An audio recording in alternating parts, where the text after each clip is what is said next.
Memoirs of Napoleon Bonaparte. By Louis Antoine Fauvelet de Bourrienne. His Private Secretary. Chapter 1. 1769 to 1783. Napoleon Bonaparte was born at Ajaccio, in Corsica, on the 15th of August, 1769. The original orthography of his name was Bonaparte, but he suppressed the U during his first campaign in Italy. His motives for so doing were merely to render the spelling conformable with the pronunciation, and to abridge his signature. He signed Bonaparte even after the famous 13th Vendemiaire. It has been affirmed that he was born in 1768, and that he represented himself to be a year younger than he really was. This is untrue. He always told me the 9th of August was his birthday, and, as I was born on the 9th of July, 1769, our proximity of age served to strengthen our union and friendship when we were both at the military college of Brienne. The false and absurd charge of Bonaparte having misrepresented his age, is decidedly refuted by a note in the register of M. Burton, sub-principal of the college of Brienne, in which it is stated that M. Napoleon de Bonaparte, Esquire, born in the city of Ajaccio, in Corsica, on the 15th of August, 1769, left the Royal Military College of Brienne on the October 17, 1784. The stories about his low extraction are alike devoid of foundation. His family was poor, and he was educated at the public expense, an advantage of which many honorable families availed themselves. A memorial addressed by his father, Charles Bonaparte, to the Minister of War states that his fortune had been reduced by the failure of some enterprise in which he had engaged, and by the injustice of the Jesuits, by whom he had been deprived of an inheritance. The object of this memorial was to solicit a sub-lieutenant's commission for Napoleon, who was then 14 years of age, and to get Lucien entered a pupil of the military college. The minister wrote on the back of the memorial, "Give the usual answer, if there be a vacancy." And on the margin are these words: "This gentleman has been informed that his request is inadmissible as long as his second son remains at the school of Brienne. Two brothers cannot be placed at the same time in the military schools." When Napoleon was 15 he was sent to Paris until he should attain the requisite age for entering the army. Lucien was not received into the college of Brienne, at least not until his brother had quitted the military school of Paris. Bonaparte was undoubtedly a man of good family. I have seen an authentic account of his genealogy, which he obtained from Tuscany. A great deal has been said about the civil dissensions which forced his family to quit Italy and take refuge in Corsica. On this subject I shall say nothing. Many and various accounts have been given of Bonaparte's youth. The following interesting trait of Napoleon's childhood is derived from the Memoirs of the Duchesse d'Arbranes. He was one day accused by one of his sisters of having eaten a basketful of grapes, figs, and citrons, which had come from the garden of his uncle the canon. None but those who were acquainted with the Bonaparte family can form any idea of the enormity of this offense. To eat fruit belonging to the uncle the canon was infinitely more criminal than to eat grapes and figs which might be claimed by anybody else. An inquiry took place. Napoleon denied the fact, and was whipped. He was told that if he would beg pardon he should be forgiven. He protested that he was innocent, but he was not believed. If I recollect rightly, his mother was at the time on a visit to M. de Marbeuf, or some other friend. The result of Napoleon's obstinacy was, that he was kept 3 whole days on bread and cheese, and that cheese was not braccio. However, he would not cry, he was dull, but not sulky. At length, on the 4th day of his punishment, a little friend of Marianne Bonaparte returned from the country, and on hearing of Napoleon's disgrace she confessed that she and Marianne had eaten the fruit. It was now Marianne's turn to be punished.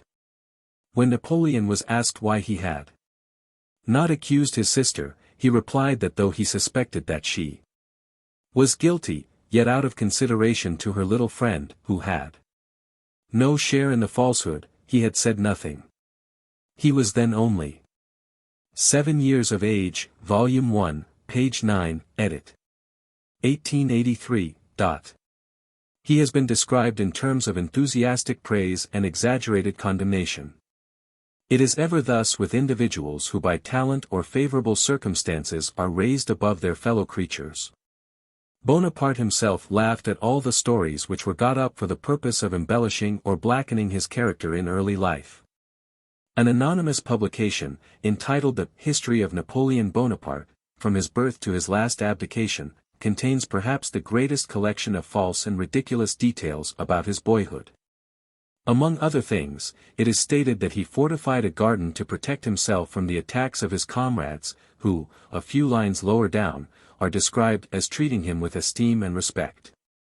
I remember the circumstances which, probably, gave rise to the fabrication inserted in the work just mentioned. They were as follows. During the winter of 1783–84, so memorable for heavy falls of snow, Napoleon was greatly at a loss for those retired walks and outdoor recreations in which he used to take much delight. He had no alternative but to mingle with his comrades, and, for exercise, to walk with them up and down a spacious hall. Napoleon, weary of this monotonous promenade, told his comrades that he thought they might amuse themselves much better with the snow, in the great courtyard, if they would get shovels and make hornworks, dig trenches, raise parapets, cavaliers, etc. This being done, said he, we may divide ourselves into sections, form a siege, and I will undertake to direct the attacks. The proposal, which was received with enthusiasm, was immediately put into execution. This little sham war was carried on for the space of a fortnight, and did not cease until a quantity of gravel and small stones having got mixed with the snow of which we made our bullets, many of the combatants, besiegers as well as besieged, were seriously wounded. I well remember that I was one of the worst sufferers from this sort of grapeshot fire. It is almost unnecessary to contradict the story about the ascent in the balloon. It is now very well known that the hero of that headlong adventure was not young Bonaparte, as has been alleged, but one of his comrades, Dudant de Chambon, who was somewhat eccentric. Of this his subsequent conduct afforded sufficient proofs. Bonaparte's mind was directed to objects of a totally different kind. He turned his attention to political science. During some of his vacations he enjoyed the society of the Abbé Raynal, who used to converse with him on government, legislation, commercial relations, etc. On festival days, when the inhabitants of Brienne were admitted to our amusements, posts were established for the maintenance of order. Nobody was permitted to enter the interior of the building without a card signed by the principal, or vice-principal. The rank of officers or sub-officers was conferred according to merit. And Bonaparte one day had the command of a post, when the following little adventure occurred, which affords an instance of his decision of character. The wife of the porter of the school. This woman, named Haute, was afterwards placed at Malmaison, with her husband. They both died as concierges of Malmaison. This shows that Napoleon had a memory. Bourrienne, who was very well known, because she used to sell milk, fruit, etc., to the pupils, presented herself one St. Louis day for admittance to the representation of the Death of Caesar, corrected, in which I was to perform the part of Brutus. As the woman had no ticket, and insisted on being admitted without one, some disturbance arose. The sergeant of the post reported the matter to the officer, Napoleon Bonaparte, who in an imperious tone of voice exclaimed, "Send away that woman, who comes here with her camp impudence." This was in 1782. Bonaparte and I were 8 years of age when our friendship commenced. It speedily became very intimate, for there was a certain sympathy of heart between us. I enjoyed this friendship and intimacy until 1784, when he was transferred from the military college of Brienne to that of Paris. I was one among those of his youthful comrades who could best accommodate themselves to his stern character. His natural reserve, his disposition to meditate on the conquest of Corsica, and the impressions he had received in childhood respecting the misfortunes of his country and his family, led him to seek retirement, and rendered his general demeanor, though in appearance only, somewhat unpleasing. Our equality of age brought us together in the classes of the mathematics and belles lettres. His ardent wish to acquire knowledge was remarkable from the very commencement of his studies. When he first came to the college he spoke only the Corsican dialect, and the Sieur Dupuis. He afterwards filled the post of librarian to Napoleon at Malmaison. Who was vice-principal before Father Burton, gave him instructions in the French language. In this he made such rapid progress that in a short time he commenced the first rudiments of Latin. But to this study he evinced such a repugnance that at the age of 15 he was not out of the 4th class. There I left him very speedily. But I could never get before him in the mathematical class, in which he was undoubtedly the cleverest lad at the college. I used sometimes to help him with his Latin themes and versions in return for the aid he afforded me in the solution of problems, at which he evinced a degree of readiness and facility which perfectly astonished me. When at Brienne, Bonaparte was remarkable for the dark color of his complexion, which, subsequently, the climate of France somewhat changed, for his piercing and scrutinizing glance, and for the style of his conversation both with his masters and comrades. His conversation almost always bore the appearance of ill humor, and he was certainly not very amiable. This I attribute to the misfortunes his family had sustained and the impressions made on his mind by the conquest of his country. The pupils were invited by turns to dine with Father Burton, the head of the school. One day, it being Bonaparte's turn to enjoy this indulgence, some of the professors who were at table designedly made some disrespectful remarks on Pauli, of whom they knew the young Corsican was an enthusiastic admirer. Pauli, observed Bonaparte, was a great man, he loved his country, and I will never forgive my father, who was his adjutant, for having concurred in the union of Corsica with France. He ought to have followed Pauli's fortune, and have fallen with him. The Duchesse d'Abrance, speaking of the personal characteristics of Bonaparte in youth and manhood, says, Severia told me that Napoleon was never a pretty boy, as Joseph was, for example, his head always appeared too large for his body. A defect common to the Bonaparte family. When Napoleon grew up, the peculiar charm of his countenance lay in his eye, especially in the mild expression it assumed in his moments of kindness. His anger, to be sure, was frightful, and though I am no coward, I never could look at him in his fits of rage without shuddering. Though his smile was captivating, yet the expression of his mouth when disdainful or angry could scarcely be seen without terror. But that forehead, which seemed formed to bear the crowns of a whole world. Those hands, of which the most coquettish women might have been vain, and whose white skin covered muscles of iron, in short, of all that personal beauty which distinguished Napoleon as a young man, no traces were discernible in the boy. Severia spoke truly when she said, that of all the children of Signora Letitia, the emperor was the one from whom future greatness was least to be prognosticated. Volume 1, page 10, edit. 1883. Generally speaking, Bonaparte was not much liked by his comrades at Brienne. He was not social with them, and rarely took part in their amusements. His country's recent submission to France always caused in his mind a painful feeling, which estranged him from his schoolfellows. I, however, was almost his constant companion. During play hours he used to withdraw to the library, where he read with deep interest works of history, particularly Polybius and Plutarch. He was also fond of Arrianus, but did not care much for Quintus Curtius. I often went off to play with my comrades, and left him by himself in the library. The temper of the young Corsican was not improved by the teasing he frequently experienced from his comrades, who were fond of ridiculing him about his Christian name Napoleon and his country. He often said to me, I will do these French all the mischief I can, and when I tried to pacify him he would say, but you do not ridicule me, you like me. Father Petrauld, our mathematical professor, was much attached to Bonaparte.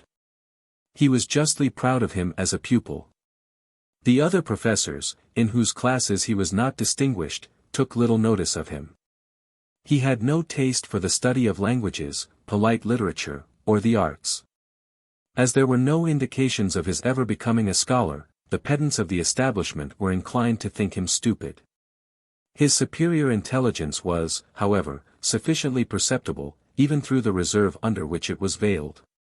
If the monks to whom the superintendence of the establishment was confided had understood the organization of his mind, if they had engaged more able mathematical professors, or if we had had any incitement to the study of chemistry, natural philosophy, astronomy, etc., I am convinced that Bonaparte would have pursued these sciences with all the genius and spirit of investigation which he displayed in a career, more brilliant it is true, but less useful to mankind. Unfortunately, the monks did not perceive this, and were too poor to pay for good masters. However, after Bonaparte left the college they found it necessary to engage 2 professors from Paris, otherwise the college would have fallen to nothing. These 2 new professors, D'Urfort and Desponts, finished my education, and I regretted that they did not come sooner. The often repeated assertion of Bonaparte having received a careful education at Brienne is therefore untrue. The monks were incapable of giving it him, and, for my own part, I must confess that the extended information of the present day is to me a painful contrast with the limited course of education I received at the military college. It is only surprising that the establishment should have produced a single able man. Though Bonaparte had no reason to be satisfied with the treatment he received from his comrades, yet he was above complaining of it. And when he had the supervision of any duty which they infringed, he would rather go to prison than denounce the criminals. I was one day his accomplice in omitting to enforce a duty which we were appointed to supervise. He prevailed on me to accompany him to prison, where we remained 3 days. We suffered this sort of punishment several times, but with less severity. In 1783 the Duke of Orleans and Madame de Montesson visited Brienne. And, for upwards of a month, the magnificent chateau of the Comte de Brienne was a Versailles in miniature. The series of brilliant entertainments which were given to the august travellers made them almost forget the royal magnificence they had left behind them. The Prince and Madame de Montesson expressed a wish to preside at the distribution of the prizes of our college. Bonaparte and I won the prizes in the class of mathematics, which, as I have already observed, was the branch of study to which he confined his attention, and in which he excelled. When I was called up for the 7th time Madame de Montesson said to my mother, who had come from Sens to be present at the distribution, "Pray, madam, crown your son this time, my hands are weary." There was an inspector of the military schools, whose business it was to make an annual report on each pupil, whether educated at the public expense or paid for by his family. I copied from the report of 1784 a note which was probably obtained surreptitiously from the War Office. I wanted to purchase the manuscript, but Louis Bonaparte bought it. I did not make a copy of the note which related to myself, because I should naturally have felt diffident in making any use of it. It would, however, have served to show how time and circumstances frequently reversed the distinctions which arise at school or college. Judging from the reports of the inspector of military schools, young Bonaparte was not, of all the pupils at Brienne in 1784, the one most calculated to excite prognostics of future greatness and glory. The note to which I have just alluded, and which was written by M. de Coralio, then inspector of the military schools, describes Bonaparte in the following terms. Inspection of military schools. 1784. Report made for His Majesty by M. de Coralio. M. de Bonaparte, Napoleon, born August 15, 1769, height 4 feet 10 inches 10 lines, is in the 4th class, has a good constitution. Excellent health, character obedient, upright, grateful, conduct very regular. Has been always distinguished by his application to mathematics. He knows history and geography very passably. He is not well up in ornamental studies or in Latin, in which he is only in the 4th class. He will be an excellent sailor. He deserves to be passed on to the military school of Paris. Father Burton, however, opposed Bonaparte's removal to Paris, because he had not passed through the 4th Latin class, and the regulations required that he should be in the 3rd.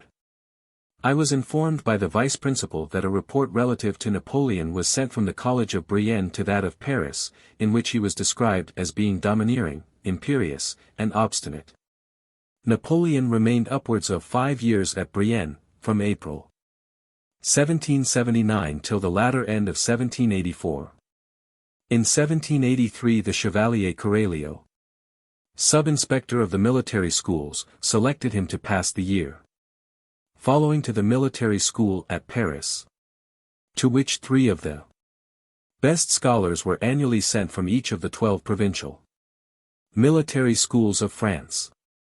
It is curious as well as satisfactory to know the opinion at this time entertained of him by those who were the best qualified to judge.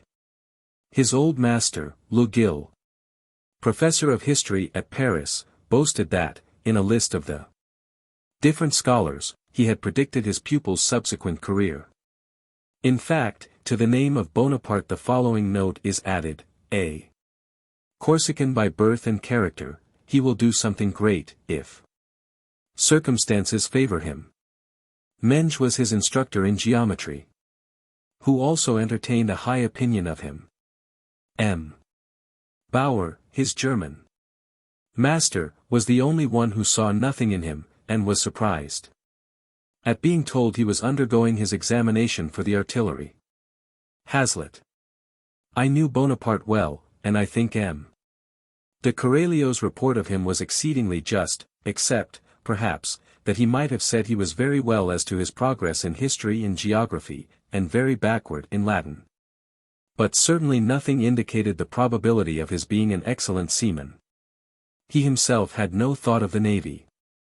Bourrienne is certainly wrong as to Bonaparte having no thought of the navy. In a letter of 1784 to the Minister of War his father says of Napoleon that, following the advice of the Comte de Marbeuf, he has turned his studies towards the navy, and so well has he succeeded that he was intended by M. de Corelio for the school of Paris, and afterwards for the department of Toulon. The retirement of the former professor, Corelio, has changed the fate of my son. It was only on the failure of his intention to get into the navy that his father, on July 15, 1784 applied for permission for him to enter the artillery, Napoleon having a horror of the infantry, where he said they did nothing.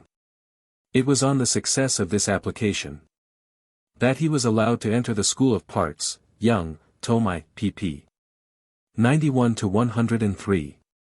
Oddly enough, in later years, on August 30, 1792, having just succeeded in getting himself reinstated as captain after his absence, overstaying leave, he applied to pass into the artillery de la Marine. The application was judged to be simply absurd, and was filed with this note: S.R. Sans réponse, Young, Tome 2. Page 201. In consequence of M. de Corelio's report, Bonaparte was transferred to the Military College of Paris, along with M.M. Montarby de Dampierre, de Castres, de Comminges, and de Laugier de Belcourt, who were all, like him, educated at the public expense, and all, at least, as favorably reported. What could have induced Sir Walter Scott to say that Bonaparte was the pride of the college, that our mathematical master was exceedingly fond of him, and that the other professors in the different sciences had equal reason to be satisfied with him? What I have above stated, together with the report of M. de Corelio, bear evidence of his backwardness in almost every branch of education except mathematics. Neither was it, as Sir Walter affirms, his precocious progress in mathematics that occasioned him to be removed to Paris. He had attained the proper age, and the report of him was favorable, therefore he was very naturally included among the number of the 5 who were chosen in 1784. In a biographical account of Bonaparte I have read the following anecdote. When he was 14 years of age he happened to be at a party where some one pronounced a high eulogium on Turin. And a lady in the company observed that he certainly was a great man, but that she should like him better if he had not burned the Palatinate. What signifies that, replied Bonaparte, if it was necessary to the object he had in view? This is either an anachronism or a mere fabrication. Bonaparte was 14 in the year 1783. He was then at Brienne, where certainly he did not go into company, and least of all the company of ladies. Chapter 2. 1784 to 1794. Bonaparte enters the military college of Paris. He urges me to embrace the military profession. His report on the state of the military school of Paris. He obtains a commission. I set off for Vienna, return to Paris, where I again meet Bonaparte. His singular plans for raising money. Louis XVI, with the red cap on his head. The 10th of August, my departure for Stuttgart. Bonaparte goes to Corsica, my name inscribed on the list of emigrants. Bonaparte at the siege of Toulon. Le Super de Beaucaire, Napoleon's mission to Genoa, his arrest, his autographical justification. Duroc's first connection with Bonaparte.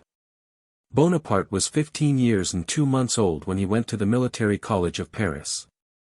Madame Junot relates some interesting particulars connected with Napoleon's first residence in Paris. My mother's first care, says she, on arriving in Paris was to inquire after Napoleon Bonaparte. He was at that time in the military school at Paris, having quitted Brienne in the September of the preceding year. My uncle Demetrius had met him just after he alighted from the coach, which brought him to town, and truly, said my uncle, he had the appearance of a fresh importation. I met him in the Palms Royal, where he was gaping and staring with wonder at everything he saw. He would have been an excellent subject for sharpers, if, indeed, he had had anything worth taking. My uncle invited him to dine at his house. For though my uncle was a bachelor, he did not choose to dine at a trader. The name restaurateur was not then introduced. He told my mother that Napoleon was very morose. I fear, added he, that young man has more self-conceit than is suitable to his condition.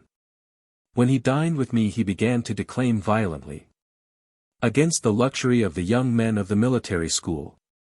After a little he turned the conversation on mania, and the present education of the young maniotes, drawing a comparison between it and the ancient Spartan system of education.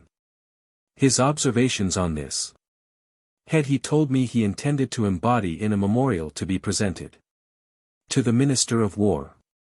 All this, depend upon it, will bring him under the displeasure of his comrades. And it will be lucky if he escape being run through. A few days afterwards my mother saw Napoleon, and then his irritability was at its height. He would scarcely bear any observations, even if made in his favor, and I am convinced that it is to this uncontrollable irritability that he owed the reputation of having been ill-tempered in his boyhood, and splenetic in his youth. My father, who was acquainted with almost all the heads of the military school, obtained leave for him sometimes to come out for recreation. On account of an accident, a sprain, if I recollect rightly, Napoleon once spent a whole week at our house. To this day, whenever I pass the Quai Conti, I cannot help looking up at a mansard at the left angle of the house on the 3rd floor. That was Napoleon's chamber when he paid us a visit, and a neat little room it was. My brother used to occupy the one next to it. The two young men were nearly of the same age. My brother perhaps had the advantage of a year or 15 months. My mother had recommended him to cultivate the friendship of young Bonaparte, but my brother complained how unpleasant it was to find only cold politeness where he expected affection. This repulsiveness on the part of Napoleon was almost offensive, and must have been sensibly felt by my brother, who was not only remarkable For the mildness of his temper and the amenity and grace of his manner. But whose society was courted in the most distinguished circles of Paris on account of his accomplishments. He perceived in Bonaparte a kind of acerbity and bitter irony, of which he long endeavored to discover the cause. "I believe," said Albert one day to my mother, "that the poor young man feels keenly his dependent situation." Memoirs of the Duchesse d'Abrantes, Volume 1, page 18. Edit. 1883. I accompanied him in a carriole as far as Nogent-sur-Seine, whence the coach was to start. We parted with regret, and we did not meet again till the year 1792. During these 8 years we maintained an active correspondence. But so little did I anticipate the high destiny which, after his elevation, it was affirmed the wonderful qualities of his boyhood plainly denoted, that I did not preserve one of the letters he wrote to me at that period, but tore them up as soon as they were answered. I remember, however, that in a letter which I received from him about a year after his arrival in Paris he urged me to keep my promise of entering the army with him. Like him, I had passed through the studies necessary for the artillery service, and in 1787 I went for 3 months to Metz, in order to unite practice with theory.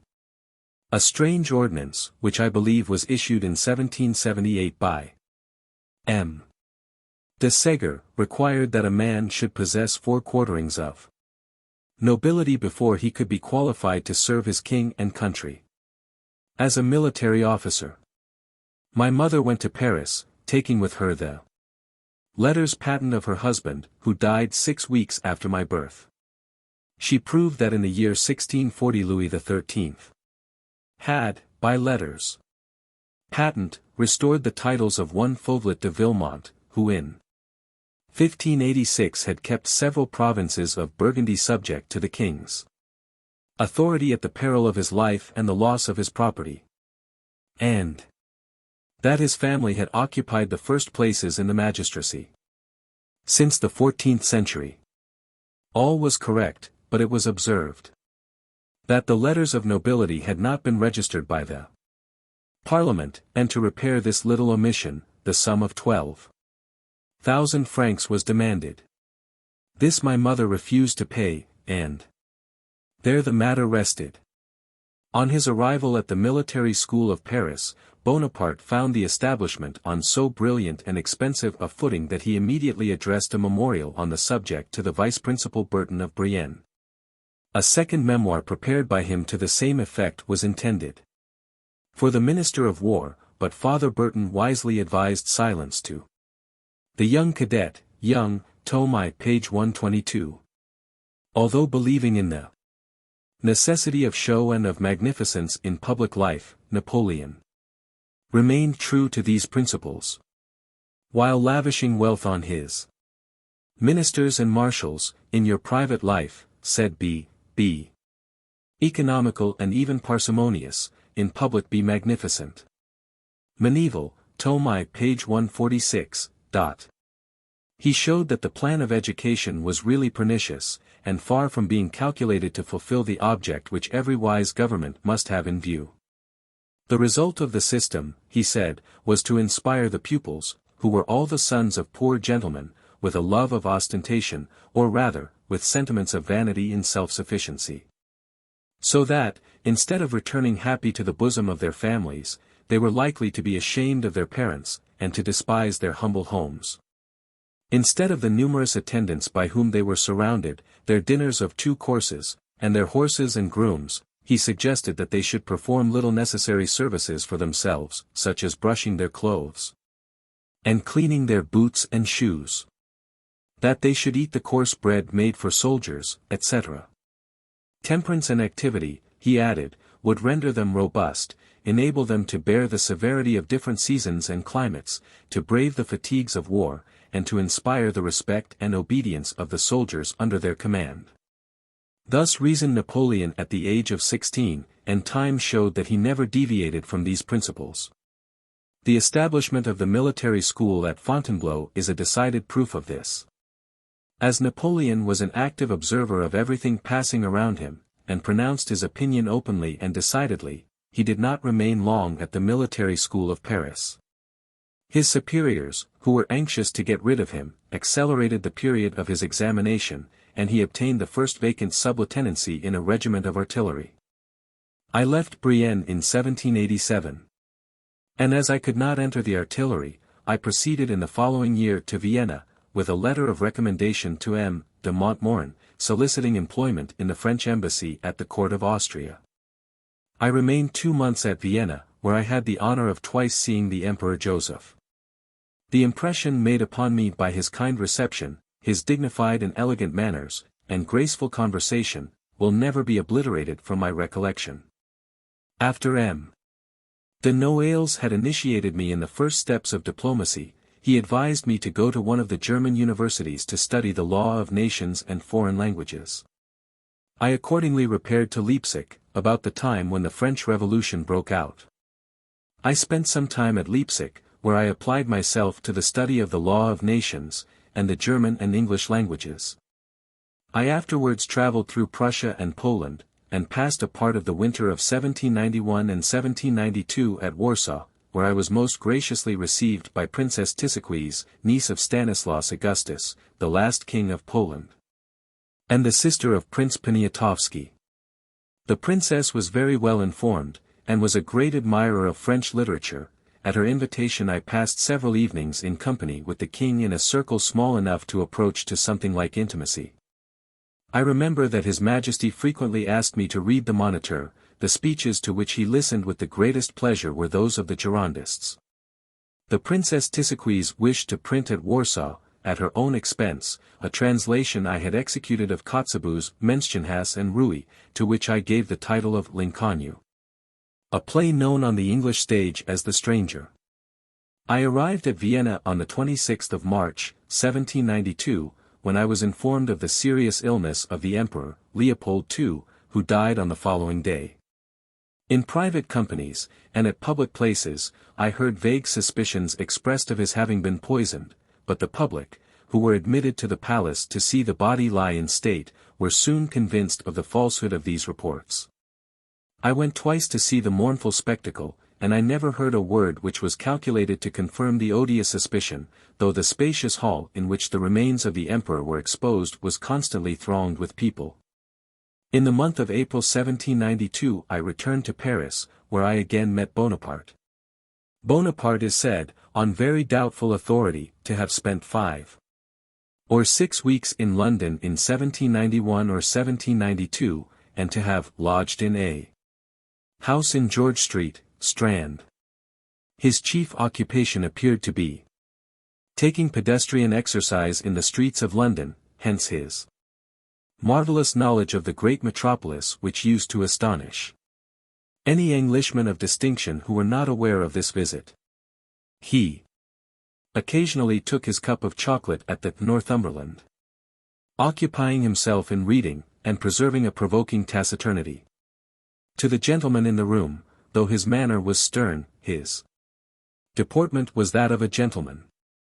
The story of his visit is probably as apocryphal as that of his offering his services to the English government when the English forces were blockading the coast of Corsica. And our college intimacy was fully renewed. I was not very well off, and adversity was hanging heavily on him, his resources frequently failed him. We passed our time like two young fellows of 23 who have little money and less occupation. Bonaparte was always poorer than I. Every day we conceived some new project or other. We were on the lookout for some profitable speculation. At one time he wanted me to join him in renting several houses, then building in the Rue Montalon, to underlet them afterwards. We found the demands of the landlords extravagant, everything failed. At the same time he was soliciting employment at the War Office, and I at the Office of Foreign Affairs. I was for the moment the luckier of the two. While we were spending our time in a somewhat vagabond way, it was before the 20th of June that in our frequent excursions around Paris we went to Saint Cyr to see his sister Marianne, Elisa. We returned to dine alone at Bourrienne. The 20th of June arrived. We met by appointment at a restaurateur's in the Rue Saint-Honoré, near the Palais Royal, to take one of our daily rambles. On going out we saw approaching, in the direction of the market, a mob, which Bonaparte calculated at 5,000 or 6,000 men. They were all in rags, ludicrously armed with weapons of every description, and were proceeding hastily towards the Tuileries, vociferating all kinds of gross abuse. It was a collection of all that was most vile and abject in the purlieus of Paris. "Let us follow the mob," said Bonaparte. We got the start of them, and took up our station on the terrace of the banks of the river. It was there that he witnessed the scandalous scenes which took place. And it would be difficult to describe the surprise and indignation which they excited in him. When the king showed himself at the windows overlooking the garden, with the red cap, which one of the mob had put on his head, he could no longer repress his indignation. "Che coglione," he loudly exclaimed. "Why have they let in all that rabble? They should sweep off 400 or 500 of them with the cannon, the rest would then set off fast enough." When we sat down to dinner, which I paid for, as I generally did, for I was the richer of the two, he spoke of nothing but the scene we had witnessed. He discussed with great good sense the causes and consequences of this unrepressed insurrection. He foresaw and developed with sagacity all that would ensue. He was not mistaken. The 10th of August soon arrived. I was then at Stuttgart, where I was appointed Secretary of Legation. At St. Helena Bonaparte said, on the news of the attack of the Tuileries, on the 10th of August, I hurried to Fauvelet, Bourrienne's brother, who then kept a furniture warehouse at the Carrousel. This is partly correct. My brother was connected with what was termed an enterprise d'encan national, where persons intending to quit France received an advance of money, on depositing any effects which they wished to dispose of, and which were sold for them immediately. Bonaparte had some time previously pledged his watch in this way. After the fatal 10th of August Bonaparte went to Corsica, and did not return till 1793. Sir Walter Scott says that after that time he never saw Corsica again. This is a mistake, as will be shown when I speak of his return from Egypt. Sir Walter appears to have collected his information for the life of Napoleon only from those libels and vulgar stories which gratified the calumnious spirit and national hatred.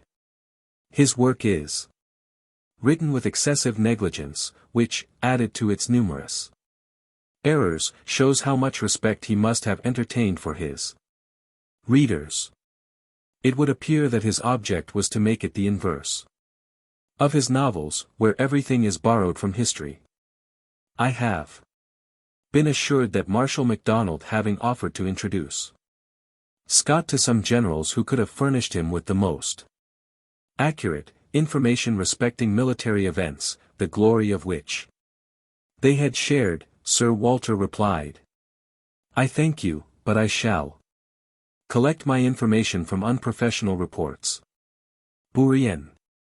Having been appointed Secretary of Legation to Stuttgart, I set off for that place on the 2d of August, and I did not again see my ardent young friend until 1795.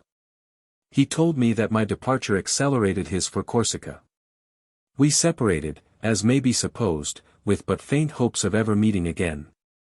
By a decree of the 28th of March of 1793, all French agents abroad were ordered to return to France, within 3 months, under pain of being regarded as emigrants. What I had witnessed before my departure for Stuttgart, the excitement in which I had left the public mind, and the well-known consequences of events of this kind, made me fear that I should be compelled to be either an accomplice or a victim in the disastrous scenes which were passing at home. My disobedience of the law placed my name on the list of emigrants. It has been said of me, in a biographical publication, that it was as remarkable as it was fortunate for Bourrienne that, on his return, he got his name erased from the list of emigrants of the Department of the Yonne, on which it had been inscribed during his first journey to Germany.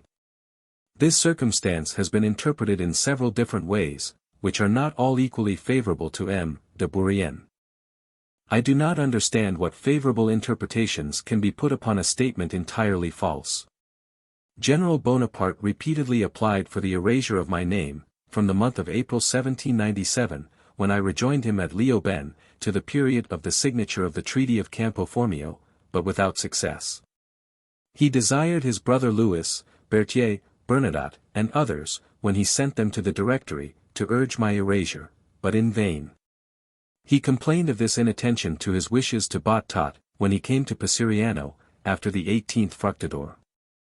Bottot, who was secretary to Barras, was astonished that I was not erased, and he made fine promises of what he would do. On his return to France he wrote to Bonaparte, "Bourrienne is erased." But this was untrue. I was not erased until November 1797, upon the reiterated solicitations of General Bonaparte. It was during my absence from France that Bonaparte, in the rank of chef de bataillon, performed his first campaign, and contributed so materially to the recapture of Toulon. Of this period of his life I have no personal knowledge, and therefore I shall not speak of it as an eyewitness. I shall merely relate some facts which fill up the interval between 1793 and 1795, and which I have collected from papers which he himself delivered to me. Among these papers is a little production, entitled Le Souper de Beaucaire, the copies of which he bought up at considerable expense, and destroyed upon his attaining the consulate. This little pamphlet contains principles very opposite to those he wished to see established in 1800, a period when extravagant ideas of liberty were no longer the fashion.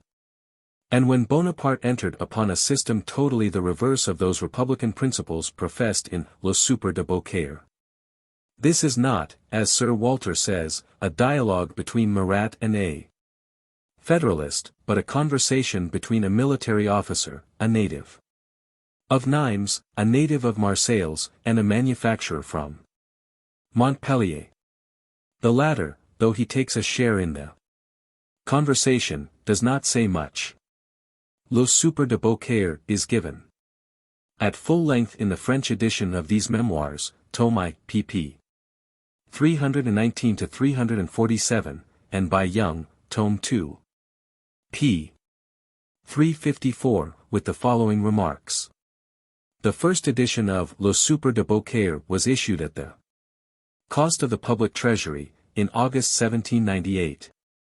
Sabin Tournal, its editor, also then edited the Courrier d'Avignon. The second edition only appeared 28 years afterwards, in 1821. Preceded by an introduction by Frederic Royou, Paris, Brasseur. Ain, printer, Terry, publisher, in octavo. This pamphlet did not make any sensation at the time it appeared. It was only when Napoleon became commandant of the army of Italy that M. Loubet, secretary and corrector of the press for M. Tournal, attached some value to the manuscript, and showed it to several persona. Louis Bonaparte, later, ordered several copies from M. Oral. The pamphlet, dated 29th July 1793, is in the form of a dialogue between an officer of the army, a citizen of Nimes, a manufacturer of Montpellier, and a citizen of Marseilles. Marseilles was then in a state of insurrection against the Convention. Its forces had seized Avignon, but had been driven out by the army of Cartesna, which was about to attack Marseilles itself. In the dialogue the officer gives most excellent military advice to the representative of Marseilles on the impossibility of their resisting the old soldiers of Cartos. The Marseilles citizen argues but feebly, and is alarmed at the officer's representations, while his threat to call in the Spaniards turns the other speakers against him. Even Colonel Young says, tome 2. p. 372, in these concise judgments is felt the decision of the master and of the man of war. These marvelous qualities consequently struck the members of the Convention, who made much of Bonaparte, authorized him to have it published at the public expense, and made him many promises. L'Enfray, Volume 1, pp. 201, says of this pamphlet's common enough ideas, expressed in a style only remarkable for its Italianisms, but becoming singularly firm and precise every time the author expresses his military views.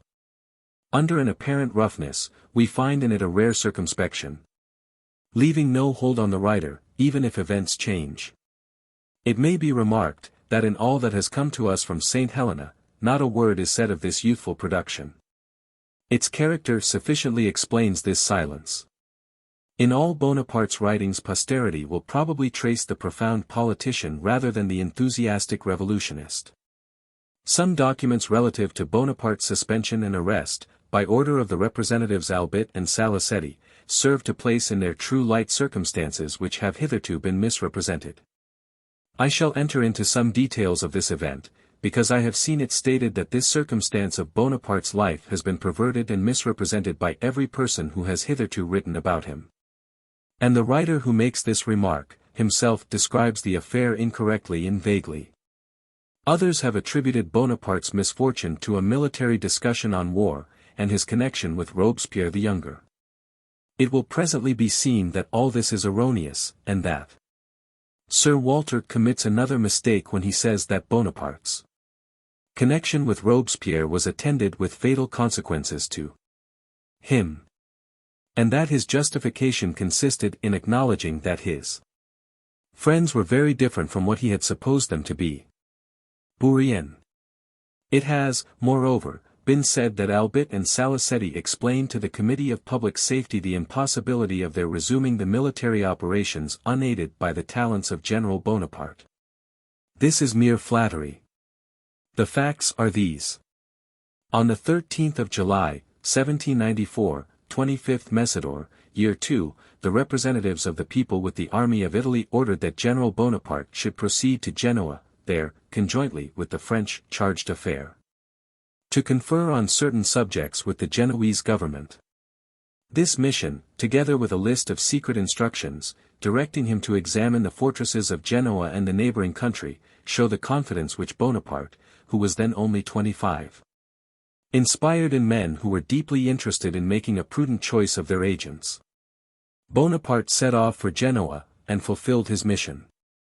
The 9th Thermidor arrived, and the deputies, called terrorists, were superseded by Albit and Salicetti.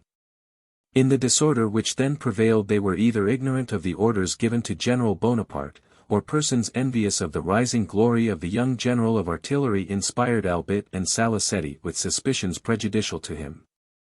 Be this as it may, the two representatives drew up a resolution, ordering that General Bonaparte should be arrested, suspended from his rank, and arraigned before the Committee of Public Safety. And, extraordinary as it may appear, this resolution was founded in that very journey to Genoa which Bonaparte executed by the direction of the representatives of the people. Madame Junot throws some light on this persecution of Bonaparte. By Salicetti. One motive, I do not mean to say the only one, remarks this lady, of the animosity shown by Salicetti to Bonaparte, in the affair of Loano, was that they were at one time suitors to the same lady. I am not sure whether it was in Corsica or in Paris, but I know for a fact that Bonaparte, in spite of his youth, or perhaps I should rather say on account of his youth, was the favored lover. It was the opinion of my brother, who was secretary to Salicetti, that Bonaparte owed his life to a circumstance which is not very well known. The fact is, that Salicetti received a letter from Bonaparte, the contents of which appeared to make a deep impression on him. Bonaparte's papers had been delivered into Salicetti's hands, who, after an attentive perusal of them, laid them aside with evident dissatisfaction. He then took them up again, and read them a second time. Salicetti declined my brother's assistance is the examination of the papers. And after a second examination, which was probably as unsatisfactory as the first, he seated himself with a very abstracted air. It would appear that he had seen among the papers some document which concerned himself. Another curious fact is, that the man who had the care of the papers after they were sealed up was an inferior clerk entirely under the control of Salicetti. And my brother, whose business it was to have charge of the papers, was directed not to touch them. He has often spoken to me of this circumstance, and I mention it here as one of importance to the history of the time. Nothing that relates to a man like Napoleon can be considered useless or trivial. What, after all, was the result of this strange business which might have cost Bonaparte his head?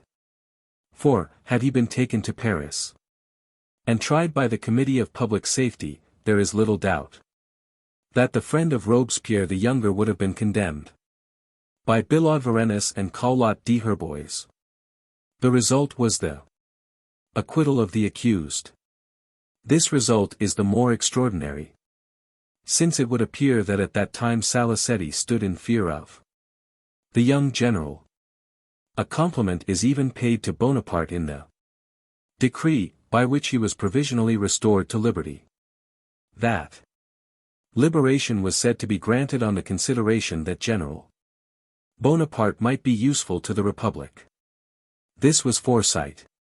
But subsequently, when measures were taken which rendered Bonaparte no longer an object of fear, his name was erased from the list of general officers, and it is a curious fact that Cambyses, who was destined to be his colleague in the consulate, was one of the persons who signed the act of erasure. Memoirs of the Duchesse d'Abrance, Vol.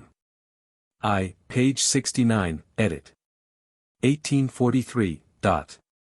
Bonaparte said at St. Helena that he was a short time imprisoned by order of the representative Laporte, but the order for his arrest was signed by Albit, Salicetti, and Laporte. Albit and Laporte were the representatives sent from the Convention to the Army of the Alps, and Salicetti to the Army of Italy. Laporte was not probably the most influential of the three, for Bonaparte did not address his remonstrance to him. He was a fortnight under arrest. Had the circumstance occurred 3 weeks earlier, and had Bonaparte been arraigned before the Committee of Public Safety previous to the 9th Thermidor, there is every probability that his career would have been at an end. And we should have seen perish on the scaffold, at the age of 25, the man who, during the 25 succeeding years, was destined to astonish the world by his vast conceptions, his gigantic projects, his great military genius, his extraordinary good fortune, his faults, reverses, and final misfortunes. It is worthwhile to remark that in the post-Thermidorian resolution just alluded to no mention is made of Bonaparte's association with Robespierre the Younger. The severity with which he was treated is the more astonishing, since his mission to Genoa was the alleged cause of it. Was there any other charge against him, or had calumny triumphed over the services he had rendered to his country? I have frequently conversed with him on the subject of this adventure, and he invariably assured me that he had nothing to reproach himself with, and that his defense, which I shall subjoin, contained the pure expression of his sentiments and the exact truth. In the following note, which he addressed to Albit and Salicetti, he makes no mention of Laporte. The copy which I possess is in the handwriting of Junot, with corrections in the general's hand. It exhibits all the characteristics of Napoleon's writing, his short sentences, his abrupt rather than concise style, sometimes his elevated ideas, and always his plain good sense. To the representatives Albit and Salicetti. You have suspended me from my duties, put me under arrest, and declared me to be suspected. Thus I am disgraced before being judged, or indeed judged before being heard. In a revolutionary state there are two classes, the suspected and the patriots. When the first are aroused, general measures are adopted towards them for the sake of security. The oppression of the second class is a blow to public liberty. The magistrate cannot condemn until after the fullest evidence and a succession of facts. This leaves nothing to arbitrary decision. To declare a patriot suspected is to deprive him of all that he most highly values, confidence and esteem. In what class am I placed? Since the commencement of the revolution, have I not always been attached to its principles? Have I not always been contending either with domestic enemies or foreign foes? I sacrificed my home, abandoned my property, and lost everything for the Republic. I have since served with some distinction at Toulon, and earned a part of the laurels of the army of Italy at the taking of Sorgio, Wunno, and Tenero. On the discovery of Robespierre's conspiracy, my conduct was that of a man accustomed to look only to principles. My claim to the title of patriot, therefore cannot be disputed. Why, then, am I declared suspected without being heard, and arrested 8 days after I heard the news of the tyrant's death? I am declared suspected, and my papers are placed under seal. The reverse of this course ought to have been adopted. My papers should first have been sealed, then I should have been called on for my explanation, and, lastly, declared suspected, if there was reason for coming to such a decision. It is wished that I should go to Paris with an order which declares me suspected. It will naturally be presumed that the representatives did not draw up this decree without accurate information, and I shall be judged with the bias which a man of that class merits. Though a patriot and an innocent and calumniated man, yet whatever measures may be adopted by the committee I cannot complain. If 3 men declare that I have committed a crime, I cannot complain of the jury who condemns me. Salicetti, you know me, and I ask whether you have observed anything in my conduct for the last 5 years which can afford ground of suspicion. Albeit, you do not know me, but you have received proof of no fact against me. You have not heard me, and you know how artfully the tongue of calumny sometimes works. Must I then be confounded with the enemies of my country, and ought the patriots inconsiderately to sacrifice a general who has not been useless to the Republic? Ought the representatives to reduce the government to the necessity of being unjust and impolitic? Hear me, destroy the oppression that overwhelms me, and restore me to the esteem of the patriots. An hour after, if my enemies wish for my life, let them take it. I have often given proofs how little I value it. Nothing but the thought that I may yet be useful to my country makes me bear the burden of existence with courage. It appears that this defense, which is remarkable for its energetic simplicity, produced an effect on Albit and Salicetti. Inquiries more accurate, and probably more favorable to the general, were instituted. And on the 3d Fructidor, August 20, 1794, the representatives of the people drew up a decree stating that, after a careful examination of General Bonaparte's papers, and of the orders he had received relative to his mission to Genoa, they saw nothing to justify any suspicion of his conduct. And that, moreover, taking into consideration the advantage that might accrue to the Republic from the military talents of the said General Bonaparte, it was resolved that he should be provisionally set at liberty. With reference to the arrest of Bonaparte, which lasted 13 days, see Bourrienne etc. Erreurs, Tome I, pages 16-28, and Young. Tome II. Pages 443-457. Both, in opposition to Bourrienne, attribute the arrest to his connection with the younger Robespierre.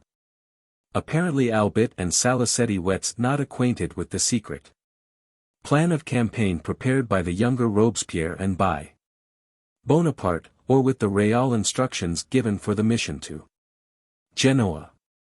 Jealousy between the representatives in the staff of the Army of the Alps and those with the Army of Italy, with which Napoleon was, also played a part in the affair. Young looks on Salicetti as acting as the protector of the Bonapartes.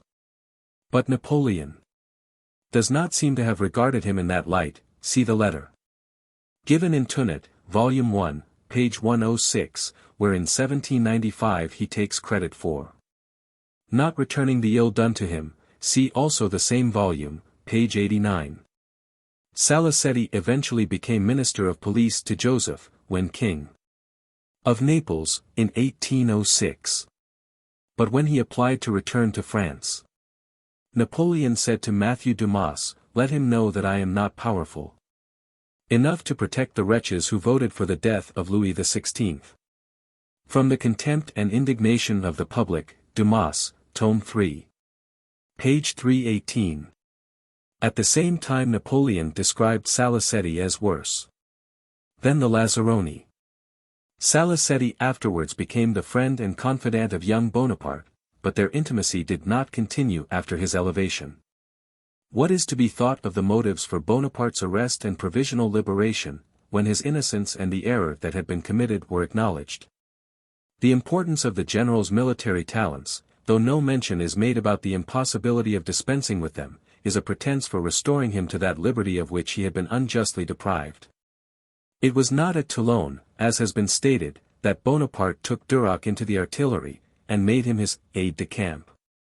Michel Duroc, 1773–1813, at first only aide-de-camp to Napoleon, was several times entrusted with special diplomatic missions, for example, to Berlin, etc. On the formation of the empire he became Grand Maréchal du Palais, and Duc de Frioul. He always remained in close connection with Napoleon until he was killed in 1813.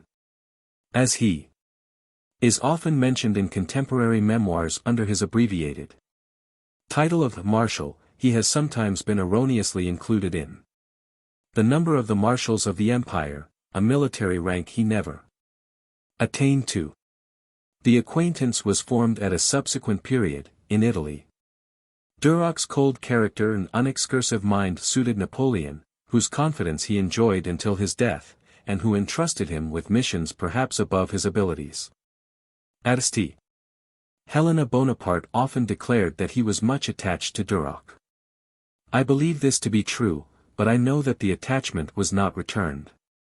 The ingratitude of princes is proverbial. May it not happen that courtiers are also sometimes ungrateful? It is only just to Duroc to add that this charge does not seem borne out by the impressions of those more capable than Bourrienne of judging in the matter. Chapter 3. 1794–1795.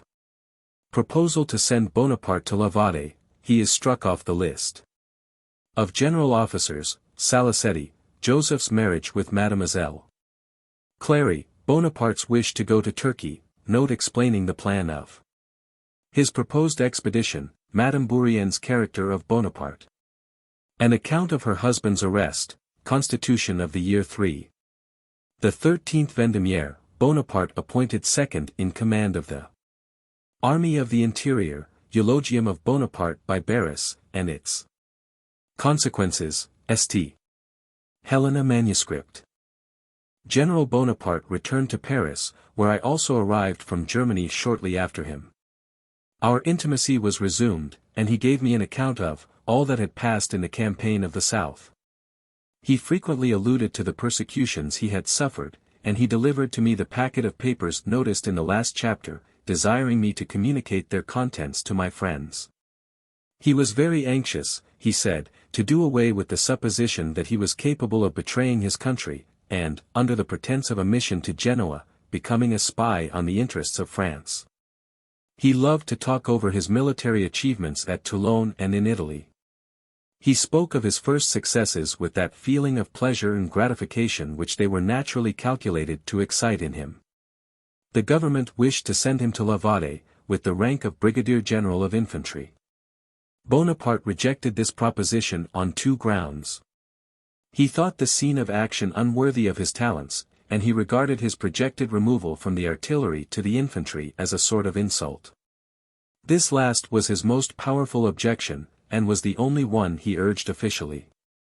In consequence of his refusal to accept the appointment offered him, the Committee of Public Safety decreed that he should be struck off the list of general officers. This statement as to the proposed transfer of Bonaparte to the infantry, his disobedience to the order, and his consequent dismissal, is fiercely attacked in the Erreurs, Tome Chapter 4. It is, however, correct in some points. But the real truths about Bonaparte's life at this time seem so little known that it may be well to explain the whole matter. On the 27th of March, 1795, Bonaparte, already removed from his employment in the south, was ordered to proceed to the Army of the West to command its artillery. As Brigadier General, he went as far as Paris, and then lingered there, partly on medical certificate, While in Paris he applied, as Bourrienne says, to go to Turkey to organize its artillery. His application, instead of being neglected, as Bourrienne says, was favorably received, 2 members of the Comité de Saint Public putting on its margin most favorable reports of him. 1. Jean de Brie, even saying that he was too distinguished an officer to be sent to a distance at such a time.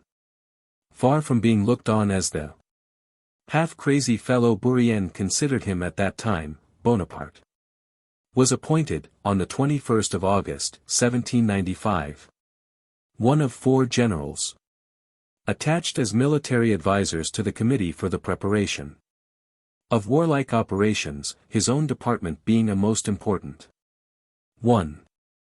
He himself at the time tells Joseph that he is attached to the Topographical Bureau of the Comité de Saint Public, for the direction of the armies in the place of Carnot.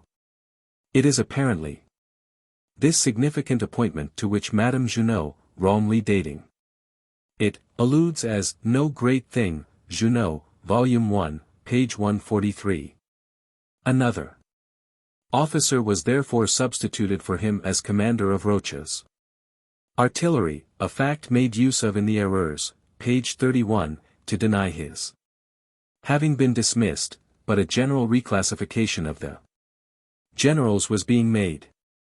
The artillery generals were in excess of their establishment, and Bonaparte, as junior in age, was ordered on June 13 to join Hoche's army at Brest to command a brigade of infantry. All his efforts to get the order cancelled failed, and as he did not obey it he was struck off the list of employed general officers on the 15th of September, 1795, the order of the Comité de Salut Public being signed by Cambassiers, Berber, Merlin, and Boissy. His application to go to Turkey still, however, remained. And it is a curious thing that, on the very day he was struck off the list, the commission which had replaced the Minister of War recommended to the Comité de Saint Public that he and his 2 aides de camp, Junot and Livrat, with other officers, under him, should be sent to Constantinople so late as the 29th of September. 12 days later, this matter was being considered, the only question being as to any departmental objections to the other officers selected by him, a point which was just being settled. But on the 13th Vendemiaire, October 5, 1795, or rather on the night before, only 19 days after his removal, he was appointed second in command to Barras. A career in France was open to him, and Turkey was no longer thought of. Thiers, Volume 4, page 326, and most writers, contemporary and otherwise, say that Aubry gave the order for his removal from the list. Aubry, himself a brigadier general of artillery, did not belong to the Comité de Salut Public at the time Bonaparte was removed from the south. And he had left the Comité early as August. That is, before the order striking Bonaparte off was given. Aubry was, however, on the Comité in June 1795, and signed the order, which probably may have originated from him, for the transfer of Bonaparte to the infantry.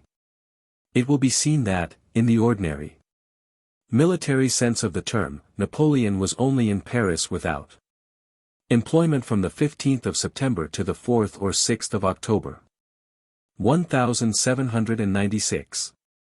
All the rest of the time in Paris he had a command which he did not choose to take up. The distress under which Napoleon is said to have labored in pecuniary matters was probably shared by most officers at that time. See Erreurs, Tome p. 32. This period is fully described in Young, Tome 2, page 476, and Tome 3, pages 1 to 93. Deeply mortified at this unexpected stroke, Bonaparte retired into private life, and found himself doomed to an inactivity very uncongenial with his ardent character. He lodged in the Rue du Mail, in an hotel near the Place des Victoires, and we recommenced the sort of life we had led in 1792, before his departure for Corsica. It was not without a struggle that he determined to await patiently the removal of the prejudices which were cherished against him by men in power. And he hoped that, in the perpetual changes which were taking place, those men might be superseded by others more favorable to him. He frequently dined and spent the evening with me and my elder brother. And his pleasant conversation and manners made the hours pass away very agreeably. I called on him almost every morning, and I met at his lodgings several persons who were distinguished at the time. Among others Salicetti, with whom he used to maintain very animated conversations, and who would often solicit a private interview with him. On one occasion Salicetti paid him 3,000 francs, in assignats, as the price of his carriage, which his straitened circumstances obliged him to dispose of. Of Napoleon's poverty at this time Madame Junot says, on Bonaparte's return to Paris, after the misfortunes of which he accused Salicetti of being the cause, he was in very destitute circumstances. His family, who were banished from Corsica, found an asylum at Marseilles, and they could not now do for him what they would have done had they been in the country whence they derived their pecuniary resources. From time to time he received remittances of money, and I suspect they came from his excellent brother Joseph, who had then recently married Mademoiselle Clary. But with all his economy these supplies were insufficient. Bonaparte was therefore in absolute distress. Junot often used to speak of the 6 months they passed together in Paris at this time. When they took an evening stroll on the boulevard, which used to be the resort of young men, mounted on fine horses, and displaying all the luxury which they were permitted to show at that time, Bonaparte would declaim against fate, and express his contempt for the dandies, with their whiskers and their oreilles de chine, who, as they rode past, were eulogizing in ecstasy the manner in which Madame Sio sang. And it is on such beings as these, he would say, that fortune confers her favors. Grand Dieu! How contemptible is human nature. Memoirs of the Duchesse d'Abrantz, Volume 1, page 80. Edit. 1883. I could easily perceive that our young friend either was or wished to be initiated in some political intrigue, and I moreover suspected that Salicetti had bound him by an oath not to disclose the plans that were hatching. He became pensive, melancholy, and anxious, and he always looked with impatience for Salicetti's daily visit. Salicetti was implicated in the insurrection of the May 20th. 1795, First Prairial, Year 3, and was obliged to fly to Venice.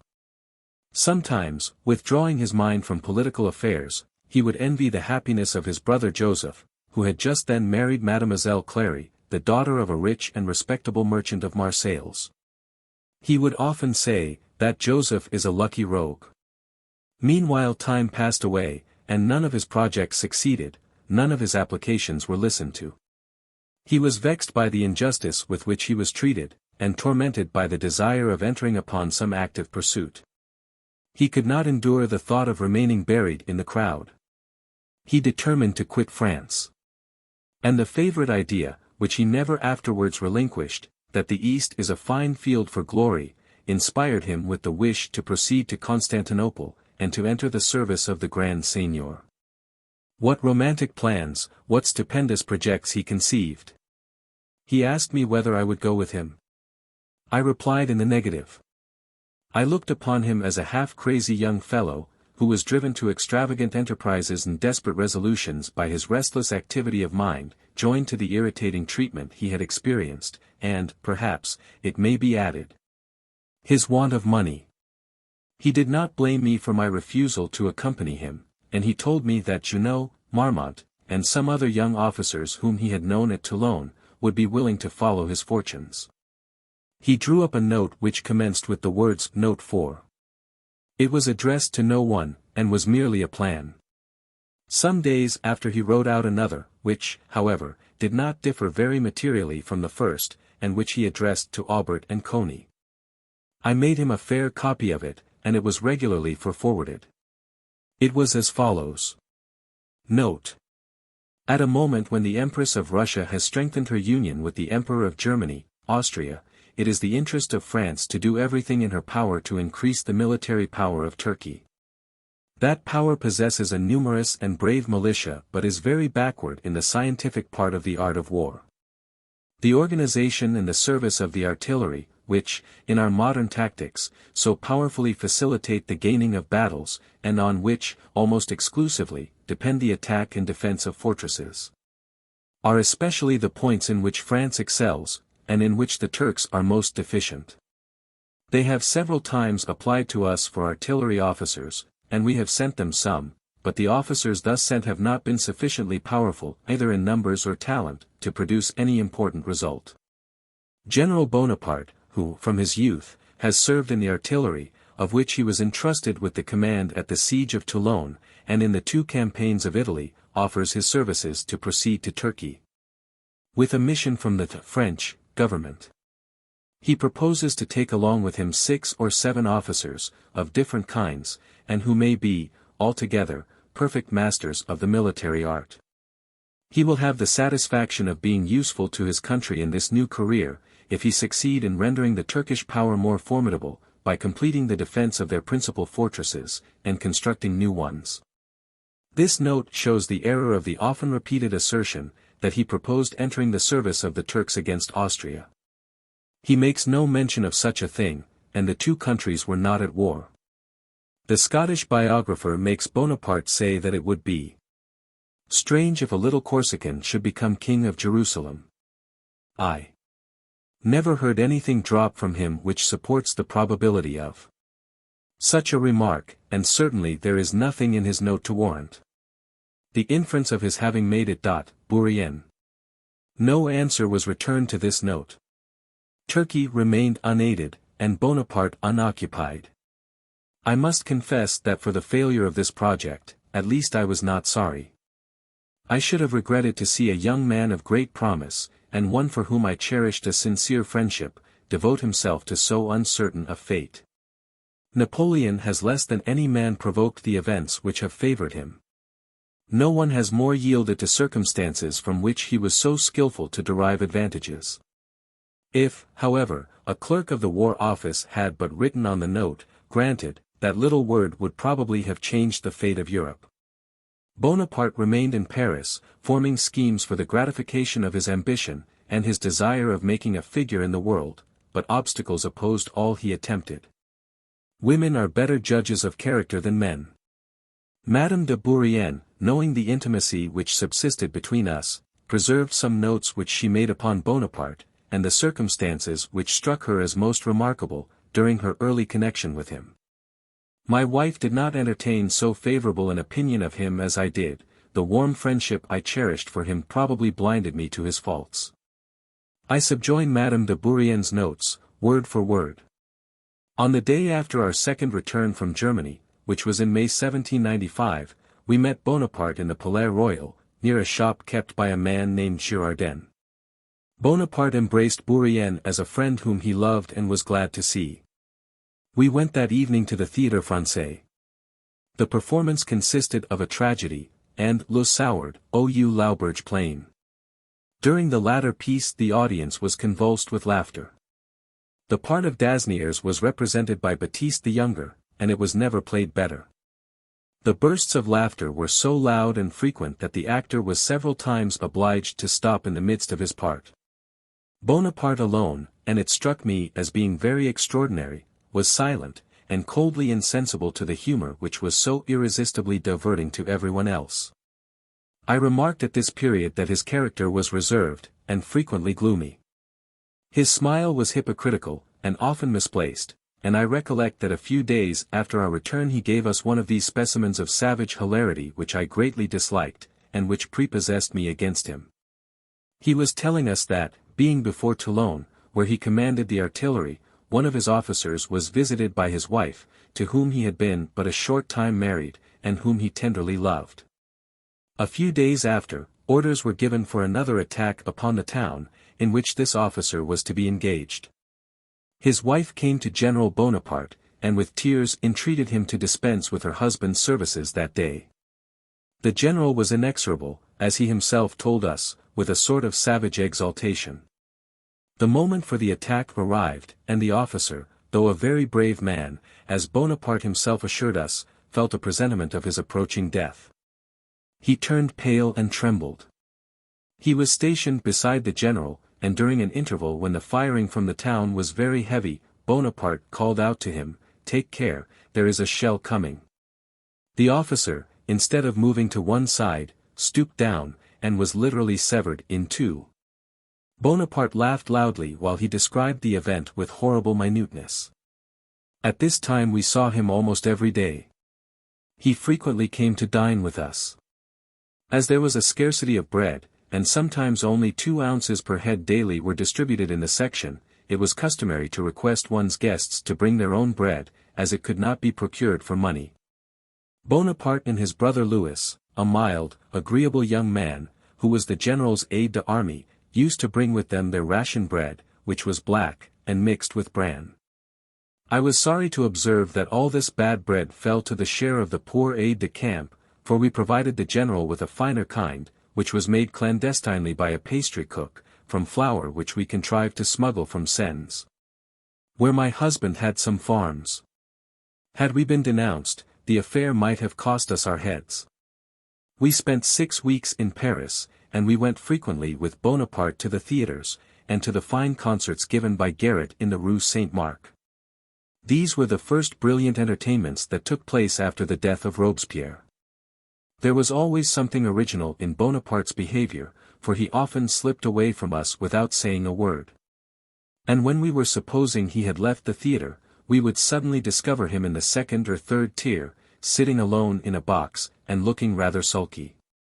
Before our departure for Sens, where my husband's family reside, and which was fixed upon for the place of my first accouchement, we looked out for more agreeable apartments than we had in the Rue Grenier Saint-Lazare, which we only had temporarily.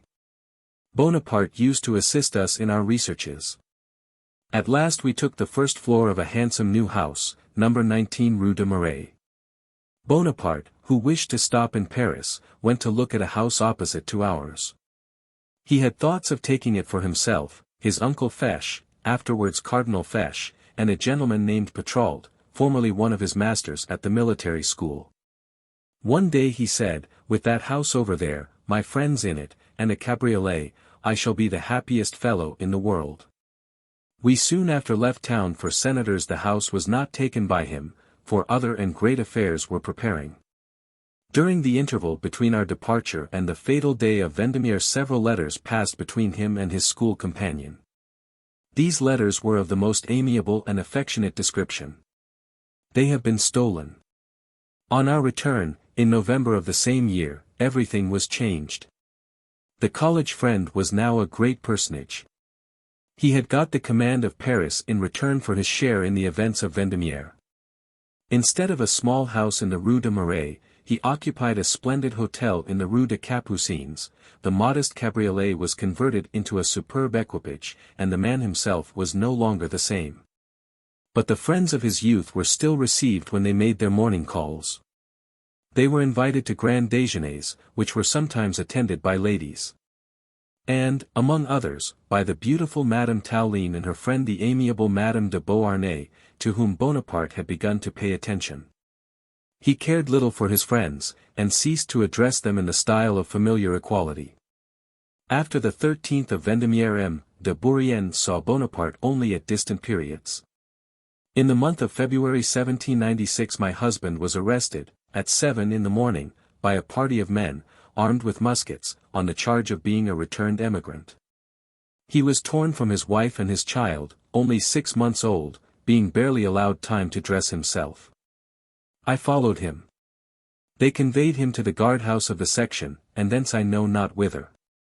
And, finally, in the evening, they placed him in the lock-up house of the prefecture of police, which, I believe, is now called the Central Bureau.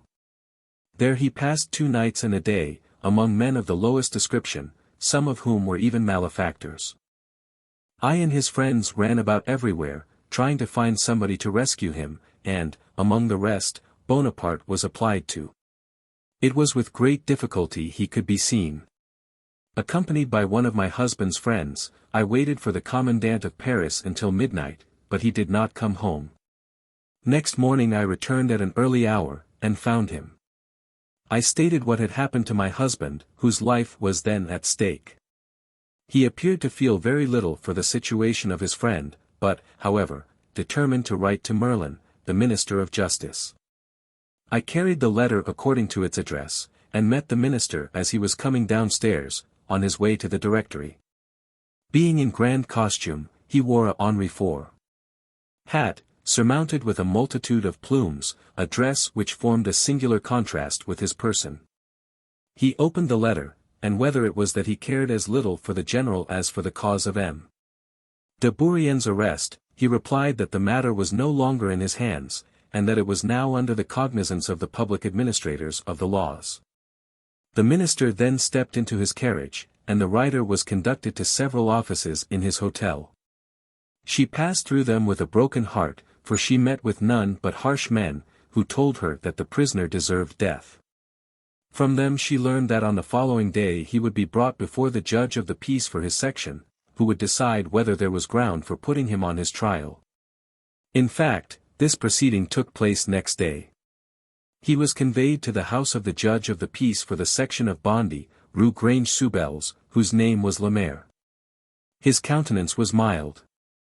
And though his manner was cold, he had none of the harshness and ferocity common to the government agents of that time. His examination of the charge was long, and he several times shook his head. The moment of decision had arrived, and everything seemed to indicate that the termination would be to place the prisoner under accusation. At 7 o'clock he desired me to be called. I hastened to him, and beheld a most heart-rending scene. Bourrienne was suffering under a hemorrhage, which had continued since 2 o'clock, and had interrupted the examination.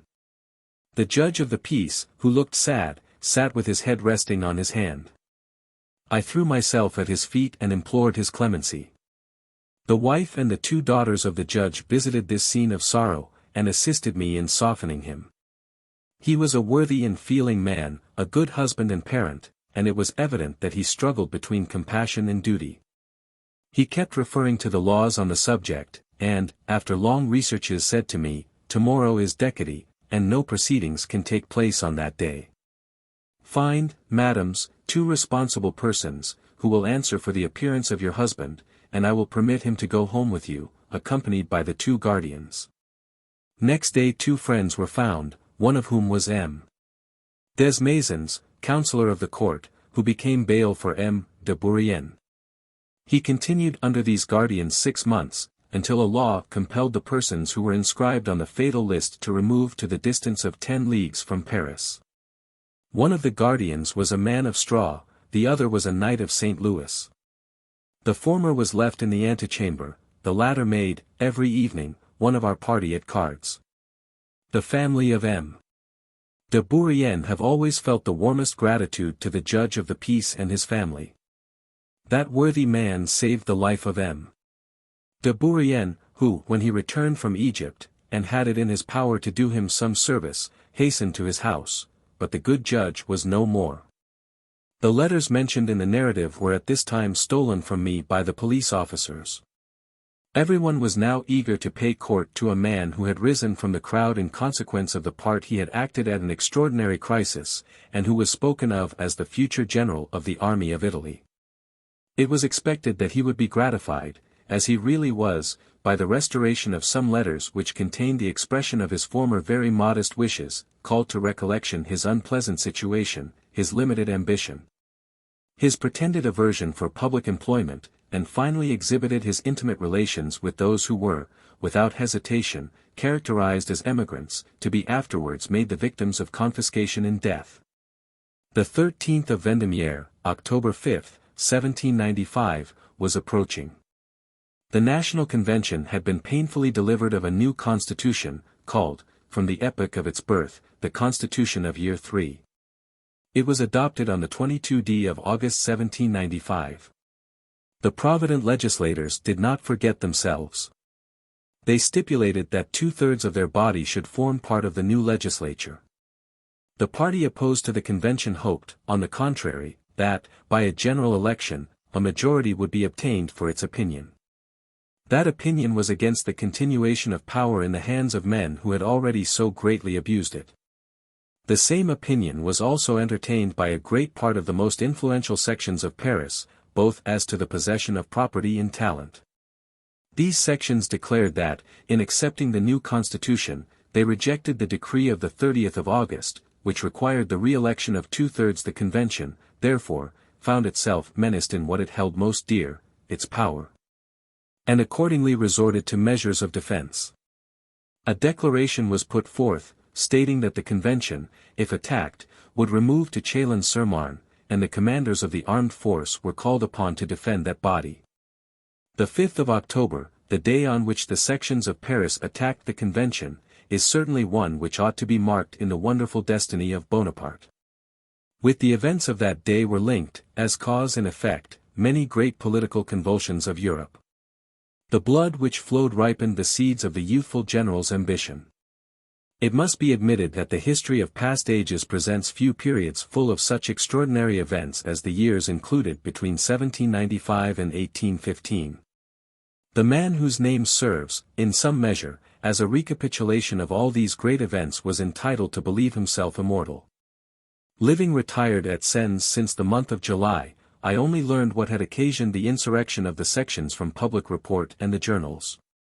I cannot, therefore, say what part Bonaparte may have taken in the intrigues which preceded that day. He was officially characterized only as secondary actor in the scene.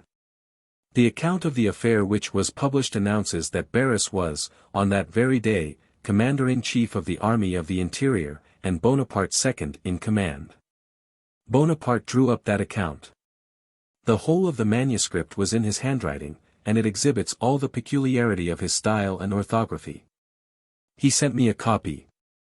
Those who read the bulletin of the 13th Vendémiaire, cannot fail to observe the care which Bonaparte took to cast the reproach of shedding the first blood on the men he calls rebels.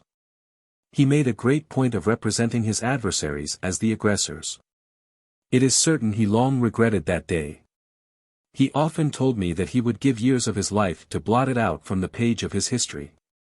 He was convinced that the people of Paris were dreadfully irritated against him, and he would have been glad if Barras had never made that speech in the convention, with the part of which, complimentary to himself, he was at the time so well pleased. Barras said, "It is to his able and prompt dispositions that we are indebted for the defense of this assembly, around which he had posted the troops with so much skill." This is perfectly true, but it is not always agreeable that every truth should be told.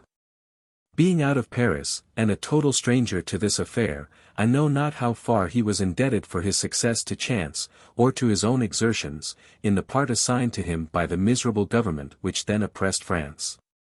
He represented himself only as secondary actor in this sanguinary scene in which Barras made him his associate.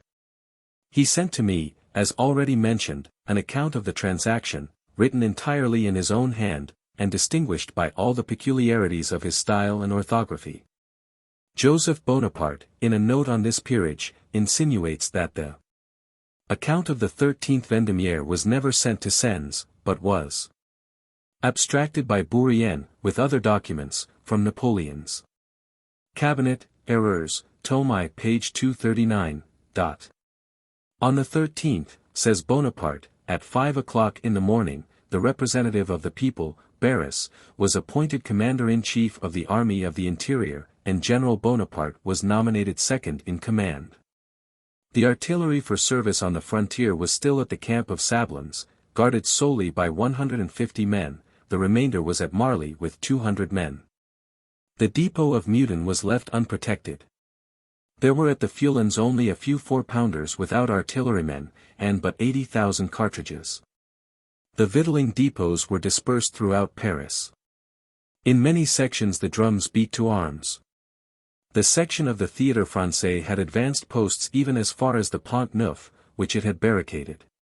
General Barras ordered the artillery to move immediately from the camp of Sablons to the Tuileries, and selected the artillerymen from the battalions of the 89th Regiment, and from the gendarmerie, and placed them at the palace. Sent to Meudon 200 men of the police legion whom he brought from Versailles, 50 cavalry, and 2 companies of veterans. He ordered the property which was at Marly to be conveyed to Meudon. Caused cartridges to be brought there, and established a workshop at that place for the manufacture of more. He secured means for the subsistence of the army and of the convention for many days, independently of the depots which were in the sections. General Verdier, who commanded at the Palais National, exhibited great coolness. He was required not to suffer a shot to be fired till the last extremity.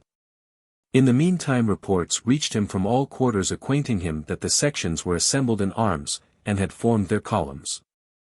He accordingly arrayed his troops so as to defend the convention, and his artillery was in readiness to repulse the rebels. His cannon was planted at the Fulons to fire down the Rue Honoré. 8-pounders were pointed at every opening, and in the event of any mishap, General Verdier had cannon in reserve to fire in flank upon the column which should have forced a passage. He left in the Carrousel 3 howitzers, 8-pounders, to batter down the houses from which the convention might be fired upon. At 4 o'clock the rebel columns marched out from every street to unite their forces. It was necessary to take advantage of this critical moment to attack the insurgents, even had they been regular troops. But the blood about to flow was French.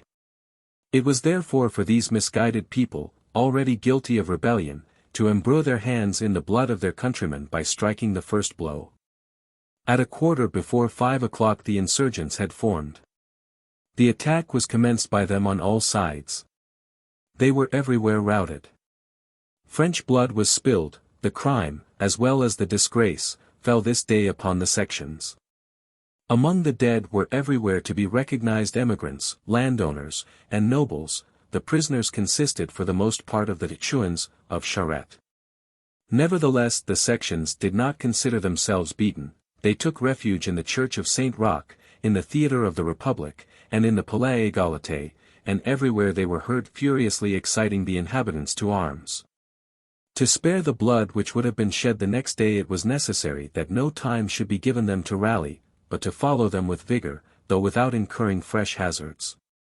The general ordered Montchoisy, who commanded a reserve at the Place de la Resolution, to form a column with 2 12-pounders, to march by the boulevard in order to turn the Place Vendôme. To form a junction with the picket stationed at headquarters, and to return in the same order of column. General Brune, with 2 howitzers, deployed in the streets of Saint-Nicaise and Saint-Honoré. General Carteau sent 200 men and a 4-pounder of his division by the Rue Saint-Thomas-du-Louvre to debouch in the square of the Palais Égalité. General Bonaparte, who had his horse killed under him, repaired to the Fulons. The columns began to move, St. Roch and the Theatre of the Republic were taken, by assault, when the rebels abandoned them, and retreated to the upper part of the Rue de la Loi, and barricaded themselves on all sides. Patrols were sent thither, and several cannon shots were fired during the night, in order to prevent them from throwing up defences, which object was effectually accomplished. At daybreak, the general having learned that some students from the St. Genevieve side of the river were marching with 2 pieces of cannon to succor the rebels, sent a detachment of dragoons in pursuit of them, who seized the cannon and conducted them to the Tuileries. The enfeebled sections, however, still showed a front. They had barricaded the section of Grenelle, and placed their cannon in the principal streets. At 9 o'clock General Berruyer hastened to form his division in battle array in the Place Vendôme, marched with 2 8-pounders to the Rue de Vieux Augustins, and pointed them in the direction of the section Le Pelletier. General Vacher, with a corps of tirailleurs, marched on his right, ready to advance to the Place Victoire. General Brune marched to the Perron, and planted 2 howitzers at the upper end of the Rue Vivienne. General Duvigier, with his column of 600 men, and 2 12-pounders, advanced to the streets of Saint Roch and Montmartre. The sections lost courage with the apprehension of seeing their retreat cut off, and evacuated the post at the sight of our soldiers, forgetting the honor of the French name which they had to support. The section of Brutus still caused some uneasiness. The wife of a representative had been arrested there. General Duvigier was ordered to proceed along the boulevard as far as the Rue Poissonnière. General Berruyer took up a position at the Place Victoire, and General Bonaparte occupied the Pont au Change. The section of Brutus was surrounded, and the troops advanced upon the Place de Grève, where the crowd poured in from the Isle St. Louis, from the Théâtre Français, and from the palace.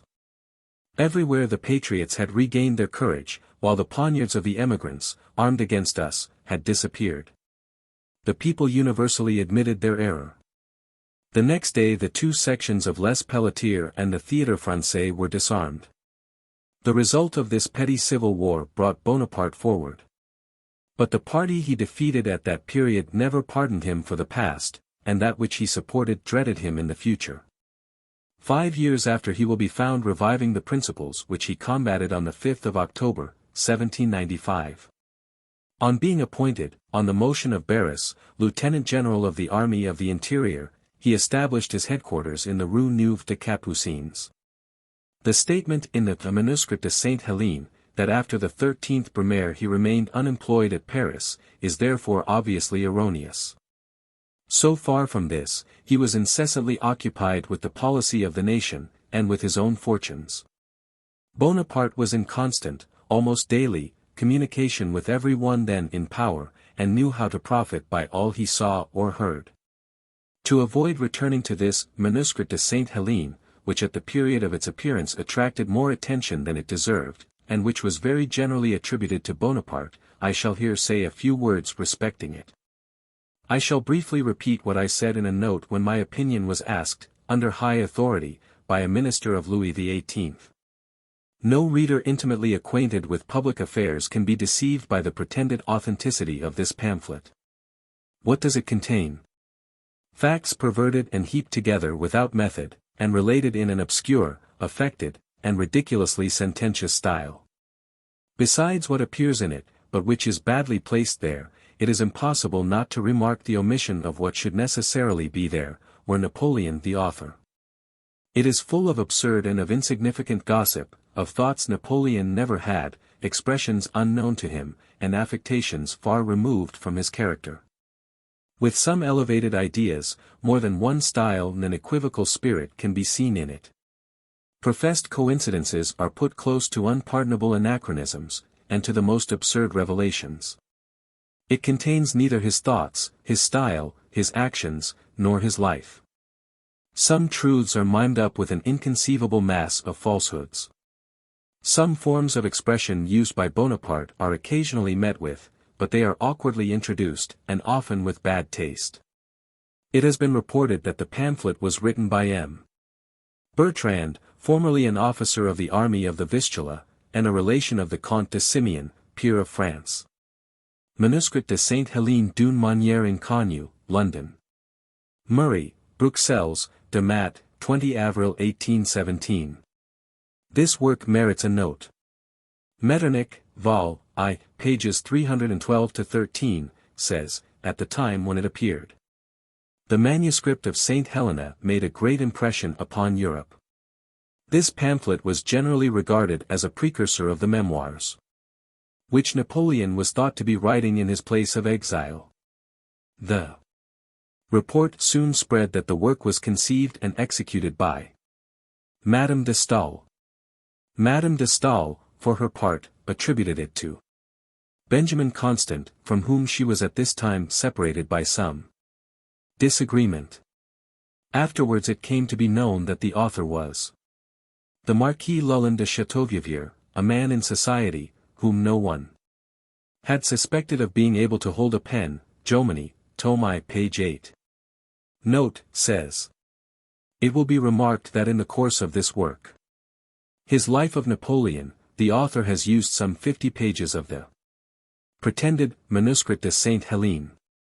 Far from wishing to commit a plagiarism, he considers he ought to render this homage to a clever and original work, several false points of view in which, however, he has combated.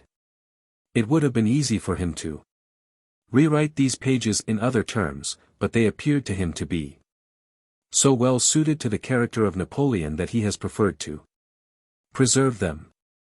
In the will of Napoleon occurs, see end of this work. I disavow the Manuscript de Sainte Helene, and the other works under the title of maxims, sentences, etc., which they have been pleased to publish during the last 6 years. Such rules are not those which have guided my life. This manuscript must not be confused with the Memorial of Saint Helena. Chapter 4. 1795 to 1797. On my return to Paris I meet Bonaparte, his interview with Josephine, Bonaparte's marriage, and departure from Paris 10 days after. Portrait and character of Josephine, Bonaparte's dislike of national property, letter to Josephine, letter of General Colley, and Bonaparte's reply. Bonaparte refuses to serve with Kellerman. Marmont's letters, Bonaparte's order to me to join the army, my departure from Sens for Italy, insurrection of the Venetian states. After the 13th Vendemiaire I returned to Paris from senators. During the short time I stopped there I saw Bonaparte less frequently than formerly. I had, however, no reason to attribute this to anything but the pressure of public business with which he was now occupied. When I did meet him it was most commonly at breakfast or dinner. One day he called my attention to a young lady who sat opposite to him, and asked what I thought of her. The way in which I answered his question appeared to give him much pleasure. He then talked a great deal to me about her, her family, and her amiable qualities. He told me that he should probably marry her, as he was convinced that the union would make him happy. I also gathered from his conversation that his marriage with the young widow would probably assist him in gaining the objects of his ambition. His constantly increasing influence with her had already brought him into contact with the most influential persons of that epoch.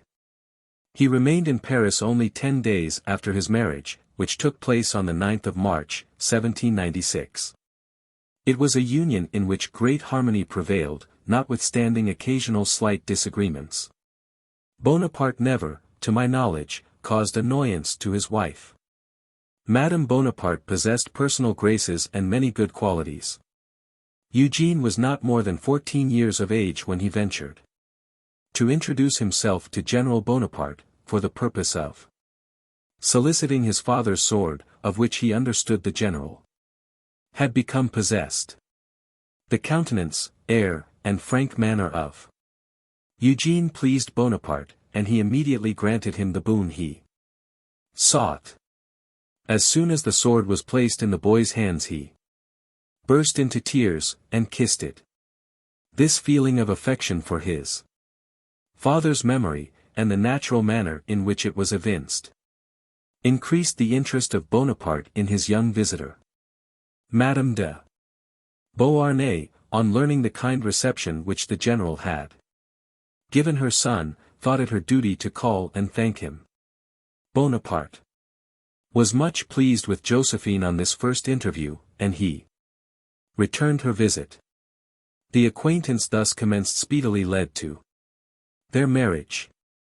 Constant, Bonaparte himself, at St. Helena, says that he first met Josephine at Barras. See Young's Bonaparte, Tome 3. Page 116. Neither of his wives had ever anything to complain of from Napoleon's personal manners, Metternich, Volume 1 page 279. Madame de Remusat, who, to paraphrase Thiers' saying on Bourrienne himself, is a trustworthy witness, for if she received benefits from Napoleon they did not weigh on her, says, however, Napoleon had some affection for his first wife. And, in fact, if he has at any time been touched, no doubt it has been only for her and by her. Tome I page 113. Bonaparte was young when he first knew Madame de Beauharnais. In the circle where he met her she had a great superiority by the name she bore and by the extreme elegance of her manners. In marrying Madame de Beauharnais, Bonaparte believed he was allying himself to a very grand lady. Thus, This was one more conquest, page 114. But in speaking of Josephine's complaints to Napoleon of his love affairs, Madame de Remusat says, her husband sometimes answered by violences, the excesses of which I do not dare to detail, until the moment when, his new fancy having suddenly passed, he felt his tenderness for his wife again renewed. Then he was touched by her sufferings, replaced his insults by caresses which were hardly more measured than his violences, and, as she was gentle and untenacious, she fell back into her feeling of security, page 206. Mayet de Melito, who was a follower of Joseph Bonaparte, says, no woman has united so much kindness to so much natural grace, or has done more good with more pleasure than she did. She honored me with her friendship, and the remembrance of the benevolence she has shown me, to the last moment of her too short existence, will never be effaced from my heart. Tomai, pages 101-2. Meneval, the successor of Bourrienne in his place of secretary to Napoleon, and who remained attached to the emperor until the end, says of Josephine, Tomai, page 227, Josephine was irresistibly attractive. Her beauty was not regular, but she had la grace, plus belle encore que la beauté, according to the good La Fontaine. She had the soft abandonment, the supple and elegant movements, and the graceful carelessness of the Creoles. The reader must remember that the term Creole does not imply any taint of black blood, but only that the person, of European family, has been born in the West Indies. Her temper was always the same. She was gentle and kind. I am convinced that all who were acquainted with her must have felt bound to speak well of her. To few, indeed, did she ever give cause for complaint. In the time of her power she did not lose any of her friends, because she forgot none of them. Benevolence was natural to her, but she was not always prudent in its exercise. Hence her protection was often extended to persons who did not deserve it. Her taste for splendor and expense was excessive. This proneness to luxury became a habit which seemed constantly indulged without any motive. What scenes have I not witnessed when the moment for paying the tradesmen's bills arrived? She always kept back one half of their claims, and the discovery of this exposed her to new reproaches. How many tears did she shed which might have been easily spared? When fortune placed a crown on her head she told me that the event, extraordinary as it was, had been predicted. It is certain that she put faith in fortune-tellers. I often expressed to her my astonishment that she should cherish such a belief, and she readily laughed at her own credulity, but notwithstanding never abandoned it. The event had given importance to the prophecy. But the foresight of the prophetess, said to be an old regress, was not the less a matter of doubt. Not long before the 13th of Vendemiaire, that day which opened for Bonaparte his immense career, he addressed a letter to me at Sens, in which, after some of his usually friendly expressions, he said, "Look out a small piece of land in your beautiful valley of the Yonne. I will purchase it as soon as I can scrape together the money. I wish to retire there, but recollect that I will have nothing to do with national property." Bonaparte left Paris on the 21st of March, 1796, while I was still with my guardians. He no sooner joined the French army than General Colley, then in command of the Piedmontese army, transmitted to him the following letter, which, with its answer, I think sufficiently interesting to deserve preservation. General, I suppose that you are ignorant of the arrest of one of my officers, named Moulin, the bearer of a flag of truce, who has been detained for some days past at Mercico, contrary to the laws of war, and notwithstanding an immediate demand for his liberation being made by General Count Vital. His being a French emigrant cannot take from him the rights of a flag of truce, and I again claim him in that character. The courtesy and generosity which I have always experienced from the generals of your nation induces me to hope that I shall not make this application in vain. And it is with regret that I mention that your chief of brigade, Barthélemy, who ordered the unjust arrest of my flag of truce, having yesterday by the chance of war fallen into my hands, that officer will be dealt with according to the treatment which M. Moulin may receive. I most sincerely wish that nothing may occur to change the noble and humane conduct which the two nations have hitherto been accustomed to observe towards each other. I have the honor, etc. Signed, Kali. Siva. April 17, 1796. Bonaparte replied as follows. General, an emigrant is a parricide whom no character can render sacred. The feelings of honor, and the respect due to the French people, were forgotten when M. Moulin was sent with a flag of truce. You know the laws of war, and I therefore do not give credit to the reprisals with which you threaten the chief of brigade, Barthélemy. If, contrary to the laws of war, you authorize such an act of barbarism, all the prisoners taken from you shall be immediately made responsible for it with the most deplorable vengeance. For I entertain for the officers of your nation that esteem which is due to brave soldiers. The executive directory, to whom these letters were transmitted, approved of the arrest of M. Moulin, but ordered that he should be securely guarded, and not brought to trial, in consequence of the character with which he had been invested. About the middle of the year 1796 the Directory proposed to appoint General Kellerman, who commanded the Army of the Alps, second in command of the Army of Italy. On the 24th of May, 1796 Bonaparte wrote to Carnot respecting this plan, which was far from being agreeable to him. He said, whether I shall be employed here or anywhere else is indifferent to me, to serve the country, and to merit from posterity a page in our history, is all my ambition. If you join Kellerman and me in command in Italy you will undo everything. General Kellerman has more experience than I, and knows how to make war better than I do, but both together, we shall make it badly. I will not willingly serve with a man who considers himself the first general in Europe. Numbers of letters from Bonaparte to his wife have been published. I cannot deny their authenticity, nor is it my wish to do so. I will, however, subjoin one which appears to me to differ a little from the rest.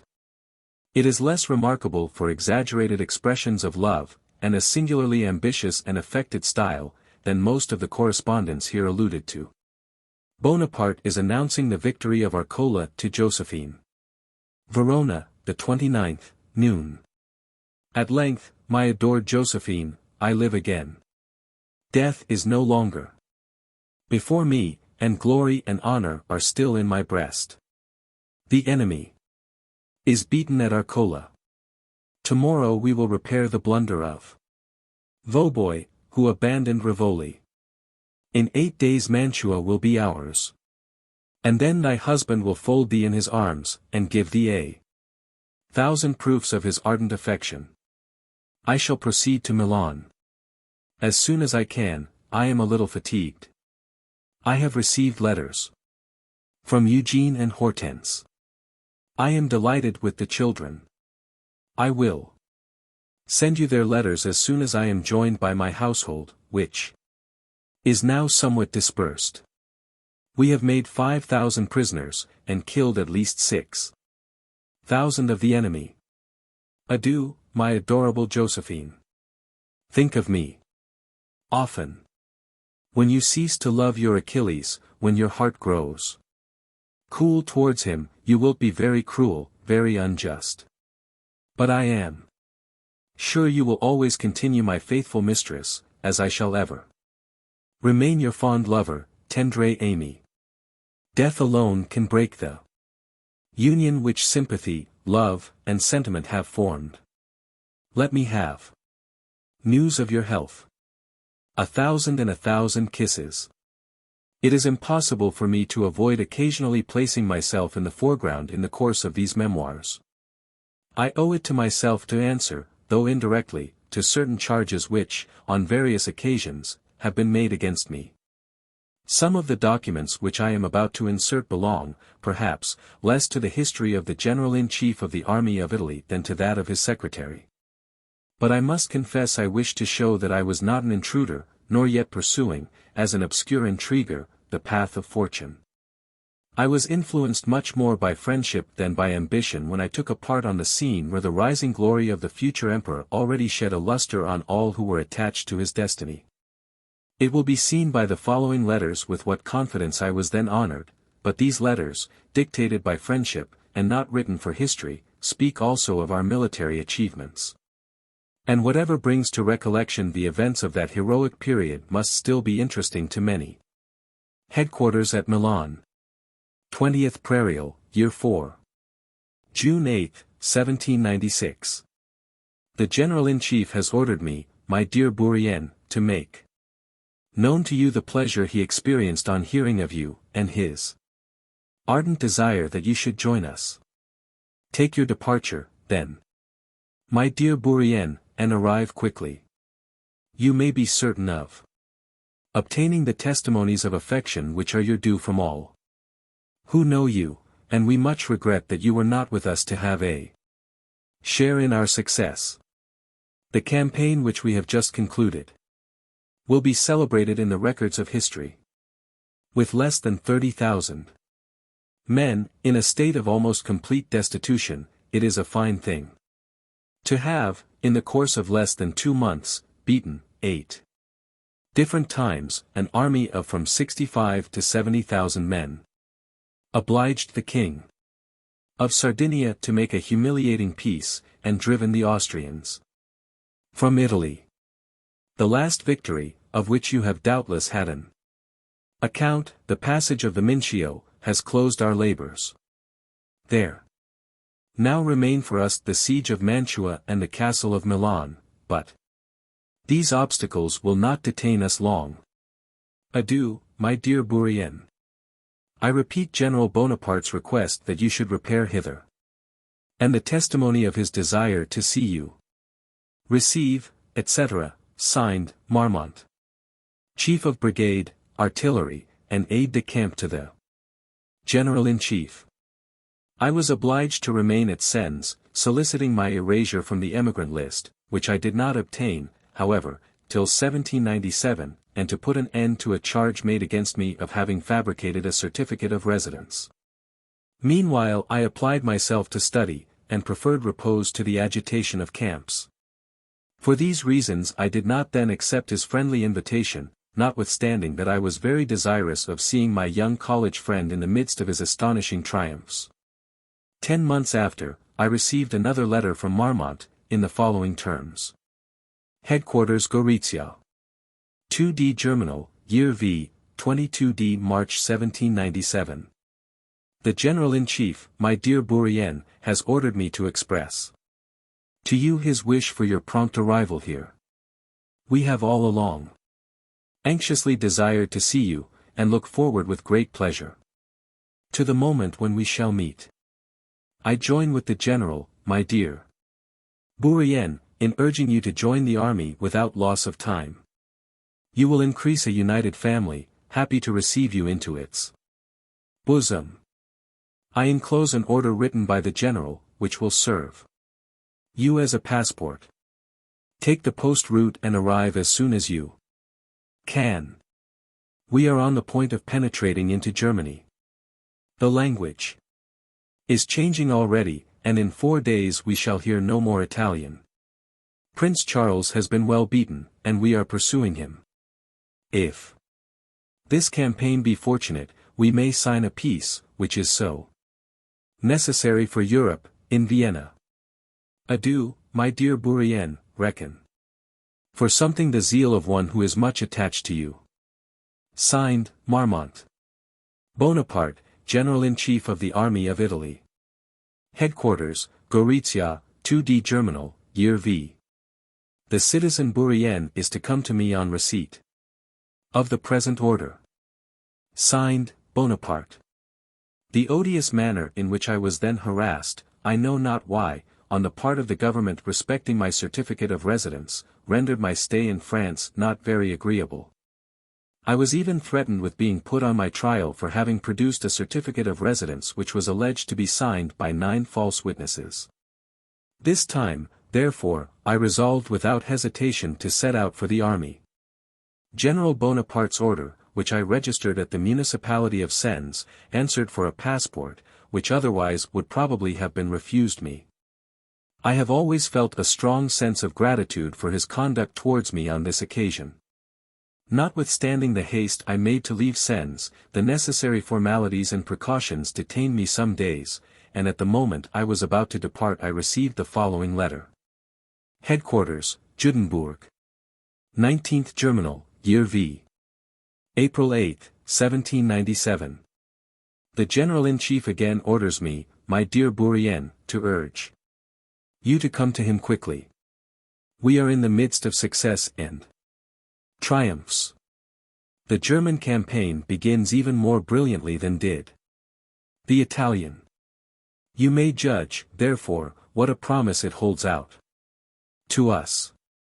Come, my dear Bourrienne, immediately, yield to our solicitations, share our pains and pleasures, and you will add to our enjoyments.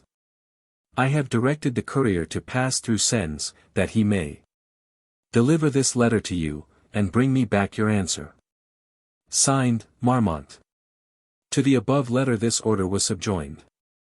The citizen Fauvelet de Bourrienne is ordered to leave Sens, and repair immediately by post to the headquarters of the Army of Italy. Signed, Bonaparte. I arrived at the Venetian territory at the moment when the insurrection against the French was on the point of breaking out. Thousands of peasants were instigated to rise under the pretext of appeasing the troubles of Bergamo and Brescia. I passed through Verona on the 16th of April, the eve of the signature of the preliminaries of Leoben and of the revolt of Verona. Easter Sunday was the day which the ministers of Jesus Christ selected for preaching, that it was lawful, and even meritorious, to kill Jacobins. Death to Frenchmen, death to Jacobins. As they called all the French, were their rallying cries. At the time I had not the slightest idea of this state of things, for I had left Sens only on the 11th of April. After stopping 2 hours at Verona, I proceeded on my journey without being aware of the massacre which threatened that city. When about a league from the town I was, however, stopped by a party of insurgents on their way thither, consisting, as I estimated, of about 2,000 men. They only desired me to cry El Viva Santo Marco, an order with which I speedily complied, and passed on. What would have become of me had I been in Verona on the Monday? On that day the bells were rung, while the French were butchered in the hospitals. Every one met in the streets was put to death. The priests headed the assassins, and more than 400 Frenchmen were thus sacrificed. The forts held out against the Venetians, though they attacked them with fury, but repossession of the town was not obtained until after 10 days.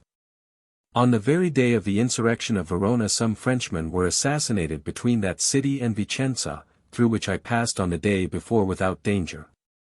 And scarcely had I passed through Padua, when I learned that others had been massacred there.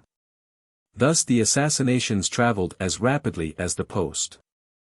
I shall say a few words respecting the revolt of the Venetian states, which, in consequence of the difference of political opinions, has been viewed in very contradictory lights.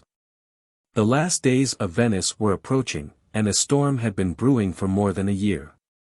About the beginning of April 1797 the threatening symptoms of a general insurrection appeared. The quarrel commenced when the Austrians entered Peschiera, and some pretext was also afforded by the reception given to Monsieur, afterwards Louis XVIII. It was certain that Venice had made military preparations during the siege of Mantua in 1796. The interests of the aristocracy outweighed the political considerations in our favor. On the 7th of June, 1796 General Bonaparte wrote thus to the Executive Directory. The Senate of Venice lately sent 2 judges of their council here to ascertain definitively how things stand. I repeated my complaints. I spoke to them about the reception given to Monsieur. Should it be your plan to extract 5 or 6 millions from Venice, I have expressly prepared this sort of rupture for you. If your intentions be more decided, I think this ground of quarrel ought to be kept up. Let me know what you mean to do, and wait till the favorable moment, which I shall seize according to circumstances. For we must not have to do with all the world at once. The Directory answered that the moment was not favorable, that it was first necessary to take Mantua, and give Wurmser a sound beating. However, towards the end of the year 1796 the Directory began to give more credit to the sincerity of the professions of neutrality made on the part of Venice. It was resolved, therefore, to be content with obtaining money and supplies for the army, and to refrain from violating the neutrality. The Directory had not then in reserve, like Bonaparte, the idea of making the dismemberment of Venice serve as a compensation for such of the Austrian possessions as the French Republic might retain. In 1797 the expected favorable moment had arrived. The knell of Venice was rung. And Bonaparte thus wrote to the Directory on the 30th of April, "I am convinced that the only course to be now taken is to destroy this ferocious and sanguinary government." On the 3d of May, writing from Palma Nuova, he says, "I see nothing that can be done but to obliterate the Venetian name from the face of the globe." Towards the end of March 1797 the government of Venice was in a desperate state. Ottolini, the Podesta of Bergamo, an instrument of tyranny in the hands of the state inquisitors, then harassed the people of Bergamo and Brescia, who, after the reduction of Mantua, wished to be separated from Venice. He drew up, to be sent to the Senate, a long report respecting the plans of separation, founded on information given him by a Roman advocate, named Marcellin Serpini, who pretended to have gleaned the facts he communicated in conversation with officers of the French army. The plan of the patriotic party was, to unite the Venetian territories on the mainland with Lombardy, and to form of the whole one republic. The conduct of Ottolini exasperated the party inimical to Venice, and augmented the prevailing discontent. Having disguised his valet as a peasant, he sent him off to Venice with the report he had drawn up on Serpini's communications, and other information, but this report never reached the inquisitors. The valet was arrested, his dispatches taken, and Ottolini fled from Bergamo. This gave a beginning to the general rising of the Venetian states. In fact, the force of circumstances alone brought on the insurrection of those territories against their old insular government. General Lahoz, who commanded the Lombard Legion, was the active protector of the revolution, which certainly had its origin more in the progress of the prevailing principles of liberty than in the crooked policy of the Senate of Venice. Bonaparte, indeed, in his dispatches to the Directory, stated that the Senate had instigated the insurrection, but that was not quite correct, and he could not wholly believe his own assertion. Pending the vacillation of the Venetian Senate, Vienna was exciting the population of its states on the mainland to rise against the French. The Venetian government had always exhibited an extreme aversion to the French Revolution, which had been violently condemned at Venice. Hatred of the French had been constantly excited and encouraged, and religious fanaticism had inflamed many persons of consequence in the country. From the end of 1796 the Venetian Senate secretly continued its armaments, and the whole conduct of that government announced intentions which have been called perfidious, but the only object of which was to defeat intentions still more perfidious. The Senate was the irreconcilable enemy of the French Republic. Excitement was carried to such a point that in many places the people complained that they were not permitted to arm against the French. The Austrian generals industriously circulated the most sinister reports respecting the armies of the Sambre-et-Meuse and the Rhine, and the position of the French troops in the Tyrol. These impostures, printed in bulletins, were well calculated to instigate the Italians, and especially the Venetians, to rise in mass to exterminate the French, when the victorious army should penetrate into the hereditary states. The pursuit of the Archduke Charles into the heart of Austria encouraged the hopes which the Venetian Senate had conceived, that it would be easy to annihilate the feeble remnant of the French army.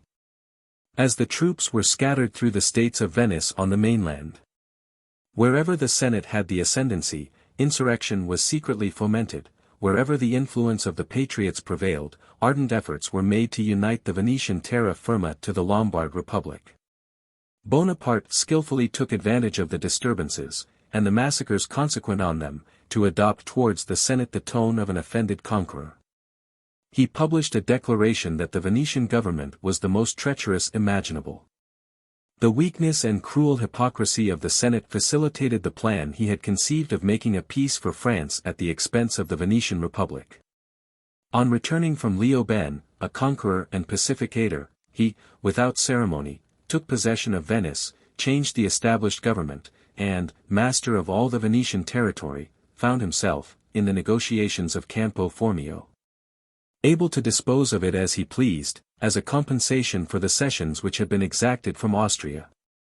After the 19th of May he wrote to the Directory that one of the objects of his treaty with Venice was to avoid bringing upon us the odium of violating the preliminaries relative to the Venetian territory, and, at the same time, to afford pretexts and to facilitate their execution. At Campo Formio the fate of this republic was decided. It disappeared from the number of states without effort or noise. The silence of its fall astonished imaginations warmed by historical recollections from the brilliant pages of its maritime glory. Its power, however, which had been silently undermined, existed no longer except in the prestige of those recollections. What resistance could it have opposed to the man destined to change the face of all Europe? Chapter 5.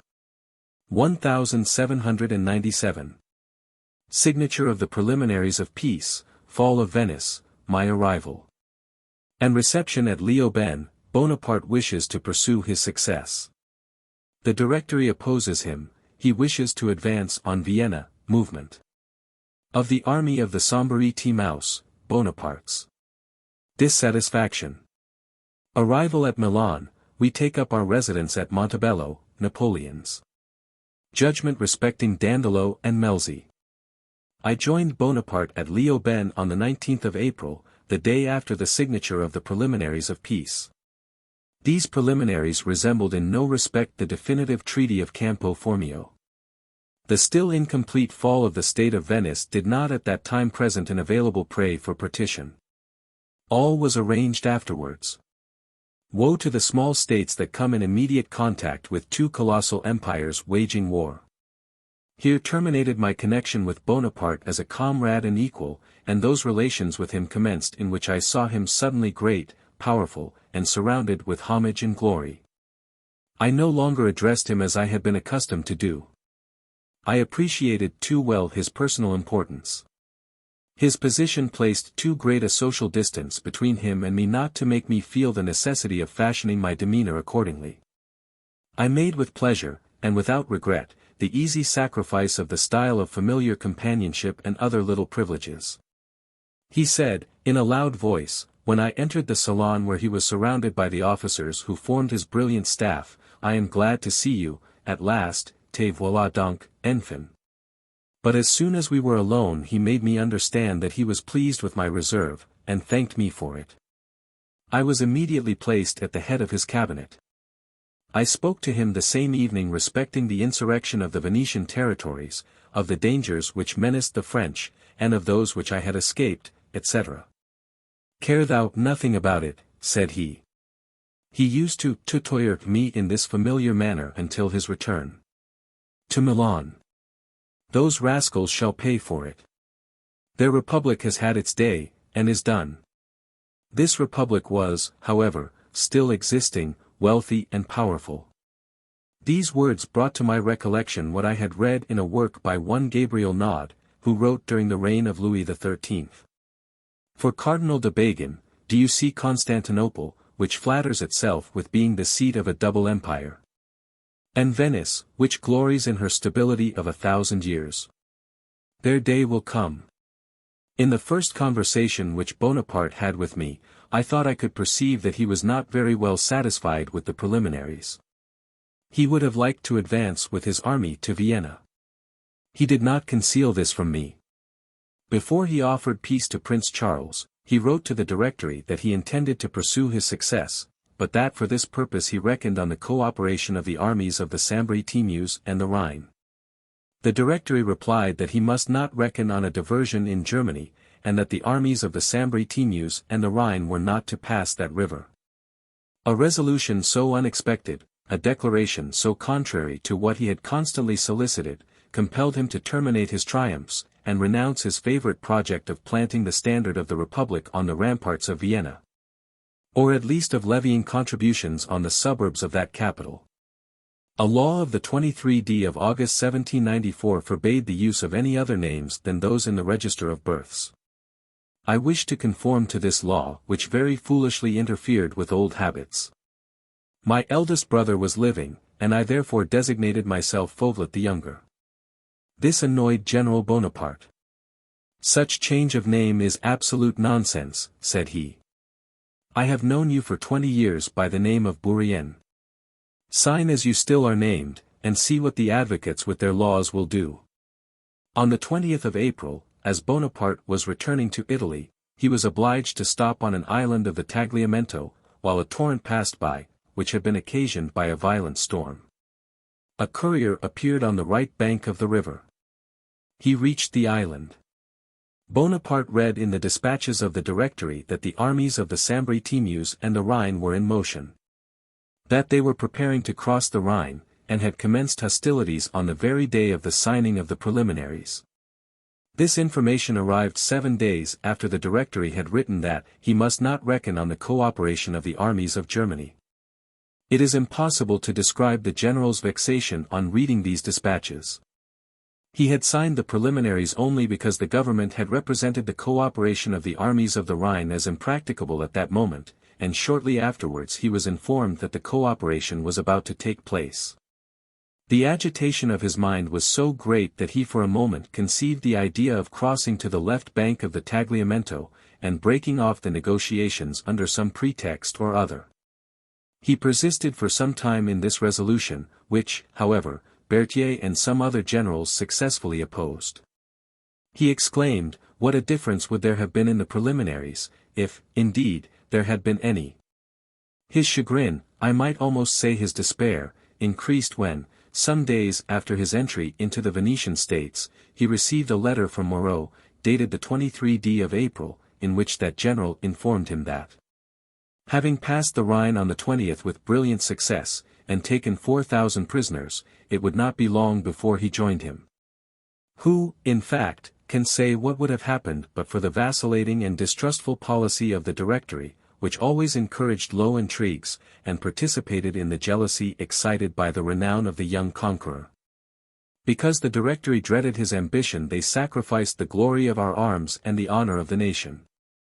For it cannot be doubted that, had the passage of the Rhine, so urgently demanded by Bonaparte, taken place some days sooner, he would have been able, without incurring any risk, to dictate imperiously the conditions of peace on the spot.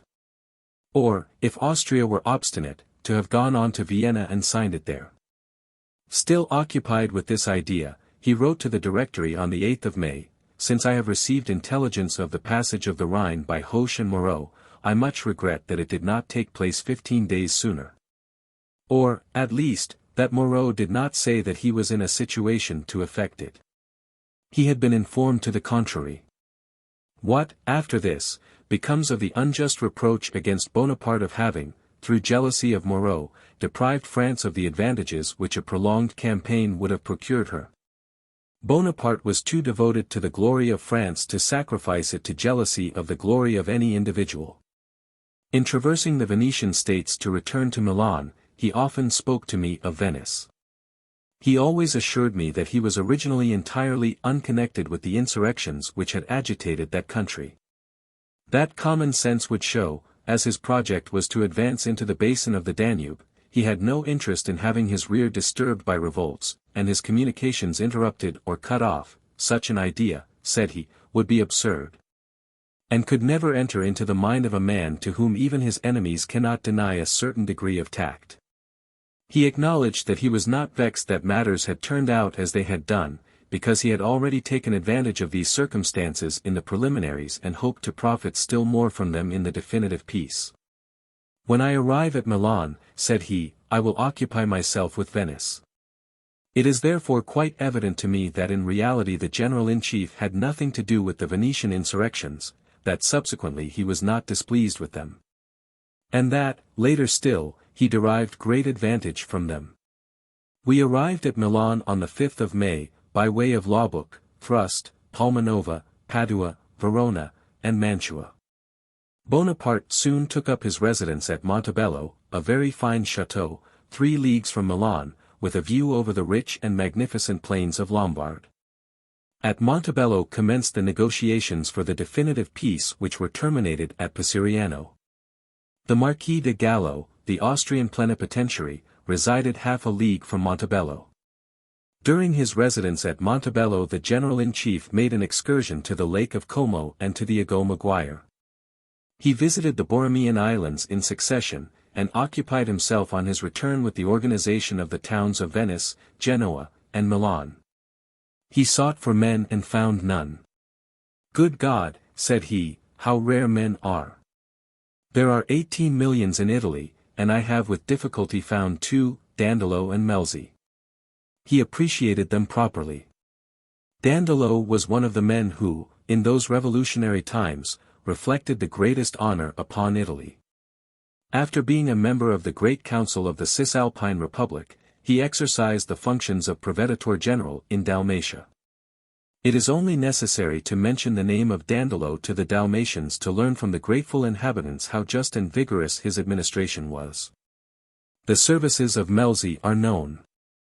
He was Chancellor and Keeper of the Seals of the Italian monarchy, and was created Duke of Lodi. Francesco, Conte de Melzi d'Eril, 1753–1816, Vice President of the Italian Republic, 1802, Chancellor of the Kingdom of Italy. 1805. Duc de Lothe, 1807. In those who have seen the world the truth of Napoleon's reproach excites little astonishment. In a country which, according to biographies and newspapers, abounds with extraordinary men, a woman of much talent, Madame Roland, said, "What has most surprised me, since the elevation of my husband has afforded me the opportunity of knowing many persons, and particularly those employed in important affairs, is the universal mediocrity which exists. It surpasses all that the imagination can conceive, and it is observable in all ranks, from the clerk to the minister. Without this experience I never could have believed my species to be so contemptible." Who does not remember Oxenstiern's remark to his son, who trembled at going so young to the Congress of Munster, "Go, my son. You will see by what sort of men the world is governed." Chapter 6. 1797. Napoleon's correspondence, release of French prisoners at Olmütz. Negotiations with Austria, Bonaparte's dissatisfaction, letter of complaint from Bonaparte to the Executive Directory, note respecting the affairs of Venice and the Club of Clichy. Written by Bonaparte. And circulated in the army, intercepted letter of the Emperor Francis. During the time when the preliminaries of Leoben suspended military operations, Napoleon was not anxious to reply immediately to all letters. He took a fancy to do, not exactly as Cardinal Dubois did, when he threw into the fire the letters he had received, saying, "There. My correspondents are answered," but something of the same kind. To satisfy himself that people wrote too much, and lost, in trifling and useless answers, valuable time, he told me to open only the letters which came by extraordinary couriers, and to leave all the rest for 3 weeks in the basket. At the end of that time it was unnecessary to reply to 4/5 of these communications. Some were themselves answers, some were acknowledgments of letters received. Others contained requests for favors already granted, but of which intelligence had not been received.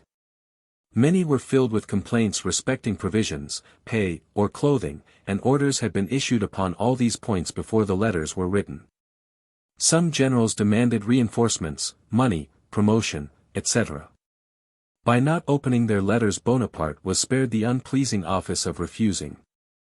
When the General-in-Chief compared the very small number of letters which it was necessary to answer with the large number which time alone had answered, he laughed heartily at his whimsical idea. Would not this mode of proceeding be preferable to that of causing letters to be opened by any one who may be employed, and replying to them by a circular to which it is only necessary to attach a date? During the negotiations which followed the Treaty of Leoben, the Directory ordered General Bonaparte to demand the liberty of MM. de Lafayette, La Tour Marbourg, and Bureau de Pouzy, detained at Olmütz since 1792 as prisoners of state. The General-in-Chief executed this commission with as much pleasure as zeal, but he often met with difficulties which appeared to be insurmountable. It has been very incorrectly stated that these prisoners obtained their liberty by one of the articles of the preliminaries of Leo Ben. I wrote a great deal on this subject to the dictation of General Bonaparte, and I joined him only on the day after the signature of these preliminaries. It was not till the end of May of the year 1797 that the liberation of these captives was demanded, and they did not obtain their freedom till the end of August. There was no article in the treaty, public or secret, which had reference to them. Neither was it at his own suggestion that Bonaparte demanded the enlargement of the prisoners, but by order of the Directory. To explain why they did not go to France immediately after their liberation from Olmütz. It is necessary to recollect that the events of the 18th Fructidor occurred between the period when the first steps were taken to procure their liberty and the date of their deliverance. It required all Bonaparte's ascendancy and vigor of character to enable him to succeed in his object at the end of 3 months.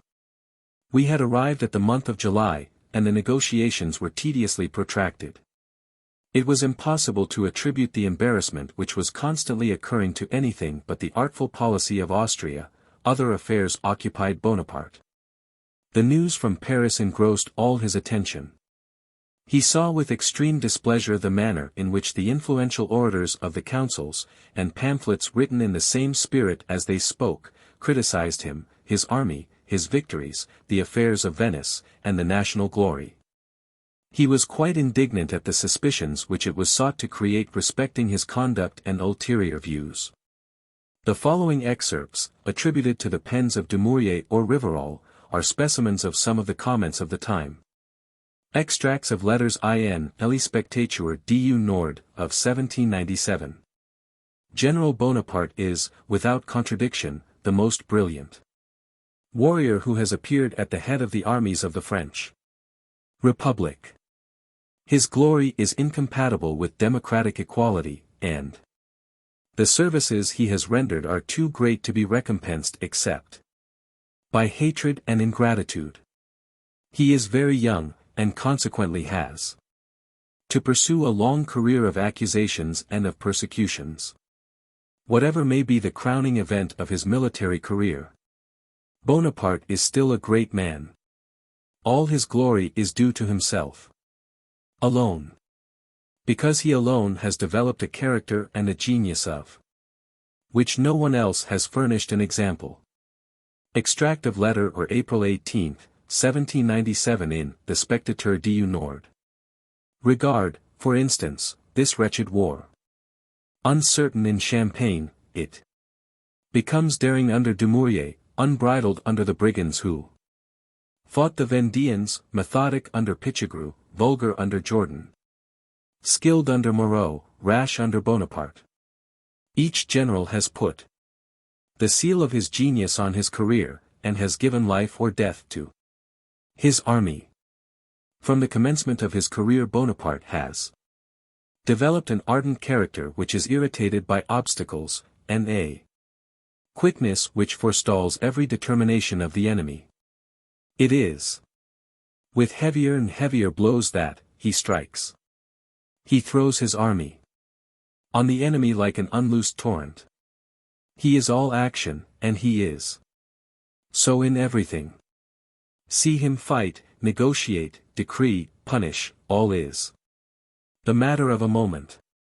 He compromises with Turin as with Rome. He invades Medina as he burns Binasco. He never hesitates to cut the Gordian knot is always his method. Bonaparte could not endure to have his conduct predicated and enraged at seeing his campaigns depreciated, his glory and that of his army disparaged. The extraordinary folly of the opposition to the Directory in throwing Bonaparte on to the side of the Directory will be seen by reading the speech of Dumoulin, so often referred to by Bourrienne. Thiers, Volume V, pages 110 to 111, and by the attempts of Matthew Dumas to remove the impression that the opposition slighted the fortunate General. See Dumas, Tome 3. Page 80, see also Lanfrey, Tome I. Pages 257 to 299. And intrigues formed against him in the Club of Clichy, he wrote the following letter to the Directory. To the President of the Executive Directory. I have just received, Citizens Directors, a copy of the motion of Dumoulard, 23d June 1797. This motion, printed by order of the Assembly, it is evident, is directed against me. I was entitled, after, having 5 times concluded peace, and given a death blow to the coalition, if not to civic triumphs, at least to live tranquilly under the protection of the first magistrates of the Republic. At present I find myself ill-treated, persecuted, and disparaged, by every shameful means which their policy brings to the aid of persecution. I would have been indifferent to all except that species of opprobrium with which the first magistrates of the Republic endeavor to overwhelm me. After having deserved well of my country by my last act, I am not bound to hear myself accused in a manner as absurd as atrocious. I have not expected that a manifesto, signed by emigrants, paid by England, should obtain more credit with the Council of 500 than the evidence of 80,000 men, than mine. What? We were assassinated by traitors, upwards of 400 men perished, and the first magistrates of the Republic make it a crime to have believed the statement for a moment. Upwards of 400 Frenchmen were dragged through the streets. They were assassinated before the eyes of the governor of the fort. They were pierced with 1,000 blows of stilettos, such as I sent you and the representatives of the French people cause it to be printed, that if they believed this fact for an instant, they were excusable. I know. Well, there are societies where it is said, is this blood, then, so pure? If only base men, who are dead to the feeling of patriotism and national glory, had spoken of me thus, I would not have complained. I would have disregarded it. But I have a right to complain of the degradation to which the first magistrates of the Republic reduce those who have aggrandized, and carried the French name to so high a pitch of glory.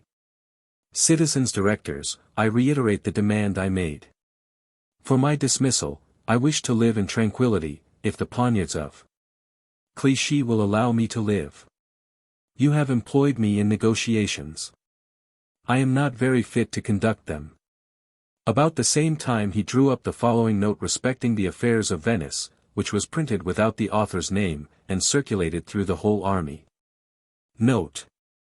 Bonaparte, pausing before the gates of Turin, Parma, Rome, and Vienna, offering peace when he was sure of obtaining nothing but fresh triumphs, Bonaparte, whose every operation exhibits respect for religion, morality, and old age. Who, instead of heaping, as he might have done, dishonor upon the Venetians, and humbling their Republic to the earth, loaded her with acts of kindness, and took such great interest in her glory, is this the same Bonaparte who is accused of destroying the ancient government of Venice, and democratizing Genoa, and even of interfering in the affairs of the prudent and worthy people of the Swiss cantons?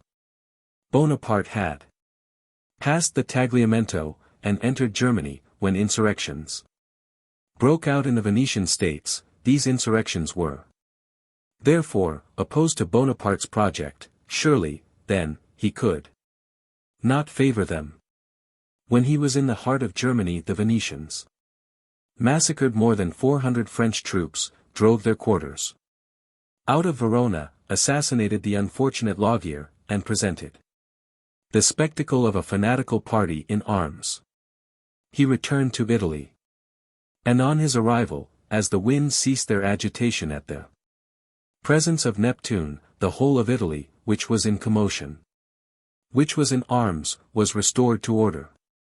However, the deputies from Bonaparte drew up different articles, conformable to the situation of the country, and in order to prevent, not a revolution in the government, for the government was defunct, and had died a natural death, but a crisis, and to save the city from convulsion, anarchy, and pillage.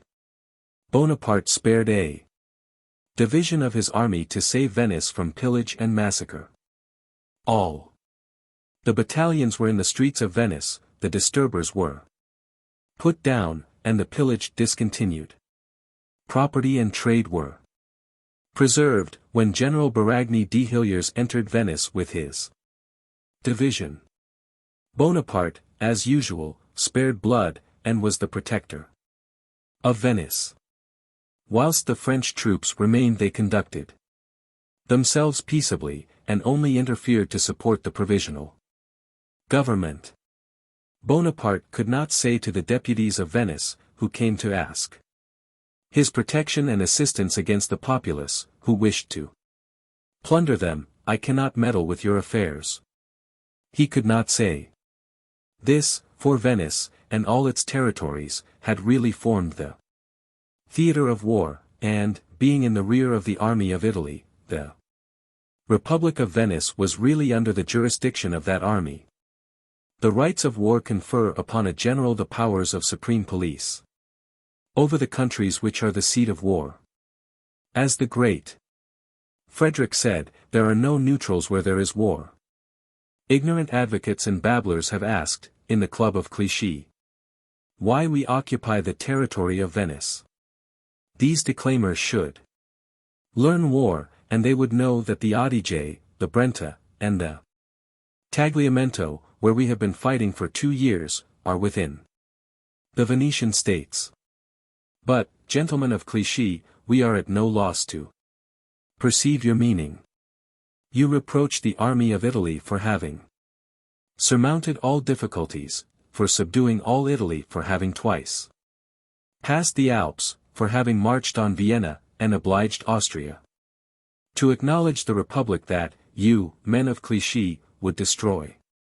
You accuse Bonaparte, I see clearly, for having brought about peace.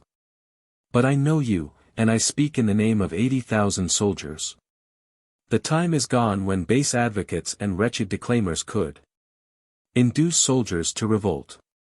If, however, you compel them, the soldiers of the army of Italy will soon appear at the barrier of Clichy, with their general. But woe unto you if they do. Bonaparte, having arrived at Palmanova, issued a manifesto on the 2d of May 1797.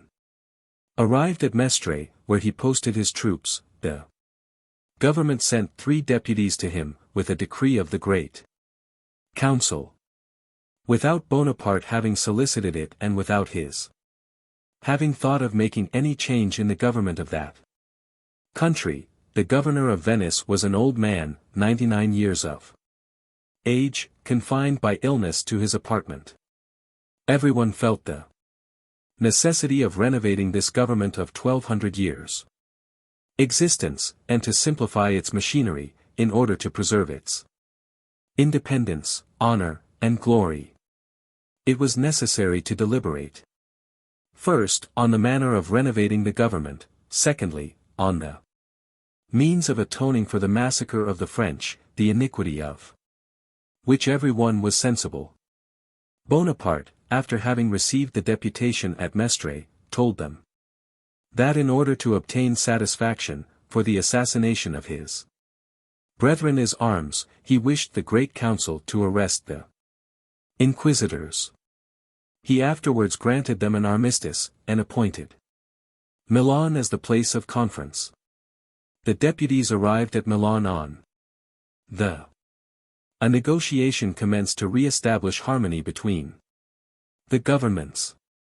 However, anarchy, with all its horrors, afflicted the city of Venice. 10,000 Sclavonians threatened to pillage the shops. Bonaparte acquiesced in the proposition submitted by the deputies, who promised to verify the loss which had been sustained by pillage. Bonaparte also addressed a manifesto to the Doge, which appeared in all the public papers. It contained 15 articles of complaint, and was followed by a decree ordering the French minister to leave Venice, the Venetian agents to leave Lombard, and the Lion of St. Mark to be pulled down in all the continental territories of Venice. The general-in-chief now openly manifested his resolution of marching on Paris, and this disposition, which was well known in the army, was soon communicated to Vienna. At this period a letter from the Emperor Francis II. to his brother, the Grand Duke of Tuscany, was intercepted by Bonaparte. I translated the letter, which proved to him that Francis II. was acquainted with his project.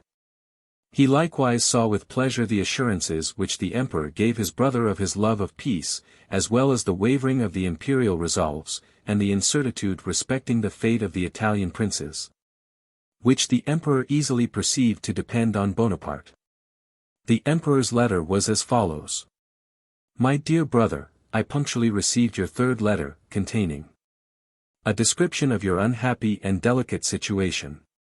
You may be assured that I perceive it as clearly as you do yourself. And I pity you the more because, in truth, I do not know what advice to give you. You are, like me, the victim of the former inactivity of the princes of Italy, who ought, at once, to have acted with all their united forces, while I still possessed Mantua. If Bonaparte's project be, as I learn, to establish republics in Italy, this is likely to end in spreading republicanism over the whole country. I have already commenced negotiations for peace, and the preliminaries are ratified. If the French observe them as strictly as I do, and will do, then your situation will be improved, but already the French are beginning to disregard them. The principal problem which remains to be solved is, whether the French Directory approve of Bonaparte's proceedings, and whether the latter, as appears by some papers distributed through his army, is not disposed to revolt against his country. Which also seems to be probable, from his severe conduct towards Switzerland, notwithstanding the assurances of the Directory, that he had been ordered to leave the country untouched. If this should be the case, new and innumerable difficulties may arise. Under these circumstances I can, at present, advise nothing, for, as to myself, it is only time and the circumstances of the moment which can point out how I am to act. There is nothing new here. We are all well, but the heat is extraordinary. Always retain your friendship and love for me. Make my compliments to your wife, and believe me ever your best friend and brother, Francis. Hetzendorf, July 20th, 1797. Chapter 7. 1797. Unfounded reports, Carnot, capitulation of Mantua, General Clark. The Directory yields to Bonaparte, Berthier, arrival of Eugene Beauharnais at Milan, Comte de Lannay d'Entraigues, his interview with Bonaparte, seizure of his papers, copy of one describing a conversation between him and Comte de Montgaillard, the Emperor Francis, the Prince de Condé and General Pichegru. While Bonaparte was expressing his opinion on his campaigns and the injustice with which they had been criticized, it was generally believed that Carnot dictated to him from a closet in the Luxembourg all the plans of his operations, and that Berthier was at his right hand, without whom, notwithstanding Carnot's plans, which were often mere romances, he would have been greatly embarrassed.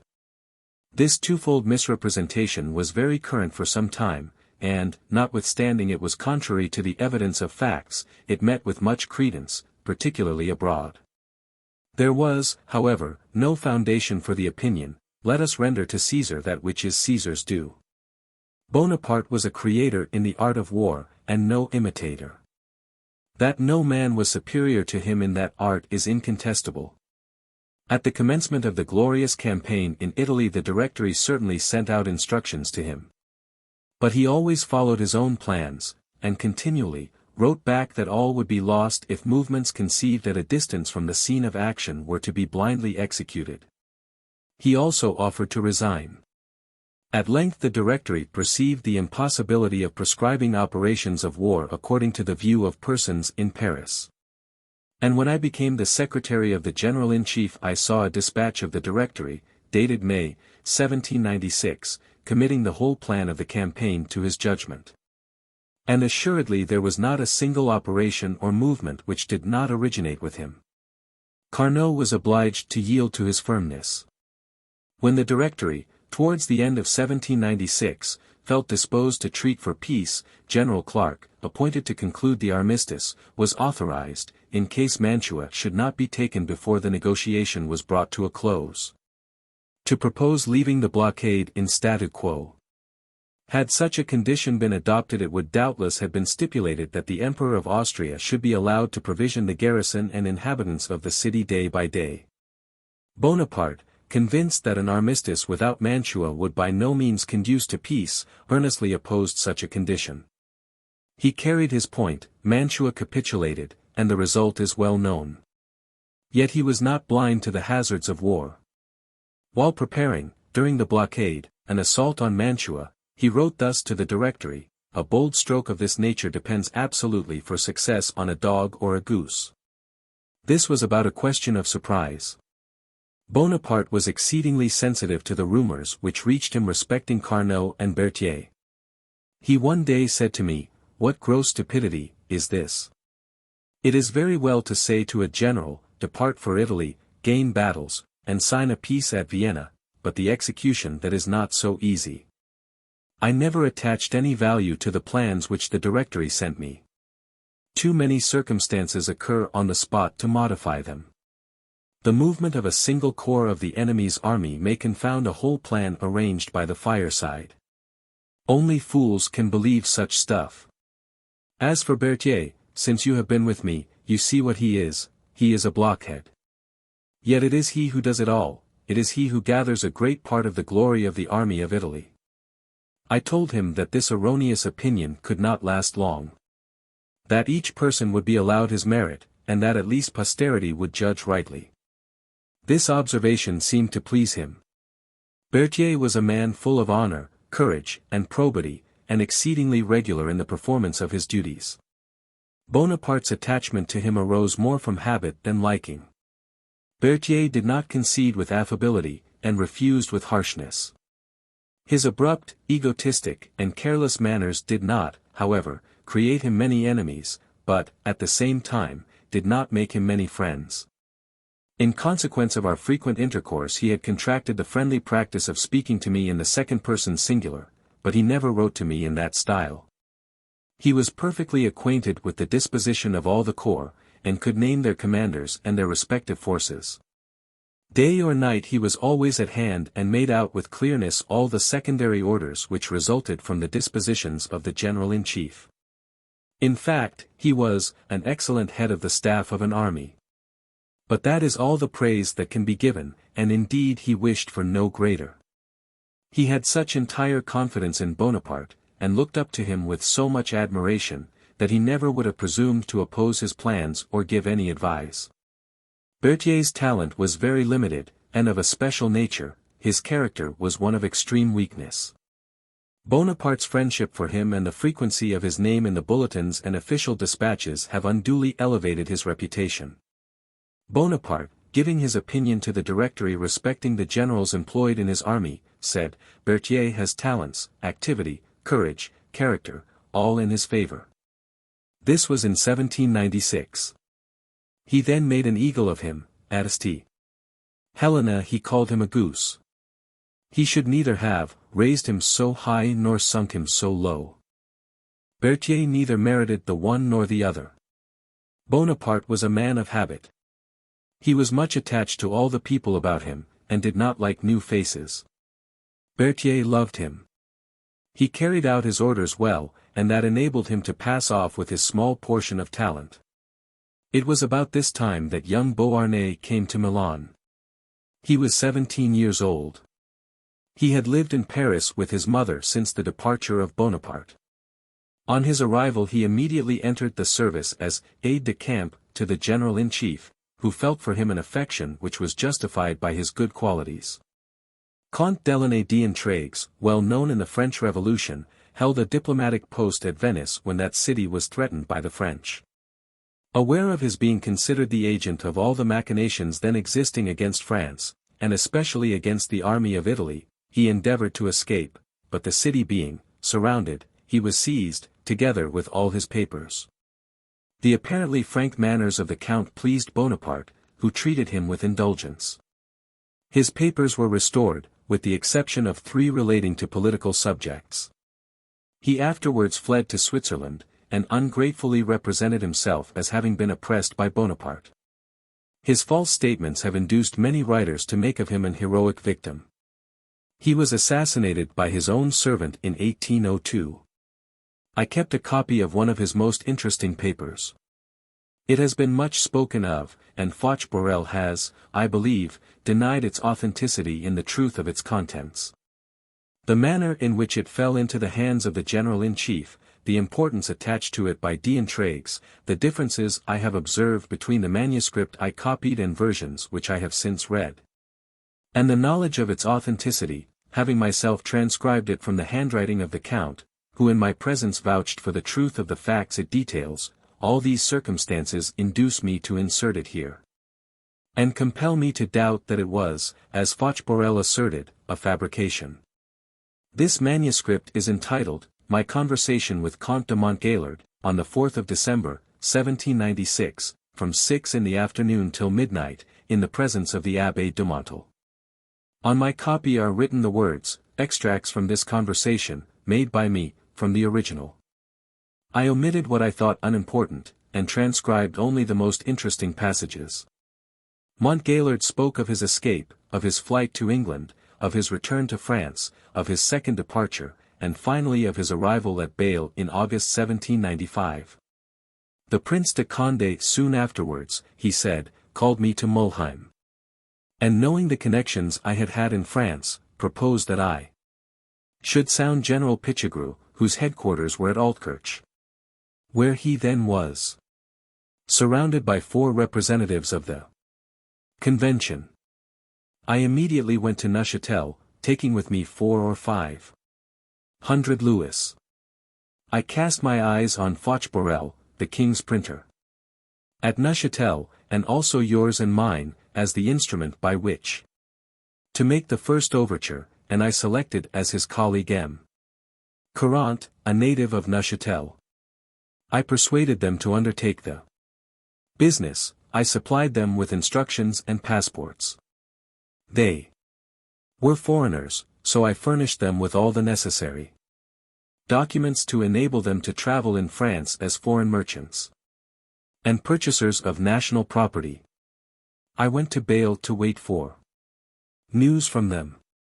On the 13th of August Fauch and Courant set out for the headquarters at Altkirch. They remained there 8 days without finding an opportunity to speak to Pichegru, who was surrounded by representatives and generals.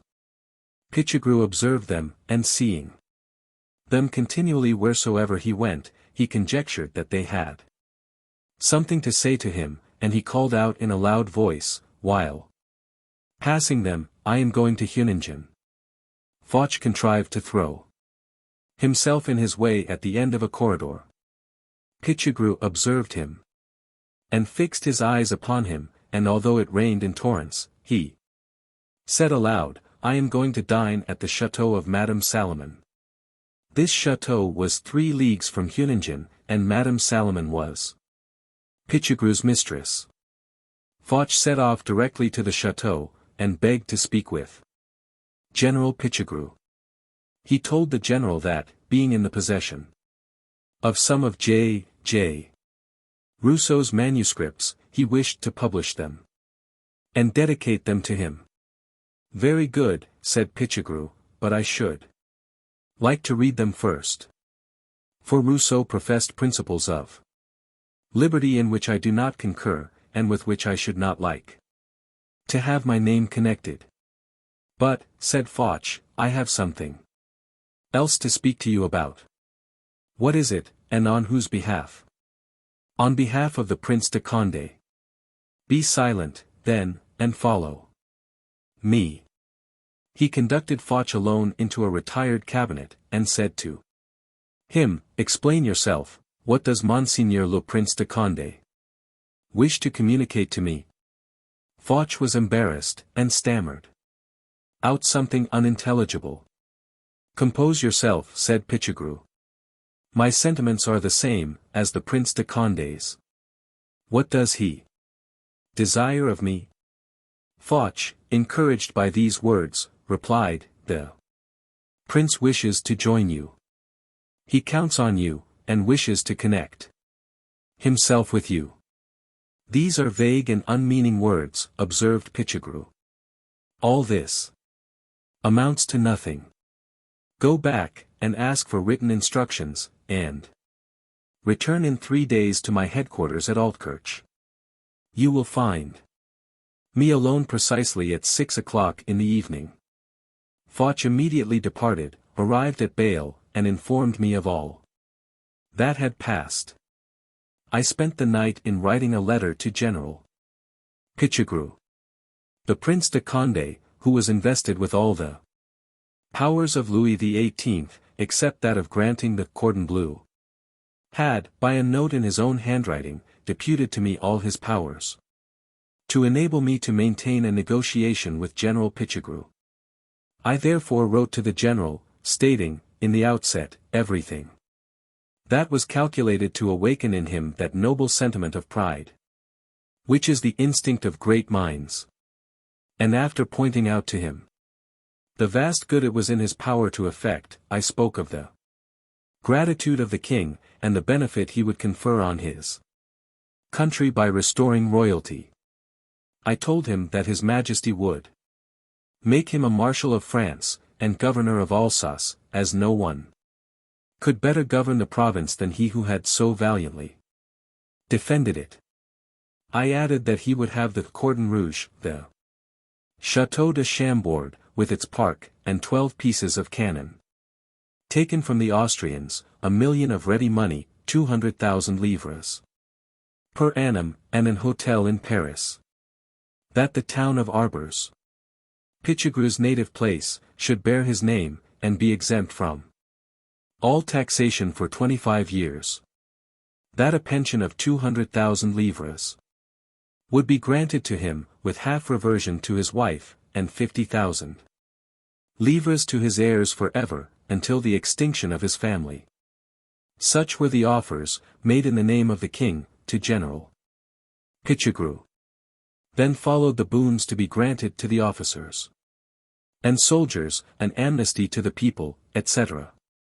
I added that the Prince de Condé desired that he would proclaim the king in the camps, surrender the city of Hunningen to him, and join him for the purpose of marching on Paris. Pichegru, having read my letter with great attention, said to Foch, this is all very well, but who is this M. de Montgaillard, who talks of being thus authorized? I neither know him nor his signature.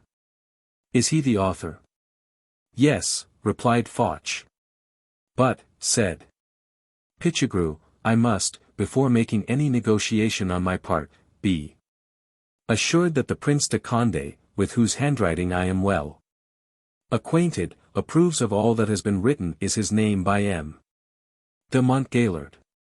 Return directly to M. de Montgaillard, and tell him to communicate my answer to the prince. Foch immediately departed, leaving M. Courant with Pichegru. He arrived at Bâle at 9 o'clock in the evening. I set off directly for Malheim, the Prince de Condé's headquarters, and arrived there at 12:30. The prince was in bed, but I awoke him. He made me sit down by his bedside, and our conference then commenced. After having informed the prince of the state of affairs, all that remained was to prevail on him to write to General Pichegru to confirm the truth of what had been stated in his name. This matter, which appeared so simple, and so little liable to objection. Occupied the whole night. The prince, as brave a man as can possibly be, inherited nothing from the great Condé but his undaunted courage. In other respects he is the most insignificant of men, without resources of mind, or decision of character. Surrounded by men of mediocrity, and even baseness, and though he knows them well, he suffers himself to be governed by them. It required 9 hours of hard exertion on my part to get him to write to General Pichegru a letter of 8 lines. First, he did not wish it to be in his handwriting. 2d, he objected to dating it. 3d, he was unwilling to call him general, lest he should recognize the Republic by giving that title. 4th, he did not like to address it, or affix his seal to it. At length he consented to all, and wrote to Pichegru that he might place full confidence in the letters of the Comte de Montgaillard. When all this was settled, after great difficulty, the prince next hesitated about sending the letter. But at length he yielded. I set off for Bale, and dispatched Foch to Altkirch, to General Pichegru.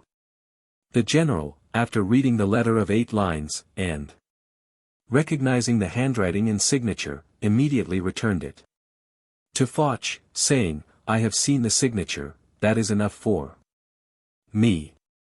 The word of the prince is a pledge with which every Frenchman ought to be satisfied. Take back his letter. He then inquired, what was the prince's wish? Foch explained that he wished, first, that Pichegru should proclaim the king to his troops, and hoist the white flag. 2d, that he should deliver up Hunningen to the prince. Pichegru objected to this. I will never take part in such a plot, said he. I have no wish to make the 3rd volume of Lafayette and Dumouriez. I know my resources, they are as certain as they are vast. Their roots are not only in my army, but in Paris, in the Convention, in the departments, and in the armies of those generals, my colleagues, who think as I do. I wish to do nothing by halves. There must be a complete end of the present state of things. France cannot continue a republic.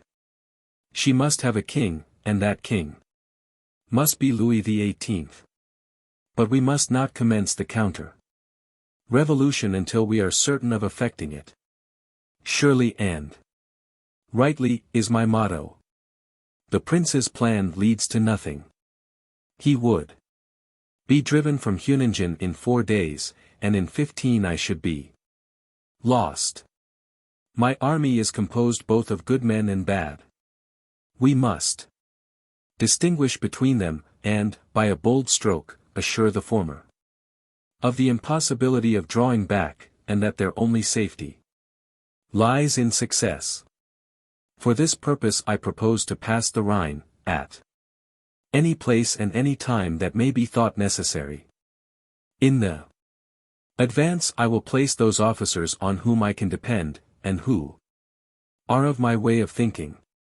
I will separate the bad, and place them in situations where they can do no harm, and their position shall be such as to prevent them from uniting.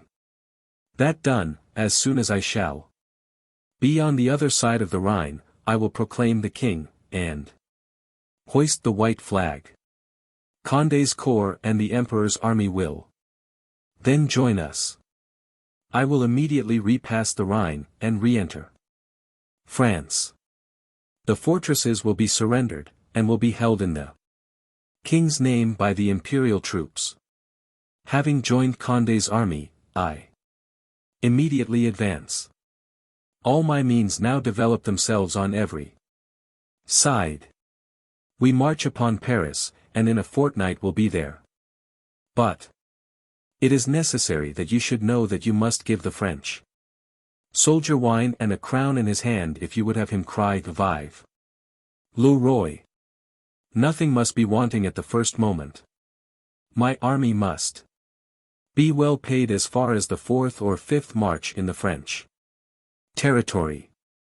There go and tell all this to the prince, show my handwriting, and bring me back his answer. During these conferences Pichegru was surrounded by 4 representatives of the people, at the head of whom was Merlin de Thionville, the most insolent and the most ferocious of inquisitors. These men, having the orders of the committee, pressed Pichegru to pass the Rhine and go and besiege Mannheim, where Merlin had an understanding with the inhabitants.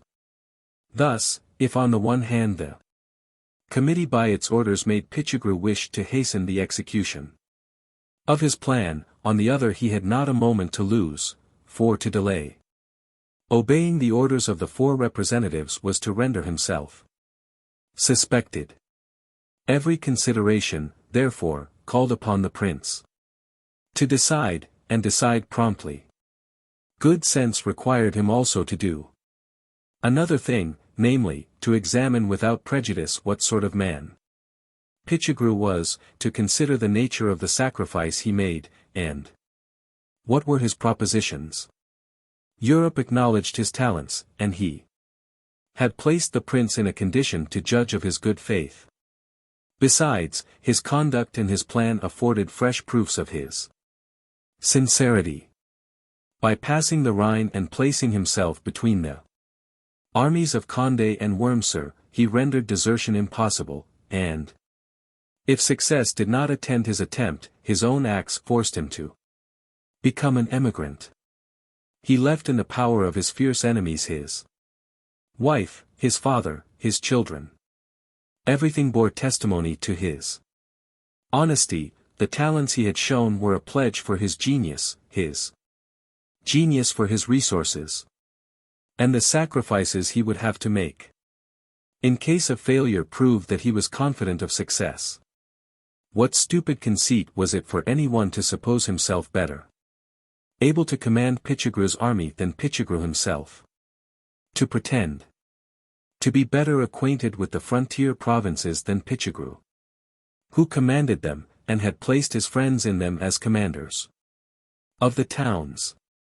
This self-conceit, however, ruined the monarchy at this time, as well as at so many others. The Prince de Condé, after reading the plan, rejected it in toto. To render it successful it was necessary to make the Austrians parties to it. This Pichegru exacted, but the Prince of Condé would not hear a word of it. Wishing to have confined to himself the glory of effecting the counter-revolution, he replied to Pichegru by a few observations, and concluded his answer by returning to his first plan, that Pichegru should proclaim the king without passing the Rhine, and should give up Huningen. That then the army of Condé by itself, and without the aid of the Austrians, would join him. In that case he could promise 100,000 crowns in Louis, which he had at Bâle, and 1,400,000 livres, which he had in good bills payable at sight. No argument or entreaty had any effect on the Prince de Condé. The idea of communicating his plan to Wurmser and sharing his glory with him rendered him blind and deaf to every consideration. However, it was necessary to report to Pichegru the observations of the Prince de Condé, and Caronte was commissioned to do so. This document appeared so interesting to me that while Bonaparte was sleeping I was employed in copying it. Notwithstanding posterior and reiterated denials of its truth, I believe it to be perfectly correct. Napoleon had ordered plans of his most famous battles to be engraved, and had paid in advance for them. The work was not done quickly enough for him. He got angry, and one day said to his geographer, Bachelor d'Alba, whom he liked well enough, "Ah! Do hurry yourself, and think all this is only the business of a moment. If you make further delay you will sell nothing, everything is soon forgotten." We were now in July, and the negotiations were carried on with a tardiness which showed that something was kept in reserve on both sides.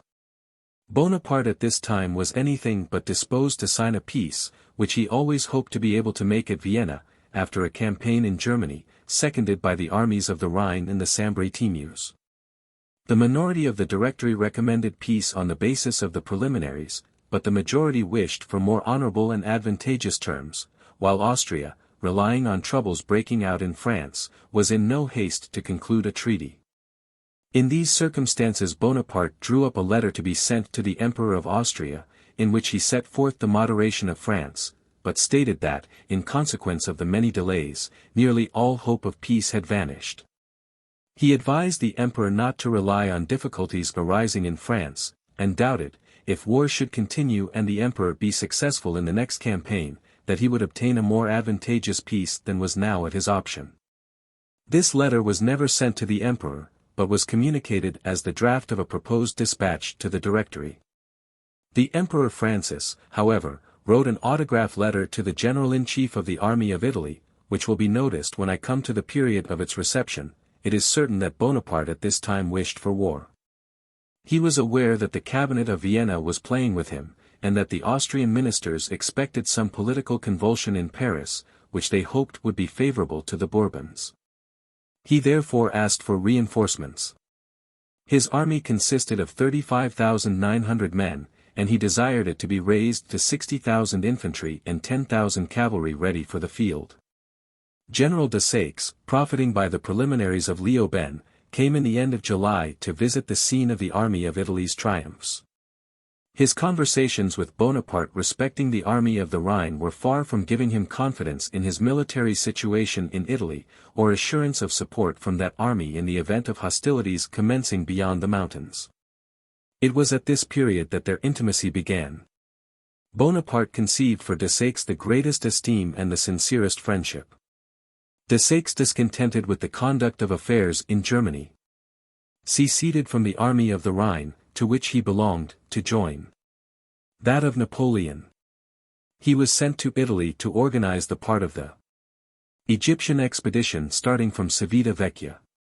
He took with him his two aides-de-camp, Rapp and Savary, later Duc de Rovigo, both of whom, on his death, were given the same post with Bonaparte. When Desaix was named temporary commander of the force called the Army of England, during the absence of General Bonaparte, the latter wrote to the Directory that they could not have chosen a more distinguished officer than Desaix. These sentiments he never belied. The early death of Desaix alone could break their union, which, I doubt not, would eventually have had great influence on the political and military career of General Bonaparte. All the world knows the part which the General-in-Chief of the Army of Italy took at the famous crisis of the 18th Fructidor, his proclamation, his addresses to the army, and his celebrated Order of the Day.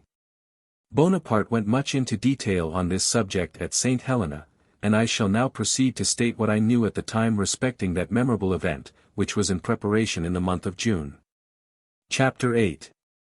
1797.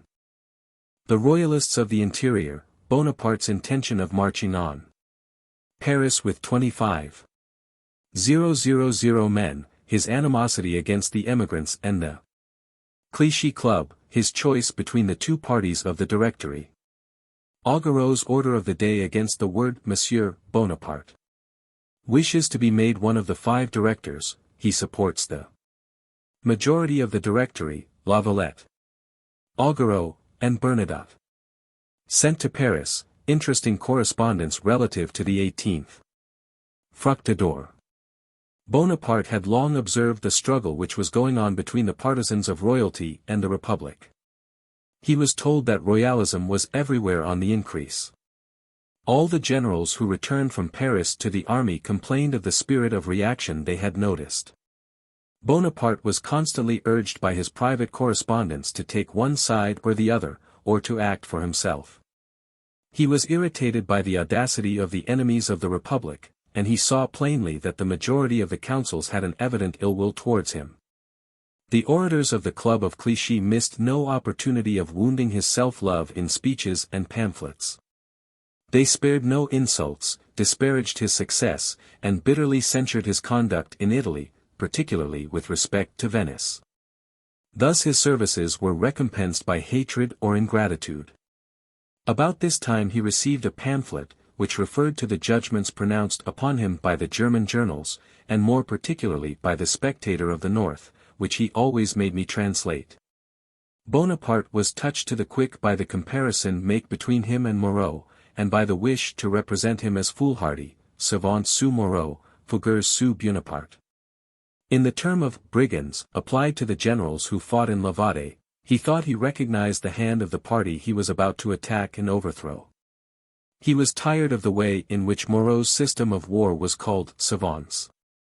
But what grieved him still more was to see sitting in the councils of the nation Frenchmen who were detractors and enemies of the national glory. He urged the Directory to arrest the emigrants, to destroy the influence of foreigners, to recall the armies, to suppress the journals sold to England, such as the Quotidian, the Memorial, and the which he accused of being more sanguinary than Marat ever was. In case of there being no means of putting a stop to assassinations and the influence of Louis XVIII, he offered to resign. His resolution of passing the Alps with 25,000 men and marching by Lyons and Paris was known in the capital, and discussions arose respecting the consequences of this passage of another Rubicon. On the 17th of August, 1797, Carnot wrote to him, "People attribute to you 1,000 absurd projects. They cannot believe that a man who has performed so many great exploits can be content to live as a private citizen." This observation applied to Bonaparte's reiterated request to be permitted to retire from the service on account of the state of his health, which, he said, disabled him from mounting his horse. And to the need which he constantly urged of having 2 years' rest. The General-in-Chief was justly of opinion that the tardiness of the negotiations and the difficulties which incessantly arose were founded on the expectation of an event which would change the government of France, and render the chances of peace more favorable to Austria. He still urgently recommended the arrest of the emigrants, the stopping of the presses of the royalist journals, which he said were sold to England and Austria, the suppression of the Clichy Club. This club was held at the residence of Gerard Desidères, in the Rue de Clichy. Aubry was one of its warmest partisans, and he was the avowed enemy of the revolutionary cause which Bonaparte advocated at this period. Aubry's conduct at this time, together with the part he had taken in provoking Bonaparte's dismissal in 1795, inspired the general with an implacable hatred of him. Bonaparte despised the Directory, which he accused of weakness, indecision, pusillanimity, wasteful expenditure, of many errors, and perseverance in a system degrading to the national glory. The Directory merited those accusations. The following sketches of 2 of their official sittings present a singular contrast. At the time that the Directory were first installed in the Luxembourg, October 27, 1795, says M. Balliol, there was hardly a single article of furniture in it. In a small room, round a little broken table, one of the legs of which had given way from age, on which table they had deposited a quire of letter paper, and a writing desk, a calumet, which luckily they had had the precaution to bring with them from the Committee of Public Safety.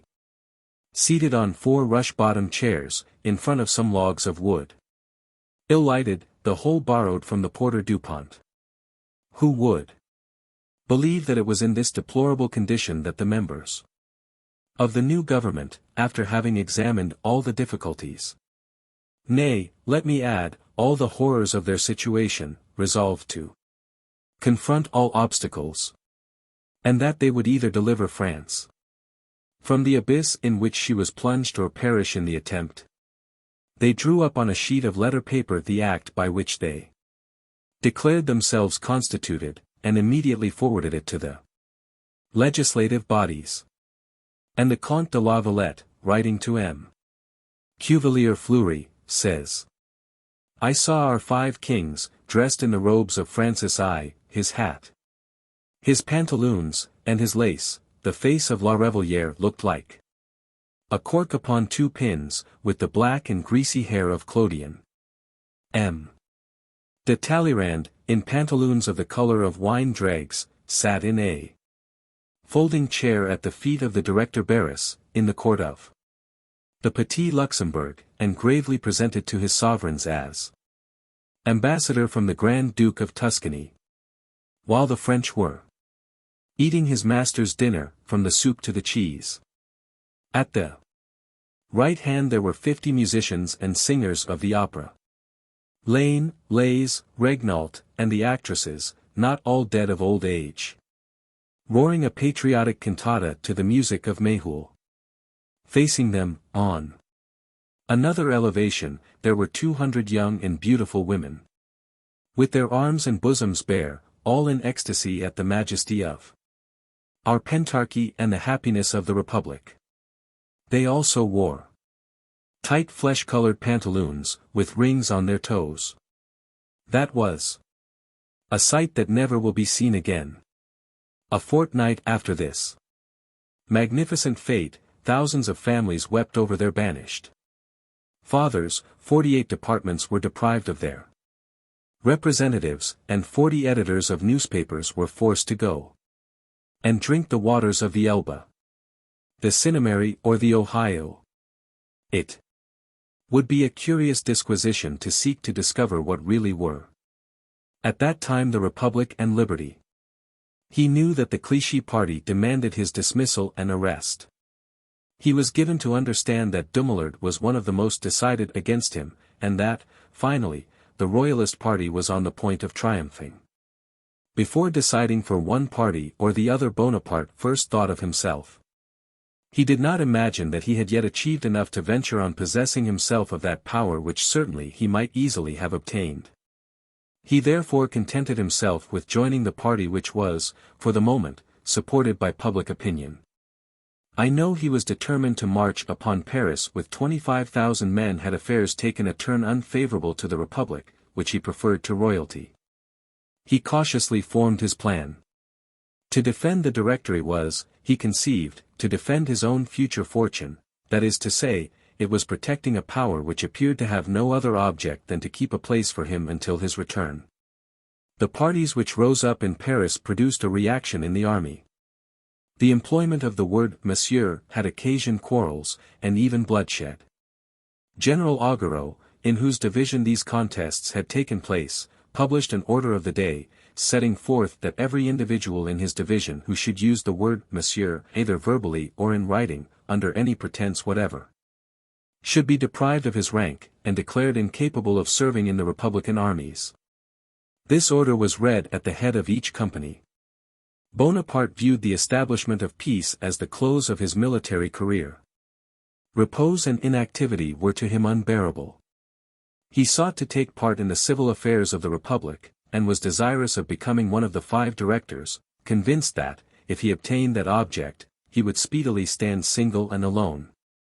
The fulfillment of this wish would have prevented the Egyptian expedition, and placed the imperial crown much sooner upon his head. Intrigues were carried on in Paris in his name, with the view of securing to him a legal dispensation on the score of age. He hoped, though he was but 28, to supersede one of the 2 directors who were to go out of office. The directors had to be 40 years of ago before they could be appointed. His brothers and their friends made great exertions for the success of the project, which, however, was not officially proposed, because it was too adverse to the prevailing notions of the day, and seemed too early a violation of the Constitution of the year III. Which, nevertheless, was violated in another way a few months after. The members of the Directory were by no means anxious to have Bonaparte for their colleague. They dissembled, and so did he. Both parties were lavish of their mutual assurances of friendship, while they cordially hated each other. The Directory, however, appealed for the support of Bonaparte, which he granted. But his subsequent conduct clearly proves that the maintenance of the Constitution of the year III was a mere pretext. He indeed defended it meanwhile, because, by aiding the triumph of the opposite party, he could not hope to preserve the influence which he exercised over the Directory. I know well that, in case of the Clichy party gaining the ascendancy, he was determined to cross the Alps with his army, and to assemble all the friends of the Republic at Lyons, thence to march upon Paris. In the Memorial of St. Helena it is stated, in reference to the 18th Fructidor, that the triumph of the majority of the councils was his desire and hope, we are inclined to believe from the following fact, viz. that at the crisis of the contest between the two factions a secret resolution was drawn up by 3 of the members of the Directory, asking him for 3 millions to support the attack on the councils, and that Napoleon, under various pretenses, did not send the money, though he might easily have done so. This is not very comprehensible. There was no secret resolution of the members who applied for the 3 millions. It was Bonaparte who offered the money, which, however, he did not send. It was he who dispatched Augereau. And he who wished for the triumph of the directorial majority. His memory served him badly at St. Helena, as will be seen from some correspondence which I shall presently submit to the reader. It is very certain that he did offer the money to the Directory, that is to say, to 3 of its members. Barras, La Revolière-Lepoix, and Rubel, the 3 directors, who carried out the coup d'état of the 18th Fructidor against their colleagues Carnot and Barthélemy. See Thiers, French Revolution, Volume 5, pages 114,139, and 163. Bonaparte had so decidedly formed his resolution that on the 17th of July, wishing to make Augereau his confidant, he sent to Vicenza for him by an extraordinary courier. Bonaparte adds that when Bottot, the confidential agent of Barras, came to Pesariano, after the 18th Fructidor, he declared to him that as soon as La Valette should make him acquainted with the real state of things the money should be transmitted. The inaccuracy of these statements will be seen in the correspondence relative to the event. In thus distorting the truth, Napoleon's only object could have been to proclaim his inclination for the principles he adopted and energetically supported from the year 1800, but which, previously to that period, he had with no less energy opposed. He decidedly resolved to support the majority of the Directory, and to oppose the Royalist faction. The latter, which was beginning to be important, would have been listened to had it offered power to him. About the end of July he sent his aide-de-camp La Valette to Paris. La Valette was a man of good sense and education, pleasing manners, pliant temper, and moderate opinions. He was decidedly devoted to Bonaparte. With his instructions he received a private cipher to enable him to correspond with the General-in-Chief. Augereau went, after La Valette, on the 27th of July. Bonaparte officially wrote to the Directory that Augereau had solicited leave to go to Paris on his own private business. But the truth is, Augereau was sent expressly to second the revolution which was preparing against the Clichy party and the minority of the Directory. Bonaparte made choice of Augereau because he knew his staunch republican principles, his boldness, and his deficiency in political talent. He thought him well calculated to aid a commotion, which his own presence with the army of Italy prevented him from directing in person, and besides, Augereau was not an ambitious rival who might turn events to his own advantage. Napoleon said, at St. Helena, that he sent the addresses of the army of Italy by Augereau because he was a decided supporter of the opinions of the day. That was the true reason for choosing him. Bernadotte was subsequently dispatched on the same errand. Bonaparte's pretense for sending him was, that he wished to transmit to the Directory 4 flags, which, out of the 21 taken at the Battle of Rivoli, had been left, by mistake, at Peschiera. Bernadotte, however, did not take any great part in the affair. He was always prudent. The crisis of the 18th Fructidor, which retarded for 3 years the extinction of the Pentarchy, presents one of the most remarkable events of its short existence. It will be seen how the directors extricated themselves from this difficulty. I subjoin the correspondence relating to this remarkable episode of our revolution, cancelling only such portions of it as are irrelevant to the subject. It exhibits several variations from the accounts given by Napoleon at St. Helena to his noble companions in misfortune. Augereau thus expressed himself on the 18th Fructidor, September 4, 1797. At length, General, my mission is accomplished, and the promises of the army of Italy are fulfilled. The fear of being anticipated has caused measures to be hurried. At midnight I dispatched orders to all the troops to march towards the point specified. Before day all the bridges and principal places were planted with cannon. At daybreak the halls of the councils were surrounded, the guards of the councils were amicably mingled with our troops, and the members, of whom I send you a list, were arrested and conveyed to the temple.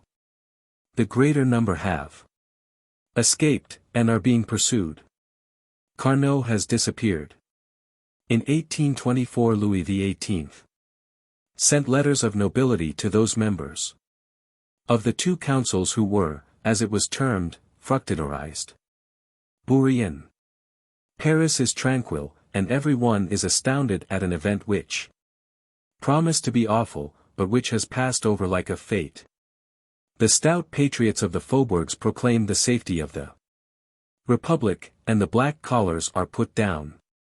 It now remains for the wise energy of the Directory and the patriots of the two councils to do the rest. The place of sitting is changed, and the first operations promise well. This event is a great step towards peace, which it is your task finally to secure to us. On the 24th Fructidor, September 10, 1797, Augureau writes, my aide-de-camp, de Varigny, will acquaint you with the events of the 18th. He is also to deliver to you some dispatches from the Directory, where much uneasiness is felt at not hearing from you. No less uneasiness is experienced on seeing in Paris one of your aides-de-camp, Lavalette, whose conduct excites the dissatisfaction and distrust of the patriots, towards whom he has behaved very ill. The news of General Clarke's recall will have reached you by this time, and I suspect has surprised you. Amongst the 1,001 motives which have determined the government to take this step may be reckoned his correspondence with Carnot, which has been communicated to me, and in which he treated the generals of the army of Italy as brigands. Moreau has sent the Directory a letter which throws a new light on Pichegru's treason. Such baseness is hardly to be conceived. The government perseveres in maintaining the salutary measures which it has adopted. I hope it will be in vain for the remnant of the factions to renew their plots. The patriots will continue united. Fresh troops having been summoned to Paris, and my presence at their head being considered indispensable by the government, I shall not have the satisfaction of seeing you so soon as I hoped. This has determined me to send for my horses and carriages, which I left at Milan. Bernadotte wrote to Bonaparte on the 24th Fructidor as follows. The arrested deputies are removed to Rochefort, where they will be embarked for the island of Madagascar. Paris is tranquil. The people at first heard of the arrest of the deputies with indifference. A feeling of curiosity soon drew them into the streets. Enthusiasm followed, and cries of "Vive la République," which had not been heard for a long time, now resounded in every street. The neighboring departments have expressed their discontent. That of Allier has, it is said, protested. But it will cut a fine figure. 8,000 men are marching to the environs of Paris. Part is already within the precincts, under the orders of General Lemoyne. The government has it at present in its power to elevate public spirit. But everybody feels that it is necessary the Directory should be surrounded by tried and energetic republicans. Unfortunately, a host of men, without talent and resources, already suppose that what has taken place has been done only in order to advance their interests. Time is necessary to set all to rights. The armies have regained consistency. The soldiers of the interior are esteemed, or at least feared. The emigrants fly, and the non-juring priests conceal themselves. Nothing could have happened more fortunately to consolidate the Republic. Bonaparte wrote as follows, to the Directory on the 26th Fructidor. Herewith you will receive a proclamation to the army, relative to the events of the 18th. I have dispatched the 45th Demi-Brigade, commanded by General Bonne, to Lyons, together with 50 cavalry.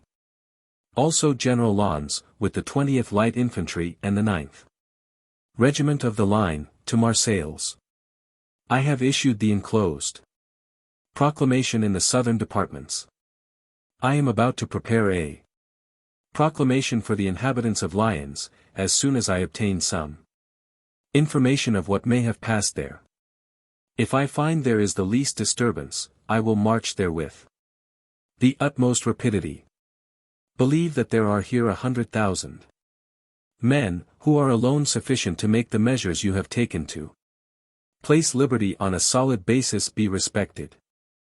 What avails it that we gain victories if we are not respected in our country? In speaking of Paris, one may parody what Cassius said of Rome, of what used to call her queen on the banks of the Seine, when she is the slave of Pitt's gold. After the 18th Fructidor Augureau wished to have his reward for his share in the victory, and for the service which he had rendered. He wished to be a director. He got, however, only the length of being a candidate. Honor enough for one who had merely been an instrument on that day. Chapter 9. 1797. Bonaparte's joy at the result of the 18th Fructidor. His letter to Augureau, his correspondence with the Directory and proposed resignation, explanation of the Directory, Bottot, General Clerk. Letter from Madame Bocciacchi to Bonaparte, autograph letter of the Emperor Francis to Bonaparte, arrival of Count Cobensal, autograph. Note of Bonaparte on the conditions of peace. Bonaparte was delighted when he heard of the happy issue of the 18th Fructidor. Its result was the dissolution of the legislative body and the fall of the Cliquian party, which for some months had disturbed his tranquility. The Cliquians had objected to Joseph Bonaparte's right to sit as deputy for Liam I in the Council of 500. He was ambassador to Rome, and not a deputy at this time. When he became a member of the council, after his return from Rome, he experienced no opposition. Bourrienne ETSES Errors, Tome I. Page 240. His brother's victory removed the difficulty. But the general-in-chief soon perceived that the ascendant party abused its power, and again compromised the safety of the republic, by recommencing the revolutionary government. The directors were alarmed at his discontent and offended by his censure. They conceived the singular idea of opposing to Bonaparte, Augureau, of whose blind zeal they had received many proofs. The Directory appointed Augureau commander of the army of Germany. Augureau, whose extreme vanity was notorious, believed himself in a situation to compete with Bonaparte. What he built his arrogance on was, that, with a numerous troop, he had arrested some unarmed representatives, and torn the epaulets from the shoulders of the commandant of the guard of the councils. The Directory and he filled the headquarters at Pesiriano with spies and intriguers. Bonaparte, who was informed of everything that was going on, laughed at the Directory, and tendered his resignation, in order that he might be supplicated to continue in command. The following post-Thermidorian letters will prove that the general's judgment on this point was correct. On the 2 de Vendemiaire, Year 6. 23 September 1797, he wrote to Augureau, after having announced the arrival of his aide-de-camp, as follows. The whole army applauds the wisdom and vigor which you have displayed upon this important occasion, and participates in the success of the country with the enthusiasm and energy which characterize our soldiers. It is only to be hoped, however, that the government will not be playing at see-saw, and thus throw itself into the opposite party. Wisdom and moderate views alone can establish the happiness of the country on a sure foundation. As for myself, this is the most ardent wish of my heart. I beg that you will sometimes let me know what you are doing in Paris. On the 4th Vendemiaire Bonaparte wrote a letter to the Directory in the following terms. The day before yesterday an officer arrived at the army from Paris. He reported that he left Paris on the 25th, when anxiety prevailed. There as to the feelings with which I viewed the events of the 18th. He was the bearer of a sort of circular from General Augereau to all the generals of division. And he brought a letter of credit from the Minister of War to the Commissary General, authorizing him to draw as much money as he might require for his journey. It is evident from these circumstances that the government is acting towards me in somewhat the same way in which Pichegru was dealt with after Vendemiaire, year 4. I beg of you to receive my resignation, and appoint another to my place. No power on earth shall make me continue in the service. After this shocking mark of ingratitude on the part of the government, which I was very far from expecting, my health, which is considerably impaired, imperiously demands repose and tranquility. The state of my mind, likewise, requires me to mingle again in the mass of citizens. Great power has for a long time been confided to my hands. I have employed it on all occasions for the advantage of my country, so much the worse for those who put no faith in virtue, and may have suspected mine. My recompense is in my own conscience, and in the opinion of posterity. Now that the country is tranquil and free from the dangers which have menaced it, I can, without inconvenience, quit the post in which I have been placed. Be sure that if there were a moment of danger, I would be found in the foremost rank of the defenders of liberty and of the Constitution of the year 3. The Directory, judging from the account which Bottot gave of his mission that he had not succeeded in entirely removing the suspicions of Bonaparte, wrote the following letter on the 30th Vendemiaire. The Directory has itself been troubled about the impression made on you by the letter to the Paymaster General, of which an aide-de-camp was the bearer. The composition of this letter has very much astonished the government, which never appointed nor recognized such an agent. It is at least an error of office. But it should not alter the opinion you ought otherwise to entertain of the manner in which the Directory thinks of and esteems you. It appears that the 18th Fructidor was misrepresented in the letters which were sent to the army of Italy. You did well to intercept them, and it may be right to transmit the most remarkable to the Minister of Police. What an ignoble task to propose to the conqueror of Italy! In your observations on the too strong tendency of opinion towards military government, the Directory recognizes an equally enlightened and ardent friend of the Republic. Nothing is wiser than the maxim, sed ant arma togae, for the maintenance of republics. To show so much anxiety on so important a point is not one of the least glorious features in the life of a general placed at the head of a triumphant army. The Directory had sent General Clarke, H. J. G. Clarke, afterwards Minister of War under Napoleon, 1807 to 1814, acid under the Bourbons in 1816, when he was made a Marshal of France. He was created Duc de Feltry in 1819. To treat for peace, as second plenipotentiary. Bonaparte has often told me he had no doubt from the time of his arrival that General Clarke was charged with a secret mission to act as a spy upon him, and even to arrest him if an opportunity offered for so doing without danger. That he had a suspicion of this kind is certain, but I must own that I was never by any means able to discover its grounds. For in all my intercourse since with Clarke he never put a single question to me, nor did I ever hear a word drop from his mouth, which savored of such a character. If the fact be that he was a spy, he certainly played his part well. In all the parts of his correspondence which were intercepted there never was found the least confirmation of this suspicion. Be this as it may, Bonaparte could not endure him. He did not make him acquainted with what was going on, and his influence rendered this mission a mere nullity.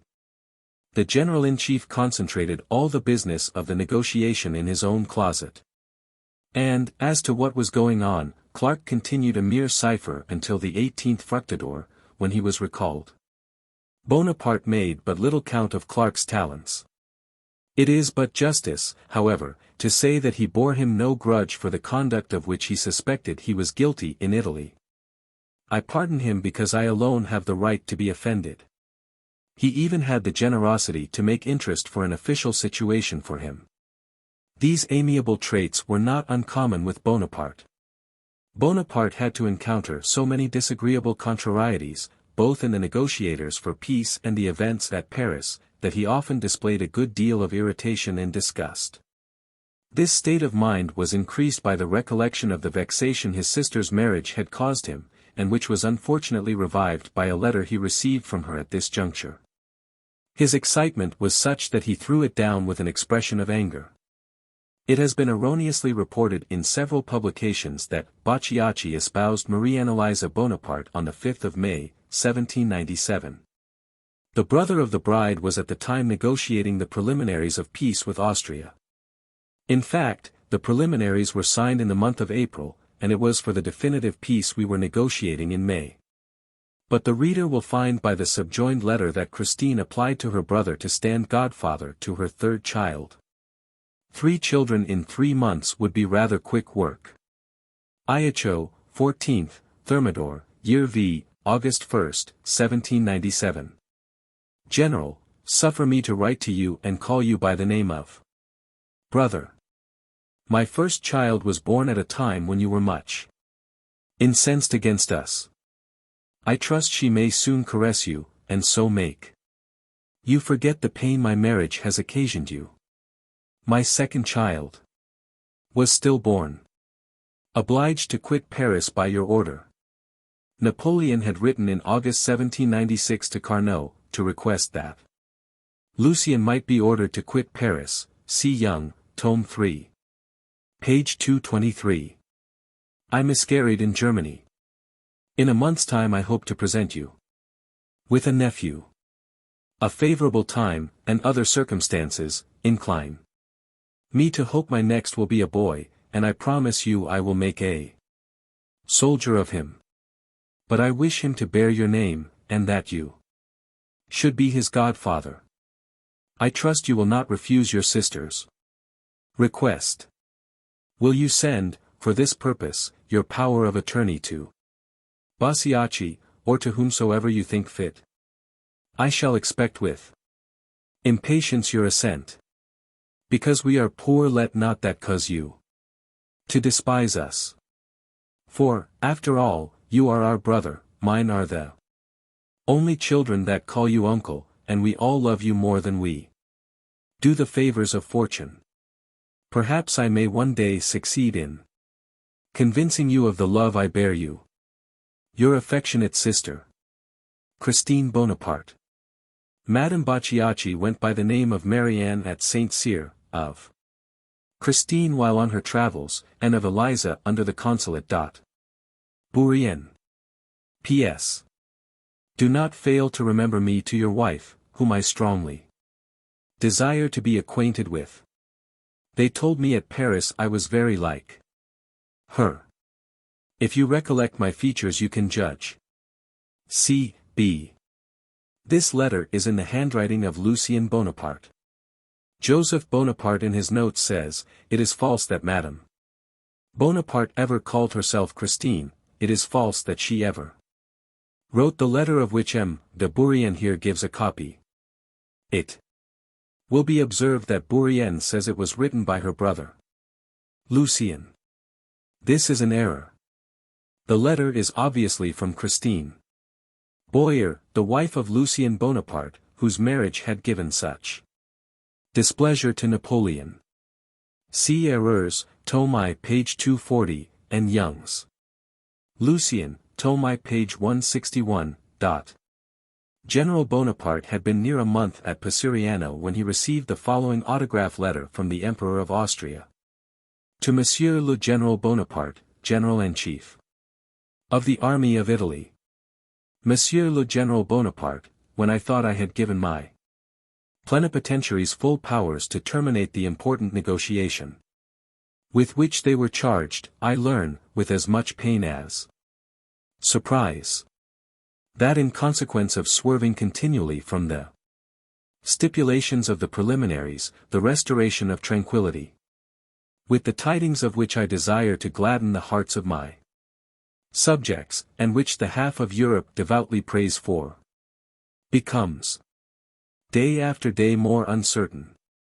Faithful to the performance of my engagements, I am ready to execute what was agreed to at Leoben, and require from you but the reciprocal performance of so sacred a duty. This is what has already been declared in my name, and what I do not now hesitate myself to declare. If, perhaps, the execution of some of the preliminary articles be now impossible, in consequence of the events which have since occurred, and in which I had no part, it may be necessary to substitute others in their stead equally adapted to the interests and equally conformable to the dignity of the two nations. To such alone will I put my hand. A frank and sincere explanation, dictated by the same feelings which govern me, is the only way to lead to so salutary a result. In order to accelerate this result as far as in me lies, and to put an end at once to the state of uncertainty we remain in, and which has already lasted too long, I have determined to dispatch to the place of the present negotiations Comte de Cobensal, a man who possesses my most unlimited confidence, and who is instructed as to my intentions and furnished with my most ample powers. I have authorized him to receive and accept every proposition tending to the reconciliation of the two parties which may be in conformity with the principles of equity and reciprocal fitness, and to conclude accordingly.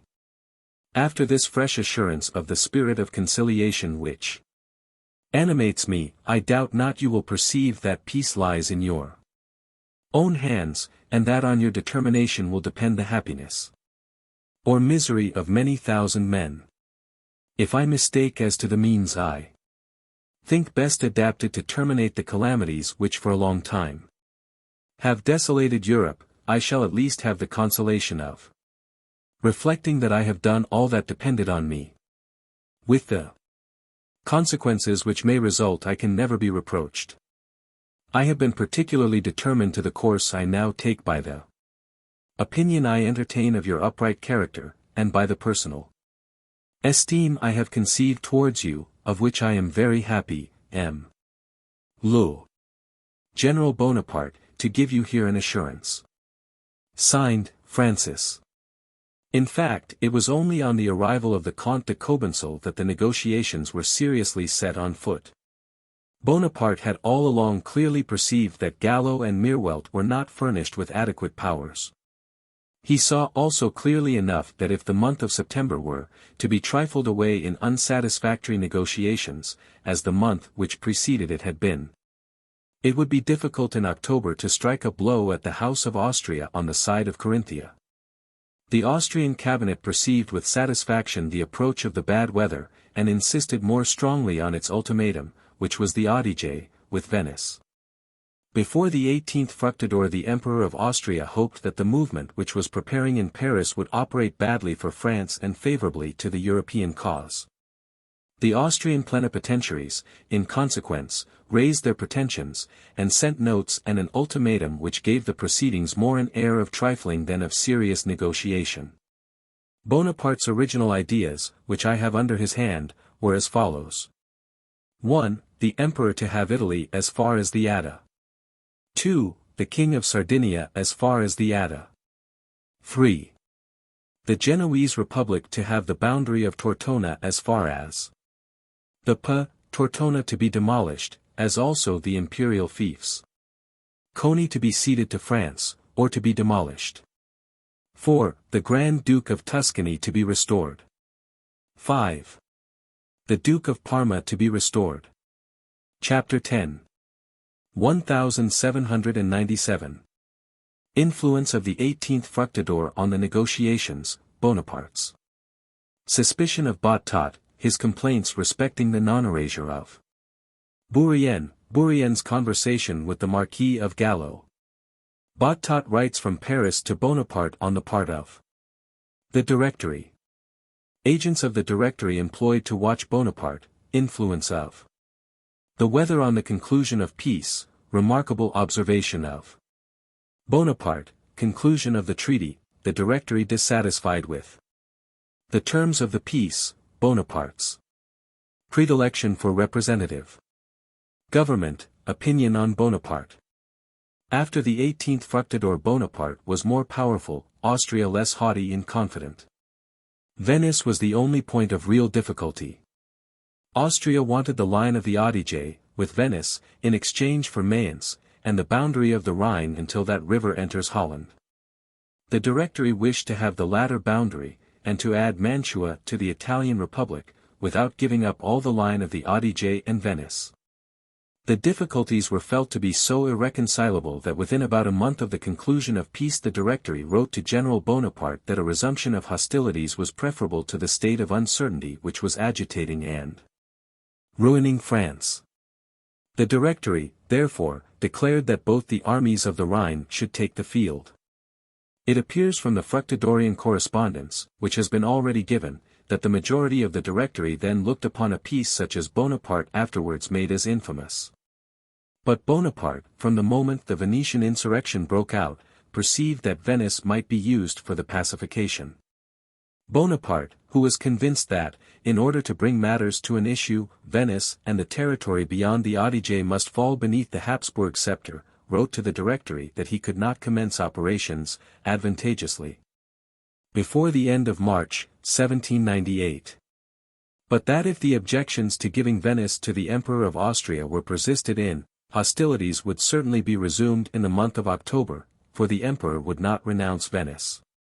In that case it would be necessary to be ready on the Rhine for an advance in Germany, as the army of Italy, if it could make head against the Archduke Charles, was not sufficiently strong for any operations on a grand scale. At this period the conclusion of peace was certainly very doubtful, it was even seriously considered in what form the rupture should be notified. Towards the end of September Bonaparte, Barras' secretary, arrived at Pesariano. He was dispatched by the Directory. Bonaparte immediately suspected he was a new spy, come on a secret mission, to watch him. He was therefore received and treated with coolness. But Bonaparte never had, as Sir Walter Scott asserts, the idea of ordering him to be shot. That writer is also in error when he says that Bonaparte was sent to Pesariano to reproach Bonaparte for failing to fulfill his promise of sending money to the Directory. Bonaparte soon gave Bonaparte an opportunity of judging of the kind of spirit which prevailed at headquarters. He suddenly tendered his resignation, which he had already several times called upon the Directory to accept. He accused the government, at table, in Bonaparte's presence, of horrible ingratitude. He recounted all his subjects of complaint, in loud and impassioned language, without any restraint, and before 20 or 30 persons. Indignant at finding that his reiterated demands for the erasure of my name from the list of emigrants had been slighted, and that, in spite of his representations, conveyed to Paris by General Bernadotte, Louis Bonaparte, and others, I was still included in that fatal list, he apostrophized M. Bonaparte at dinner one day, before 40 individuals, among whom were the diplomatists Gallo, Cobensal, and Meerwelt. The conversation turned upon the Directory. Yes, truly, cried Bonaparte, in a loud voice, I have good reason to complain. And, to pass from great to little things, look, I pray you, at Bourrienne's case. He possesses my most unbounded confidence. He alone is entrusted, under my orders, with all the details of the negotiation. This you well know. And yet your Directory will not strike him off the list. In a word, it is not only an inconceivable, but an extremely stupid piece of business, for he has all my secrets. He knows my ultimatum, and could by a single word realize a handsome fortune, and laugh at your obstinacy. Ask M. de Gallo if this be not true. Bonaparte wished to offer some excuse. But the general murmur which followed this singular outburst reduced him to silence. The Marquis de Gallo had conversed with me but 3 days before, in the park of Pesariano, on the subject of my position with regard to France, of the determination expressed by the Directory not to erase my name, and of the risk I thereby ran. "We have no desire," continued he, "to renew the war, we wish sincerely for peace, but it must be an honorable one. The Republic of Venice presents a large territory for partition, which would be sufficient for both parties. The cessions at present proposed are not, however, satisfactory. We want to know Bonaparte's ultimatum, and I am authorized to offer an estate in Bohemia, with a title and residence, and an annual revenue of 90,000 florins." I quickly interrupted M. de Gallo, and assured him that both my conscience and my duty obliged me to reject his proposal, and so put at once an end to the conversation. I took care to let the General-in-Chief know this story, and he was not surprised at my reply. His conviction, however, was strong, from all that M.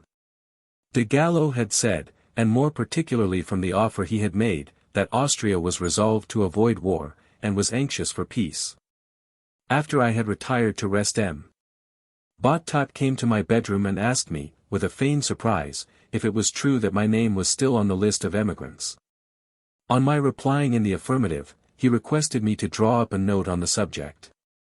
This I declined doing, telling him that 20 notes of the kind he required already existed, that I would take no further steps, and that I would henceforth await the decision in a state of perfect inaction. General Bonaparte thought it quite inexplicable that the Directory should express dissatisfaction at the view he took of the events of the 18th Fructidor, as, without his aid, they would doubtless have been overcome. He wrote a dispatch, in which he repeated that his health and his spirits were affected, that he had need of some years' repose, that he could no longer endure the fatigue of riding, but that the prosperity and liberty of his country would always command his warmest interests. In all this there was not a single word of truth. The Directory thought as much, and declined to accept his resignation in the most flattering terms. Bottot proposed to him, on the part of the Directory, to revolutionize Italy. The general inquired whether the whole of Italy would be included in the plan. The Revolutionary Commission had, however, been entrusted to Bottot in so indefinite a way that he could only hesitate and give a vague reply. Bonaparte wished for more precise orders. In the interval peace was concluded, and the idea of that perilous and extravagant undertaking was no longer agitated. Bottot, soon after his return to Paris, wrote a letter to General Bonaparte, in which he complained that the last moments he had passed at Pesariano had deeply afflicted his heart. He said that cruel suspicions had followed him even to the gates of the Directory. These cruel suspicions had, however, been dissipated by the sentiments of admiration and affection which he had found the Directory entertained for the person of Bonaparte. These assurances, which were precisely what Bonaparte had expected, did not avail to lessen the contempt he entertained for the heads of the government, nor to change his conviction of their envy and mistrust of himself. To their alleged affection he made no return. Bottot assured the hero of Italy of the republican docility of the Directory, and touched upon the reproaches Bonaparte had thrown out against them, and upon his demands which had not been granted. He said, "The 3 armies, of the north, of the Rhine, and of the Sambre Timus, are to form only one, the army of Germany. Augureau. But you yourself sent him. The fault committed by the Directory is owing to yourself. Bernadotte. He is gone to join you. Cacault, he is recalled. 12,000 men for your army, they are on their march. The treaty with Sardinia, it is ratified. Bourrienne, he is erased. The revolution of Italy, it is adjourned. Advise the Directory, then, I repeat it, they have need of information, and it is to you they look for it. The assertion regarding me was false. For 6 months Bonaparte demanded my erasure without being able to obtain it. I was not struck off the list until the 11th of November, 1797. Just before the close of the negotiation Bonaparte, disgusted at the opposition and difficulties with which he was surrounded, reiterated again and again the offer of his resignation, and his wish to have a successor appointed.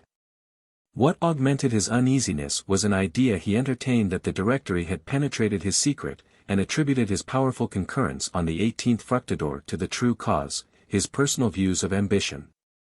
In spite of the hypocritical assurances of gratitude made to him in writing, and though the Directory knew that his services were indispensable, spies were employed to watch his movements, and to endeavor by means of the persons about him to discover his views.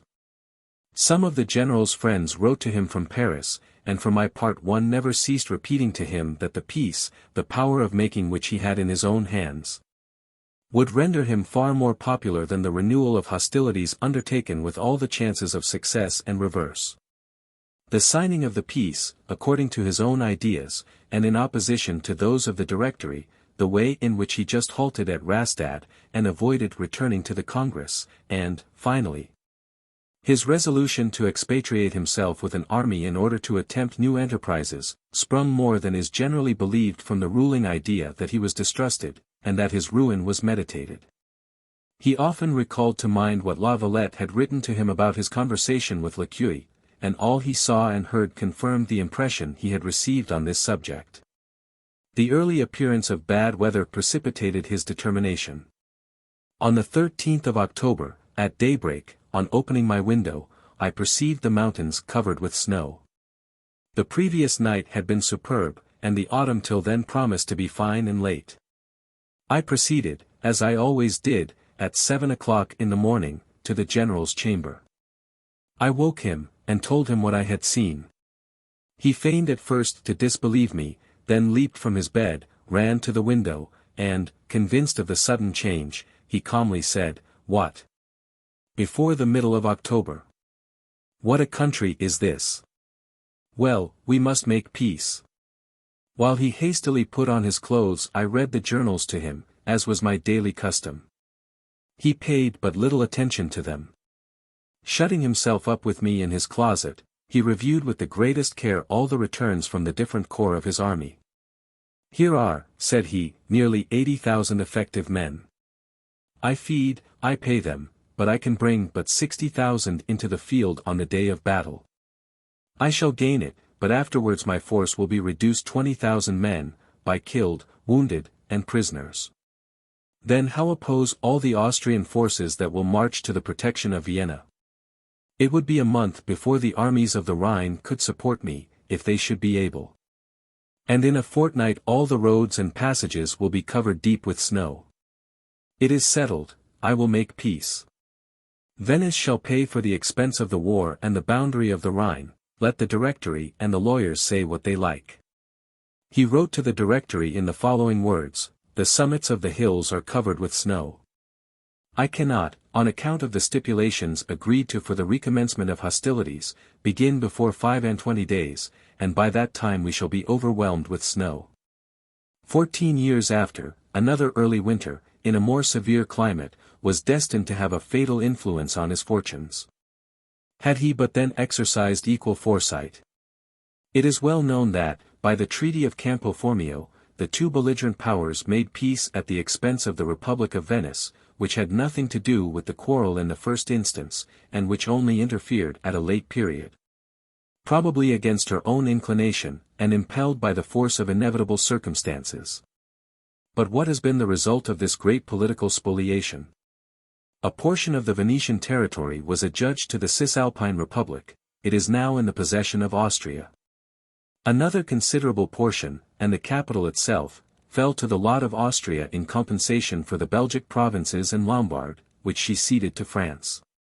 Austria has now retaken Lombard, and the additions then made to it, and Belgium is in the possession of the House of Orange. France obtained Corfu and some of the Ionian Isles, these now belong to England. Afterwards to be ceded by her to Greece. Belgium is free. Romulus never thought he was founding Rome for Goths and priests. Alexander did not foresee that his Egyptian city would belong to the Turks. Nor did Constantine strip Rome for the benefit of Mahomet too. Why then fight for a few paltry villages? Thus have we been gloriously conquering for Austria and England. An ancient state is overturned without noise, and its provinces, after being divided among different bordering states, are now all under the dominion of Austria. We do not possess a foot of ground in all the fine countries we conquered, and which served as compensations for the immense acquisitions of the House of Habsburg in Italy. Thus that house was aggrandized by a war which was to itself most disastrous. But Austria has often found other means of extending her dominion than military triumphs, as is recorded in the celebrated distich of Matthias Corvinus. Bella gerent ali, to Felix Austria nube. Namque Mars Alice, dat tibi regna Venus. Glad Austria wins by Hymen's silken chain. What other states by doubtful battle gain? And while fierce Mars enriches meaner lands, receives possession from fair Venus' hands. The Directory was far from being satisfied with the Treaty of Campo Formio, and with difficulty resisted the temptation of not ratifying it. A fortnight before the signature the directors wrote to General Bonaparte that they would not consent to give to the Emperor Venice, Friuli, Padua, and the terra firma with the boundary of the Adige. That, said they, would not be to make peace, but to adjourn the war. We shall be regarded as the beaten party, independently of the disgrace of abandoning Venice, which Bonaparte himself thought so worthy of freedom.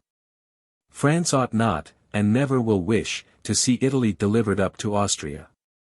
The Directory would prefer the chances of a war to changing a single word of its ultimatum, which is already too favorable to Austria. All this was said in vain. Bonaparte made no scruple of disregarding his instructions. It has been said that the Emperor of Austria made an offer of a very considerable sum of money, and even of a principality, to obtain favorable terms. I was never able to find the slightest ground for this report, which refers to a time when the smallest circumstance could not escape my notice. The character of Bonaparte stood too high for him to sacrifice his glory as a conqueror and peacemaker for even the greatest private advantage. This was so thoroughly known, and he was so profoundly esteemed by the Austrian plenipotentiaries, that I will venture to say none of them would have been capable of making the slightest overture to him of so debasing a proposition. Besides, it would have induced him to put an end to all intercourse with the plenipotentiaries. Perhaps what I have just stated of M. de Gallo will throw some light upon this odious accusation. But let us dismiss this story with the rest, and among them that of the porcelain tray, which was said to have been smashed and thrown at the head of M. de Cobenzl. I certainly know nothing of any such scene. Our manners at Pesariano were not quite so bad. The presents customary on such occasions were given, and the Emperor of Austria also took that opportunity to present to General Bonaparte 6 magnificent white horses. Bonaparte returned to Milan by way of Graz, Laybach, Thrust, Mestre, Verona, and Mantua. At this period Napoleon was still swayed by the impulse of the age. He thought of nothing but representative governments. Often has he said to me, I should like the era of representative governments to be dated from my time. His conduct in Italy and his proclamations ought to give, and in fact do give, weight to this account of his opinion. But there is no doubt that this idea was more connected with lofty views of ambition than a sincere desire for the benefit of the human race. For, at a later period, he adopted this phrase, I should like to be the head of the most ancient of the dynasties of Europe. What a difference between Bonaparte, the author of the Super de Beaucaire, the subduer of royalism at Toulon, the author of the Remonstrance to Albit and Salicetti, the fortunate conqueror of the 13th Vendemiaire, the instigator and supporter of the Revolution of Fructidor, and the founder of the republics of Italy, the fruits of his immortal victories. And Bonaparte, first consul in 1800, consul for life in 1802, and, above all, Napoleon, Emperor of the French in 1804, and King of Italy in 1805. Chapter 11. Effect of the 18th Fructidor on the peace, the standard of the army of Italy, honors rendered to the memory of General Hoche and of Virgil at Mantua, remarkable letter, in passing through Switzerland. Bonaparte visits the field of Morat, arrival at Rastatt, letter from the Directory calling Bonaparte to Paris, intrigues against Josephine, grand ceremony on the reception of Bonaparte by the Directory, the theatres, modesty of Bonaparte, an assassination. Bonaparte's opinion of the Parisians, his Election to the National Institute, Letter to Camus, Projects, Reflections. The day of the 18th Fructidor had, without any doubt, mainly contributed to the conclusion of peace at Campo Formio. On the one hand, the Directory, hitherto not very pacifically inclined, after having effected a coup d'état, at length saw the necessity of appeasing the discontented by giving peace to France. On the other hand, the Cabinet of Vienna, observing the complete failure of all the royalist plots in the interior, thought it high time to conclude with the French Republic a treaty which, notwithstanding all the defeats Austria had sustained, still left her a preponderating influence over Italy. Besides, the campaign of Italy, so fertile in glorious achievements of arms, had not been productive of glory alone. Something of greater importance followed these conquests. Public affairs had assumed a somewhat unusual aspect, and a grand moral influence, the effect of victories and of peace, had begun to extend all over France. Republicanism was no longer so sanguinary and fierce as it had been some years before.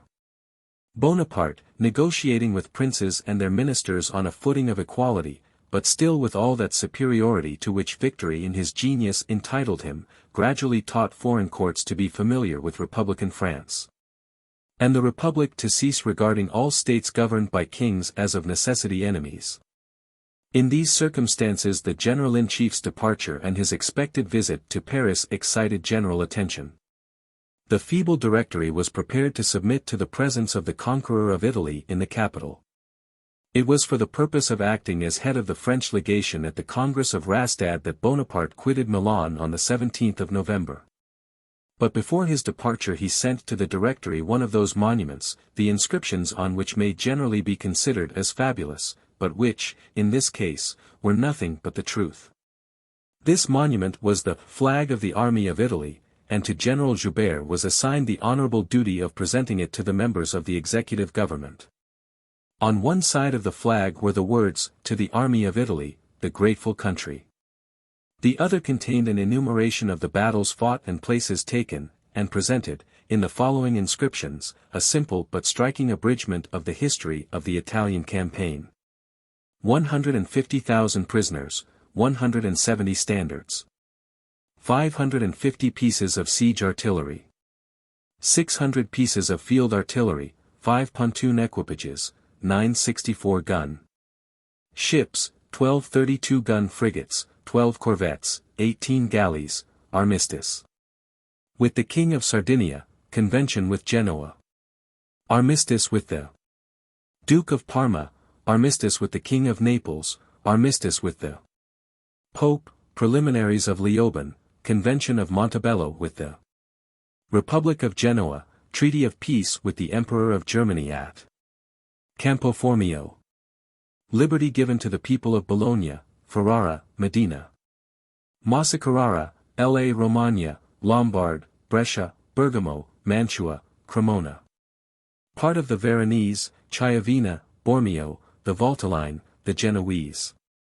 The imperial fiefs, the people of the departments of Corcyra, of the Aegean Sea, and of Ithaca.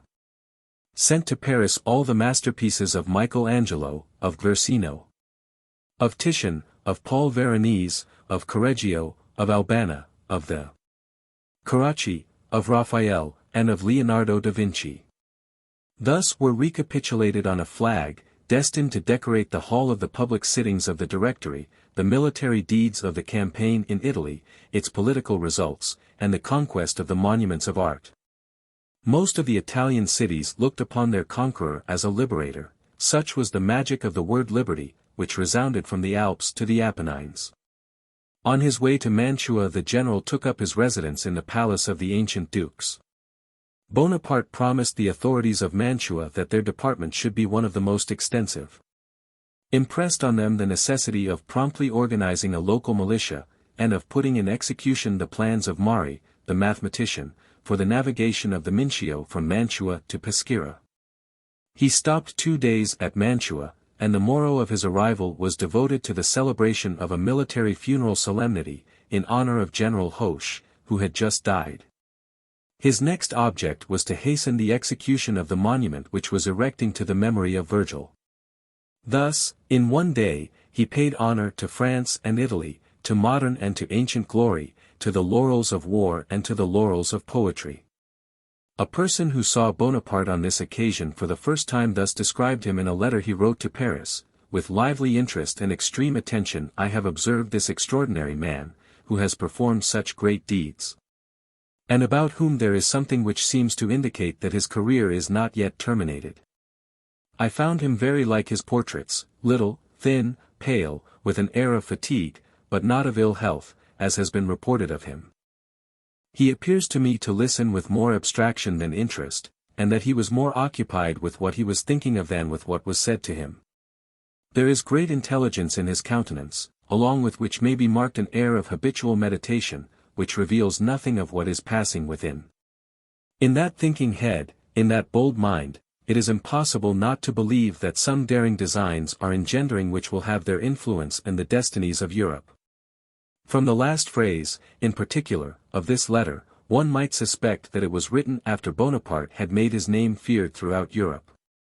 But it really appeared in a journal in the month of December 1797, a little before his arrival in Paris. There exists a sort of analogy between celebrated men and celebrated places. It was not, therefore, an uninteresting spectacle to see Bonaparte surveying the field of Murat, where, in 1476, Charles the Bold, Duke of Burgundy, daring like himself, fell with his powerful army under the effects of Helvetian valor. Bonaparte slept during the night at Meudon, where, as in every place through which he passed, the greatest honors were paid him. In the morning, his carriage having broken down, we continued our journey on foot, accompanied only by some officers and an escort of dragoons of the country. Bonaparte stopped near the ossuary, and desired to be shown the spot where the battle of Murat was fought. A plain in front of the chapel was pointed out to him. An officer who had served in France was present, and explained to him how the Swiss, descending from the neighboring mountains, were enabled, under cover of a wood, to turn the Burgundian army and put it to the rout. What was the force of that army? Asked Bonaparte. 60,000 men. 60,000 men, he exclaimed, they ought to have completely covered these mountains. The French fight better now, said Lens, who was one of the officers of his suite. At that time, observed Bonaparte, interrupting him, the Burgundians were not Frenchmen. Bonaparte's journey through Switzerland was not without utility. And his presence served to calm more than one inquietude. He proceeded on his journey to Rastatt by Aix in Savoy, Bern, and Bâle. On arriving at Bern during night we passed through a double file of well-lighted equipages, filled with beautiful women, all of whom raised the cry of "Long live, Bonaparte, long live the pacificator." To have a proper idea of this genuine enthusiasm it is necessary to have seen it. The position in society to which his services had raised him rendered it unfit to address him in the second person singular and the familiar manner sometimes used by his old schoolfellows of Brienne. I thought this very natural. M. de Cummings, one of those who went with him to the military school at Paris, and who had emigrated, was at Bâle. Having learned our arrival, he presented himself without ceremony, with great indecorum, and with a complete disregard of the respect due to a man who had rendered himself so illustrious. General Bonaparte, offended at this behavior, refused to receive him again, and expressed himself to me with much warmth on the occasion of this visit. All my efforts to remove his displeasure were unavailing. This impression always continued, and he never did for M. de Cummings what his means and the old ties of boyhood might well have warranted. On arriving at Rastatt, the conference for the formal peace with the Empire of Germany was held there. The peace of Leoben was only one made with Austria. Bonaparte found a letter from the Directory summoning him to Paris. He eagerly obeyed this invitation, which drew him from a place where he could act only an insignificant part, and which he had determined to leave soon, never again to return. Some time after his arrival in Paris, on the ground that his presence was necessary for the execution of different orders, and the general dispatch of business, he required that authority should be given to a part of his household, which he had left at Rastatt, to return. How could it ever be said that the Directory kept General Bonaparte away from the great interests which were under discussion at Rastatt? Quite the contrary. The Directory would have been delighted to see him return there, as they would then have been relieved from his presence in Paris, but nothing was so disagreeable to Bonaparte as long and seemingly interminable negotiations. Such tedious work did not suit his character, and he had been sufficiently disgusted with similar proceedings at Campo Formio. On our arrival at Rastatt I soon found that General Bonaparte was determined to stay there only a short time. I therefore expressed to him my decided desire to remain in Germany. I was then ignorant that my erasure from the emigrant list had been ordered on the 11th of November, as the decree did not reach the commissary of the Executive Directory at Auxerre until the 17th of November, the day of our departure from Milan. The silly pretext of difficulties by which my erasure, notwithstanding the reiterated solicitations of the victorious general, was so long delayed made me apprehensive of a renewal, under a weak and jealous pentarchy, of the horrible scenes of 1796. Bonaparte said to me, in a tone of indignation, "Come, pass the Rhine, they will not dare to seize you while near me.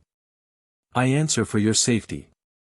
On reaching Paris I found that my erasure had taken place. It was at this period only that General Bonaparte's applications in my favor were tardily crowned with success. Sauton, the Minister of General Police, notified the fact to Bonaparte. But his letter gave a reason for my erasure very different from that stated in the decree. The minister said that the government did not wish to leave among the names of traitors to their country the name of a citizen who was attached to the person of the conqueror of Italy. While the decree itself stated as the motive for removing my name from the list that I never had emigrated. At St. Helena it seems Bonaparte said that he did not return from Italy with more than 300,000 francs. But I assert that he had at that time in his possession something more than 3 million. Joseph says that Napoleon, when he exiled for Egypt, left with him all his fortune, and that it was much nearer 300,000 francs than 3 million. See Erreurs, Tome I, pages 243, 259. How could he with 300,000 francs have been able to provide for the extensive repairs, the embellishment, and the furnishing of his house in the Rue Chantereine? How could he have supported the establishment he did with only 15,000 francs of income and the emoluments of his rank? The excursion which he made along the coast, of which I have yet to speak, of itself cost near 12,000 francs in gold, which he transferred to me to defray the expense of the journey, and I do not think that this sum was ever repaid him. Besides, what did it signify, for any object he might have in disguising his fortune, whether he brought 3 million or 300,000 francs with him from Italy? No one will accuse him of peculation. He was an inflexible administrator. He was always irritated at the discovery of fraud, and pursued those guilty of it with all the vigor of his character. He wished to be independent, which he well knew that no one could be without fortune. He has often said to me, "I am no Capuchin, not I." But after having been allowed only 300,000 francs on his arrival from the rich Italy, where fortune never abandoned him, it has been printed that he had 20 million, some have even doubled the amount, on his return from Egypt. Which is a very poor country, where money is scarce, and where reverses followed close upon his victories. All these reports are false. What he brought from Italy has just been stated, and it will be seen when we come to Egypt what treasure he carried away from the country of the Pharaohs. Bonaparte's brothers, desirous of obtaining complete dominion over his mind, strenuously endeavored to lessen the influence which Josephine possessed from the love of her husband. They tried to excite his jealousy, and took advantage of her stay at Milan after our departure, which had been authorized by Bonaparte himself. My intimacy with both the husband and the wife fortunately afforded me an opportunity of averting or lessening a good deal of mischief. If Josephine still lived she would allow me this merit. I never took part against her but once, and that unwillingly. It was on the subject of the marriage of her daughter Hortense. Josephine had never as yet spoken to me on the subject. Bonaparte wished to give his stepdaughter to Duroc, and his brothers were eager to promote the marriage, because they wished to separate Josephine from Hortense, for whom Bonaparte felt the tenderest affection. Josephine, on the other hand, wished Hortense to marry Louis Bonaparte. Her motives, as may easily be divined, were to gain support in a family where she experienced nothing but enmity, and she carried her point. Previous to her marriage with Louis, Hortense cherished an attachment for Duroc, who was at that time a handsome man about 30, and a great favorite of Bonaparte. However, the indifference with which Duroc regarded the marriage of Louis Bonaparte sufficiently proves that the regard with which he had inspired Hortense was not very ardently returned. It is certain that Duroc might have become the husband of Mademoiselle de Beauharnais had he been willing to accede to the conditions on which the first consul offered him his stepdaughter's hand. But Duroc looked forward to something better, and his ordinary prudence forsook him at a moment when he might easily have beheld a perspective calculated to gratify even a more towering ambition than his. He declined the proposed marriage and the union of Hortense and Louis, which Madame Bonaparte, to conciliate the favor of her brothers-in-law, had endeavored to bring about, was immediately determined on. Memoirs de Constant. In allusion to the alleged unfriendly feeling of Napoleon's brothers towards Josephine, the following observation occurs in Joseph Bonaparte's notes on Bourrienne. None of Napoleon's brothers, he says, were near him from the time of his departure for Italy except Louis, who cannot be suspected of having intrigued against Josephine, whose daughter he married. These calumnies are without foundation. Erreurs, Tome I, page 244. On his arrival from Rastatt, the most magnificent preparations were made at the Luxembourg for the reception of Bonaparte. The grand court of the palace was elegantly ornamented. And at its farther end, close to the palace, a large amphitheatre was erected for the accommodation of official persons. Curiosity, as on all like occasions, attracted multitudes, and the court was filled. Opposite to the principal vestibule stood the altar of the country, surrounded by the statues of liberty, equality, and peace. When Bonaparte entered, every head was uncovered. The windows were full of young and beautiful females. But notwithstanding this great preparation, an icy coldness characterized the ceremony. Every one seemed to be present only for the purpose of beholding a sight, and curiosity was the prevailing expression rather than joy or gratitude. It is but right to say, however, that an unfortunate event contributed to the general indifference. The right wing of the palace was not occupied, but great preparations had been making there, and an officer had been directed to prevent anyone from ascending. One of the clerks of the Directory, however, contrived to get upon the scaffolding, but had scarcely placed his foot on the first plank when it tilted up, and the imprudent man fell the whole height into the court. This accident created a general stupor. Ladies fainted, and the windows were nearly deserted. However, the Directory displayed all the republican splendor of which they were so prodigal on similar occasions. Speeches were far from being scarce. Talleyrand, who was then Minister for Foreign Affairs, on introducing Bonaparte to the Directory, made a long oration, in the course of which he hinted that the personal greatness of the general ought not to excite uneasiness, even in a rising republic. Far from apprehending anything from his ambition, I believe that we shall one day be obliged to solicit him to tear himself from the pleasures of studious retirement. All France will be free, but perhaps he never will, such is his destiny. Talleyrand was listened to with impatience, so anxious was every one to hear Bonaparte. The conqueror of Italy then rose, and pronounced with a modest air, but in a firm voice, a short address of congratulation on the improved position of the nation. Barras, at that time president of the Directory, replied to Bonaparte with so much prolixity as to weary everyone. And as soon as he had finished speaking, he threw himself into the arms of the general, who was not much pleased with such affected displays, and gave him what was then called the fraternal embrace. The other members of the Directory, following the example of the president, surrounded Bonaparte and pressed him in their arms. Each acted, to the best of his ability, his part in the sentimental comedy. Chenier composed for this occasion a hymn, which Méhul set to music.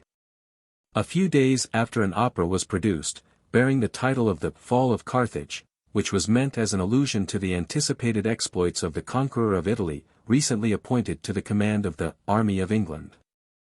The poets were all employed in praising him. And Lebrun, with but little of the Pindaric fire in his soul, composed the following distich, which certainly is not worth much. Heroes, cher à la paix, aux arts, à la victoire. Il conquit en deux ans 1000 siècles de gloire. The two councils were not disposed to be behind the Directory in the manifestation of joy. A few days after they gave a banquet to the general in the gallery of the Louvre, which had recently been enriched by the masterpieces of painting conquered in Italy. At this time Bonaparte displayed great modesty in all his transactions in Paris. The administrators of the Department of the Seine having sent a deputation to him to inquire what hour and day he would allow them to wait on him, he carried himself his answer to the department, accompanied by General Berthier. It was also remarked that the judge of the peace of the arrondissement where the general lived having called on him on the 6th of December, the evening of his arrival, he returned the visit next morning. These attentions, trifling as they may appear, were not without their effect on the minds of the Parisians. In consequence of General Bonaparte's victories, the peace he had effected, and the brilliant reception of which he had been the object, the business of Vendémiaire was in some measure forgotten. Every one was eager to get a sight of the young hero whose career had commenced with so much éclat. He lived very retiredly, yet went often to the theatre. He desired me, one day, to go and request the representation of two of the best pieces of the time, in which Olivia, Mesdames Saint-Aubin, Phyllis, and other distinguished performers played. His message was, that he only wished these two pieces on the same night, if that were possible. The manager told me that nothing that the conqueror of Italy wished for was impossible, for he had long ago erased that word from the dictionary. Bonaparte laughed heartily at the manager's answer.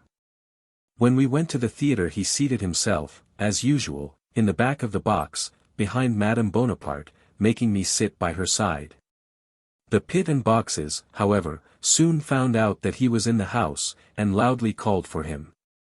Several times an earnest desire to see him was manifested, but all in vain, for he never showed himself. Some days after, being at the Théâtre des Arts, at the second representation of Horatius Cockles, although he was sitting at the back of a box in the second tier, the audience discovered that he was in the house. Immediately acclamations arose from all quarters, but he kept himself concealed as much as possible, and said to a person in the next box, "Had I known that the boxes were so exposed, I should not have come." During Bonaparte's stay at Paris a woman sent a messenger to warn him that his life would be attempted, and that poison was to be employed for that purpose. Bonaparte had the bearer of this information arrested, who went, accompanied by the judge of the peace, to the woman's house, where she was found extended on the floor, and bathed in her blood. The men whose plot she had overheard, having discovered that she had revealed their secret, murdered her. The poor woman was dreadfully mangled, her throat was cut. And, not satisfied with that, the assassins had also hacked her body with sharp instruments. On the night of the 10th of Nivose the Rue Chantereine, in which Bonaparte had a small house, No. 6, received, in pursuance of a decree of the department, the name of Rue de la Victoire. The cries of "Vive Bonaparte," and the incense prodigally offered up to him, did not however seduce him from his retired habits. Lately the conqueror and ruler of Italy, and now under men for whom he had no respect, and who saw in him a formidable rival, he said to me one day, "The people of Paris do not remember anything. Were I to remain here long, doing nothing, I should be lost. In this great Babylon one reputation displaces another.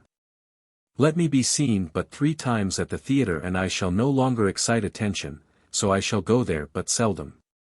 When he went he occupied a box shaded with curtains.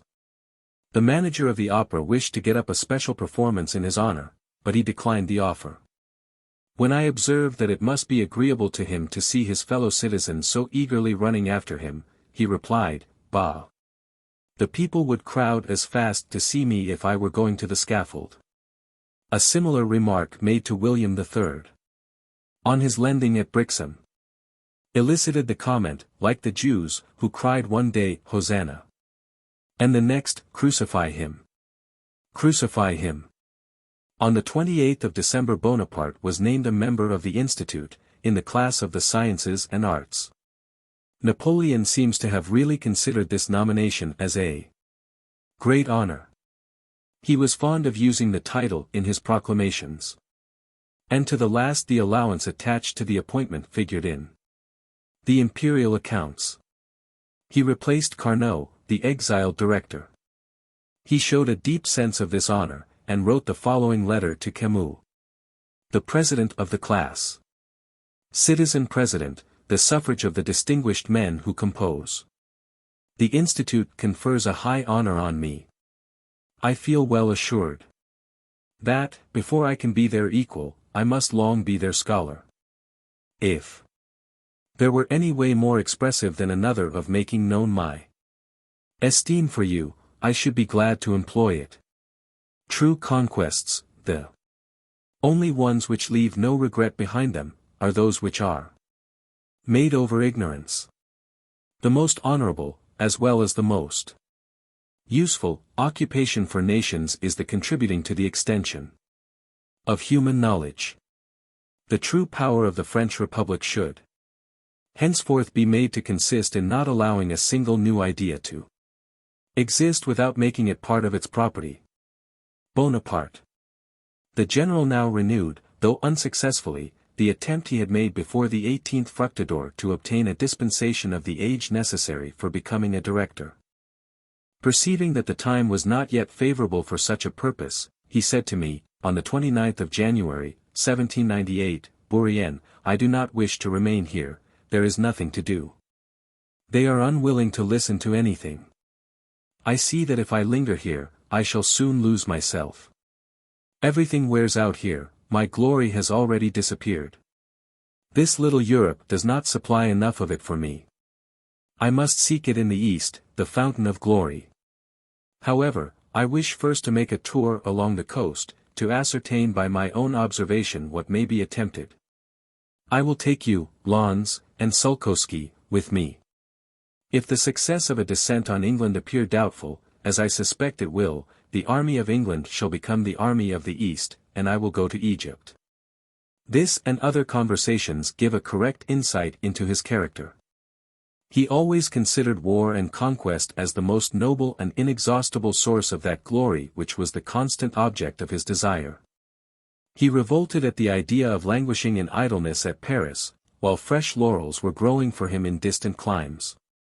His imagination inscribed, in anticipation, his name on those gigantic monuments which alone, perhaps, of all the creations of man, have the character of eternity. Already proclaimed the most illustrious of living generals, he sought to efface the rival names of antiquity by his own.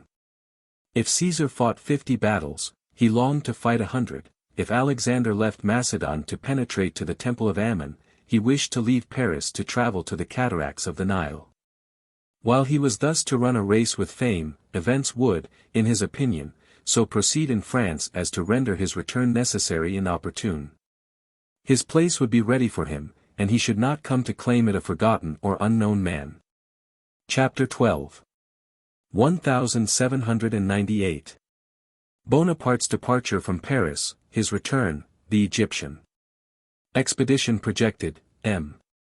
de Talleyrand, General de Saix, expedition against Malta, money taken at Bern, Bonaparte's ideas respecting the East, Monge, non-influence of the Directory, marriages of Marmont and La Valette, Bonaparte's plan of colonizing Egypt, his camp library, orthographical blunders, stock of wines, Bonaparte's arrival at Toulon, Madame Bonaparte's fall from a balcony, execution of an old man, Simon. Bonaparte left Paris for the north on the 10th of February, 1798, but he received no order, though I have seen it everywhere so stated, to go there, for the purpose of preparing the operations connected with the intended invasion of England. He occupied himself with no such business, for which a few days certainly would not have been sufficient. His journey to the coast was nothing but a rapid excursion, and its sole object was to enable him to form an opinion on the main point of the question. Neither did he remain absent several weeks, for the journey occupied only one. There were 4 of us in his carriage, himself, Lons, Sulkowski, and I. Mustache was our courier. Bonaparte was not a little surprised on reading, in the Moniteur of the February 10th, an article giving greater importance to his little excursion than it deserved. General Bonaparte, said the Moniteur, has departed for Dunkirk. With some naval and engineer officers. They have gone to visit the coasts and prepare the preliminary operations for the descent upon England. It may be stated that he will not return to Rastatt, and that the close of the session of the Congress there is approaching. Now for the facts. Bonaparte visited Étaples, Ambleteuse, Boulogne, Calais, Dunkirk, Ferns, Nieuport, Ostend, and the Isle of Walcheren. He collected at the different ports all the necessary information with that intelligence and tact for which he was so eminently distinguished. He questioned the sailors, smugglers, and fishermen, and listened attentively to the answers he received. We returned to Paris by Antwerp, Brussels, Lille, and Street Quinton. The object of our journey was accomplished when we reached the first of these towns. "Well, General," said I, "what think you of our journey? Are you satisfied?" "For my part, I confess I entertain no great hopes from anything I have seen and heard." Bonaparte immediately answered, "It is too great a chance. I will not hazard it. I would not thus sport with the fate of my beloved France." On hearing this I already fancied myself in Cairo.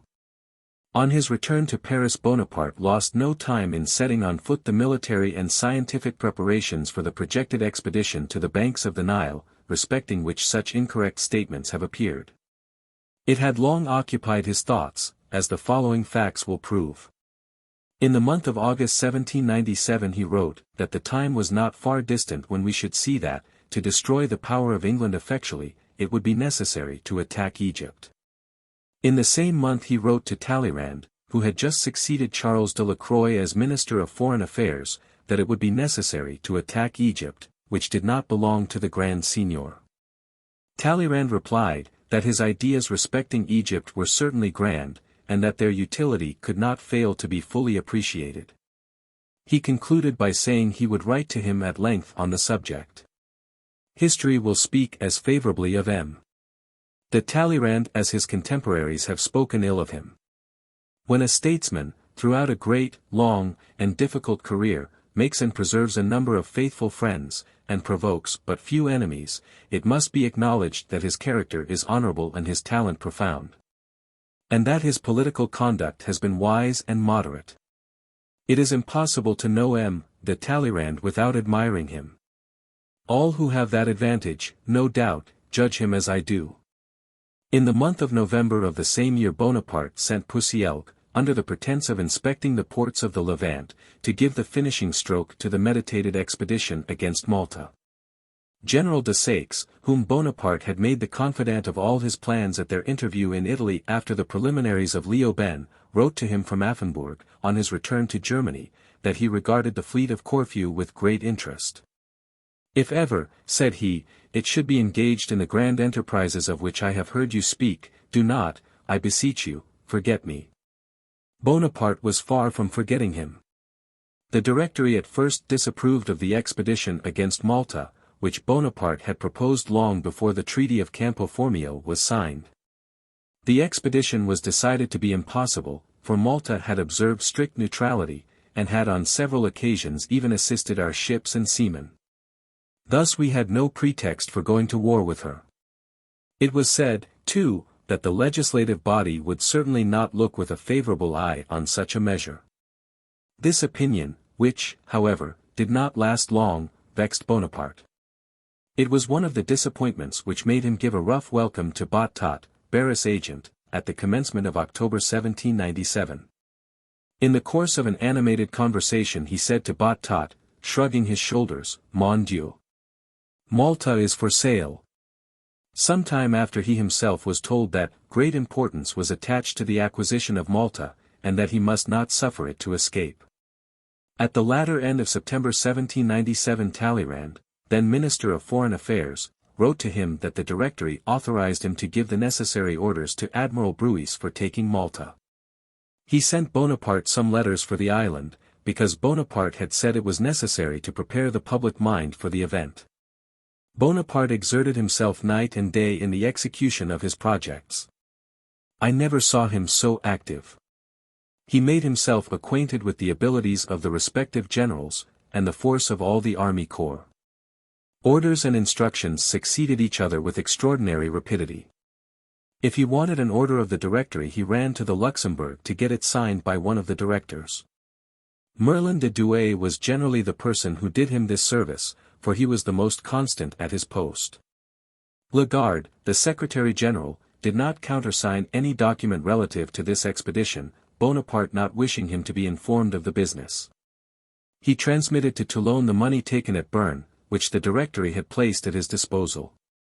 It amounted to something above 3 million francs. In those times of disorder and negligence the finances were very badly managed. The revenues were anticipated and squandered away, so that the treasury never possessed so large a sum as that just mentioned. It was determined that Bonaparte should undertake an expedition of an unusual character to the east. I must confess that two things cheered me in this very painful interval. My friendship and admiration for the talents of the conqueror of Italy, and the pleasing hope of traversing those ancient regions, the historical and religious accounts of which had engaged the attention of my youth. It was at Pesariano that, seeing the approaching termination of his labors in Europe, he first began to turn serious attention to the East. During his long strolls in the evening in the magnificent park there he delighted to converse about the celebrated events of that part of the world, and the many famous empires it once possessed. He used to say, Europe is a molehill. There have never been great empires and revolutions except in the East, where there are 600 million men. He considered that part of the world as the cradle of all religious, of all metaphysical extravagances. This subject was no less interesting than inexhaustible, and he daily introduced it when conversing with the generals with whom he was intimate, with Monge, and with me. Monge entirely concurred in the General-in-Chief's opinions on this point. And his scientific ardor was increased by Bonaparte's enthusiasm. In short, all were unanimously of one opinion. The Directory had no share in renewing the project of this memorable expedition, the result of which did not correspond with the grand views in which it had been conceived. Neither had the Directory any positive control over Bonaparte's departure or return. It was merely the passive instrument of the general's wishes, which it converted into decrees, as the law required. He was no more ordered to undertake the conquest of Egypt than he was instructed as to the plan of its execution. Bonaparte organized the army of the East, raised money, and collected ships. And it was he who conceived the happy idea of joining to the expedition men distinguished in science and art, and whose labors have made known, in its present and past state, a country, the very name of which is never pronounced without exciting grand recollections. Bonaparte's orders flew like lightning from Toulon to Civita Vecchia. With admirable precision he appointed some forces to assemble before Malta, and others before Alexandria. He dictated all these orders to me in his cabinet. In the position in which France stood with respect to Europe, after the Treaty of Campo Formio, the Directory, far from pressing or even facilitating this expedition, ought to have opposed it. A victory on the Adige would have been far better for France than one on the Nile. From all I saw, I am of opinion that the wish to get rid of an ambitious and rising man, whose popularity excited envy, triumphed over the evident danger of removing, for an indefinite period, an excellent army, and the possible loss of the French fleet. As to Bonaparte, he was well assured that nothing remained for him but to choose between that hazardous enterprise and his certain ruin. Egypt was, he thought, the right place to maintain his reputation, and to add fresh glory to his name. On the 12th of April, 1798 he was appointed General-in-Chief of the Army of the East. It was about this time that Marmont was married to Mademoiselle Perregaux, and Bonaparte's aide-de-camp, La Valletta, to Mademoiselle Beauharnais. Sir Walter Scott informs us that Josephine, when she became Empress, brought about the marriage between her niece and La Valette. This is another fictitious incident of his historical romance. Bourrienne. Shortly before our departure I asked Bonaparte how long he intended to remain in Egypt. He replied, a few months, or 6 years, all depends on circumstances. I will colonize the country. I will bring them artists and artisans of every description, women, actors, etc. We are but 9 and 20 now, and we shall then be 5 and 30. That is not an old age. Those 6 years will enable me, if all goes well, to get to India. Give out that you are going to Brest. Say so even to your family. I obeyed, to prove my discretion and real attachment to him. Bonaparte wished to form a camp library of cabinet editions, and he gave me a list of the books which I was to purchase. This list is in his own writing, and is as follows. Camp Library. 1. Arts and Science. Fontenelle's Worlds, 1 volume Letters to a German Princess, 2 volumes Courses of the Normal School, 6 volumes The Artillery Assistant, 1 volume. Treatise on Fortifications, 3 volumes Treatise on Fireworks, 1 volume. 2. Geography and Travels. Barclay's Geography, 12 volumes Cook's Voyages, 3 volumes La Harpe's Travels, 24 volumes. 3. History. Plutarch, 12 volumes Turin, 2 volumes Condé, 4 volumes. Villers, 4 volumes Luxembourg, 2 volumes de Guesclin, 2 volumes Saxe, 3 volumes Memoirs of the Marshals of France, 20 volumes President Hainaut, 4 volumes Chronology, 2 volumes Marlborough, 4 volumes Prince Eugene, 6 volumes Philosophical History of India, 12 volumes. Germany, 2 volumes Charles XII, 1 volume Essay on the Manners of Nations, 6 volumes Peter the Great, 1 volume Polybius, 6 volumes Justin, 2 volumes Arrian, 3 volumes Tacitus, 2 volumes Titus Livy, Thucydides, 2 volumes Vertot, 4 volumes Danina, 8 volumes. Frederick II, 8 volumes. 4. Poetry. Ossian, 1 volume Tasso, 6 volumes Ariosto, 6 volumes Homer, 6 volumes Virgil, 4 volumes The Henriade, 1 volume Telemachus, 2 volumes Les Jardins, 1 volume The Chefs d'oeuvre of the French Theatre, 20 volumes. Select Light Poetry, 10 volumes La Fontaine. 5. Romance.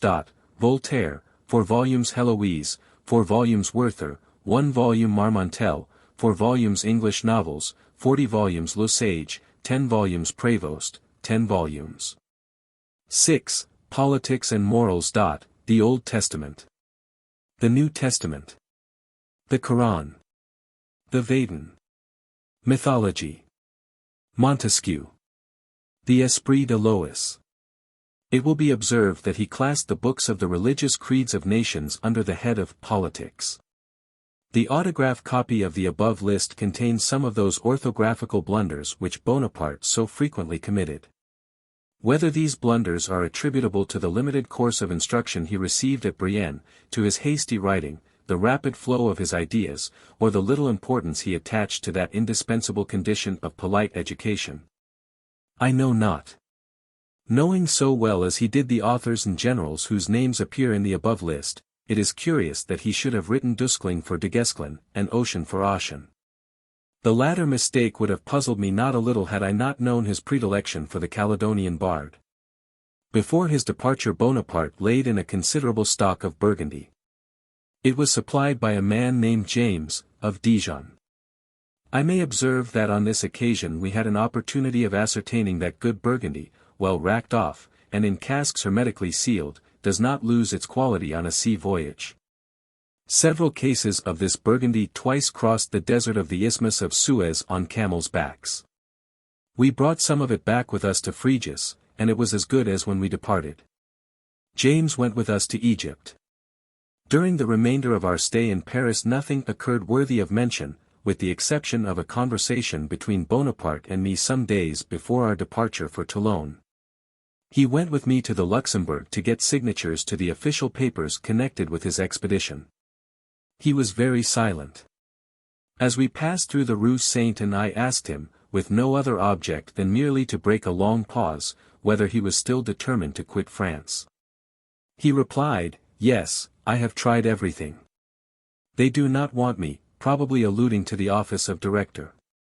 "I ought to overthrow them, and make myself king, but it will not do yet. The nobles will never consent to it. I have tried my ground. The time is not yet come. I should be alone. But I will dazzle them again." I replied, "Well, we will go to Egypt," and changed the conversation. Lucien and the Bonapartists of course deny that Napoleon wished to become director, or to seize on power at this time. See Lucien. Tome 1, p. 154, Thiers, Volume 5, page 257, takes the same view. Lanfray, Tome, p. 363, believes Napoleon was at last compelled by the Directory to start, and he credits the story told by Desaix to Matthew Dumas, or rather to the wife of that officer, that there was a plot to upset the Directory. But that when all was ready Napoleon judged that the time was not ripe. Lanfray, however, rather enlarges what Dumas says. See Dumas, Tome 3. Page 167. See also the very remarkable conversation of Napoleon with Maillet de Melito. Just before leaving Italy for Rastatt, "I cannot obey any longer. I have tasted the pleasures of command, and I cannot renounce it. My decision is taken. If I cannot be master, I shall quit France." Maillet, Tome, page 184. The squabble with Bernadotte at Vienna delayed our departure for a fortnight, and might have had the most disastrous influence on the fate of the squadron. As Nelson would most assuredly have waited between Malta and Sicily if he had arrived there before us. Sir Walter Scott, without any authority, states that, at the moment of his departure, Bonaparte seemed disposed to abandon the command of an expedition so doubtful and hazardous, and that for this purpose he endeavored to take advantage of what had occurred at Vienna. This must be ranked in the class of inventions, together with Barras' mysterious visit to communicate the change of destination, and also the ostracism and honorable exile which the Directory wished to impose on Bonaparte. Bourrienne. It is untrue that he ever entertained the idea of abandoning the expedition in consequence of Bernadotte's affair. The following letter to Bruys, dated the 28th of April, 1798, proves the contrary. "Some disturbances which have arisen at Vienna render my presence in Paris necessary for a few days. This will not change any of the arrangements for the expedition. I have sent orders by this courier for the troops at Marseilles to embark and proceed to Toulon. On the evening of the 30th I will send you a courier with orders for you to embark and proceed with the squadron and convoy to Genoa, where I will join you. The delay which this fresh event has occasioned will, I imagine, have enabled you to complete every preparation." We left Paris on the 3d of May 1798. 10 days before Bonaparte's departure for Egypt, a prisoner, Sir Sidney Smith, escaped from the Temple, who was destined to contribute materially to his reverses. An escape so unimportant in itself afterwards caused the failure of the most gigantic projects and daring conceptions. This escape was pregnant with future events. A false order of the Minister of Police prevented the revolution of the East. We were at Toulon on the 8th. Bonaparte knew by the movements of the English that not a moment was to be lost, but adverse winds detained us 10 days, which he occupied in attending to the most minute details connected with the fleet. Bonaparte, whose attention was constantly occupied with his army, made a speech to the soldiers, which I wrote to his dictation, and which appeared in the public papers at the time. This address was followed by cries of "The Immortal Republic forever," and the singing of national hymns. Those who knew Madame Bonaparte are aware that few women were more amiable and fascinating. Bonaparte was passionately fond of her, and to enjoy the pleasure of her society as long as possible he brought her with him to Toulon. Nothing could be more affecting than their parting. On leaving Toulon, Josephine went to the waters of Plombières. I recollect that during her stay at Plombières she incurred great danger from a serious accident. Whilst she was one day sitting at the balcony of the hotel, with her suite, the balcony suddenly gave way, and all the persons in it fell into the street.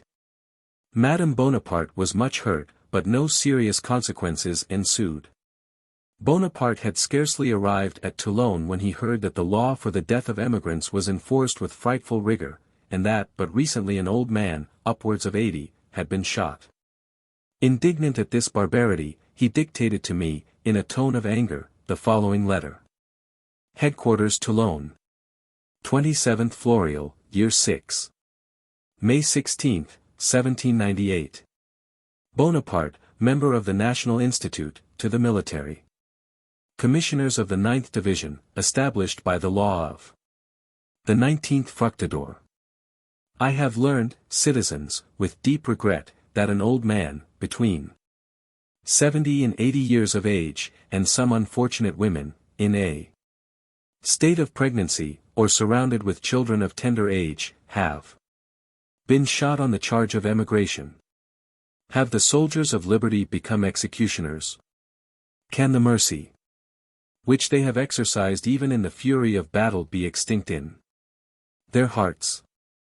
The law of the 19th Fructidor was a measure of public safety. Its object was to reach conspirators, not women and aged men. I therefore exhort you, citizens, whenever the law brings to your tribunals women or old men, to declare that in the field of battle you have respected the women and old men of your enemies. The officer who signs a sentence against a person incapable of bearing arms is a coward. Signed, Bonaparte.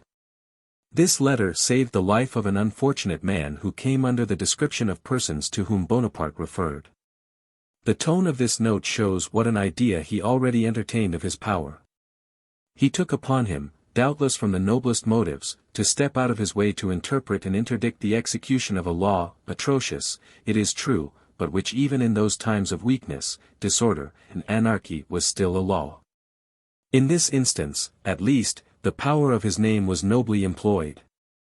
The letter gave great satisfaction to the army destined for the expedition. A man named Simon, who had followed his master in emigration, and dreaded the application of the law, heard that I wanted a servant. He came to me and acknowledged his situation. He suited me, and I hired him. He then told me he feared he should be arrested whilst going to the port to embark. Bonaparte, to whom I mentioned the circumstance, and who had just given a striking proof of his aversion to these acts of barbarity, said to me in a tone of kindness, "Give him my portfolio to carry, and let him remain with you." The words, Bonaparte, General-in-Chief of the Army of the East, were inscribed in large gold letters on the green morocco. Whether it was the portfolio or his connection with us that prevented Simon from being arrested I know not. But he passed on without interruption. I reprimanded him for having smiled derisively at the ill humor of the persons appointed to arrest him. He served me faithfully, and was even sometimes useful to Bonaparte. Chapter 13. 1798. Departure of the squadron, arrival at Malta, Dolomieu, General Barguet de Hilliers, attack on the western part of the island. Caffarelli's remark, deliverance of the Turkish prisoners, Nelson's pursuit of the French fleet, conversations on board, how Bonaparte passed his time, questions to the captains, propositions discussed. Morning music, proclamation, Admiral Brueys, the English fleet avoided dangerous landing, Bonaparte and his fortune, Alexandria taken, Kleber wounded, Bonaparte's entrance into Alexandria. The squadron sailed on the 19th of May. The Orient, which, owing to her heavy lading, drew too much water, touched the ground, but she was got off without much difficulty. We arrived off Malta on the 10th of June. We had lost 2 days in waiting for some convoys which joined us at Malta.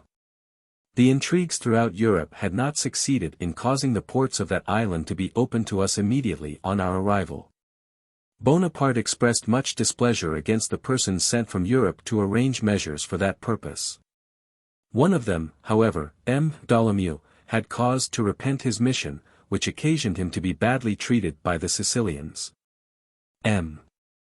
Puisielgue had done all he could in the way of seduction, but he had not completely succeeded. There was some misunderstanding, and, in consequence, some shots were interchanged. Bonaparte was very much pleased with General Barraguet de Hillier's services in Italy. He could not but praise his military and political conduct at Venice when, scarcely a year before, he had taken possession of that city by his orders. General Barraguet de Hillier's joined us with his division, which had embarked in the convoy that sailed from Genoa. The general-in-chief ordered him to land and attack the western part of the island. He executed this order with equal prudence and ability, and highly to the satisfaction of the general-in-chief. As every person in the secret knew that all this was a mere form, these hostile demonstrations produced no unpleasant consequences.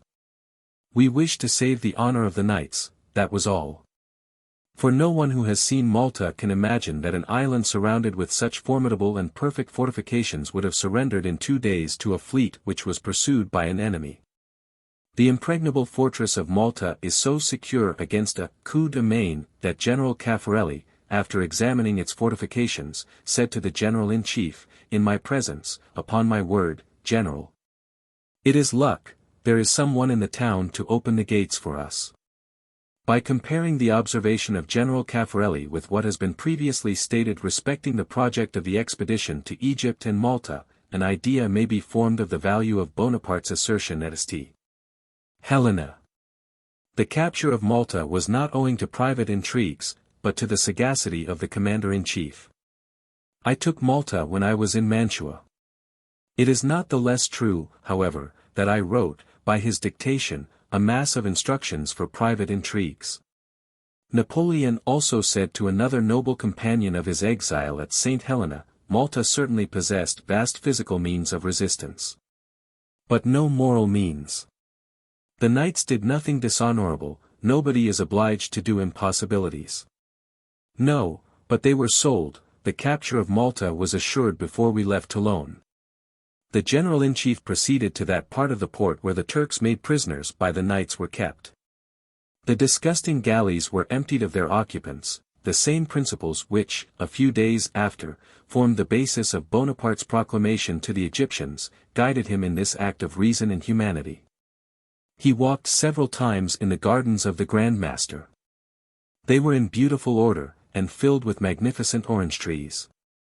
We regaled ourselves with their fruit, which the great heat rendered most delicious.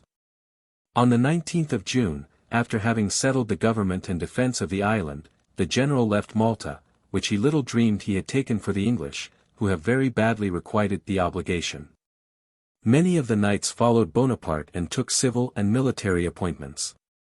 During the night of the 22d of June the English squadron was almost close upon us. It passed at about 6 leagues from the French fleet.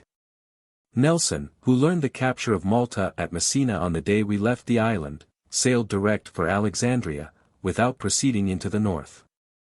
He considered that city to be the place of our destination. By taking the shortest course, with every sail set, and unembarrassed by any convoy, he arrived before Alexandria on the 28th of June, 3 days before the French fleet, which, nevertheless, had sailed before him from the shores of Malta. The French squadron took the direction of Candia, which we perceived on the 25th of June, and afterwards stood to the south, favored by the Etesian winds, which regularly prevail at that season. The French fleet did not reach Alexandria till the 30th of June. When on board the Orient he took pleasure in conversing frequently with Monge and Berthollet. The subjects on which they usually talked were chemistry, mathematics, and religion. General Caffarelli, whose conversation, supplied by knowledge, was at once energetic, witty, and lively, was one of those with whom he most willingly discoursed. Whatever friendship he might entertain for Berthollet, it was easy to perceive that he preferred Monge, and that he was led to that preference because Monge, endowed with an ardent imagination, without exactly possessing religious principles, had a kind of predisposition for religious ideas which harmonized with the notions of Bonaparte. On this subject Berthollet sometimes rallied his inseparable friend Monge. Besides, Berthollet was, with his cold imagination, constantly devoted to analysis and abstractions, inclined towards materialism, an opinion with which the general was always much dissatisfied. Bonaparte sometimes conversed with Admiral Bruys.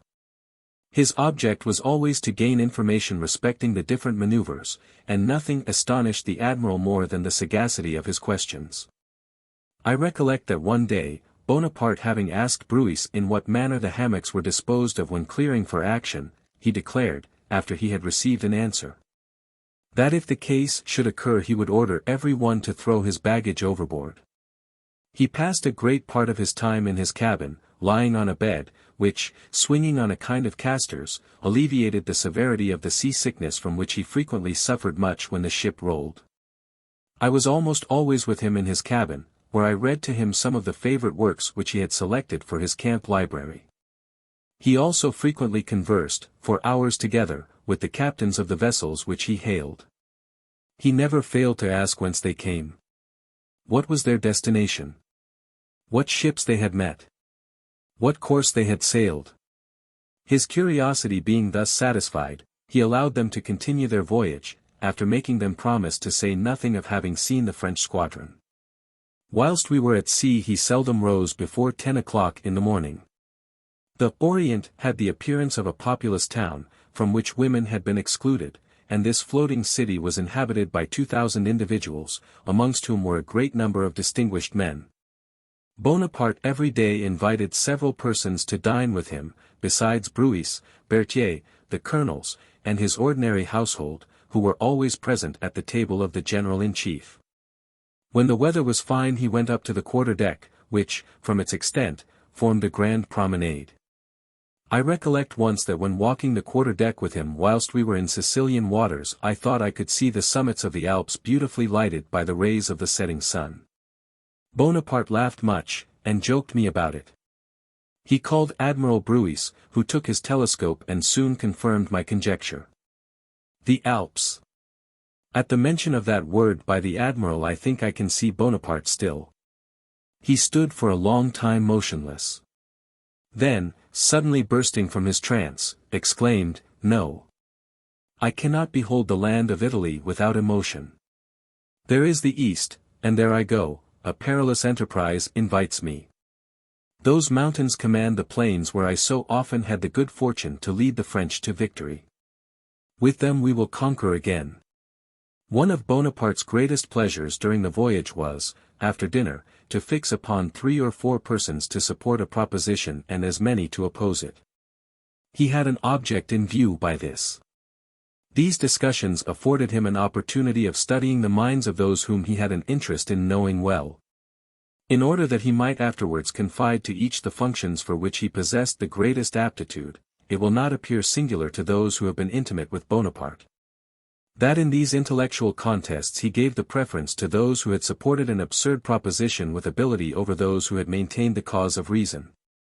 And it was not superiority of mind which determined his judgment, for he really preferred the man who argued well in favor of an absurdity to the man who argued equally well in support of a reasonable proposition. He always gave out the subjects which were to be discussed, and they most frequently turned upon questions of religion, the different kinds of government, and the art of war.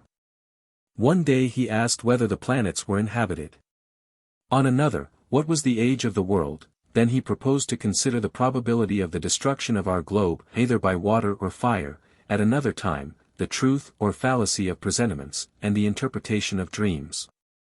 I remember the circumstance which gave rise to the last proposition was an allusion to Joseph, of whom he happened to speak, as he did of almost everything connected with the country to which we were bound, and which that able administrator had governed.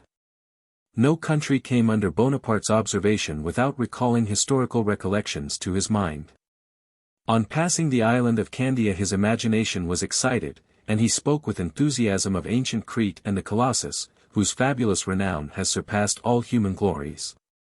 He spoke much of the fall of the Empire of the East, which bore so little resemblance to what history has preserved of those fine countries, so often moistened with the blood of man. The ingenious fables of mythology likewise occurred to his mind, and imparted to his language something of a poetical, and, I may say, of an inspired character. The sight of the kingdom of Minos led him to reason on the laws best calculated for the government of nations, and the birthplace of Jupiter suggested to him the necessity of a religion for the mass of mankind. This animated conversation lasted until the favorable north winds, which drove the clouds into the valley of the Nile, caused us to lose sight of the island of Candia. The musicians on board the Orient sometimes played serenades. But only between decks, for Bonaparte was not yet sufficiently fond of music to wish to hear it in his cabin. It may be said that his taste for this art increased in the direct ratio of his power. And so it was with his taste for hunting, of which he gave no indication until after his elevation to the empire. As though he had wished to prove that he possessed within himself not only the genius of sovereignty for commanding men, but also the instinct for those aristocratical pleasures, the enjoyment of which is considered by mankind to be amongst the attributes of kings. It is scarcely possible that some accidents should not occur during a long voyage in a crowded vessel, that some persons should not fall overboard. Accidents of this kind frequently happened on board the Orient. On those occasions nothing was more remarkable than the great humanity of the man who has since been so prodigal of the blood of his fellow creatures on the field of battle, and who was about to shed rivers of it even in Egypt. Whither we were bound. When a man fell into the sea, the general-in-chief was in a state of agitation till he was saved. He instantly had the ship hove to, and exhibited the greatest uneasiness until the unfortunate individual was recovered. He ordered me to reward those who ventured their lives in this service. Amongst these was a sailor who had incurred punishment for some fault. He not only exempted him from the punishment, but also gave him some money. I recollect that one dark night we heard a noise like that occasioned by a man falling into the sea. Bonaparte instantly caused the ship to be hove to until the supposed victim was rescued from certain death. The men hastened from all sides, and at length they picked up the quarter of a bullock, which had fallen from the hook to which it was hung. What was Bonaparte's conduct?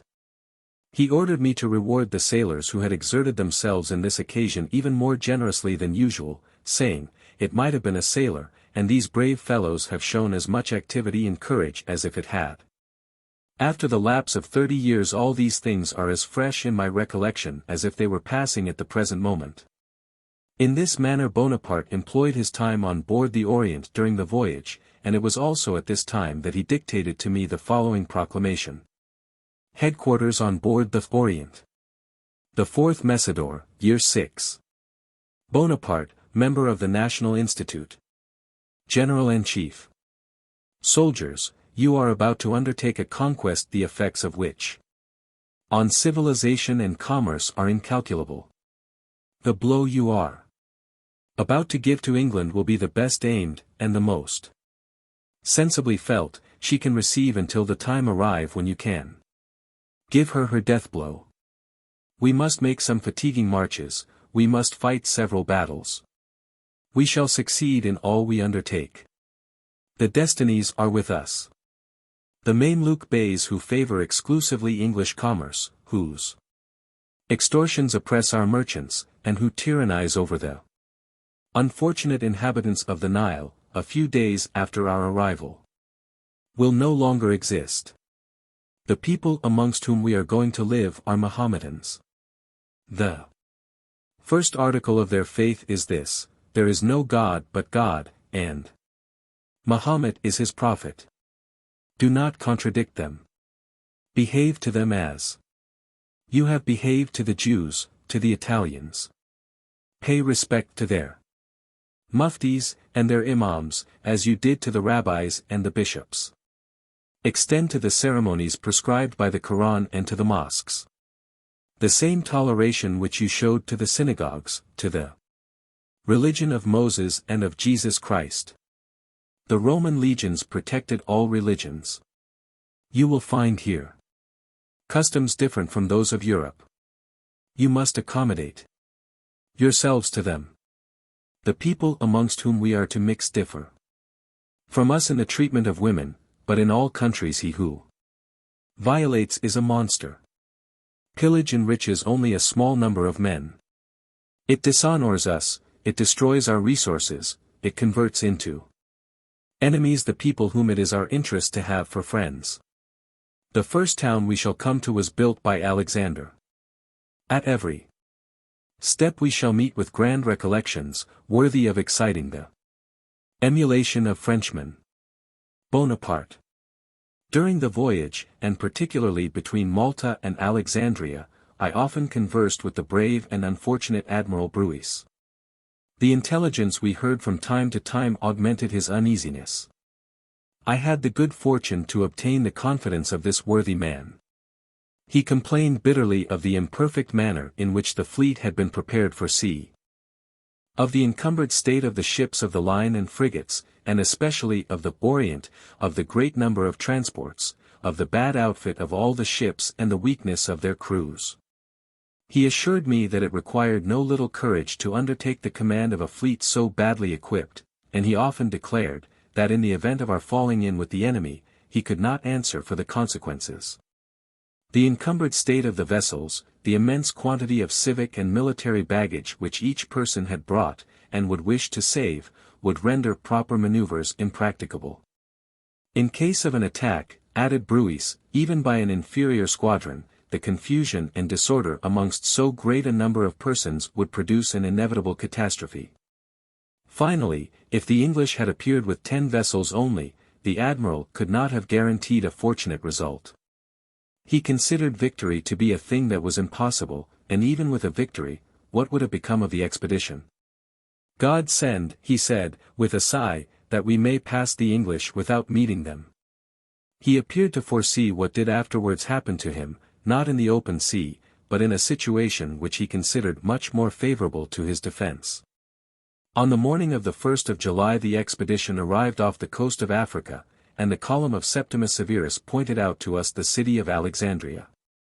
Our situation and frame of mind hardly permitted us to reflect that in the distant point we beheld the city of the Ptolemies and Caesars, with its double port, its pharos, and the gigantic monuments of its ancient grandeur.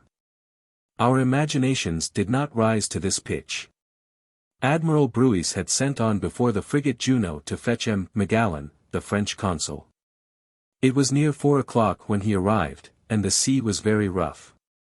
He informed the general-in-chief that Nelson had been off Alexandria on the 28th, that he immediately dispatched a brig to obtain intelligence from the English agent. On the return of the brig Nelson instantly stood away with his squadron towards the northeast. But for a delay which our convoy from Civita Vecchia occasioned, we should have been on this coast at the same time as Nelson. It appeared that Nelson supposed us to be already at Alexandria when he arrived there. He had reason to suppose so, seeing that we left Malta on the 19th of June, whilst he did not sail from Messina till the 21st. Not finding us where he expected, and being persuaded we ought to have arrived there had Alexandria been the place of our destination, he sailed for Alexandretta in Syria, whither he imagined we had gone to effect a landing. This error saved the expedition a second time. Bonaparte, on hearing the details which the French consul communicated, resolved to disembark immediately. Admiral Bruis represented the difficulties and dangers of a disembarkation, the violence of the surge, the distance from the coast, a coast, too, lined with reefs of rocks, the approaching night, and our perfect ignorance of the points suitable for landing. The admiral, therefore, urged the necessity of waiting till next morning, that is to say, to delay the landing 12 hours. He observed that Nelson could not return from Syria for several days. Bonaparte listened to these representations with impatience and ill humor. He replied peremptorily, "Admiral, we have no time to lose. Fortune gives me but 3 days, if I do not profit by them we are lost." He relied much on fortune. This chimerical idea constantly influenced his resolutions. Bonaparte having the command of the naval as well as the military force, the admiral was obliged to yield to his wishes. I attest these facts, which passed in my presence, and no part of which could escape my observation. It is quite false that it was owing to the appearance of a sail which, it is pretended, was descried, but of which, for my part, I saw nothing, that Bonaparte exclaimed, "Fortune, have you abandoned me? I ask only 5 days." No such thing occurred. It was 1 o'clock in the morning of the 2nd of July when we landed on the soil of Egypt, at Marabou, 3 leagues to the west of Alexandria. We had to regret the loss of some lives. But we had every reason to expect that our losses would have been greater. At 3 o'clock the same morning the General-in-Chief marched on Alexandria with the divisions of Kleber, Bonn, and Menou. The Bedouin Arabs, who kept hovering about our right flank and our rear, picked up the stragglers. Having arrived within gunshot of Alexandria, we scaled the ramparts, and French valor soon triumphed over all obstacles. The first blood I saw shed in war was General Kleber's. He was struck in the head by a ball, not in storming the walls, but whilst heading the attack. He came to Pompey's Pillar, where many members of the staff were assembled, and where the General-in-Chief was watching the attack. I then spoke to Kleber for the first time, and from that day our friendship commenced. I had the good fortune to contribute somewhat towards the assistance of which he stood in need, and which, as we were situated, could not be procured very easily. It has been endeavored to represent the capture of Alexandria, which surrendered after a few hours, as a brilliant exploit. The General-in-Chief himself wrote that the city had been taken after a few discharges of cannon. The walls, badly fortified, were soon scaled. Alexandria was not delivered up to pillage, as has been asserted, and often repeated. This would have been a most impolitic mode of commencing the conquest of Egypt, which had no strong places requiring to be intimidated by a great example. Bonaparte, with some others, entered the city by a narrow street which scarcely allowed 2 persons to walk abreast. I was with him. We were stopped by some musket shots fired from a low window by a man and a woman. They repeated their fire several times. The guides who preceded their general kept up a heavy fire on the window. The man and woman fell dead, and we passed on in safety, for the place had surrendered. Bonaparte employed the 6 days during which he remained in Alexandria in establishing order in the city and province, with that activity and superior talent which I could never sufficiently admire. And in directing the march of the army across the province of Bohahirach. He sent Desaix with 4,500 infantry and 60 cavalry to Beta, on the road to Damanhour. This general was the first to experience the privations and sufferings which the whole army had soon to endure. His great mind, his attachment to Bonaparte, seemed for a moment about to yield to the obstacles which presented themselves. On the 15th of July he wrote from Bohahirach as follows: "I beseech you do not let us stop longer in this position. My men are discouraged and murmur. Make us advance or fall back without delay. The villages consist merely of huts, absolutely without resources. In these immense plains, scorched by the vertical rays of a burning sun, water, everywhere else so common, becomes an object of contest. The wells and springs, those secret treasures of the desert, are carefully concealed from the travelers. And frequently, after our most oppressive marches, nothing could be found to allay the urgent cravings of thirst but a little brackish water of the most disgusting description." Some idea of the misery endured by the French troops on this occasion may be gathered from the following description is Napoleon's Memoirs, dictated at St. Helena. As the Hebrews wandering in the wilderness complained, and angrily asked Moses for the onions and flesh pots of Egypt, the French soldiers constantly regretted the luxuries of Italy. In vain were they assured that the country was the most fertile in the world, that it was even superior to Lombard. How were they to be persuaded of this when they could get neither bread nor wine? We encamped on immense quantities of wheat, but there was neither mill nor oven in the country. The biscuit brought from Alexandria had long been exhausted. The soldiers were even reduced to bruise the wheat between 2 stones and to make cake which they baked under the ashes. Many parched the wheat in a pan, after which they boiled it. This was the best way to use the grain. But, after all, it was not Bread. The apprehensions of the soldiers increased daily, and rose to such a pitch that a great number of them said there was no great city of calm, and that the place bring that name was, like Damanhour, a vast assemblage of mere huts, destitute of everything that could render life comfortable or agreeable. To such a melancholy state of mind had they brought themselves that two dragoons threw themselves, completely clothed, into the Nile, where they were drowned.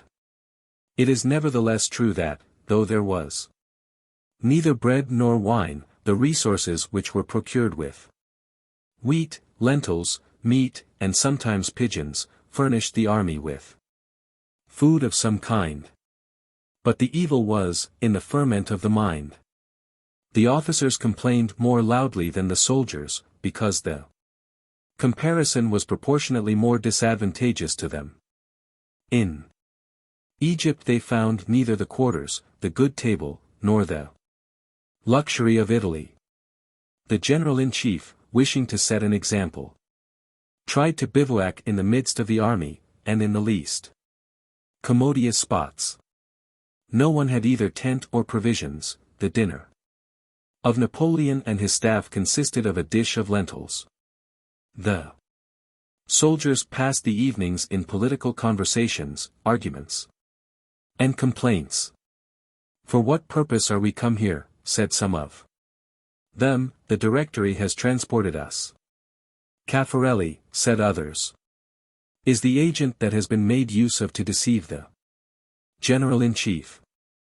Many of them, having observed that wherever there were vestiges of antiquity they were carefully searched, vented their spite in invective against the savants, or scientific men, who, they said, had started the idea of the expedition to order to make these searches.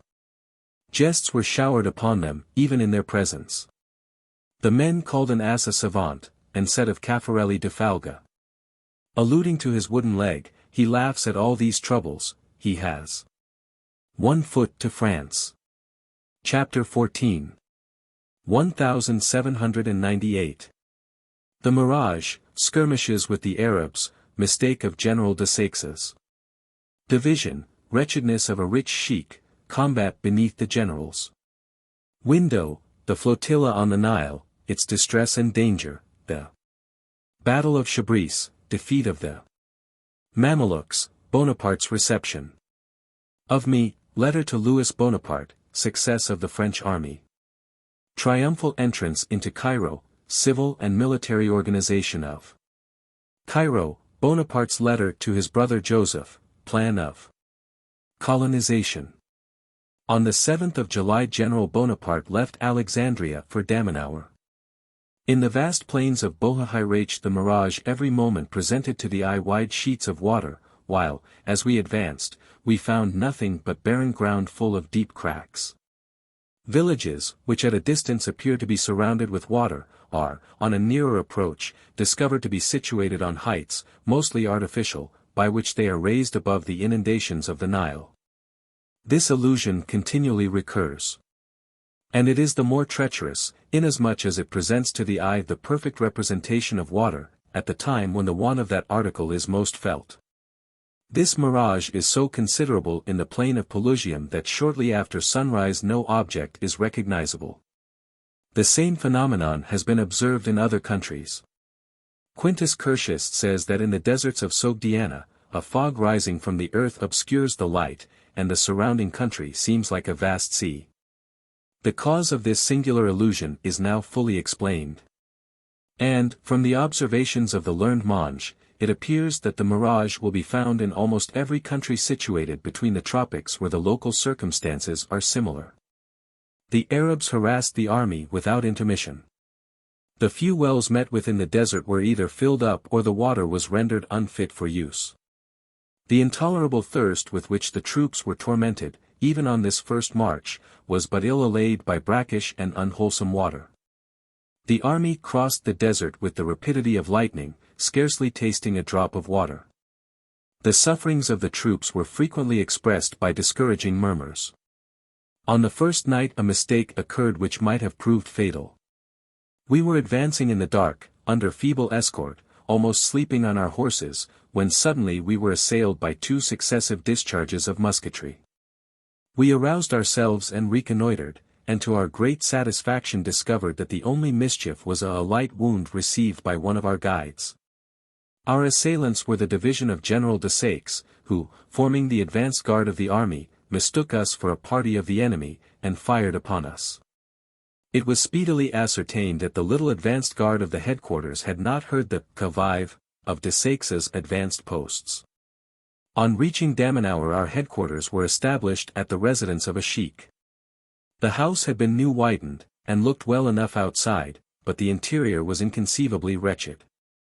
Every domestic utensil was broken, and the only seats were a few dirty tattered mats. Bonaparte knew that the sheik was rich, and having somewhat won his confidence, he asked him, through the medium of the interpreter, why, being in easy circumstances, he thus deprived himself of all comfort.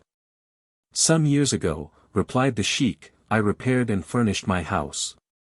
When this became known at Cairo a demand was made upon me for money, because it was said my expenses proved me to be rich. I refused to pay the money, and in consequence I was ill-treated, and at length forced to pay it. From that time I have allowed myself only the bare necessaries of life, and I shall buy no furniture for my house." The old man was lame in consequence of the treatment he had suffered. Woe to him who in this country is suspected of having a competency, 100 spies are always ready to denounce him. The appearance of poverty is the only security against the rapine of power and the cupidity of barbarism. A little troop of Arabs on horseback assailed our headquarters.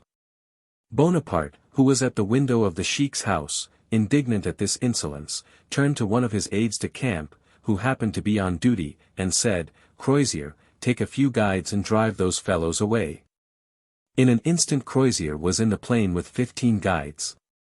A little skirmish ensued, and we looked on from the window. In the movement and in the attack of Crozier and his party there was a sort of hesitation which the general-in-chief could not comprehend. "Forward, I say! Charge!" he exclaimed from the window, as if he could have been heard. Our horsemen seemed to fall back as the Arabs returned to the attack, and after a little contest, maintained with tolerable spirit, the Arabs retired without loss, and without being molested in their retreat. Bonaparte could no longer repress his rage, and when Crozier returned he experienced such a harsh reception that the poor fellow withdrew deeply mortified and distressed. Bonaparte desired me to follow him and say something to console him, but all was in vain. "I cannot survive this," he said. "I will sacrifice my life on the first occasion that offers itself. I will not live dishonored." The word coward had escaped the general's lips. Poor Crozier died at Saint-Jean-d'Acre. On the 10th of July our headquarters were established at Ramahany, where they remained during the 11th and 12th. At this place commences the canal which was cut by Alexander to convey water to his new city, and to facilitate commercial intercourse between Europe and the East. The flotilla, commanded by the brave chief of division Paris, had just arrived from Rosette. Paris was on board the xebec Cerf. Bonaparte had great confidence in him. He had commanded, under the general's orders, the naval forces in the Adriatic in 1797. Bourrienne. Bonaparte placed on board the Cerf and the other vessels of the flotilla those individuals who, not being military, could not be serviceable in engagements, and whose horses served to mount a few of the troops. On the night of the 14th of July the general-in-chief directed his march towards the south, along the left bank of the Nile. The flotilla sailed up the river parallel with the left wing of the army. But the force of the wind, which at this season blows regularly from the Mediterranean into the valley of the File, carried the flotilla far in advance of the army, and frustrated the plan of their mutually defending and supporting each other. The flotilla thus unprotected fell in with 7 Turkish gunboats coming from Cairo, and was exposed simultaneously to their fire and to that of the Mamelukes, Fellahs, and Arabs who lined both banks of the river. They had small guns mounted on camels. Paris cast anchor, and an engagement commenced at 9 o'clock on the 14th of July, and continued till 12:30. At the same time the general-in-chief met and attacked a corps of about 4,000 Mamelukes. His object, as he afterward said, was to turn the corps by the left of the village of Chabris, and to drive it upon the Nile. About 11 in the morning Paris told me that the Turks were doing us more harm than we were doing them, that our ammunition would soon be exhausted. That the army was far inland, and that if it did not make a move to the left there would be no hope for us. Several vessels had already been boarded and taken by the Turks, who massacred the crews before our eyes, and with barbarous ferocity showed us the heads of the slaughtered men. Paris, at considerable risk, dispatched several persons to inform the general-in-chief of the desperate situation of the flotilla. The cannonade which Bonaparte had heard since the morning, and the explosion of a Turkish gunboat, which was blown up by the artillery of the xebec, led him to fear that our situation was really perilous. He therefore made a movement to the left, in the direction of the Nile and Chabris, beat the Mamelukes, and forced them to retire on Cairo. At sight of the French troops the commander of the Turkish flotilla weighed anchor and sailed up the Nile. The two banks of the river were evacuated, and the flotilla escaped the destruction which a short time before had appeared inevitable. Some writers have alleged that the Turkish flotilla was destroyed in this engagement. The truth is, the Turks did us considerable injury, while on their part they suffered but little. We had 20 men killed and several wounded. Upwards of 1,500 cannon shots were fired during the action. General Berthier, in his narrative of the Egyptian expedition, enumerates the individuals who, though not in the military service, assisted Paris in this unequal and dangerous engagement. He mentions Monge, Berthollet, Andreassi, the paymaster, Junot, and Bourrienne, secretary to the general-in-chief. It has also been stated that Soucy, the commissary general, was seriously wounded while bravely defending a gunboat laden with provisions, but this is incorrect. We had no communication with the army until the 23d of July. On the 22d we came in sight of the pyramids, and were informed that we were only about 10 leagues from Gizeh, where they are situated. The cannonade which we heard, and which augmented in proportion as the north wind diminished, announced a serious engagement. And that same day we saw the banks of the Nile strewed with heaps of bodies, which the waves were every moment washing into the sea. This horrible spectacle, the silence of the surrounding villages, which had hitherto been armed against us, and the cessation of the firing from the banks of the river, led us to infer, with tolerable certainty, that a battle fatal to the Mamelukes had been fought. The misery we suffered on our passage from Ramahani to Gizeh is indescribable. We lived for 11 days on melons and water, besides being momentarily exposed to the musketry of the Arabs and the Fellahs. We luckily escaped with but a few killed and wounded. The rising of the Nile was only beginning. The shallowness of the river near Cairo obliged us to leave the xebec and get on board a germ. We reached Gizeh at 3 in the afternoon of the 23d of July. When I saluted the general, whom I had not seen for 12 days, he thus addressed me: "So you are here, are you? Do you know that you have all of you been the cause of my not following up the battle of Chabris? It was to save you, Monge, Berthollet, and the others on board the flotilla that I hurried the movement of my left upon the Nile before my right had turned Chabris. But for that, not a single Mameluke would have escaped." "I thank you for my own part," replied I, "but in conscience could you have abandoned us, after taking away our horses, and making us go on board the xebec, whether we would or not?" He laughed, and then told me how sorry he was for the wound of Soucy, and the death of many useful men, whose places could not possibly be filled up.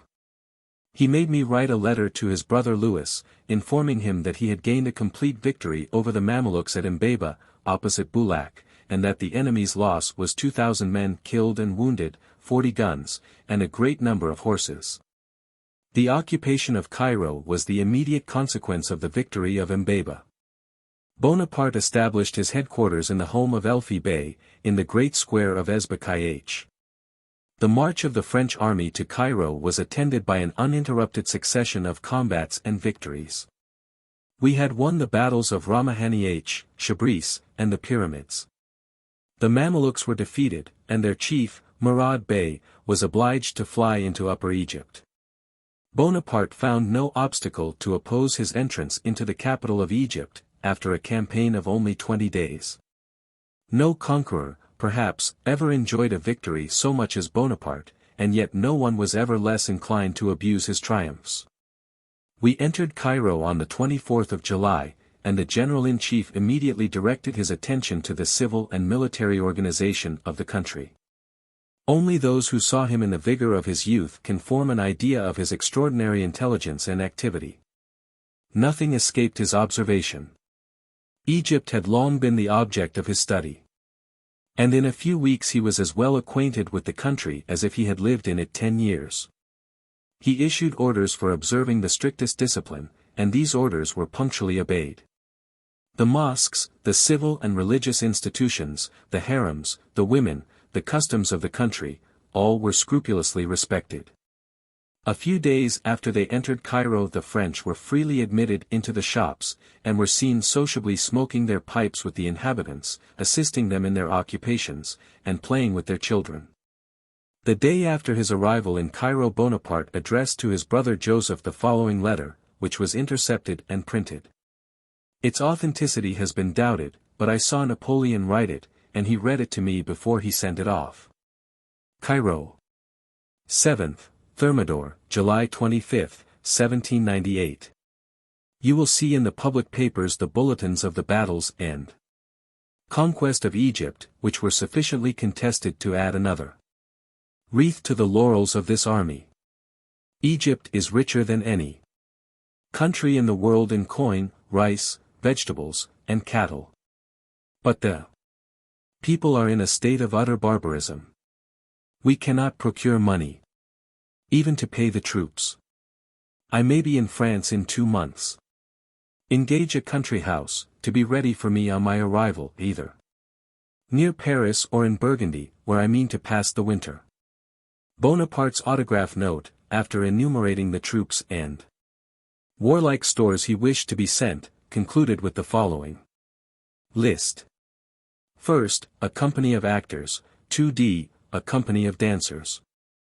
3d, some dealers in marionettes, at least 3 or 4, 9th, 100 French women. 5th, the wives of all the men employed in the corps, 6th, 20 surgeons, 30 apothecaries, and 10 physicians, 7th, some founders. 8th, some distillers and dealers in liquor, 9th, 50 gardeners with their families, and the seeds of every kind of vegetable, 10th, each party to bring with them 200,000 pints of brandy, 11th, 30,000 ells of blue and scarlet cloth. 12th, a supply of soap and oil. Bourrienne. Signed, Bonaparte. This announcement of his departure to his brother is corroborated by a note which he dispatched some days after, enumerating the supplies and individuals which he wished to have sent to Egypt. His note proves, more convincingly than any arguments, that Bonaparte earnestly wished to preserve his conquest, and to make it a French colony. It must be borne in mind that the note here alluded to, as well as the letter above quoted, was written long before the destruction of the fleet. Chapter 15. 1798. Establishment of a divan in each Egyptian province, Desaix in Upper Egypt, Ibrahim Bey beaten by Bonaparte at Salih Sulkowski. Wounded, disaster at Aboukir, dissatisfaction and murmurs of the army, dejection of the general-in-chief, his plan respecting Egypt. Meditated descent upon England, Bonaparte's censure of the Directory, intercepted correspondence. From the details I have already given respecting Bonaparte's plans for colonizing Egypt, it will be seen that his energy of mind urged him to adopt anticipatory measures for the accomplishment of objects which were never realized. During the short interval in which he sheathed his sword he planned provisional governments for the towns and provinces occupied by the French troops. And he adroitly contrived to serve the interests of his army without appearing to violate those of the country. After he had been 4 days at Cairo, during which time he employed himself in examining everything, and consulting every individual from whom he could obtain useful information, he published the following order. Headquarters, Cairo. 9th Thermidor, Year 6. Bonaparte, Member of the National Institute. And General-in-Chief, Orders. Art. 1. There shall be in each province of Egypt a divan, composed of 7 individuals, whose duty will be to superintend the interests of the province.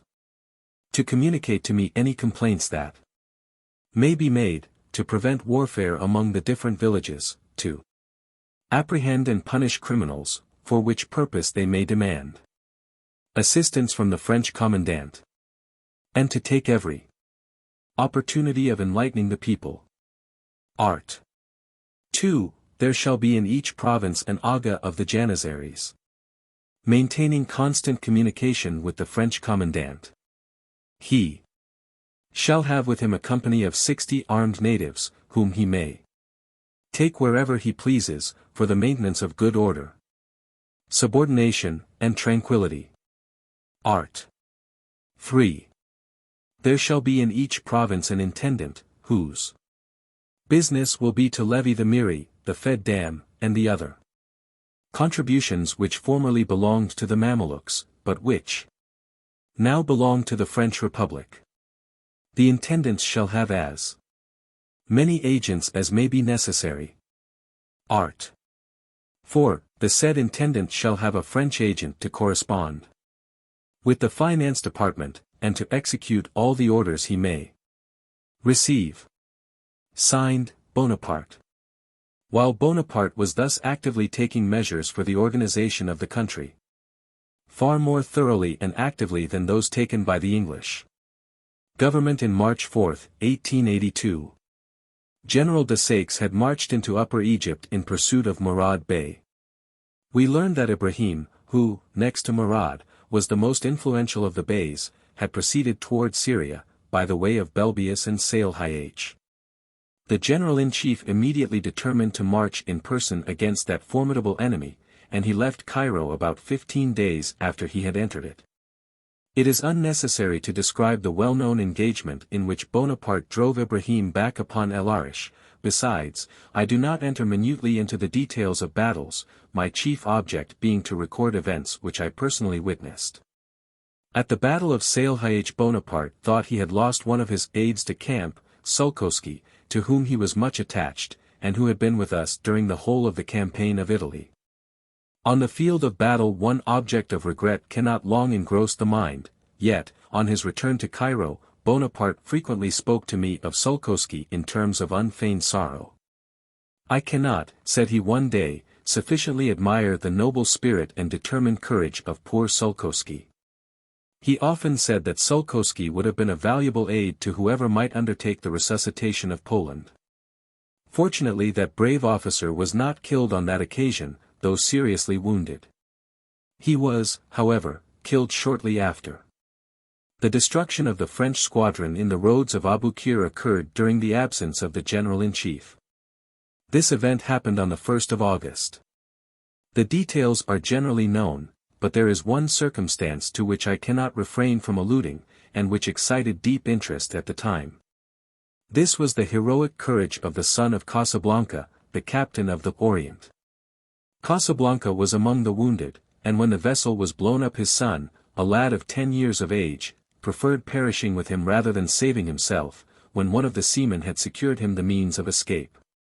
I told the aide-de-camp, sent by General Kleber, who had the command of Alexandria, that the general-in-chief was near Salih. He proceeded thither immediately, and Bonaparte hastened back to Cairo, a distance of about 33 leagues.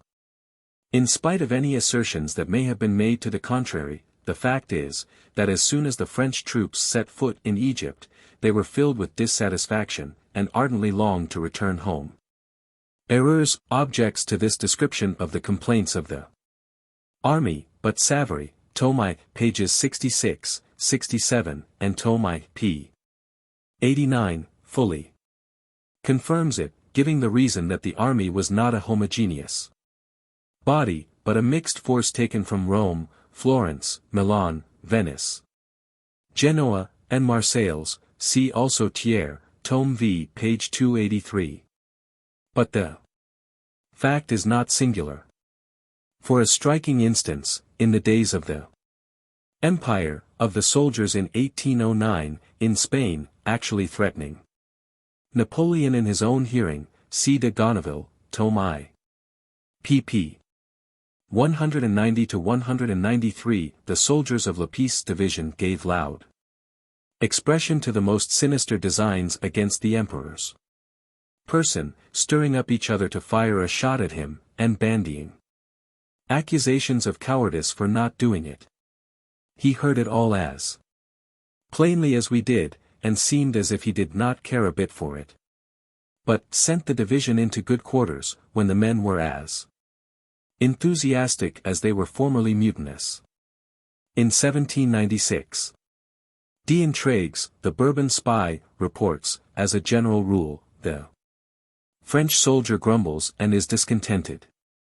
He accuses Bonaparte of being a thief and a rascal. But tomorrow the very same soldier will obey him blindly. Young's Bonaparte, Tome 3. Page 152. The illusion of the expedition had disappeared, and only its reality remained. What bitter murmuring have I not heard from Marat, Lens, Berthier, Bessières, and others. Their complaints were, indeed, often so unmeasured as almost to amount to sedition. This greatly vexed Bonaparte, and drew from him severe reproaches and violent language. Napoleon related at St. Helena that in a fit of irritation he rushed among a group of dissatisfied generals, and said to one of them, who was remarkable for his stature, "You have held seditious language, but take care I do not perform my duty. Though you are 5 feet 10 inches high, that shall not save you from being shot." Bourrienne. When the news arrived of the loss of the fleet, discontent increased. All who had acquired fortunes under Napoleon now began to fear that they would never enjoy them. All turned their thoughts to Paris, and its amusements, and were utterly disheartened at the idea of being separated from their homes and their friends for a period, the termination of which it was impossible to foresee. The catastrophe of Aboukir came like a thunderbolt upon the general-in-chief. In spite of all his energy and fortitude, he was deeply distressed by the disasters which now assailed him. To the painful feelings excited by the complaints and dejection of his companions in arms was now added the irreparable misfortune of the burning of our fleet. He measured the fatal consequences of this event at a single glance.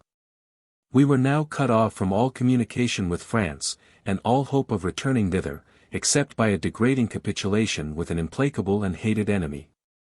Bonaparte had lost all chance of preserving his conquest, and to him this was indeed a bitter reflection.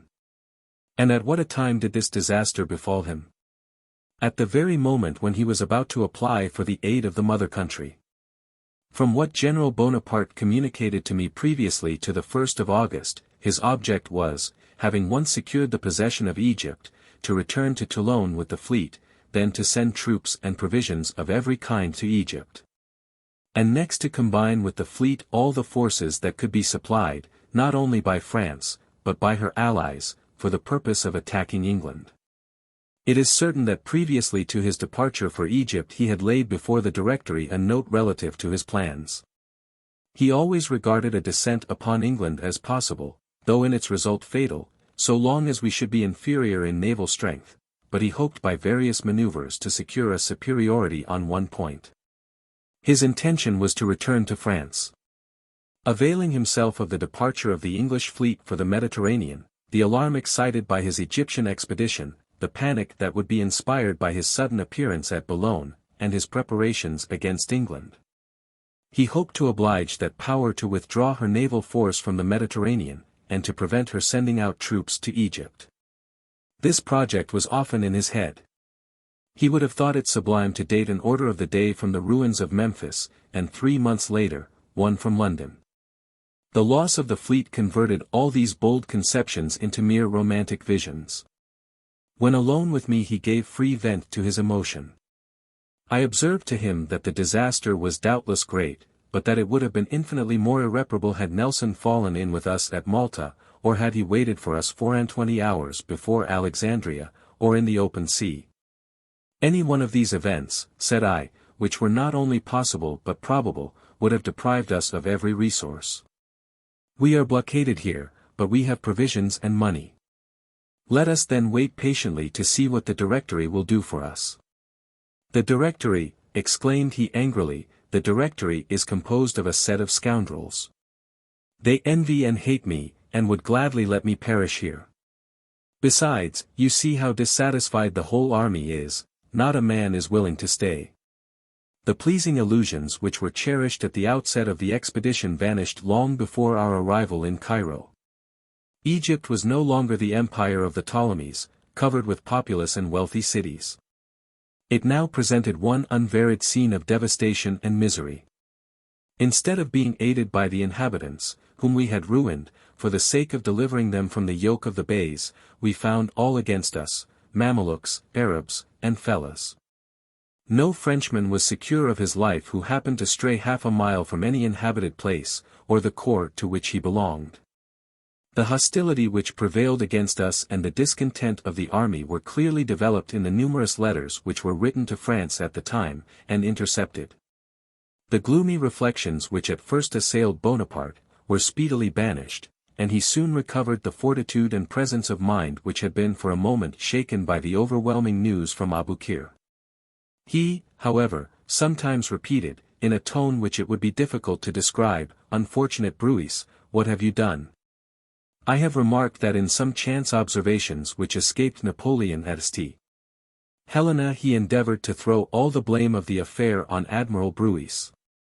Persons who are determined to make Bonaparte an exception to human nature have unjustly reproached the admiral for the loss of the fleet. Chapter 16. 1798.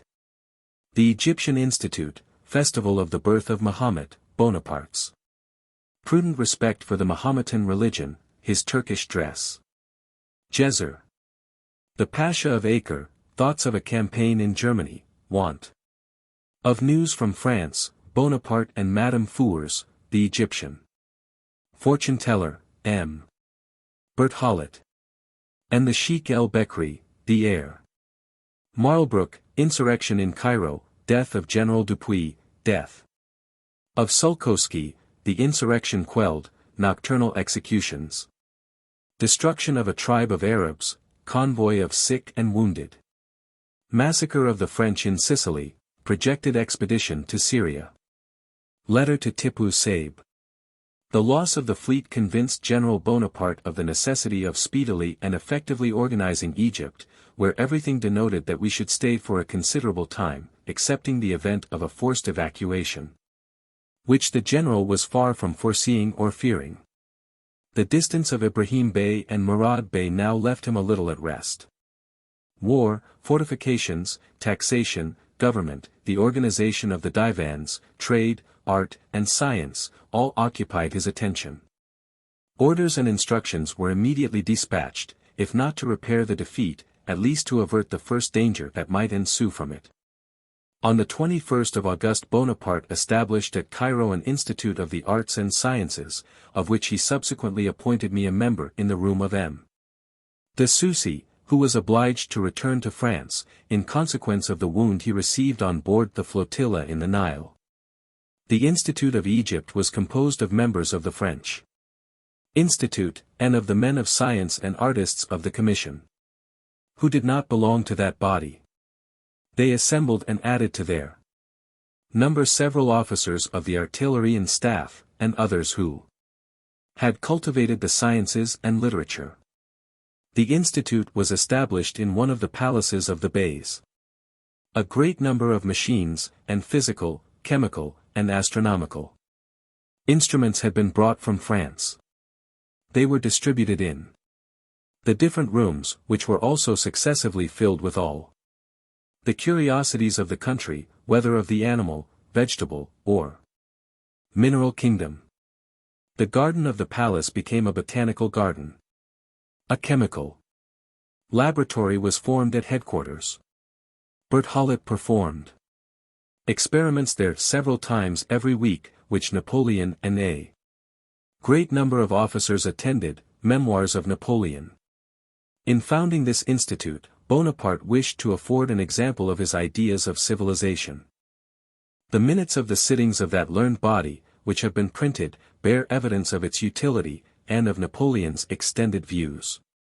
The objects of the institute were the advancement and propagation of information in Egypt, and the study and publication of all facts relating to the natural history, trade, and antiquities of that ancient country. On the 18th Bonaparte was present at the ceremony of opening the dike of the Canal of Cairo, which receives the water of the Nile when it reaches the height fired by the Maquis. 2 days after came the anniversary festival of the birth of Mahomet. At this Napoleon was also present, in company with the Sheikh el-Bekri, who at his request gave him 2 young Mamelukes, Ibrahim and Roustan. The general-in-chief went to celebrate the feast of the Prophet at the house of the Sheikh el-Bekri. The ceremony was begun by the recital of a kind of litany, containing the life of Mahomet from his birth to his death. About 100 sheikhs, sitting in a circle, on carpets, with their legs crossed, recited all the verses, swinging their bodies violently backwards and forwards, and all together. A grand dinner was afterwards served up, at which the guests sat on carpets, with their legs across. There were 20 tables, and 5 or 6 people at each table. That of the general-in-chief and the Sheikh el-Bekri was in the middle. A little slab of a precious kind of wood ornamented with mosaic work was placed 18 inches above the floor and covered with a great number of dishes in succession. They were pillows of rice, a particular kind of roast, entrees, and pastry, all very highly spiced. The sheiks picked everything with their fingers. Accordingly water was brought to wash the hands 3 times during dinner. Gooseberry water, lemonade, and other sorts of sherbets were served to drink, and abundance of preserves and confectionery with the dessert. On the whole, the dinner was not disagreeable. It was only the manner of eating it that seemed strange to us. In the evening the whole city was illuminated. After dinner the party went into the square of el-Bekri, the illumination of which, in colored lamps, was very beautiful. An immense concourse of people attended. They were all placed in order, in ranks of from 20 to 100 persons, who, standing close together, recited the prayers and litanies of the Prophet with movements which kept increasing, until at length they seemed to be convulsive. And some of the most zealous fainted away. Memoirs of Napoleon. Roustan or Rustan, a Mameluke, was always with Napoleon from the time of the return from Egypt till 1814, when he abandoned his master. He slept at or near the door of Napoleon. See Remusat.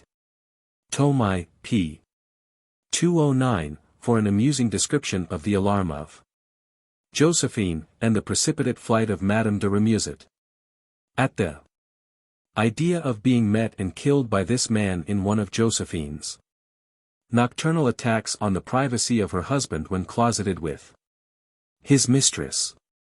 It has been alleged that Bonaparte, when in Egypt, took part in the religious ceremonies and worship of the Mussulmans, but it cannot be said that he celebrated the festivals of the overflowing of the Nile and the anniversary of the Prophet. The Turks invited him to these merely as a spectator, and the presence of their new master was gratifying to the people. But he never committed the folly of ordering any solemnity. He neither learned nor repeated any prayer of the Quran, as many persons have asserted, neither did he advocate fatalism, polygamy, or any other doctrine of the Quran. Bonaparte employed himself better than in discussing with the imams the theology of the children of Ismail. The ceremonies, at which policy induced him to be present, were to him, and to all who accompanied him, mere matters of curiosity. He never set foot in a mosque, and only on one occasion, which I shall hereafter mention, dressed himself in the Mahometan costume. He attended the festivals to which the Green Turbans invited him. His religious tolerance was the natural consequence of his philosophic spirit. From this Sir Walter Scott infers that he did not scruple to join the Mussulmans in the external ceremonies of their religion. He embellishes his romance with the ridiculous farce of the sepulchral chamber of the Grand Pyramid, and the speeches which were addressed to the general as well as to the muftis and imams. And he adds that Bonaparte was on the point of embracing Islamism. All that Sir Walter says on this subject is the height of absurdity, and does not even deserve to be seriously refuted. Bonaparte never entered a mosque except from motives of curiosity, see contradiction in previous paragraph. D.W., and he never for one moment afforded any ground for supposing that he believed in the mission of Mahomet. Bourrienne. Doubtless Bonaparte did, as he was bound to do, show respect for the religion of the country, and he found it necessary to act more like a Mussulman than a Catholic. A wise conqueror supports his triumphs by protecting and even elevating the religion of the conquered people. Bonaparte's principle was, as he himself has often told me, to look upon religions as the work of men, but to respect them everywhere as a powerful engine of government. However, I will not go so far as to say that he would not have changed his religion had the conquest of the East been the price of that change. All that he said about Mahomet, Islamism, and the Quran to the great men of the country he laughed at himself. He enjoyed the gratification of having all his fine sayings on the subject of religion translated into Arabic poetry, and repeated from mouth to mouth. This of course tended to conciliate the people. I confess that Bonaparte frequently conversed with the chiefs of the Mussulman religion on the subject of his conversion, but only for the sake of amusement. The priests of the Quran, who would probably have been delighted to convert us, offered us the most ample concessions. But these conversations were merely started by way of entertainment, and never could have warranted a supposition of their leading to any serious result. If Bonaparte spoke as a Mussulman, it was merely in his character of a military and political chief in a Mussulman country. To do so was essential to his success, to the safety of his army, and, consequently, to his glory. In every country he would have drawn up proclamations and delivered addresses on the same principle. In India he would have been for Ali, at Tibet for the Dalai Lama, and in China for Confucius. On the subject of his alleged conversion to Mohammedanism, Bonaparte expressed himself at St. Helena as follows. I never followed any of the tenets of that religion. I never prayed in the mosques. I never abstained from wine, or was circumcised, neither did I ever profess it. I said merely that we were the friends of the Mussulmans, and that I respected Mahomet, their prophet, which was true. I respect him now. I wanted to make the imams cause prayers to be offered up in the mosques for me, in order to make the people respect me still more than they actually did, and obey me more readily. The imams replied that there was a great obstacle, because their prophet in the Quran had inculcated to them that they were not to obey, respect, or hold faith with infidels, and that I came under that denomination. I then desired them to hold a consultation, and see what was necessary to be done in order to become a Mussulman, as some of their tenets could not be practiced by us. That, as to circumcision, God had made us unfit for that. That, with respect to drinking wine, we were poor cold people, inhabitants of the north, who could not exist without it. They consulted together accordingly, and in about 3 weeks issued a fatwa, declaring that circumcision might be omitted, because it was merely a profession.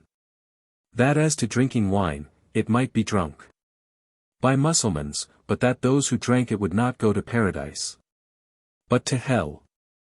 I replied that this would not do. That we had no occasion to make ourselves Mussulmans in order to go to hell, that there were many ways of getting there without coming to Egypt, and desired them to hold another consultation. After deliberating and battling together for I believe 3 months, they finally decided that a man might become a Mussulman, and neither circumcise nor abstain from wine, but that, in proportion to the wine drunk, some good works must be done. I then told them that we were all Mussulmans and friends of the Prophet, which they really believed. As the French soldiers never went to church, and had no priests with them. For you must know that during the Revolution there was no religion whatever in the French army.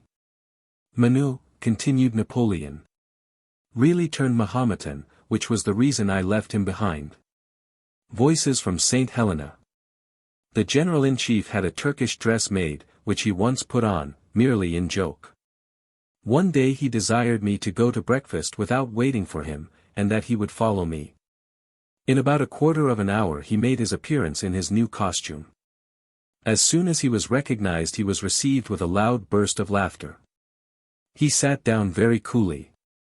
But he found himself so encumbered and ill at ease in his turban and oriental robe that he speedily threw them off, and was never tempted to a second performance of the masquerade.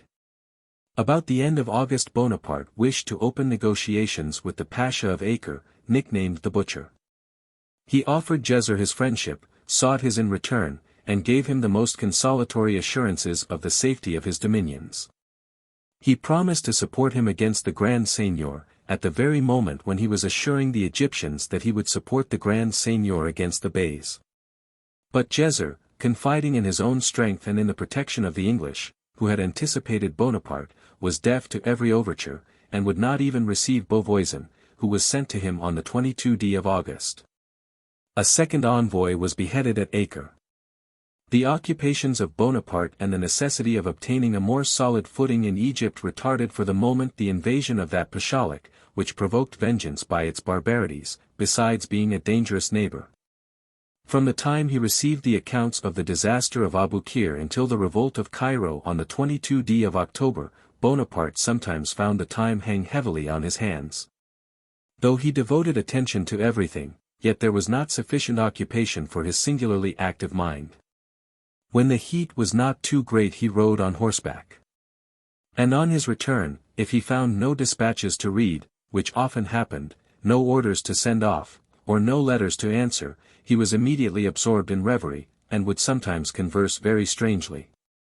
One day, after a long pause, he said to me, "Do you know what I am thinking of?" "Upon my word, that would be very difficult, you think of such extraordinary things." "I don't know," continued he, "that I shall ever see France again. But if I do, my only ambition is to make a glorious campaign in Germany, in the plains of Bavaria, there to gain a great battle, and to avenge France for the defeat of Hochstadt. After that I would retire into the country, and live quietly." He then entered upon a long dissertation on the preference he would give to Germany as the theatre of war, the fine character of the people, and the prosperity and wealth of the country, and its power of supporting an army. His conversations were sometimes very long, but always replete with interest. So early as 1794 Napoleon had suggested that Austria should always be attacked in Germany, not in Italy. It is Germany that should be overwhelmed. That done, Italy and Spain fall of themselves. Germany should be attacked, not Spain or Italy. If we obtain great success, advantage should never be taken of it to penetrate into Italy while Germany, unweakened, offers a formidable front. Young's Bonaparte, Tome 2. p. 936, he was always opposed to the wild plans which had ruined so many French armies in Italy, and which the Directory tried to force on him, of marching on Rome and Naples after every success in the north. In these intervals of leisure Bonaparte was accustomed to retire to bed early. I used to read to him every evening. When I read poetry he would fall asleep, but when he asked for the life of Cromwell I counted on sitting up pretty late. In the course of the day he used to read and make notes. He often expressed regret at not receiving news from France, for correspondence was rendered impracticable by the numerous English and Turkish cruisers. Many letters were intercepted and scandalously published. Not even family secrets and communications of the most confidential nature were respected. About the middle of September in this year, 1798, Bonaparte ordered to be brought to the house of Elfi Bey half a dozen Asiatic women whose beauty he had heard highly extolled. But their ungraceful obesity displeased him, and they were immediately dismissed. A few days after he fell violently in love with Madame Fours, the wife of a lieutenant of infantry. She was very pretty, and her charms were enhanced by the rarity of seeing a woman in Egypt who was calculated to please the eye of a European. Bonaparte engaged for her a house adjoining the palace of Elfi Bey, which we occupied. He frequently ordered dinner to be prepared there, and I used to go there with him at 7 o'clock, and leave him at 9. This connection soon became the general subject of gossip at headquarters. Through a feeling of delicacy to M. Fours, the general-in-chief gave him a mission to the Directory.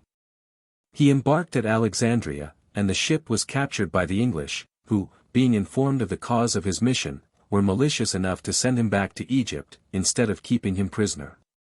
Bonaparte wished to have a child by Madame Fours, but this wish was not realized. A celebrated soothsayer was recommended to Bonaparte by the inhabitants of Cairo, who confidentially vouched for the accuracy with which he could foretell future events. He was sent for, and when he arrived, I, Venture, and a sheik were with the general. The prophet wished first to exercise his skill upon Bonaparte, who, however, proposed that I should have my fortune told first, to which I acceded without hesitation. To afford an idea of his prophetic skill I must mention that since my arrival in Cairo I had been in a very weak state. The passage of the Nile and the bad food we had had for 12 days had greatly reduced me, so that I was miserably pale and thin.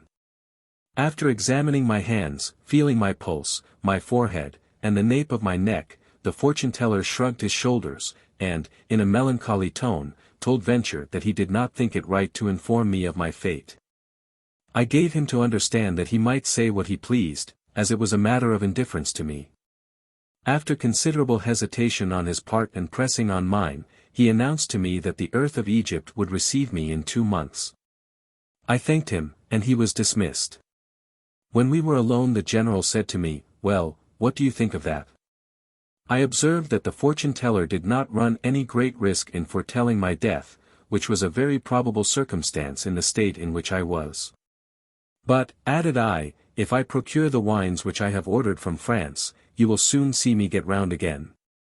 The art of imposing on mankind has at all times been an important part of the art of governing. And it was not that portion of the science of government which Bonaparte was the least acquainted with. He neglected no opportunity of showing off to the Egyptians the superiority of France in arts and sciences. But it happened, oftener than once, that the simple instinct of the Egyptians thwarted his endeavors in this way.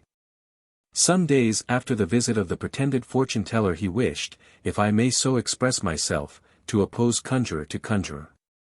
For this purpose he invited the principal sheiks to be present at some chemical experiments performed by M. Berthollet. The general expected to be much amused at their astonishment. But the miracles of the transformation of liquids, electrical commotions and galvanism, did not elicit from them any symptom of surprise. They witnessed the operations of our able chemist with the most imperturbable indifference.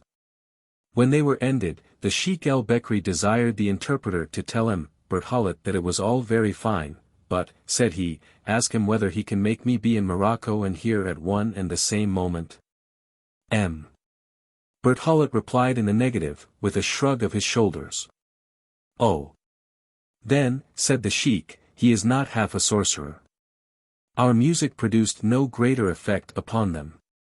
They listened with insensibility to all the airs that were played to them, with the exception of Marlbrook. When that was played they became animated, and were all in motion, as if ready to dance. An order which had been issued on our arrival in Cairo for watching the criers of the mosques had for some weeks been neglected. At certain hours of the night these criers addressed prayers to the Prophet.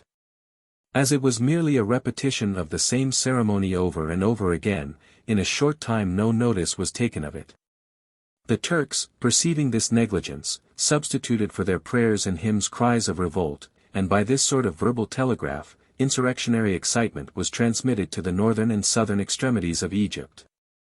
By this means, and by the aid of secret emissaries, who eluded our feeble police, and circulated real or forged firmans of the Sultan disavowing the concord between France and the Porte, and provoking war, the plan of a revolution was organized throughout the country.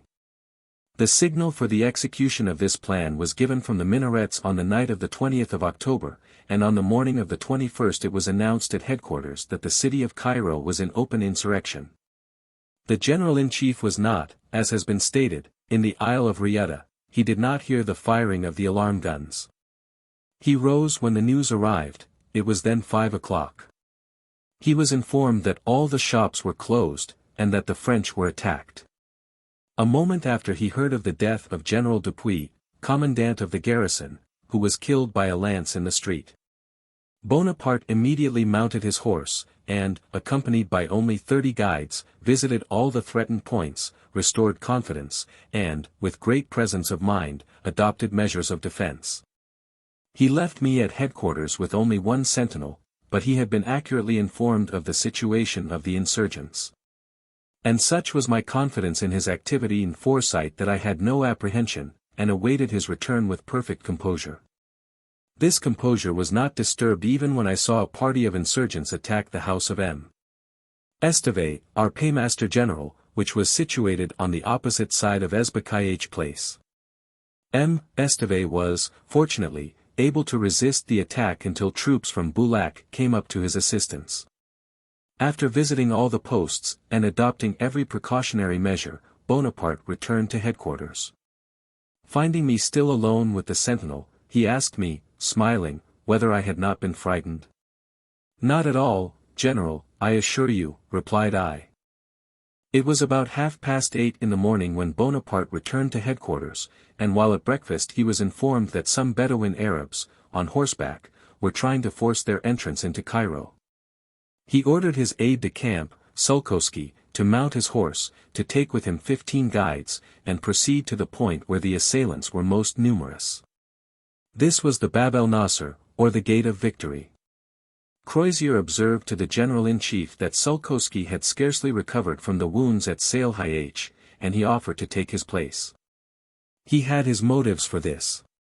Bonaparte consented, but Sulkowski had already set out. Within an hour after, one of the 15 guides returned, covered with blood, to announce that Sulkowski and the remainder of his party had been cut to pieces. This was speedy work, for we were still at table when the sad news arrived. Mortars were planted on Mount Mokattam, which commands Cairo. The populace, expelled from all the principal streets by the troops, assembled in the square of the great mosque, and in the little streets running into it, which they barricaded.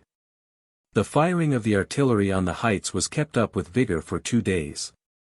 About 12 of the principal chiefs of Cairo were arrested and confined in an apartment at headquarters. They awaited with the calmest resignation the death they knew they merited, but Bonaparte merely detained them as hostages.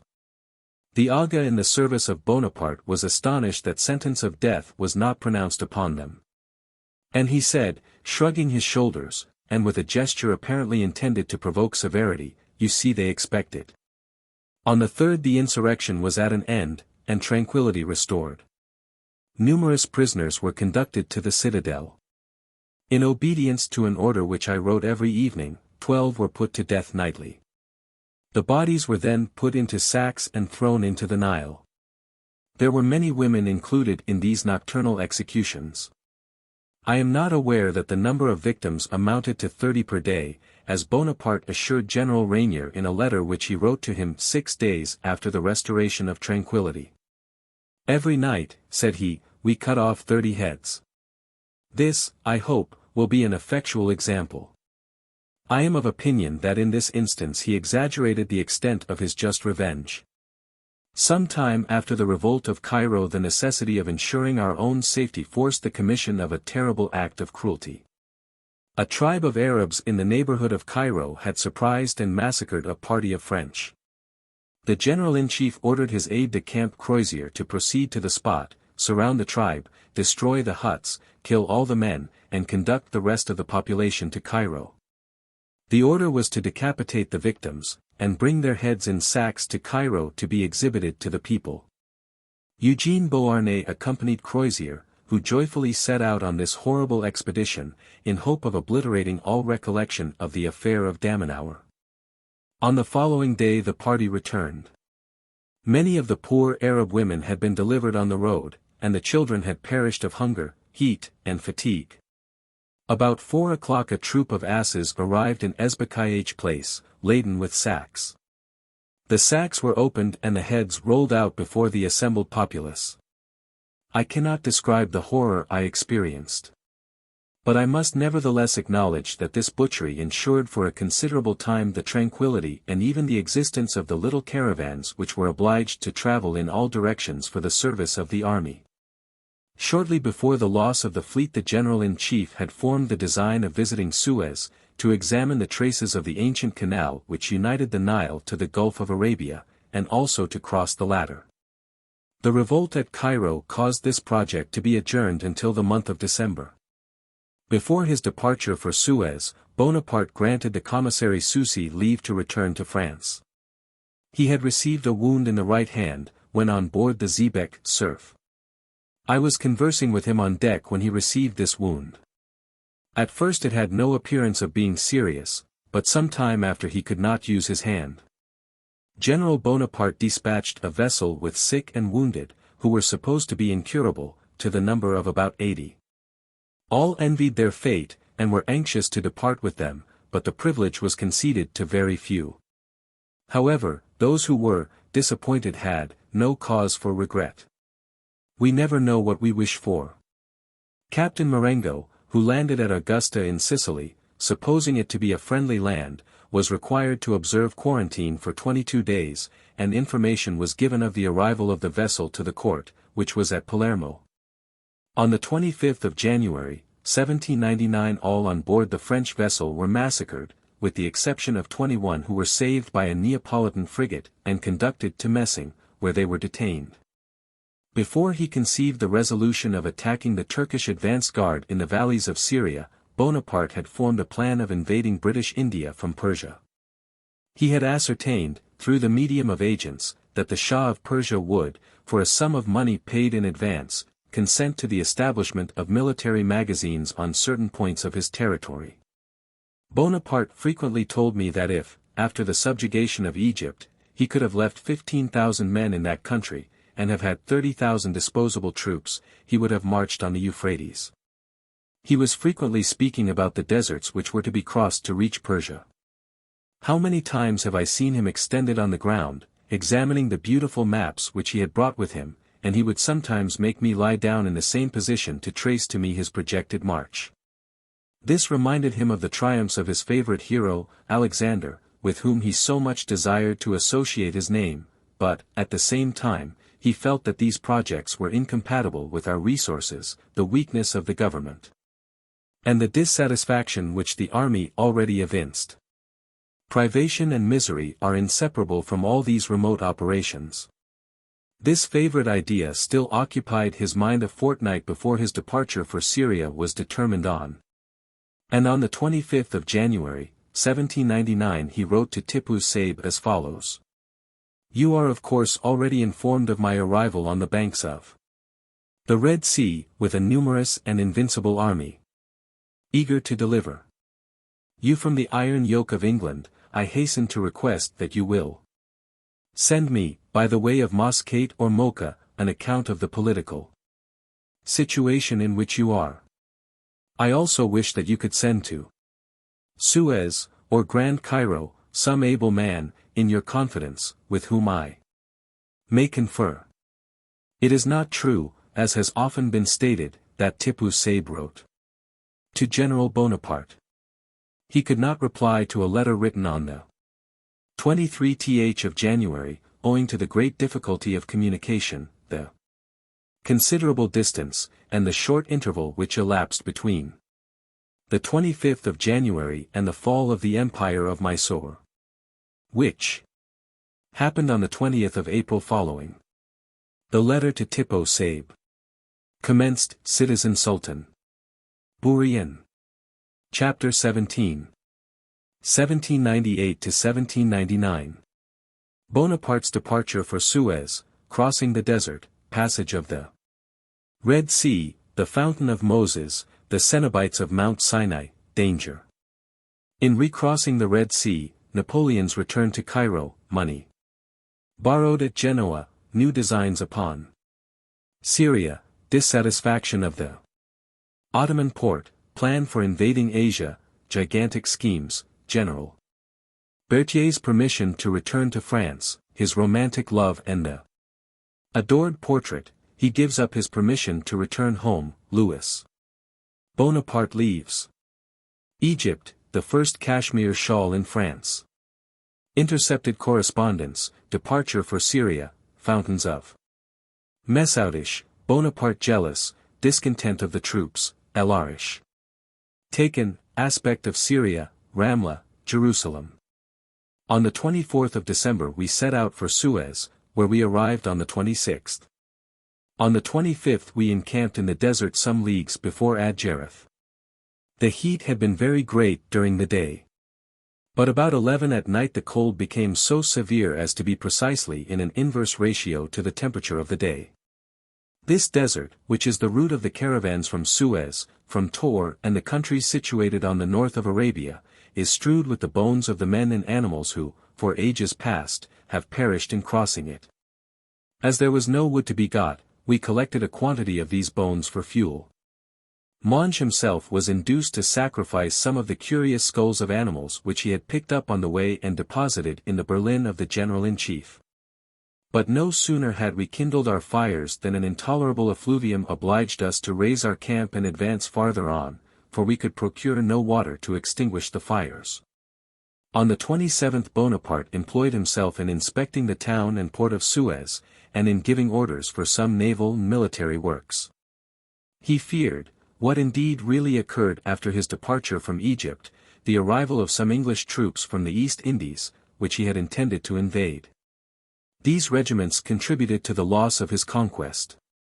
Sir David Baird, with a force of about 7,000 men sent from India, landed at Cassir in July 1801. On the morning of the 28th we crossed the Red Sea dry shod, to go to the Wells of Moses, which are nearly a myriameter from the eastern coast, and a little southeast of Suez. The Gulf of Arabia terminates at about 5,000 meters north of that city. Near the port the Red Sea is not above 1,500 meters wide, and is always fordable at low water. The caravans from Tor and Mount Sinai always pass at that part. I shall say nothing of the Cenobites of Mount Sinai, as I had not the honor of seeing them. Neither did I see the register containing the names of Ali, Salah-eddin, Ibrahim or Abraham, on which Bonaparte is said to have inscribed his name. I perceived at a distance some high hills which were said to be Mount Sinai. I conversed, through the medium of an interpreter, with some Arabian chiefs of Tor and its neighborhood. They had been informed of our excursion to the wells, and that they might there thank the French general for the protection granted to their caravans and their trade with Egypt. On the 19th of December, before his departure from Suez, Bonaparte signed a sort of safeguard, or exemption from duties, for the convent of Mount Sinai. This had been granted out of respect to Moses and the Jewish nation, and also because the convent of Mount Sinai is a seat of learning and civilization amidst the barbarism of the deserts. Bourrienne. Either in going to or returning from Egypt. This shortens their journey nearly a myriameter. At high tide the water rises 5 or 6 feet at Suez, and when the wind blows fresh it often rises to 9 or 10 feet. We spent a few hours seated by the largest of the springs called the Wells of Moses, situated on the eastern shore of the Gulf of Arabia. We made coffee with the water from these springs, which, however, gave it such a brackish taste that it was scarcely drinkable. Though the water of the 8 little springs which form the wells of Moses is not so salt as that of many wells dug in other parts of the deserts, it is, nevertheless, exceedingly brackish, and does not allay thirst so well as fresh water. Bonaparte returned to Suez that same night. It was very dark when we reached the seashore. The tide was coming up, and the water was pretty high. We deviated a little from the way we had taken in the morning, we crossed a little too low down. We were thrown into disorder, but we did not lose ourselves in the marshes as has been stated. There were none. I have read somewhere, though I did not see the fact, nor did I hear it mentioned at the time, that the tide, which was coming up, would have been the grave of the general-in-chief had not one of the guides saved him by carrying him on his shoulders. If any such danger had existed, all who had not a similar means of escape must have perished. This is a fabrication. General Caffarelli was the only person who was really in danger, for his wooden leg prevented his sitting firmly on his horse in the water, but some persons came to his assistance and supported him. Bonaparte extricated himself as the others did from the Real danger he and his escort had run. At St. Helena he said, profiting by the low tide, I crossed the Red Sea dry shod. On my return I was overtaken by the night and went astray in the middle of the rising tide. I ran the greatest danger. I nearly perished in the same manner as Pharaoh did. This would certainly have furnished all the Christian preachers with a magnificent test against me. Bourrienne. On his return to Cairo, the general-in-chief wished to discover the site of the canal which in ancient times formed a junction between the Red Sea and the Nile by Belbius. M. Lepere, who was a member of the Egyptian Institute, and is now Inspector General of Bridges and Highways, executed on the spot a beautiful plan, which may confidently be consulted by those who wish to form an accurate idea of that ancient communication, and the level of the 2 seas, since accurately ascertained during the progress of the works for the Suez Canal. On his arrival at the capital, Bonaparte again devoted all his thoughts to the affairs of the army, which he had not attended to during his short absence. The revenues of Egypt were far from being sufficient to meet the military expenditure. To defray his own expenses, Bonaparte raised several considerable loans in Genoa through the medium of M. James. The connection of James with the Bonaparte family takes its date from this period. Joseph Bonaparte says that the fathers of Napoleon and of M. James had long known one another, and that Napoleon had met James at Autun. Erreurs, Tomai, p. 296.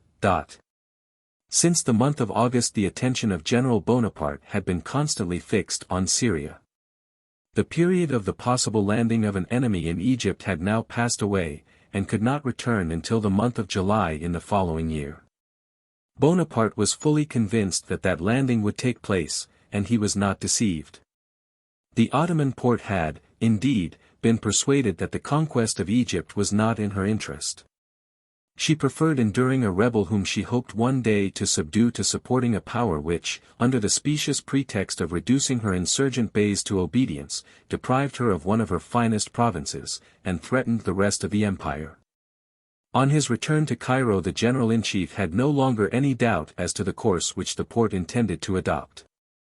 The numerous class of persons who believed that the Ottoman Porte had consented to our occupation of Egypt were suddenly undeceived. It was then asked how we could, without that consent, have attempted such an enterprise. Nothing, it was said, could justify the temerity of such an expedition, if it should produce a rupture between France, the Ottoman Empire, and its allies.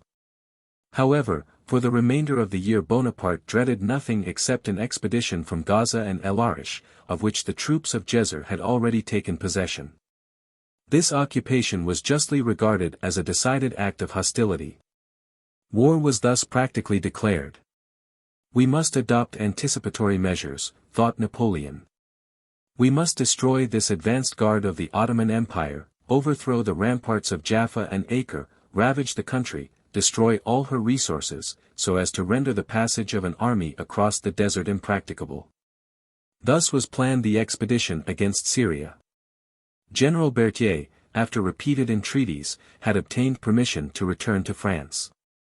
The Courageuse frigate, which was to convey him home, was fitting out at Alexandria. He had received his instructions, and was to leave Cairo on the 29th of January, 10 days before Bonaparte's departure for Syria. Bonaparte was sorry to part with him. But he could not endure to see an old friend, and one who had served him well in all his campaigns, dying before his eyes, the victim of nostalgia and romantic love.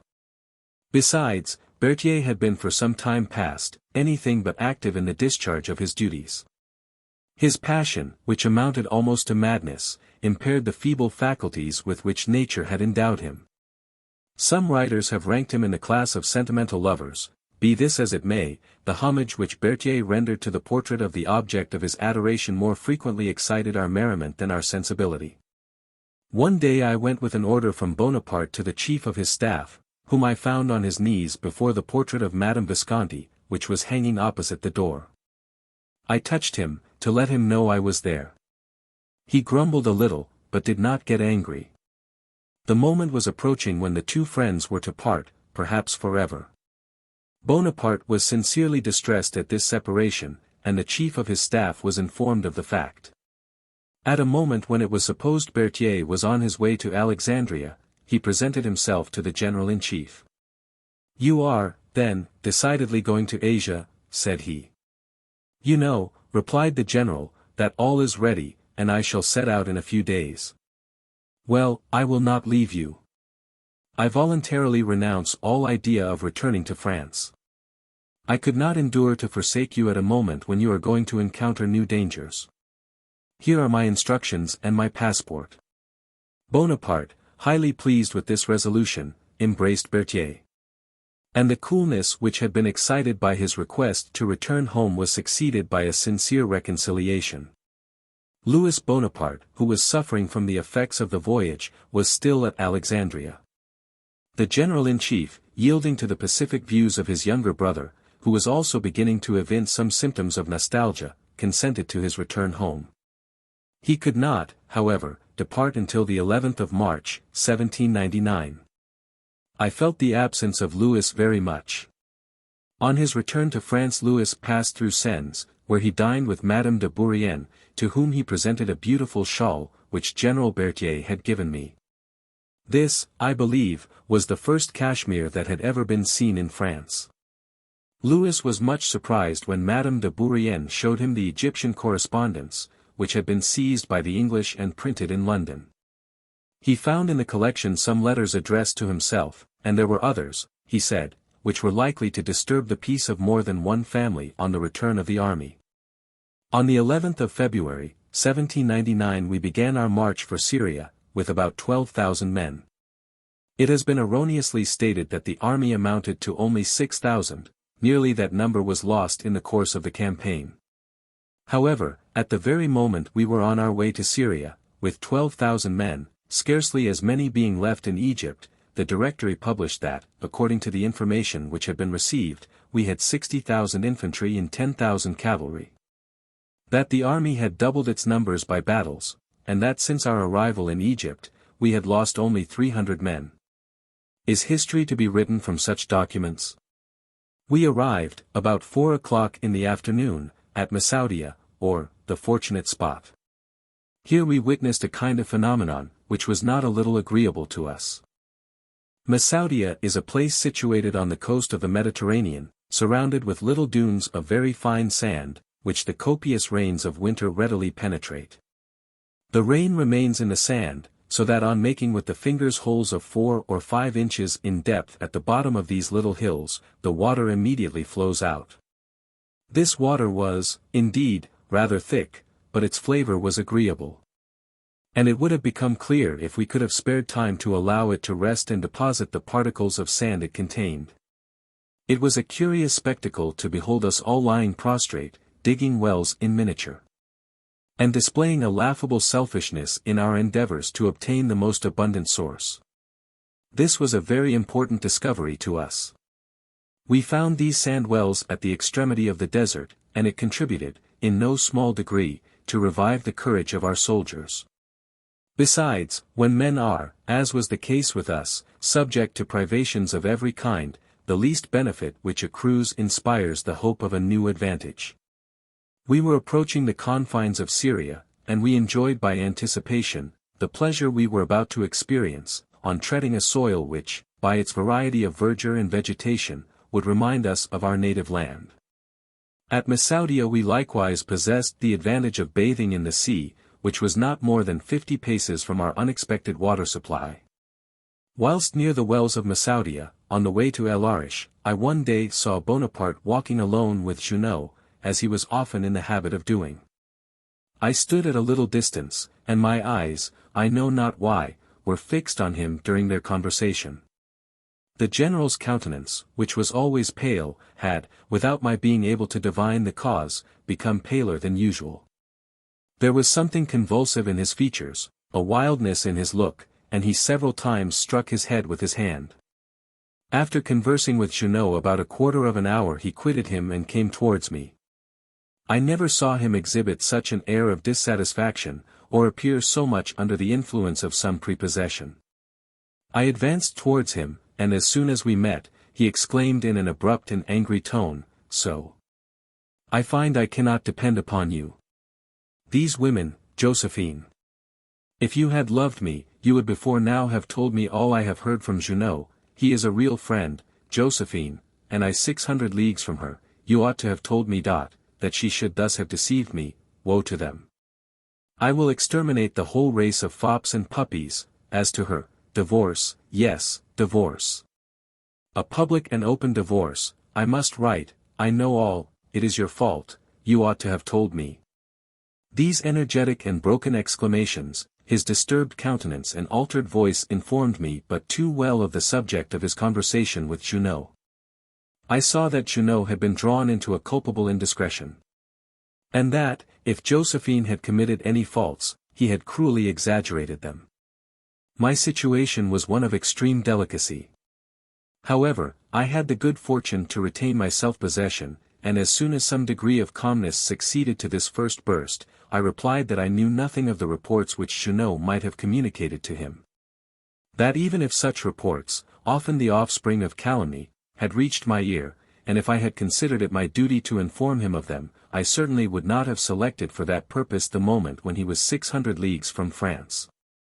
I also did not conceal how blamable Junot's conduct appeared to me, and how ungenerous I considered it thus rashly to accuse a woman who was not present to justify or defend herself. That it was no great proof of attachment to add domestic uneasiness to the anxiety, already sufficiently great, which the situation of his brothers in arms, at the commencement of a hazardous enterprise, occasioned him. Notwithstanding these observations, which, however, he listened to with some calmness, the word divorce still escaped his lips. And it is necessary to be aware of the degree of irritation to which he was liable when anything seriously vexed him, to be able to form an idea of what Bonaparte was during this painful scene. However, I kept my ground. I repeated what I had said. I begged of him to consider with what facility tales were fabricated and circulated, and that gossip such as that which had been repeated to him was only the amusement of idle persons, and deserved the contempt of strong minds. I spoke of his glory. "My glory," cried he. "I know not what I would not give if that which Junot has told me should be untrue, so much do I love Josephine. If she be really guilty a divorce must separate us forever. I will not submit to be a laughingstock for all the imbeciles in Paris. I will write to Joseph, he will get the divorce declared." Although his agitation continued long, intervals occurred in which he was less excited. I seized one of these moments of comparative calm to combat this idea of divorce which seemed to possess his mind. I represented to him especially that it would be imprudent to write to his brother with reference to a communication which was probably false. The letter might be intercepted, it would betray the feelings of irritation which dictated it. As to a divorce, it would be time to think of that hereafter, but advisedly. These last words produced an effect on him which I could not have ventured to hope for so speedily. He became tranquil, listened to me as if he had suddenly felt the justice of my observations, dropped the subject, and never returned to it, except that about a fortnight after, when we were before St. Jean d'Acre, he expressed himself greatly dissatisfied with Junot, and complained of the injury he had done him by his indiscreet disclosures, which he began to regard as the inventions of malignity. I perceived afterwards that he never pardoned Junot for this indiscretion. And I can state, almost with certainty, that this was one of the reasons why Junot was not created a Marshal of France, like many of his comrades whom Bonaparte had loved less. It may be supposed that Josephine, who was afterwards informed by Bonaparte of Junot's conversation, did not feel particularly interested in his favor. He died insane on the 27th of July, 1813. However indiscreet Junot might on this occasion have shown himself in interfering in so delicate a matter, it is pretty certain that his suspicions were breathed to no other ear than that of Bonaparte himself. Madame Junot, in speaking of the ill-suppressed enmity between her husband and Madame Bonaparte, says that he never uttered a word even to her of the subject of his conversation with the General-in-Chief to Egypt. That Junot's testimony, however, notwithstanding the countenance it obtained from Bonaparte's relations, ought to be cautiously received, the following passage. From the Memoirs of the Duchesse d'Abrance, Volume 1, p. 250. Demonstrative of the feelings of irritation between the parties. Will show. Junot escorted Madame Bonaparte when she went to join the General-in-Chief in Italy. I am surprised that M. de Bourrienne has omitted mentioning this circumstance in his memoirs. He must have known it, since he was well acquainted with everything relating to Josephine, and knew many facts of high interest in her life at this period and subsequently. How happens it too that he makes no mention of Mademoiselle Louise, who might be called her Demoiselle de Compagnie rather than her femme de chambre? At the outset of the journey to Italy she was such a favorite with Josephine that she dressed like her mistress, ate at table with her, and was in all respects her friend and confidant. The journey was long, much too long for Junot, though he was very much in love with Mademoiselle Louise. But he was anxious to join the army, for to him his general was always the dearest of mistresses. Junot has often spoken to me, and to me alone, of the vexations he experienced on this journey. He might have added to his circumstantial details relative to Josephine the conversation he is reported to have had with Bonaparte to Egypt. But he never breathed a word on the subject, for his character was always noble and generous. The journey to Italy did not produce the effect which usually arises from such incidents in common life. Namely, a closer friendship and intimacy between the parties. On the contrary, Madame Bonaparte from that moment evinced some degree of ill humor towards Junot, and complained with singular warmth of the want of respect which he had shown her, in making love to her femme de chambre before her face. According to Verreurs, Tomai, pages 4, 50, Junot was not then in Syria. On February 10 Napoleon was at Masoudia. Junot only arrived from Egypt at Gaza on the February 25. Madame d'Abrance 2:32, treats this conversation as apocryphal. This, an anecdote of her own, is not an imaginary episode like that, for example, of making a person speak at Masoudia who never was there. Our little army continued its march on El Arish, where we arrived on the 17th of February. The fatigues experienced in the desert and the scarcity of water excited violent murmurs amongst the soldiers during their march across the isthmus. When any person on horseback passed them they studiously expressed their discontent. The advantage possessed by the horsemen provoked their sarcasms. I never heard the verses which they are said to have repeated, but they indulged in the most violent language against the Republic, the men of science, and those whom they regarded as the authors of the expedition. Nevertheless these brave fellows, from whom it was not astonishing that such great privations should extort complaints, often compensated by their pleasantries for the bitterness of their reproaches. Many times during the crossing of the isthmus I have seen soldiers, parched with thirst, and unable to wait till the hour for distribution of water, pierce the leathern bottles which contained it. And this conduct, so injurious to all, occasioned numerous quarrels. Alaric surrendered on the 17th of February. It has been erroneously stated that the garrison of this insignificant place, which was set at liberty on condition of not again serving against us, was afterwards found amongst the besieged at Jaffa. It has also been stated that it was because the men composing the Alaric garrison did not proceed to Baghdad, according to the capitulation, that we shot them at Jaffa. We shall presently see the falsehood of these assertions. On the 28th of February we obtained the first glimpse of the green and fertile plains of Syria, which, in many respects, reminded us of the climate and soil of Europe. We now had rain, and sometimes rather too much. The feelings which the sight of the valleys and mountains called forth made us, in some degree, forget the hardships and vexations of an expedition of which few persons could foresee the object or end.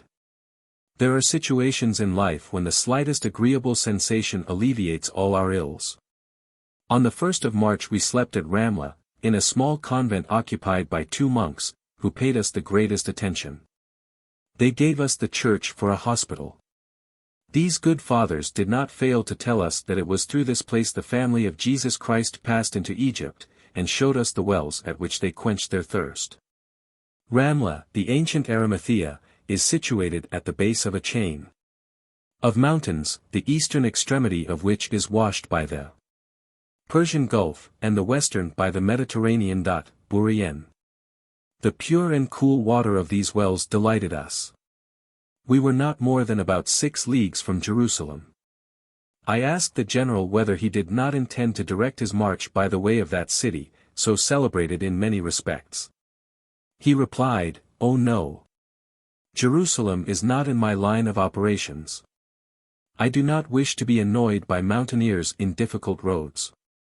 And, besides, on the other side of the mountain I should be assailed by swarms of cavalry. I am not ambitious of the fate of Cassius." We therefore did not enter Jerusalem, which was not disturbed by the war. All we did was to send a written declaration to the persons in power at Jerusalem, assuring them that we had no design against that country, and only wished them to remain at peace. To this communication no answer was returned, and nothing more passed on the subject. Sir Walter Scott says, speaking of Bonaparte, that he believes that little officer of artillery dreamed of being king of Jerusalem. What I have just stated proves that he never thought of such a thing. The little officer of artillery had a far more splendid dream in his head. Bourrienne. We found at Ramla between 200 and 300 Christians in a pitiable state of servitude, misery, and dejection. On conversing with them I could not help admiring how much the hope of future rewards may console men under present ills. But I learned from many of them that they did not live in harmony together. The feelings of hatred and jealousy are not less common amongst these people than amongst the better instructed inhabitants of rich and populous cities. Chapter 18. 1799. Arrival at Jaffa, the siege, Beauharnais and Croisier, 4,000. Prisoners, scarcity of provisions, councils of war, dreadful necessity, the massacre, the plague, lawns and the mountaineers. Barbarity of Jezer, arrival at St. Jean d'Acre. An abortive. Attacks, Sir Sidney Smith, death of Caffarelli, Duroc wounded. Rash bathing, insurrections in Egypt. On arriving before Jaffa, where there were already some troops, the first person I met was Adjutant General Grisieux, with whom I was well acquainted. I wished him good day, and offered him my hand. "Good God! What are you about?" said he, repulsing me with a very abrupt gesture. "You may have the plague. People do not touch each other here." I mentioned the circumstance to Bonaparte, who said, "If he be afraid of the plague, he will die of it." Shortly after, at St. Jean d'Acre, he was attacked by that malady, and soon sank under it. On the 4th of March we commenced the siege of Jaffa.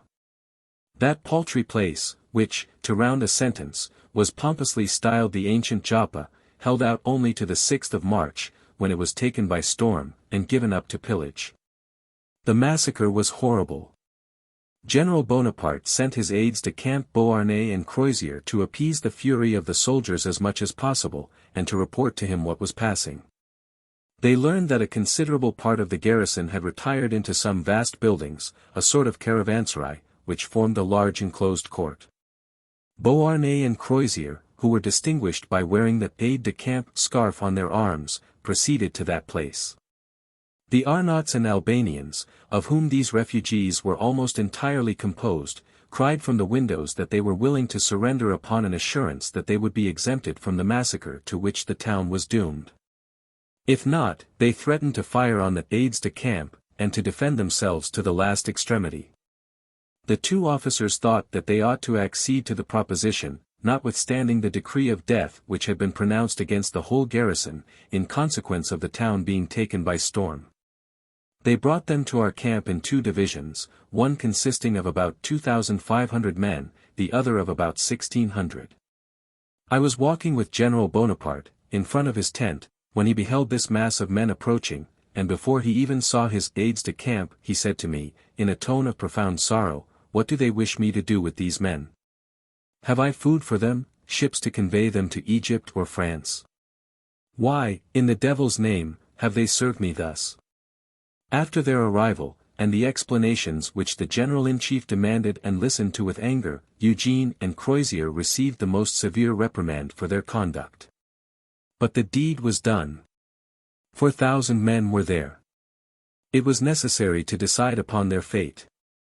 The 2 aides-de-camp observed that they had found themselves alone in the midst of numerous enemies, and that he had directed them to restrain the carnage.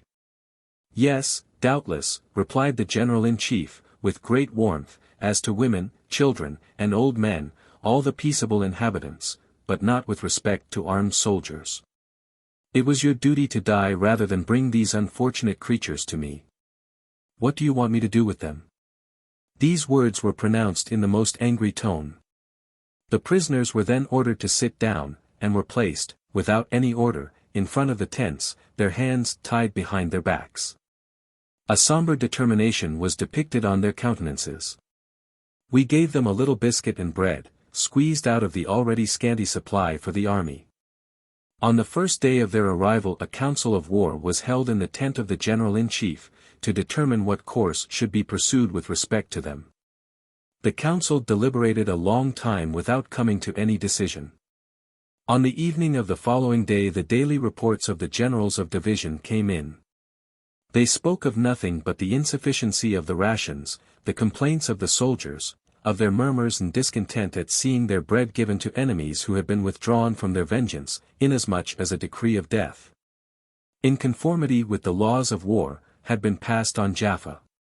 All these reports were alarming, and especially that of General Bonn, in which no reserve was made.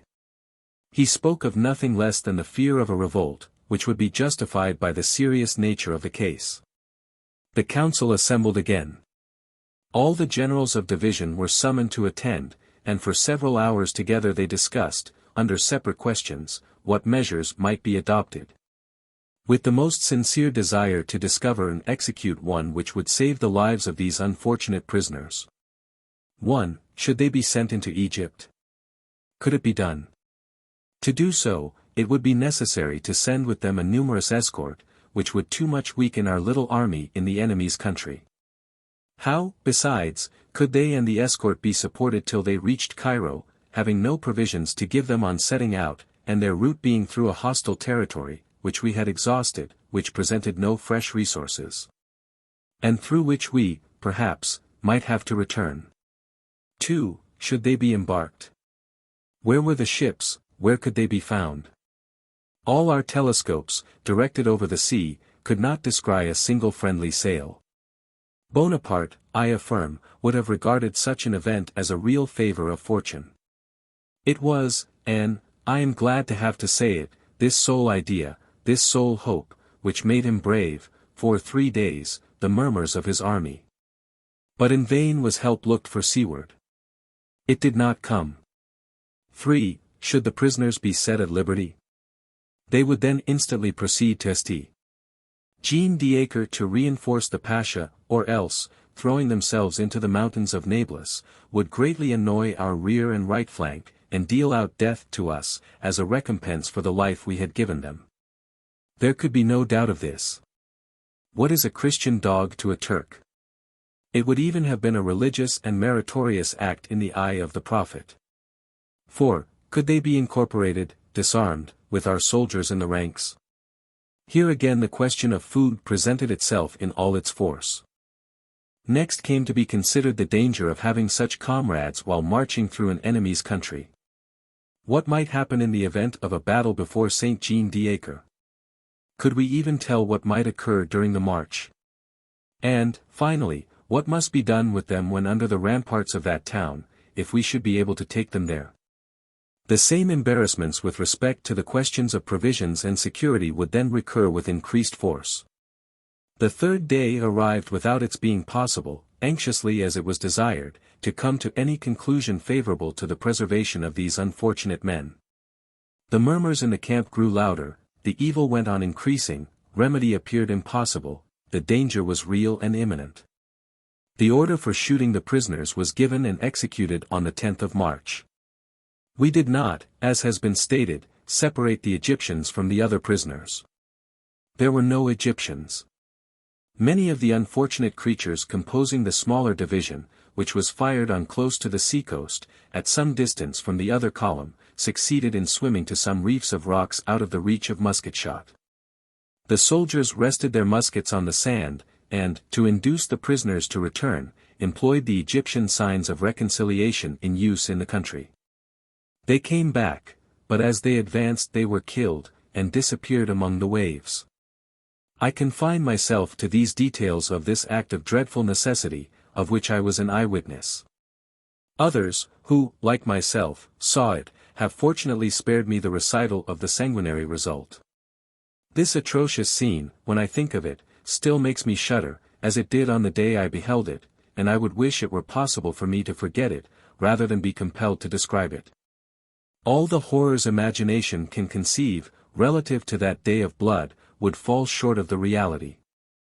I have related the truth, the whole truth. I was present at all the discussions, all the conferences, all the deliberations. I had not, as may be supposed, a deliberative voice. But I am bound to declare that the situation of the army, the scarcity of food, our small numerical strength, in the midst of a country where every individual was an enemy, would have induced me to vote in the affirmative of the proposition which was carried into effect, if I had a vote to give. It was necessary to be on the spot in order to understand the horrible necessity which existed. War, unfortunately, presents too many occasions on which a law, immutable in all ages, and common to all nations, requires that private interests should be sacrificed to a great general interest, and that even humanity should be forgotten. It is for posterity to judge whether this terrible situation was that in which Bonaparte was placed. For my own part, I have a perfect conviction that he could not do otherwise than yield to the dire necessity of the case.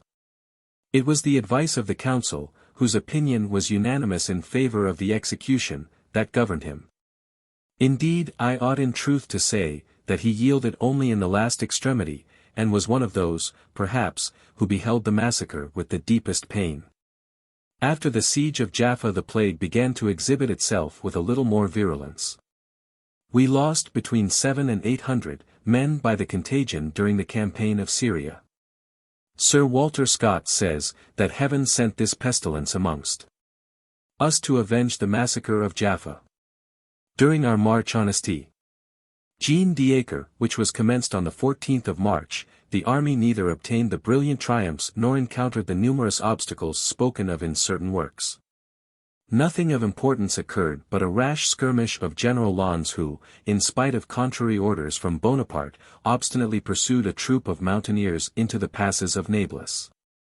On returning, He found the mountaineers placed in ambush in great numbers amongst rocks, the windings of which they were well acquainted with, whence they fired close upon our troops, whose situation rendered them unable to defend themselves. During the time of this foolish and useless enterprise, especially while the firing was brisk, Bonaparte exhibited much impatience, and it must be confessed, his anger was but natural. The Noblegens halted at the openings of the mountain defile. Bonaparte reproached Lens bitterly for having uselessly exposed himself, and sacrificed, without any object, a number of brave men. Lens excused himself by saying that the mountaineers had defied him, and he wished to chastise the rabble. "We are not in a condition to play the swaggerer," replied Napoleon. In 4 days we arrived before St. Jean d'Acre, where we learned that Gesser had cut off the head of our envoy, Mailly de Châteaurenaud, and thrown his body into the sea in a sack. This cruel pasha was guilty of a great number of similar executions. The waves frequently drove dead bodies towards the coast, and we came upon them whilst bathing. The details of the siege of Acre are well known. Although surrounded by a wall, flanked with strong towers, and having, besides, a broad and deep ditch defended by works, this little fortress did not appear likely to hold out against French valor and the skill of our corps of engineers and artillery. But the ease and rapidity with which Jaffa had been taken occasioned us to overlook in some degree the comparative strength of the two places, and the difference of their respective situations. At Jaffa we had sufficient artillery, at St. Jean d'Acre we had not. At Jaffa we had to deal only with a garrison left to itself, at St. Jean d'Acre we were opposed by a garrison strengthened by reinforcements of men and supplies of provisions, supported by the English fleet, and assisted by European science. Sir Sidney Smith was, beyond doubt, the man who did us the greatest injury. Sir Sidney Smith was the only Englishman besides the Duke of Wellington who defeated Napoleon in military operations. The third Englishman opposed to him, Sir John Moore, was compelled to make a precipitate retreat through the weakness of his force. Much has been said respecting his communications with the General-in-Chief. The reproaches which the latter cast upon him for endeavoring to seduce the soldiers and officers of the army by tempting offers were the more singular, even if they were well-founded. Inasmuch as these means are frequently employed by leaders in war. At one time the French general was so disturbed by them as to endeavor to put a stop to them. Which object he effected by interdicting all communication with the English, and signifying, in an order of the day, that their commodore was a madman. This, being believed in the army, so enraged Sir Sidney Smith, that in his wrath he sent a challenge to Napoleon. The latter replied, that he had too many weighty affairs on his hands to trouble himself in so trifling a matter. Had it, indeed, been the great Marlborough, it might have been worthy his attention. Still, if the English sailor was absolutely bent upon fighting, he would send him a bravo from the army, and show them a small portion of neutral ground, where the mad Commodore might land, and satisfy his humor to the full. Editor of 1836 edition. As to the embarking of French prisoners on board a vessel in which the plague existed, the improbability of the circumstance alone, but especially the notorious facts of the case, repel this odious accusation. I observed the conduct of Sir Sidney Smith closely at the time, and I remarked in him a chivalric spirit, which sometimes hurried him into trifling eccentricities, but I affirmed that his behavior towards the French was that of a gallant enemy. I have seen many letters, in which the writers informed him that they were very sensible of the good treatment which the French experienced when they fell into his hands. Let any one examine Sir Sidney's conduct before the capitulation of El Arish, and after its rupture, and then they can judge of his character. Napoleon, when at St. Helena, in speaking of the siege of Acre, said, "Sidney Smith is a brave officer. He displayed considerable ability in the treaty for the evacuation of Egypt by the French. He took advantage of the discontent which he found to prevail amongst the French troops at being so long away from France, and other circumstances. He manifested great honor in sending immediately to Kleber the refusal of Lord Keith to ratify the treaty, which saved the French army. If he had kept it a secret 7 or 8 days longer, Cairo would have been given up to the Turks, and the French army necessarily obliged to surrender to the English. He also showed great humanity and honor in all his proceedings towards the French who fell into his hands. He landed at Havre, for some solace of a bet he had made, according to some, to go to the theater, others said it was for espionage. However that may be, he was arrested and confined in the Temple as a spy, and at one time it was intended to try and execute him. Shortly after I returned from Italy he wrote to me from his prison, to request that I would intercede for him. But, under the circumstances in which he was taken, I could do nothing for him. He is active, intelligent, intriguing, and indefatigable, but I believe that he is mezzo pazzo. The chief cause of the failure at Acre was, that he took all my battering train, which was on board of several small vessels. Had it not been for that, I would have taken Acre in spite of him. He behaved very bravely, and was well seconded by Philippos, a Frenchman of talent, who had studied with me as an engineer. There was a Major Douglas also, who behaved very gallantly. The acquisition of 500 or 600 seamen as gunners was a great advantage to the Turks, whose spirits they revived, and whom they showed how to defend the fortress. But he committed a great fault in making sorties, which cost the lives of 200 or 300 brave fellows without the possibility of success. For it was impossible he could succeed against the number of the French who were before Acre. I would lay a wager that he lost half of his crew in them. He dispersed proclamations amongst my troops, which certainly shook some of them, and I in consequence published an order, stating that he was mad, and forbidding all communication with him. Some days after he sent, by means of a flag of truce, a lieutenant or a midshipman with a letter containing a challenge to me to meet him at some place he pointed out in order to fight a duel. I laughed at this, and sent him back an intimation that when he brought Marlborough to fight me I would meet him. Notwithstanding this, I liked the character of the man. Voices from St. Helena, Volume 4, page 208. All our maneuvers, our works, and attacks were made with that levity and carelessness which overconfidence inspires.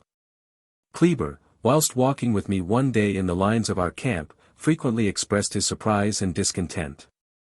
The trenches, said he, do not come up to my knees. Besieging artillery was, of necessity, required. We commenced with field artillery. This encouraged the besieged, who perceived the weakness of our resources. The besieging artillery, consisting only of 3 24-pounders and 6 18-pounders, was not brought up until the end of April, and before that period 3 assaults had taken place with very serious loss. On the 4th of May our powder began to fail us. This cruel event obliged us to slacken our fire. We also wanted shot. And an order of the day fixed a price to be given for all balls, according to their caliber, which might be picked up after being fired from the fortress or the 2 ships of the line, the Tiger and Theseus, which were stationed on each side of the harbor. These 2 vessels embarrassed the communication between the camp and the trenches, but though they made much noise, they did little harm. A ball from one of them killed an officer on the evening the siege was raised. The enemy had within the walls some excellent riflemen, chiefly Albanians. They placed stones, one over the other, on the walls, put their firearms through the interstices, and thus, completely sheltered, fired with destructive precision. On the 9th of April General Caffarelli, so well known for his courage and talents, was passing through the trench, his hand resting as he stooped on his hip, to preserve the equilibrium which his wooden leg impaired. His elbow only was raised above the trench. He was warned that the enemy's shot, fired close upon us, did not miss the smallest object. He paid no attention to any observation of this kind, and in a few instants his elbow joint was fractured. Amputation of the arm was judged indispensable. The general survived the operation 18 days. Bonaparte went regularly twice a day to his tent. By his order, added to my friendship for Caffarelli, I scarcely ever quitted him. Shortly before he expired he said to me, "My dear Bourrienne, be so good as to read to me Voltaire's preface to Esprit de Lois." When I returned to the tent of the General-in-Chief he asked, "How is Caffarelli?" I replied, "He is near his end." But he asked me to read him Voltaire's preface to the Esprit de Lois. "He has just fallen asleep." Bonaparte said, "Bah! To wish to hear that preface? How singular!" He went to see Caffarelli, but he was still asleep. I returned to him that evening and received his last breath. He died with the utmost composure.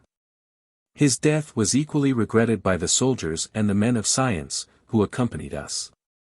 It was a just regret due to that distinguished man, in whom very extensive information was united with great courage and amiable disposition. On the 10th of May, when an assault took place, Bonaparte proceeded at an early hour to the trenches. Sir Sidney Smith, in his official report of the assault of the 8th of May, says that Napoleon was distinctly seen directing the operation. Crozier, who was mentioned on our arrival at Damanhour and on the capture of Jaffa, had in vain courted death since the commencement of the siege. Life had become insupportable to him since the unfortunate affair at Jaffa. He as usual accompanied his general to the trenches. Believing that the termination of the siege, which was supposed to be near, would postpone indefinitely the death which he sought, he mounted a battery. In this situation his tall figure uselessly provoked all the enemy's shots. "Crozier, come down, I command you, you have no business there," cried Bonaparte, in a loud and imperative tone. Crozier remained without making any reply. A moment after a ball passed through his right leg. Amputation was not considered indispensable. On the day of our departure he was placed on a litter, which was borne by 16 men alternately, 8 at a time. I received his farewell between Gaza and El Arish, where he died of tetanus. His modest tomb will not be often visited. The siege of Saint-Jean-d'Acre lasted 60 days. During that time 8 assaults and 12 sorties took place. In the assault of the 8th of May more than 200 men penetrated into the town. Victory was already shouted. But the breach having been taken in reverse by the Turks, it was not approached without some degree of hesitation, and the men who had entered were not supported. The streets were barricaded. The cries, the howlings of the women, who ran through the streets throwing, according to the custom of the country, dust in the air, excited the male inhabitants to a desperate resistance, which rendered unavailing this short occupation of the town. By a handful of men, who, finding themselves left without assistance, retreated towards the breach. Many who could not reach it perished in the town. During this assault Duroc, who was in the trench, was wounded in the right thigh by the splinter from a shell fired against the fortifications. Fortunately this accident only carried away the flesh from the bone, which remained untouched. He had a tent in common with several other aides de camp, but for his better accommodation I gave him mine, and I scarcely ever quitted him. Entering his tent one day about noon, I found him in a profound sleep. The excessive heat had compelled him to throw off all covering, and part of his wound was exposed. I perceived a scorpion which had crawled up the leg of the camp bed and approached very near to the wound. I was just in time to hurl it to the ground. The sudden motion of my hand awoke Duroc. We often bathed in the sea. Sometimes the English, perhaps after taking a double allowance of grog, would fire at our heads, which appeared above water. I am not aware that any accident was occasioned by their cannonade. But as we were beyond reach of their guns, we paid scarcely any attention to the firing. It was seen a subject of amusement to us. Had our attack on Jean d'Acre been less precipitate, and had the siege been undertaken according to the rules of war, the place would not have held out 3 days. One assault, like that of the 8th of May, would have been sufficient. If, in the situation in which we were on the day when we first came in sight of the ramparts of Acre, we had made a less inconsiderate estimate of the strength of the place. If we had likewise taken into consideration the active co-operation of the English and the Ottoman Porte, our absolute want of artillery of sufficient caliber, our scarcity of gunpowder and the difficulty of procuring food, we certainly should not have undertaken the siege. And that would have been by far the wisest course. Towards the end of the siege the General-in-Chief received intelligence of some trifling insurrections in northern Egypt. An angel had excited them, and the heavenly messenger, who had condescended to assume a name, was called the Mahdi, or El Modi. This religious extravagance, however, did not last long, and tranquility was soon restored. All that the fanatic Mahdi, who shrouded himself in mystery, succeeded in doing was to attack our rear by some vagabonds, whose illusions were dissipated by a few musket shots. Chapter 19. 1799. The siege of Acre raised, attention to names in bulletins, gigantic. Project, the Druzes, Mount Carmel, the wounded and infected. Order to march on foot, loss of our cannon, inablution fires at. Bonaparte, return to Jaffa, Bonaparte visits the plague. Hospital. A potion given to the sick, Bonaparte's statement at St. Helena. The siege of St. Jean d'Acre was raised on the 20th of May. It cost us a loss of nearly 3,000 men, in killed, deaths by the plague, or wounds. A great number were wounded mortally. In those veracious documents, the bulletins, the French loss was made 500 killed, and 1,000 wounded, and the enemy's more than 15,000. Our bulletins may form curious materials for history. But their value certainly will not depend on the credit due to their details. Bonaparte attached the greatest importance to those documents. Generally drawing them up himself, or correcting them, when written by another hand, if the composition did not please him. It must be confessed that at that time nothing so much flattered self-love as being mentioned in a bulletin. Bonaparte was well aware of this. He knew that to insert a name in a bulletin was conferring a great honor, and that its exclusion was a severe disappointment. General Berthier, to whom I had expressed a strong desire to examine the works of the siege, took me over them. But, notwithstanding his promise of secrecy, he mentioned the circumstance to the General-in-Chief, who had desired me not to approach the works. "What did you go there for?" said Bonaparte to me, with some severity. "That is not your place."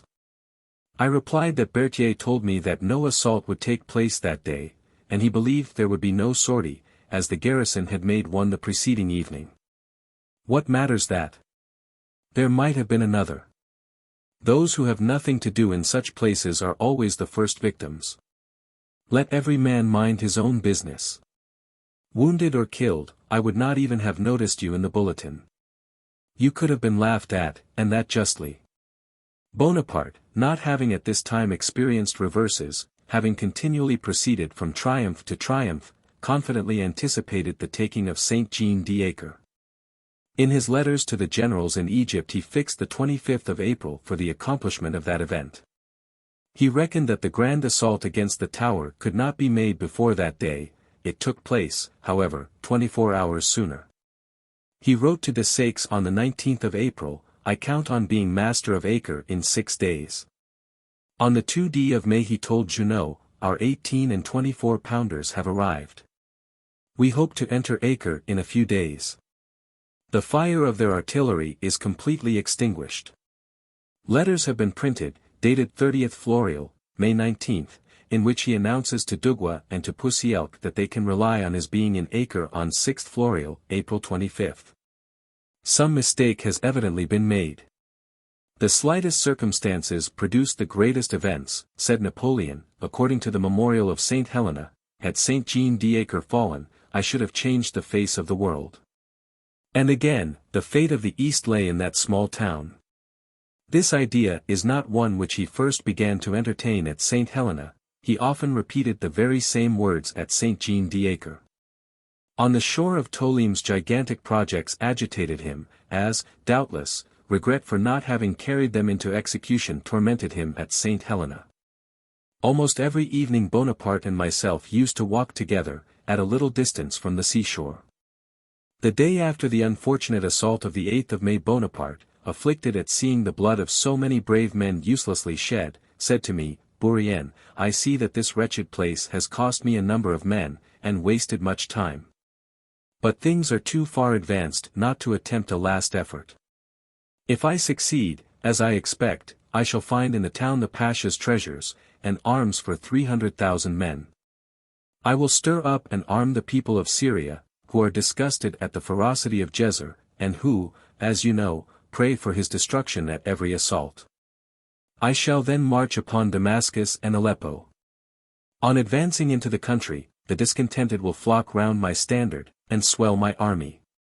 I will announce to the people the abolition of servitude and of the tyrannical governments of the Pashas. I shall arrive at Constantinople with large masses of soldiers.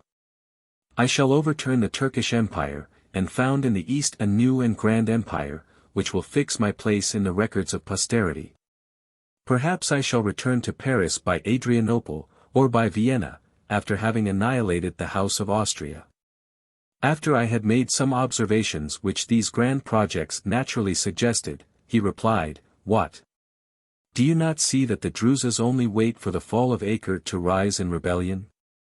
Have not the keys of Damascus already been offered me? I only stay till these walls fall because until then I can derive no advantage from this large town. By the operation which I meditate I cut off all kind of succor from the Beys, and secure the conquest of Egypt.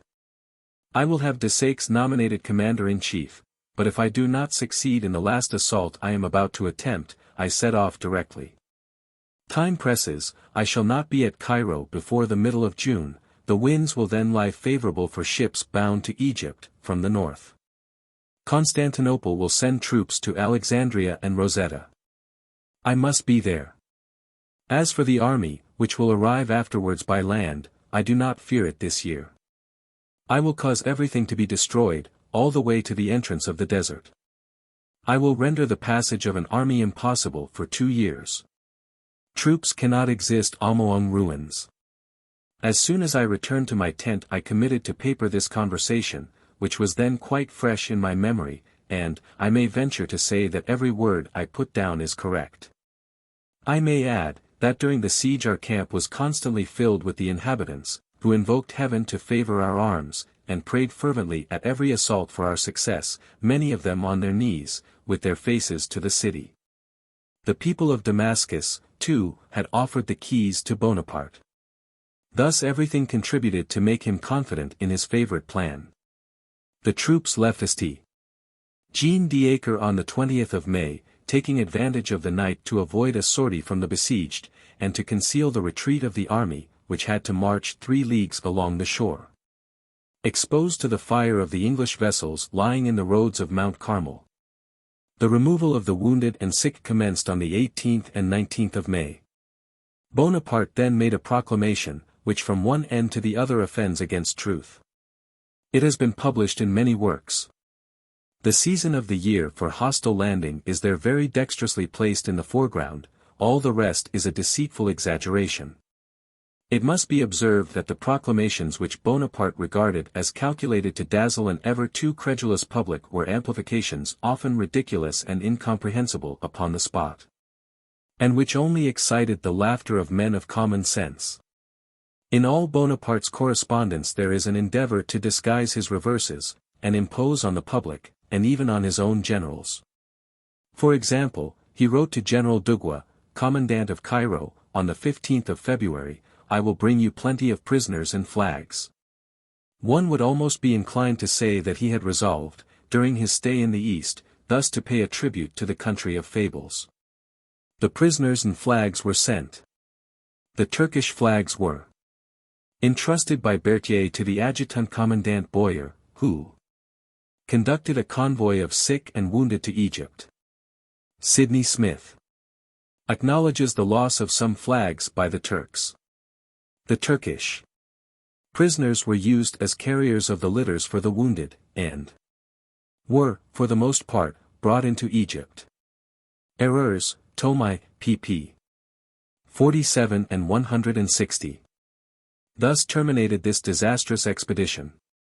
I have read somewhere that during this immortal campaign the two heroes Murat and Murad had often been in face of one another. There is only a little difficulty: Murad Bey never put his foot in Syria.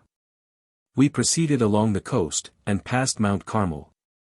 Some of the wounded were carried on litters, the remainder on horses, mules, and camels. At a short distance from Mount Carmel we were informed that 3 soldiers, ill of the plague, who were left in a convent, which served for a hospital, and abandoned too confidently to the generosity of the Turks, had been barbarously put to death. A most intolerable thirst, the total want of water, an excessive heat, and a fatiguing march over burning sand hills, quite disheartened the men, and made every generous sentiment give way to feelings of the grossest selfishness and most shocking indifference. I saw officers, with their limbs amputated, thrown off the litters, whose removal in that way had been ordered, and who had themselves given money to recompense the bearers. I saw the amputated, the wounded, the infected, or those only suspected of infection, deserted and left to themselves. The march was illumined by torches, lighted for the purpose of setting fire to the little towns, villages, and hamlets which lay in the route, and the rich crops with which the land was then covered. The whole country was in a blaze. Those who were ordered to preside at this work of destruction seemed eager to spread desolation on every side, as if they could thereby avenge themselves for their reverses, and find in such dreadful havoc an alleviation of their sufferings. We were constantly surrounded by plunderers, incendiaries, and the dying, who, stretched on the sides of the road, implored assistance in a feeble voice, saying, "I am not infected, I am only wounded." And to convince those whom they addressed, they reopened their old wounds, or inflicted on themselves fresh ones. Still nobody attended to them. "It is all over with him," was the observation applied to the unfortunate beings in succession, while every one pressed onward. The sun, which shone in an unclouded sky in all its brightness, was often darkened by our conflagrations. On our right lay the sea, on our left, and behind us, the desert made by ourselves. Before were the privations and sufferings which awaited us. Such was our true situation. We reached Tentura on the 20th of May, when a most oppressive heat prevailed, and produced general dejection. We had nothing to sleep on but the parched and burning sand. On our right lay a hostile sea. Our losses in wounded and sick were already considerable since leaving Acre, and there was nothing consolatory in the future. The truly afflicting condition in which the remains of an army called triumphant were plunged, produced, as might well be expected, a corresponding impression on the mind of the general-in-chief. Scarcely had he arrived at Tentura when he ordered his tent to be pitched. He then called me, and with a mind occupied by the calamities of our situation, dictated an order that every one should march on foot, and that all the horses, mules, and camels should be given up to the wounded, the sick, and infected who had been removed, and who still showed signs of life. "Carry that to Berthier," said he, and the order was instantly dispatched. Scarcely had I returned to the tent when the elder Vigon, the general-in-chief's groom, entered, and raising his hand to his cap, said, "General, what horse do you reserve for yourself?" In the state of excitement in which Bonaparte was, this question irritated him so violently that, raising his whip, he gave the man a severe blow on the head, saying in a terrible voice, "Everyone must go on foot." "You rascal, I the first, do you not know the order? Be off." Every one in parting with his horse was now anxious to avoid giving it to any unfortunate individual supposed to be suffering from plague. Much pains were taken to ascertain the nature of the diseases of the sick, and no difficulty was made in accommodating the wounded or amputated. For my part, one had an excellent horse, a mule, and 2 camels, all which I gave up with the greatest pleasure. But I confess that I directed my servant to do all he could to prevent an infected person from getting my horse. It was returned to me in a very short time. The same thing happened to many others. The cause may be easily conjectured. The remains of our heavy artillery were lost in the moving sands of Tentura, from the want of horses, the small number that remained being employed in more indispensable services. The soldiers seemed to forget their own sufferings, plunged in grief at the loss of their bronze guns, often the instruments of their triumphs, and which had made Europe tremble. We halted at Caesarea on the 22d of May, and we marched all the following night. Towards daybreak a man, concealed in a bush upon the left of the road, the sea was 2 paces from us on the right, fired a musket almost close to the head of the general-in-chief, who was sleeping on his horse. I was beside him. The wood being searched, the Nablusian was taken without difficulty, and ordered to be shot on the spot. 4 guides pushed him towards the sea by thrusting their carbines against his back. When close to the water's edge they drew the triggers, but all the 4 muskets hung fire, a circumstance which was accounted for by the great humidity of the night.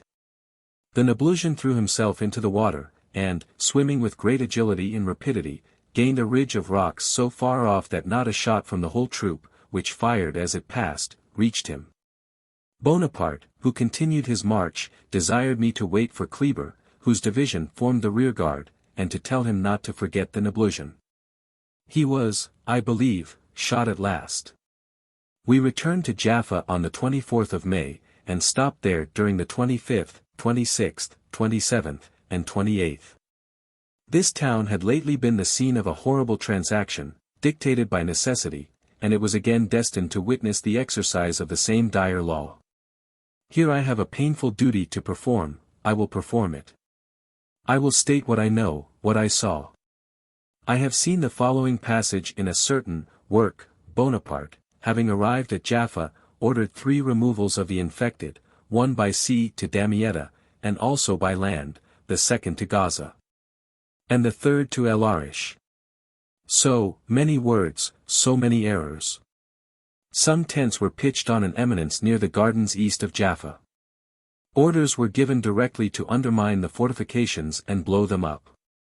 And on the 27th of May, upon the signaling given, the town was in a moment laid bare. An hour afterwards the general-in-chief left his tent and repaired to the town, accompanied by Berthier, some physicians and surgeons, and his usual staff. I was also one of the party. A long and sad deliberation took place on the question which now arose relative to the men who were incurably ill of the plague, or who were at the point of death. After a discussion of the most serious and conscientious kind it was decided to accelerate a few moments, by a potion, a death which was inevitable, and which would otherwise be painful and cruel. Bonaparte took a rapid view of the destroyed ramparts of the town and returned to the hospital, where there were men whose limbs had been amputated, many wounded, many afflicted with ophthalmia, whose lamentations were distressing, and some infected with the plague. The beds of the last description of patients were to the right on entering the first ward. I walked by the general's side, and I assert that I never saw him touch any one of the infected. And why should he have done so? They were in the last stage of the disease. Not one of them spoke a word to him, and Bonaparte well knew that he possessed no protection against the plague. Is fortune to be again brought forward here? She had, in truth, little favored him during the last few months, when he had trusted to her favors. I ask, why should he have exposed himself to certain death, and have left his army in the midst of a desert created by our ravages, in a desolate town, without succor, and without the hope of ever receiving any? Would he have acted rightly in doing so, he who was evidently so necessary, so indispensable to his army? He on whom depended at that moment the lives of all who had survived the last disaster, and who had proved their attachment to him by their sufferings, their privations, and their unshaken courage. And who had done all that he could have required of men, and whose only trust was in him. Bonaparte walked quickly through the rooms, tapping the yellow top of his boot with a whip he held in his hand. As he passed along with hasty steps he repeated these words, "The fortifications are destroyed. Fortune was against me at St. Jean d'Acre. I must return to Egypt to preserve it from the enemy, who will soon be there. In a few hours the Turks will be here. Let all those who have strength enough rise and come along with us. They shall be carried on litters and horses." There were scarcely 60 cases of plague in the hospital, and all accounts stating a greater number are exaggerated. The perfect silence, complete dejection, and general stupor of the patients announced their approaching end. To carry them away in the state in which they were would evidently have been doing nothing else than inoculating the rest of the army with the plague. I have, it is true, learned, since my return to Europe, that some persons touched the infected with impunity, nay, that others went so far as to inoculate themselves with the plague in order to learn how to cure those whom it might attack. It certainly was a special protection from heaven to be preserved from it. But to cover in some degree the absurdity of such a story, it is added that they knew how to elude the danger, and that any one else who braved it without using precautions met with death for their temerity. This is, in fact, the whole point of the question. Either those privileged persons took indispensable precautions, and in that case their boasted heroism is a mere juggler's trick. Or they touched the infected without using precautions, and inoculated themselves with the plague, thus voluntarily encountering death, and then the story is really a good one. The infected were confided, it has been stated, to the head apothecary of the army, Royer, who, dying in Egypt 3 years after, carried the secret with him to the grave. But on a moment's reflection it will be evident that the leaving of Royer alone in Jaffa would have been to devote to certain death. And that a prompt and cruel one, a man who was extremely useful to the army, and who was at the time in perfect health. It must be remembered that no guard could be left with him, and that the Turks were close at our heels. Bonaparte truly said, while walking through the rooms of the hospital, that the Turks would be at Jaffa in a few hours. With this conviction, would he have left the head apothecary in that town? Recourse has been had to suppositions to support the contrary belief to what I state. For example, it is said that the infected patients were embarked in ships of war. There were no such ships. Where had they disembarked, who had received them? What had been done with them? No one speaks of them. Others, not doubting that the infected men died at Jaffa, say, that the rearguard under Kleber, by order of Bonaparte, delayed its departure for 3 days. And only began its march when death had put an end to the sufferings of these unfortunate beings, unshortened by any sacrifice. All this is incorrect. No rearguard was left, it could not be done. Pretense is made of forgetting that the ramparts were destroyed, that the town was as open and as defenseless as any village, so this small rearguard would have been left for certain destruction. The dates themselves tell against these suppositions. It is certain, as can be seen by the official account, that we arrived at Jaffa on May 24th, and stayed there the 25th, 26th, and 27th. We left it on the 28th. Thus the rearguard, which, according to these writers, left on the 29th, did not remain, even according to their own hypothesis, 3 days after the army to see the sick die. In reality it left on the 29th of May, the day after we did. Here are the very words of the Major General, Berthier, in his official account, written under the eye and under the dictation of the Commander-in-Chief. The army arrived at Jaffa, 5th Prairial, May 24th, and remained there the 6th, 7th, and 8th, 25th to 27th May. This time was employed in punishing the village which had behaved badly. The fortifications of Jaffa were blown up.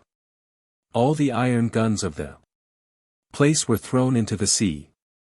The wounded were removed by sea and by land. There were only a few ships, and to give time to complete the evacuation by land, the departure of the army had to be deferred until the 9th, May 28th. Kleber's division formed the rearguard, and only left Jaffa on the 10th, May 29th. The official report of what passed at Jaffa was drawn up by Berthier, under the eye of Bonaparte. It has been published. But it may be remarked that not a word about the infected, not a word of the visit to the hospital, or the touching of the plague patients with impunity, is there mentioned. In no official report is anything said about the matter. Why this silence? Bonaparte was not the man to conceal a fact which would have afforded him so excellent and so allowable a text for talking about his fortune. If the infected were removed, why not mention it? Why be silent on so important an event? But it would have been necessary to confess that being obliged to have recourse to so painful a measure was the unavoidable consequence of this unfortunate expedition. Very disagreeable details must have been entered into. And it was thought more advisable to be silent on the subject. But what did Napoleon himself say on the subject at St. Helena? His statement there was to the following effect: I ordered a consultation as to what was best to be done. The report which was made stated that there were 7 or 8 men, the question is not about the number, so dangerously ill that they could not live beyond 24 hours, and would besides infect the rest of the army with the plague. It was thought it would be an act of charity to anticipate their death a few hours. Then comes the fable of the 500 men of the rear guard, who, it is pretended, saw them die. I make no doubt that the story of the poisoning was the invention of Den. He was a babbler, who understood a story badly, and repeated it worse. I do not think it would have been a crime to have given opium to the infected. On the contrary, it would have been obedience to the dictates of reason. Where is the man who would not, in such a situation, have preferred a prompt death, to being exposed to the lingering tortures inflicted by barbarians? If my child, and I believe I love him as much as any father does his, had been in such a state, my advice would have been the same. If I had been among the infected myself, I should have demanded to be so treated. Such was the reasoning at St. Helena, and such was the view which he and every one else took of the case 20 years ago at Jaffa. Our little army arrived at Cairo on the 14th of June, after a painful and harassing march of 25 days. The heats during the passage of the desert between El Arish and Belbius exceeded 33 degrees. On placing the bulb of the thermometer in the sand the mercury rose to 45 degrees. The deceitful mirage was even more vexatious than in the plains of Bohahirach. In spite of our experience and excessive thirst, added to a perfect illusion, made us goad on our wearied horses towards lakes which vanished at our approach, and left behind nothing but salt and arid sand. In 2 days my cloak was completely covered with salt, left on it after the evaporation of the moisture which held it in solution. Our horses, who ran eagerly to the brackish springs of the desert, perished in numbers, after traveling about a quarter of a league from the spot where they drank the deleterious fluid. Bonaparte preceded his entry into the capital of Egypt by one of those lying bulletins which only imposed on fools. I will bring with me, said he, many prisoners and flags. I have raised the palace of the Jezzer and the ramparts of Acre, not a stone remains upon another. All the inhabitants have left the city, by sea. Jezzer is severely wounded. I confess that I experienced a painful sensation in writing, by his dictation, these official words, every one of which was an imposition.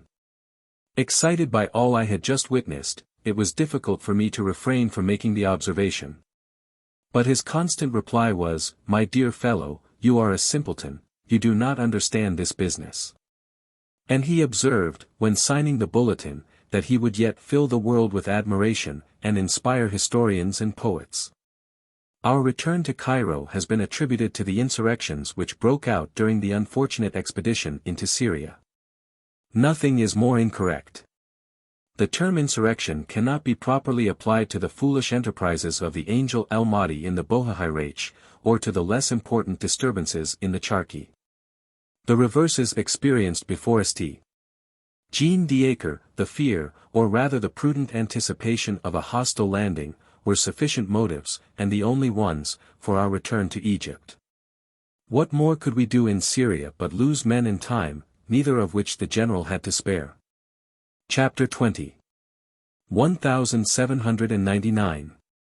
Murat and Morad Bey at the Natron Lakes, Bonaparte's departure for the Pyramids, sudden appearance of an Arab messenger, news of the landing of the Turks at Aboukir, Bonaparte marches against them, they are immediately attacked and destroyed in the Battle of Aboukir, interchange of communication with the English, sudden determination to return to Europe, outfit of 2 frigates. Bonaparte's dissimulation, his pretended journey to the Delta. Generous behavior of Lannesy, Bonaparte's artifice, his bad Treatment of General Kleber. Bonaparte had hardly set foot in Cairo when he was informed that the brave and indefatigable Murad Bey was descending by the Fayum, in order to form a junction with reinforcements which had been for some time past collected in the Bohahirach. In all probability this movement of Murad Bey was the result of news he had received respecting plans formed at Constantinople, and the landing which took place a short time after in the roads of Aboukir. Murad had selected the Natron Lakes for his place of rendezvous. To these lakes Murat was dispatched.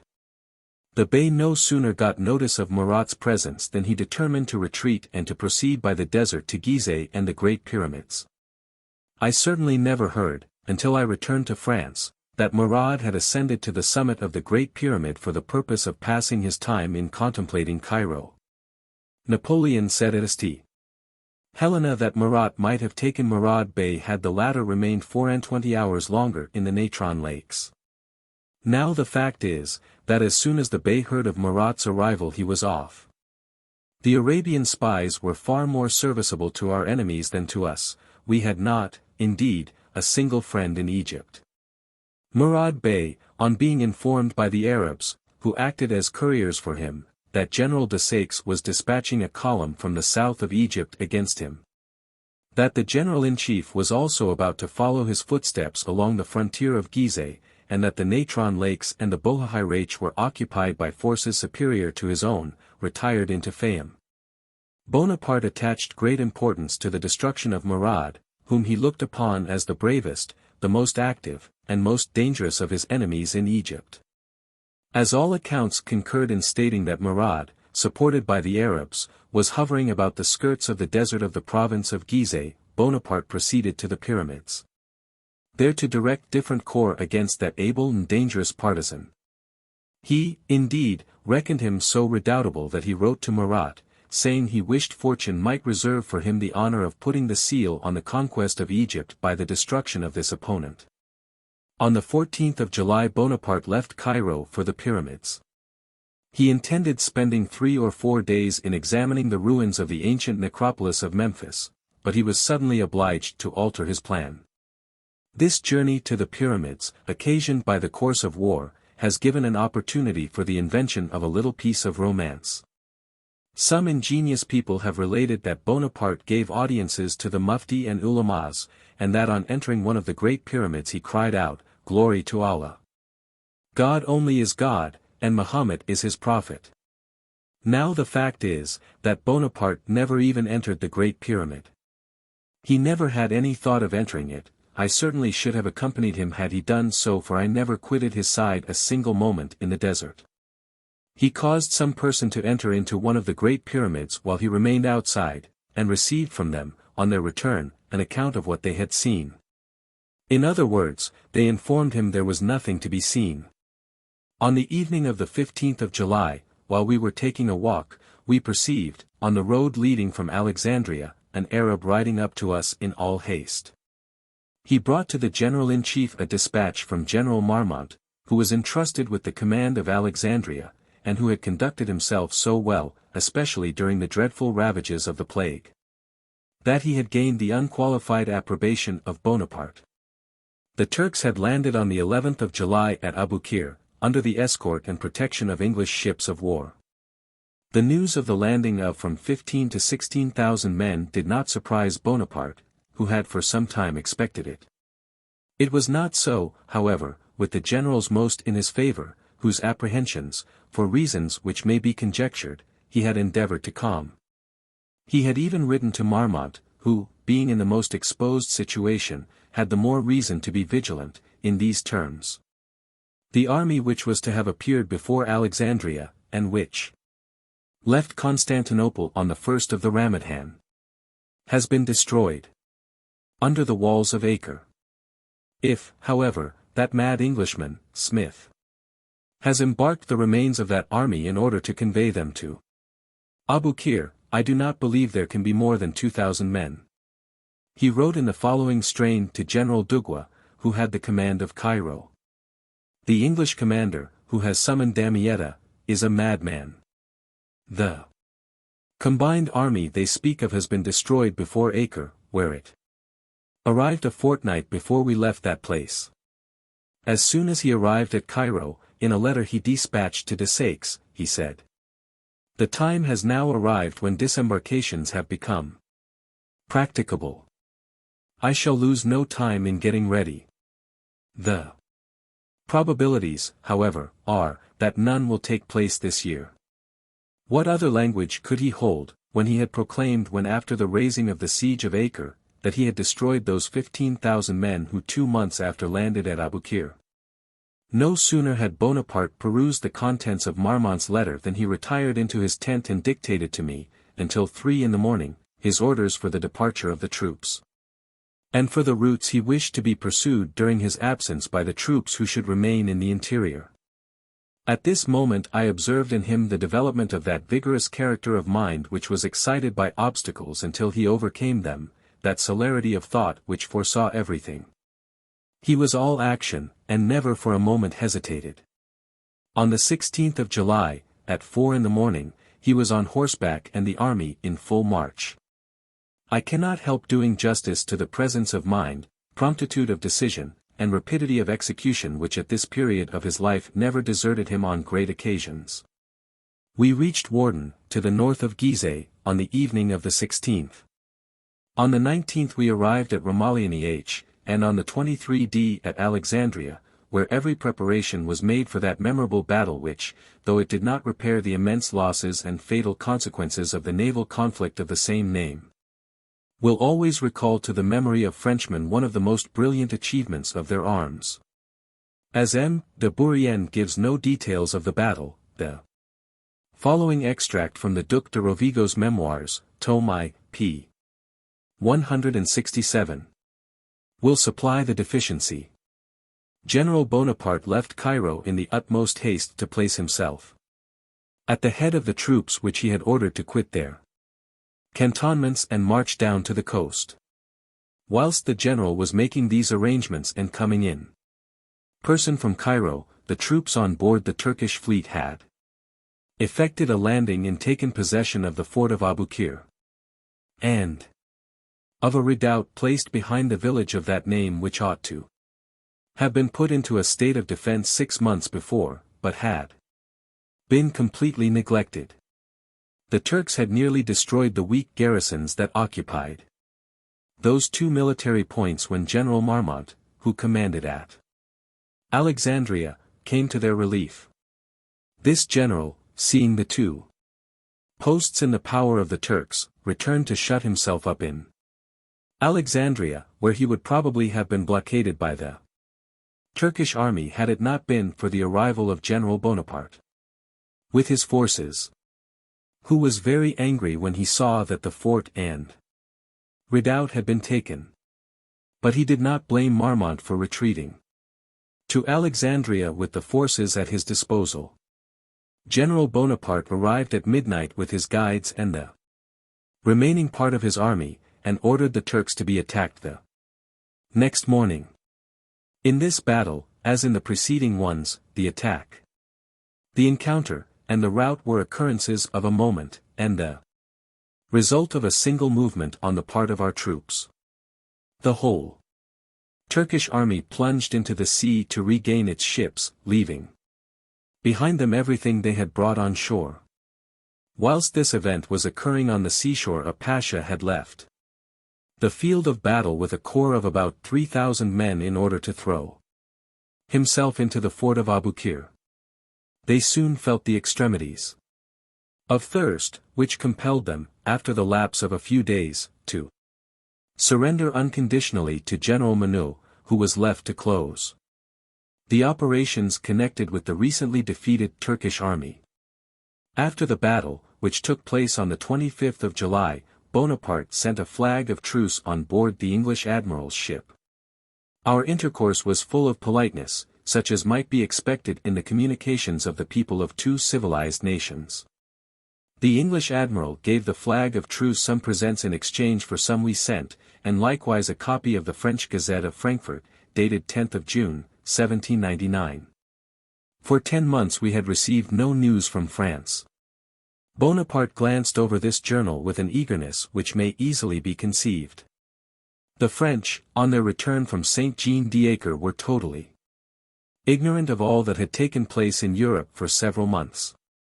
Napoleon, eager to obtain intelligence, sent a flag of truce on board the Turkish admiral's ship, under the pretense of treating for the ransom of the prisoners taken at Aboukir, not doubting but the envoy would be stopped by Sir Sidney Smith, who carefully prevented all direct communication between the French and the Turks. Accordingly, the French flag of truce received directions from Sir Sidney to go on board his ship. He experienced the handsomest treatment, and the English commander having, among other things, ascertained that the disasters of Italy were quite unknown to Napoleon, indulged in the malicious pleasure of sending him a file of newspapers.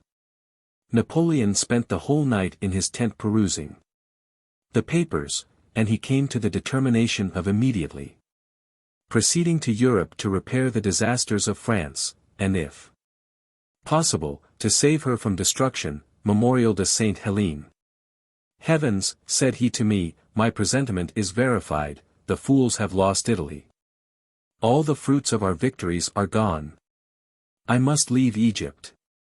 He sent for Berthier, to whom he communicated the news, adding that things were going on very badly in France, that he wished to return home, that he, Berthier, should go along with him, and that, for the present, only he, Ganteaume, and I were in the secret. He recommended Berthier to be prudent, not to betray any symptoms of joy, nor to purchase or sell anything, and concluded by assuring him that he depended on him. I can answer, said he, for myself and for Bourrienne. Berthier promised to be secret, and he kept his word. He had had enough of Egypt, and he so ardently longed to return to France, that there was little reason to fear he would disappoint himself by any indiscretion. Ganteaume arrived, and Bonaparte gave him orders to fit out the 2 frigates, the Mouiran and the Carrere, and the 2 small vessels, the Revanche and the Fortune, with a 2-month supply of provisions for from 400 to 500 men. He enjoined his secrecy as to the object of these preparations, and desired him to act with such circumspection that the English cruisers might have no knowledge of what was going on. He afterwards arranged with Ganteaume the course he wished to take. No details escaped his attention.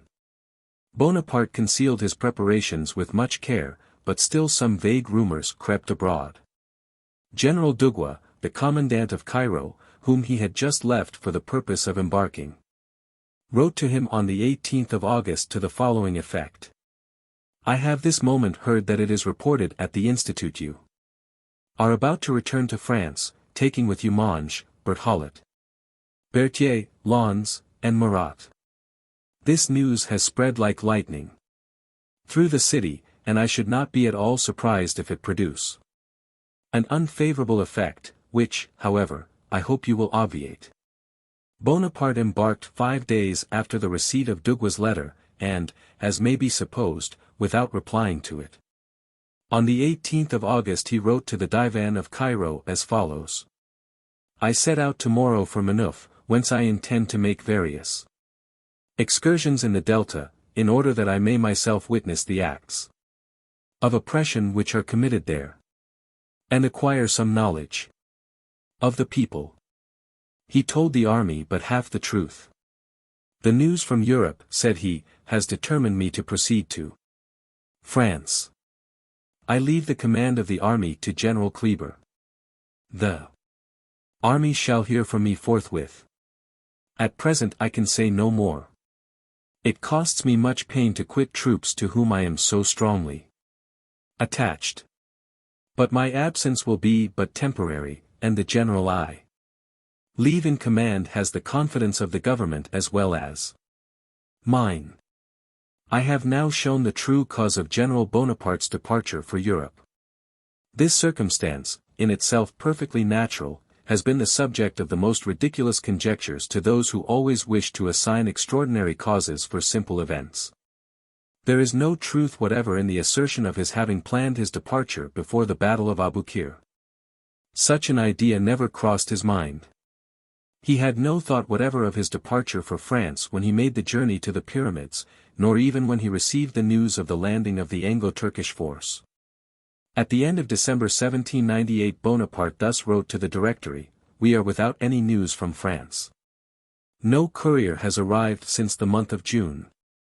Some writers have stated that we received news by the way of Tunis, Algiers, or Morocco. But there is no contradicting a positive fact. At that period I had been with Bonaparte more than 2 years, and during that time not a single dispatch on any occasion arrived of the contents of which I was ignorant. How then should the news alluded to have escaped me?" Details on the question of the correspondence of Napoleon with France while he was to Egypt will be found in Colonel Young's work. Lucien Bonaparte, Paris.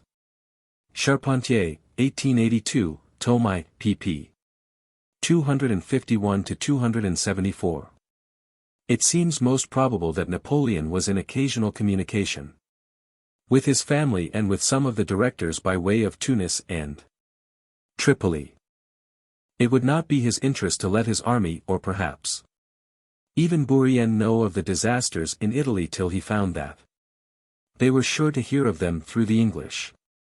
This would explain his affected ignorance till such a late date. On the 11th of April Barras received a dispatch by which Napoleon stated his intention of returning to France if the news brought by Hamelin was confirmed. On the 26th of May, 1799 3 of the directors, Barras, Robel, and La Revillière-Lepeau, wrote to Napoleon that Admiral Bruix had been ordered to attempt every means of bringing back his army. On the 15th of July Napoleon seems to have received this and other letters. On the 20th of July he warns Admiral Ganteaume to be ready to start. On the 11th of September the directors formally approved the recall of the army from Egypt. Thus at the time Napoleon landed in France, on the October 8, his intended return had been long known to and approved by the majority of the directors, and had at last been formally ordered by the Directory. At the most he anticipated the order. He cannot be said to have deserted his post. L'Entrée, Tome I, p. 411, remarks that the existence and receipt of the letter from Joseph denied by Bourrienne is proved by Maillet, the commissary, the brother of Maillet de Melito, and by Joseph himself. Talleyrand thanks the French consul at Tripoli for sending news from Egypt, and for letting Bonaparte know what passed in Europe. See also Ragusa, Marmont, Tome I, p. 441. Writing on December 24, 1798, "I have found an Arab of whom I am sure, and who shall start tomorrow for Dern." This means can be used to send a letter to Tripoli, for boats often go there. Almost all those who endeavor to avert from Bonaparte the reproach of desertion quote a letter from the Directory, dated the 26th of May, 1799. This letter may certainly have been written, but it never reached its destination. Why then should it be put upon record? The circumstance I have stated above determined the resolution of Bonaparte, and made him look upon Egypt as an exhausted field of glory, which it was high time he had quitted, to play another part in France. On his departure from Europe Bonaparte felt that his reputation was tottering. He wished to do something to raise up his glory, and to fix upon him the attention of the world. This object he had in great part accomplished. For, in spite of serious disasters, the French flag waved over the cataracts of the Nile and the ruins of Memphis, and the battles of the pyramids, and Aboukir were calculated in no small degree to dazzle the imagination. Cairo and Alexandria too were ours. Finding that the glory of his arms no longer supported the feeble power of the Directory, he was anxious to see whether he could not share it, or appropriate it to himself.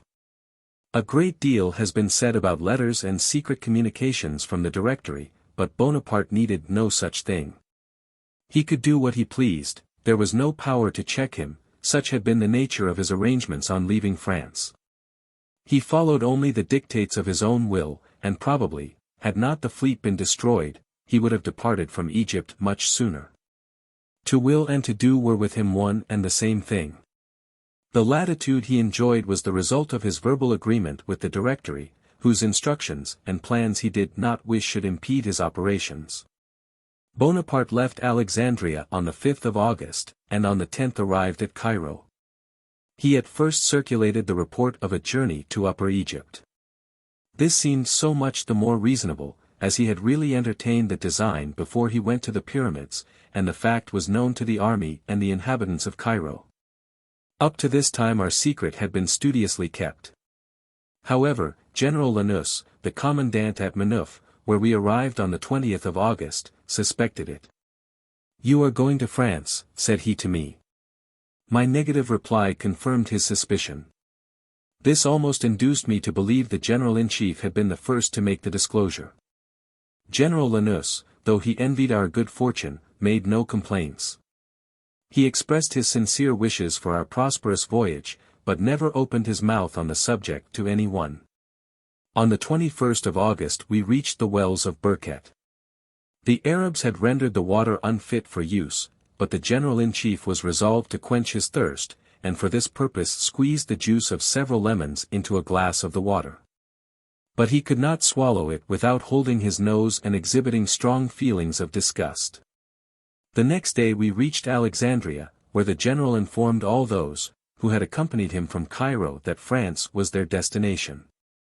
At this announcement joy was pictured in every countenance. General Kleber, to whose command Bonaparte had resigned the army, was invited to come from Damietta to Rosetta to confer with the General-in-Chief on affairs of extreme importance. Bonaparte, in making an appointment which he never intended to keep, hoped to escape the unwelcome freedom of Kleber's reproaches. He afterwards wrote to him all he had to say.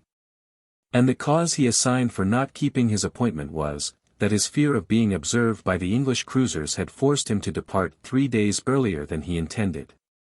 But when he wrote, Bonaparte well knew that he would be at sea before Kleber could receive his letter.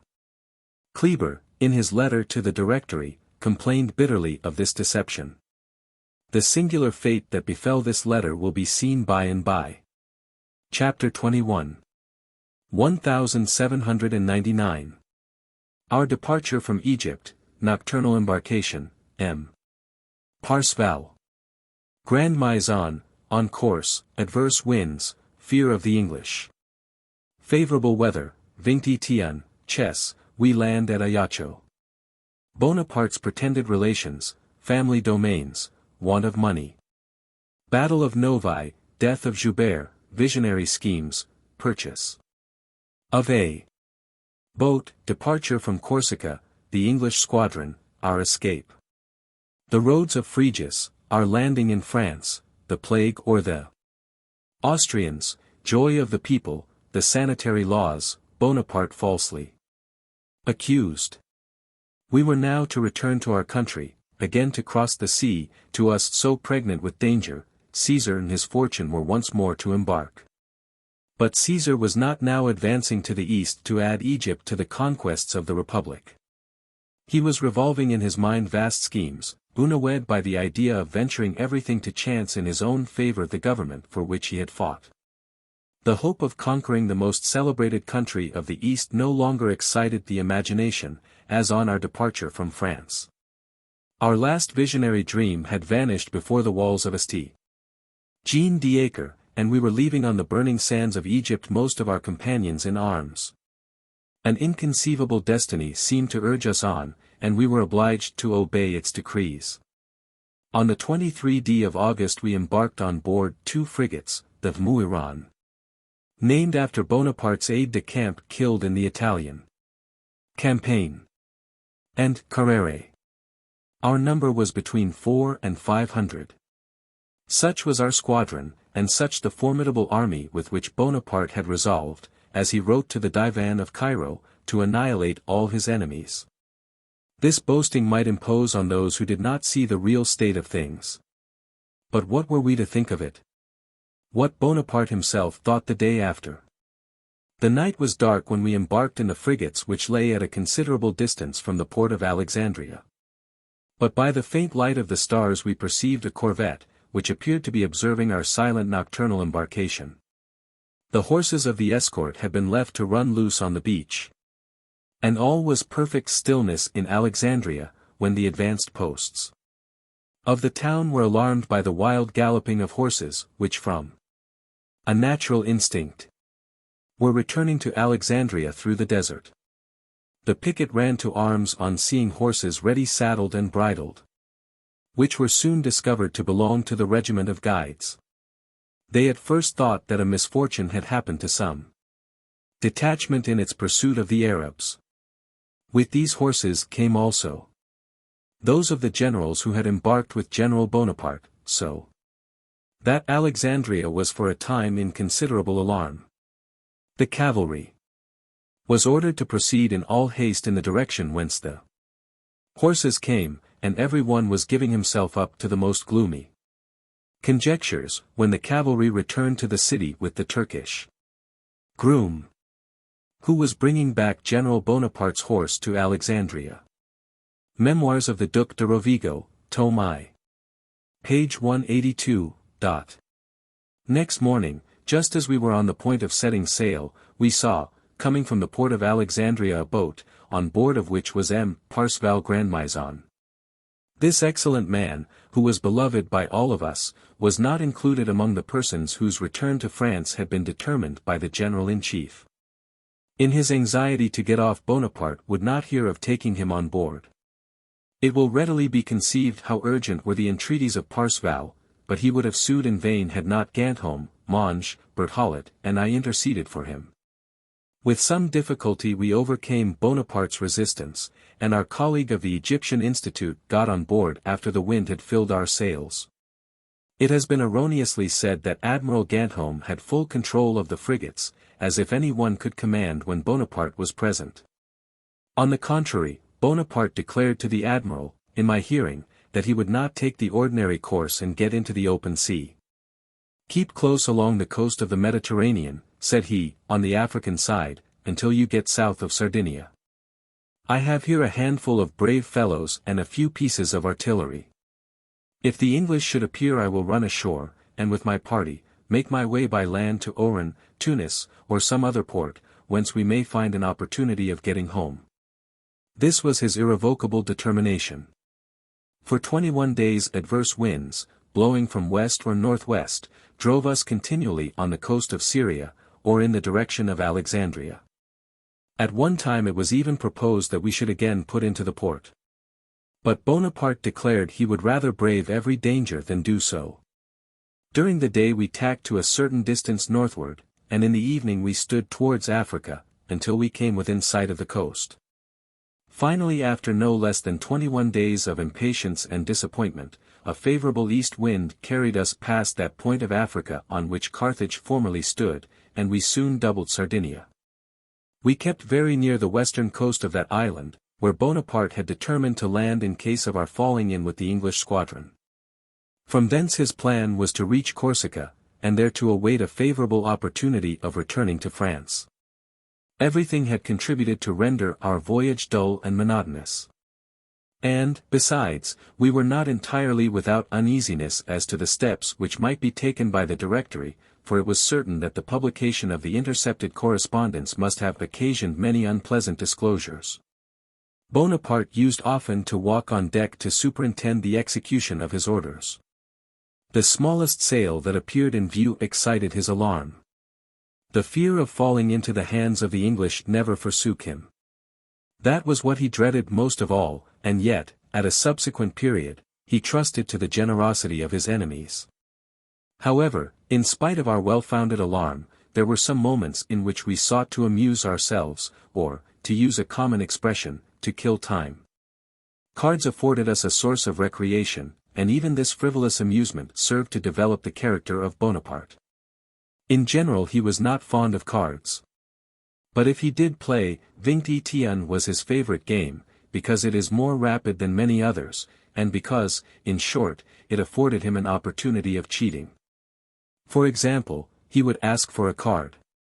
If it proved a bad one he would say nothing, but lay it down on the table and wait till the dealer had drawn his. If the dealer produced a good card, then Bonaparte would throw aside his hand, without showing it, and give up his stake. If, on the contrary, the dealer's card made him exceed 21, Bonaparte also threw his cards aside without showing them, and asked for the payment of his stake. He was much diverted by these little tricks, especially when they were played off undetected, and I confess that even then we were courtiers enough to humor him, and wink at his cheating. I must, however, mention that he never appropriated to himself the fruit of these little dishonesties, for at the end of the game he gave up all his winnings, and they were equally divided. Gain, as may readily be supposed, was not his object. But he always expected that fortune would grant him an ace or a 10 at the right moment with the same confidence with which he looked for fine weather on the day of battle. If he were disappointed he wished nobody to know it. Bonaparte also played at chess, but very seldom, because he was only a third-rate player, and he did not like to be beaten at that game, which, I know not why, is said to bear a resemblance to the grand game of war. At this latter game Bonaparte certainly feared no adversary. This reminds me that when we were leaving Pesariano he announced his intention of passing through Mantua. He was told that the commandant of that town, I believe General Beauvoir, was a great chess player, and he expressed a wish to play a game with him. General Beauvoir asked him to point out any particular pawn with which he would be checkmated, adding, that if the pawn were taken, he, Bonaparte, should be declared the winner. Bonaparte pointed out the last pawn on the left of his adversary. A mark was put upon it, and it turned out that he actually was checkmated with that very pawn. Bonaparte was not very well pleased at this. He liked to play with me because, though rather a better player than himself, I was not always able to beat him. As soon as a game was decided in his favor he declined playing any longer, preferring to rest on his laurels. The favorable wind which had constantly prevailed after the first 20 days of our voyage still continued while we kept along the coast of Sardinia. But after we had passed that island the wind again blew violently from the west, and on the 1st of October we were forced to enter the Gulf of Ajaccio. We sailed again next day but we found it impossible to work our way out of the Gulf. We were therefore obliged to put into the port and land at Ajaccio. Adverse winds obliged us to remain there until the 7th of October. It may readily be imagined how much this delay annoyed Bonaparte. He sometimes expressed his impatience, as if he could enforce the obedience of the elements as well as of men. He was losing time, and time was everything to him. There was one circumstance which seemed to annoy him as much as any of his more serious vexations. "What will become of me," said he, "if the English, who are cruising hereabout, should learn that I have landed in Corsica? I shall be forced to stay here. That I could never endure. I have a torrent of relations pouring upon me." His great reputation had certainly prodigiously augmented the number of his family. He was overwhelmed with visits, congratulations, and requests. The whole town was in a commotion. Every one of its inhabitants wished to claim him as their cousin. And from the prodigious number of his pretended godsons and goddaughters, it might have been supposed that he had held 1/4 of the children of Ajaccio at the baptismal font. Bonaparte frequently walked with us in the neighborhood of Ajaccio. And when in all the plenitude of his power he did not count his crowns with greater pleasure than he evinced in pointing out to us the little domains of his ancestors. While we were at Ajaccio Fesch gave Bonaparte French money in exchange for a number of Turkish sequins, amounting in value to 17,000 francs. This sum was all that the general brought with him from Egypt. I mention this fact because he was unjustly calumniated in letters written after his departure, and which were intercepted and published by the English. I ought also to add, that as he would never for his own private use resort to the money chest of the army, the contents of which were, indeed, never half sufficient to defray the necessary expenses, he several times drew on Genoa, through M. James, and on the funds he possessed in the house of Clary, 16,000, 25,000, and up to 33,000 francs. I can bear witness that in Egypt I never saw him touch any money beyond his pay. And that he left the country poorer than he had entered it is a fact that cannot be denied. In his notes on Egypt it appears that in 1 year 12,600,000 francs were received. In this sum were included at least 2 million of contributions, which were levied at the expense of many decapitations. Bonaparte was 14 months in Egypt, and he is said to have brought away with him 20 million. Calumny may be very gratifying to certain persons, but they should at least give it a coloring of probability. The fact is, that Bonaparte had scarcely enough to maintain himself at Ajaccio and to defray our posting expenses to Paris. On our arrival at Ajaccio we learnt the death of Joubert, and the loss of the Battle of Novi, which was fought on the 15th of August. Bonaparte was tormented by anxiety, he was in a state of utter uncertainty as to the future. From the time we left Alexandria till our arrival in Corsica he had frequently talked of what he should do during the quarantine, which he supposed he would be required to observe on reaching Toulon, the port at which he had determined to land. Even then he cherished some illusions respecting the state of affairs, and he often said to me, but for that confounded quarantine, I would hasten ashore, and place myself at the head of the army of Italy. All is not over. And I am sure that there is not a general who would refuse me the command. The news of a victory gained by me would reach Paris as soon as the Battle of Aboukir, that, indeed, would be excellent. In Corsica his language was very different. When he was informed of our reverses, and saw the full extent of the evil, he was for a moment overwhelmed. His grand projects then gave way to the consideration of matters of minor import, and he thought about his detention in the lazaretto of Toulon. He spoke of the Directory, of intrigues, and of what would be said of him. He accounted his enemies those who envied him, and those who could not be reconciled to his glory and the influence of his name. Amidst all these anxieties Bonaparte was outwardly calm, though he was moody and reflective.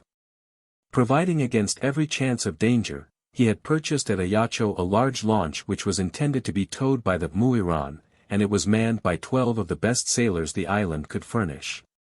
His resolution was, in case of inevitable danger, to jump into this boat and get ashore. This precaution had well-nigh proved useful. Sir Walter Scott, at the commencement of his Life of Napoleon, says that Bonaparte did not see his native city after 1793. Probably to avoid contradicting himself, the Scottish historian observes that Bonaparte was near Ajaccio on his return from Egypt. He spent 8 days there. Bourrienne. After leaving the Gulf of Ajaccio the voyage was prosperous and undisturbed for 1 day. But on the second day, just at sunset, an English squadron of 14 sail hove in sight. The English, having advantage of the lights which we had in our faces, saw us better than we could see them. They recognized our 2 frigates as Venetian built, but luckily for us, night came on, for we were not far apart. We saw the signals of the English for a long time, and heard the report of the guns more and more to our left, and we thought it was the intention of the cruisers to intercept us on the southeast. Under these circumstances Bonaparte had reason to thank fortune.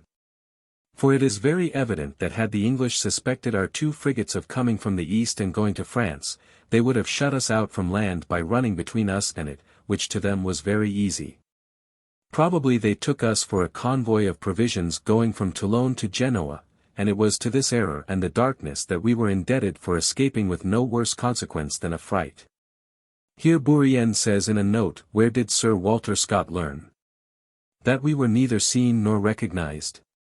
We were not recognized, but certainly seen. This is corroborated by the testimony of the Duc de Rovigo, who, in his memoirs, says, "I have met officers of the English Navy who assured me that the 2 frigates had been seen, but were considered by the Admiral to belong to his squadron, as they steered their course towards him.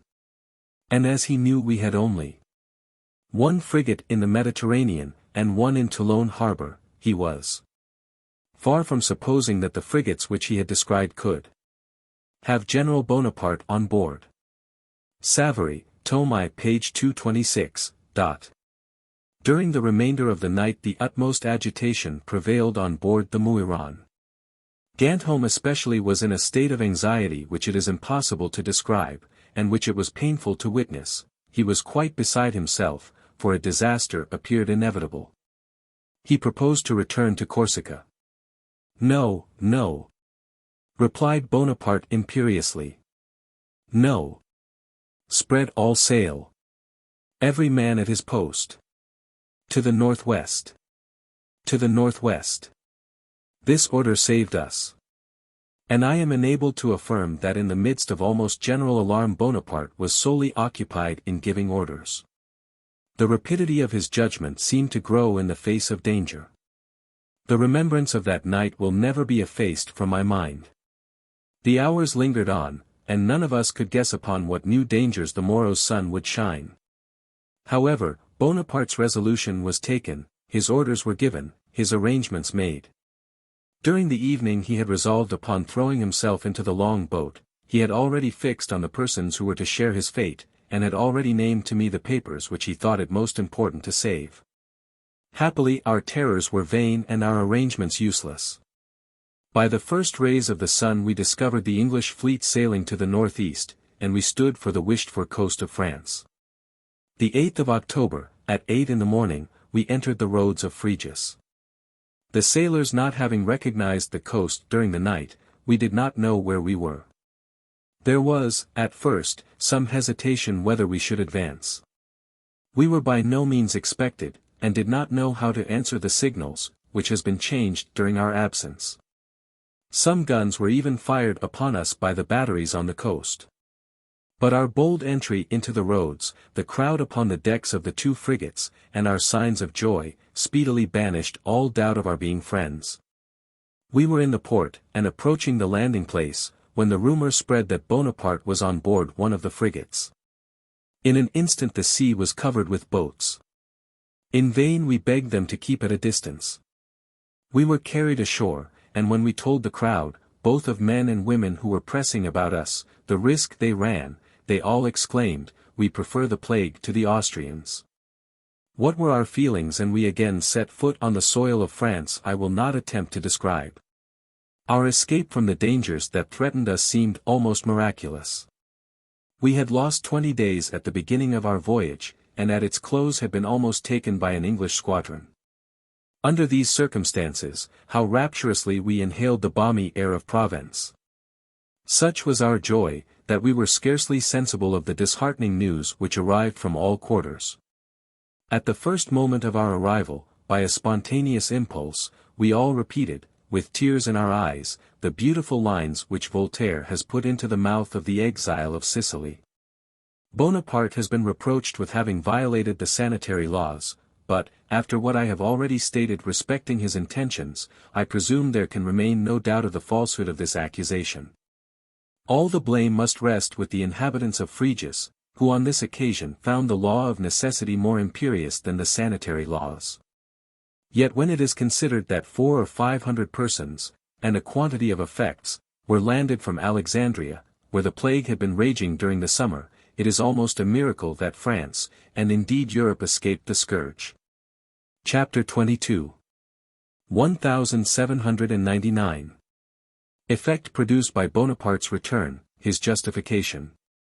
Melancholy letter to my wife, Bonaparte's intended dinner at Sens. Louis Bonaparte and Josephine, he changes his intended route.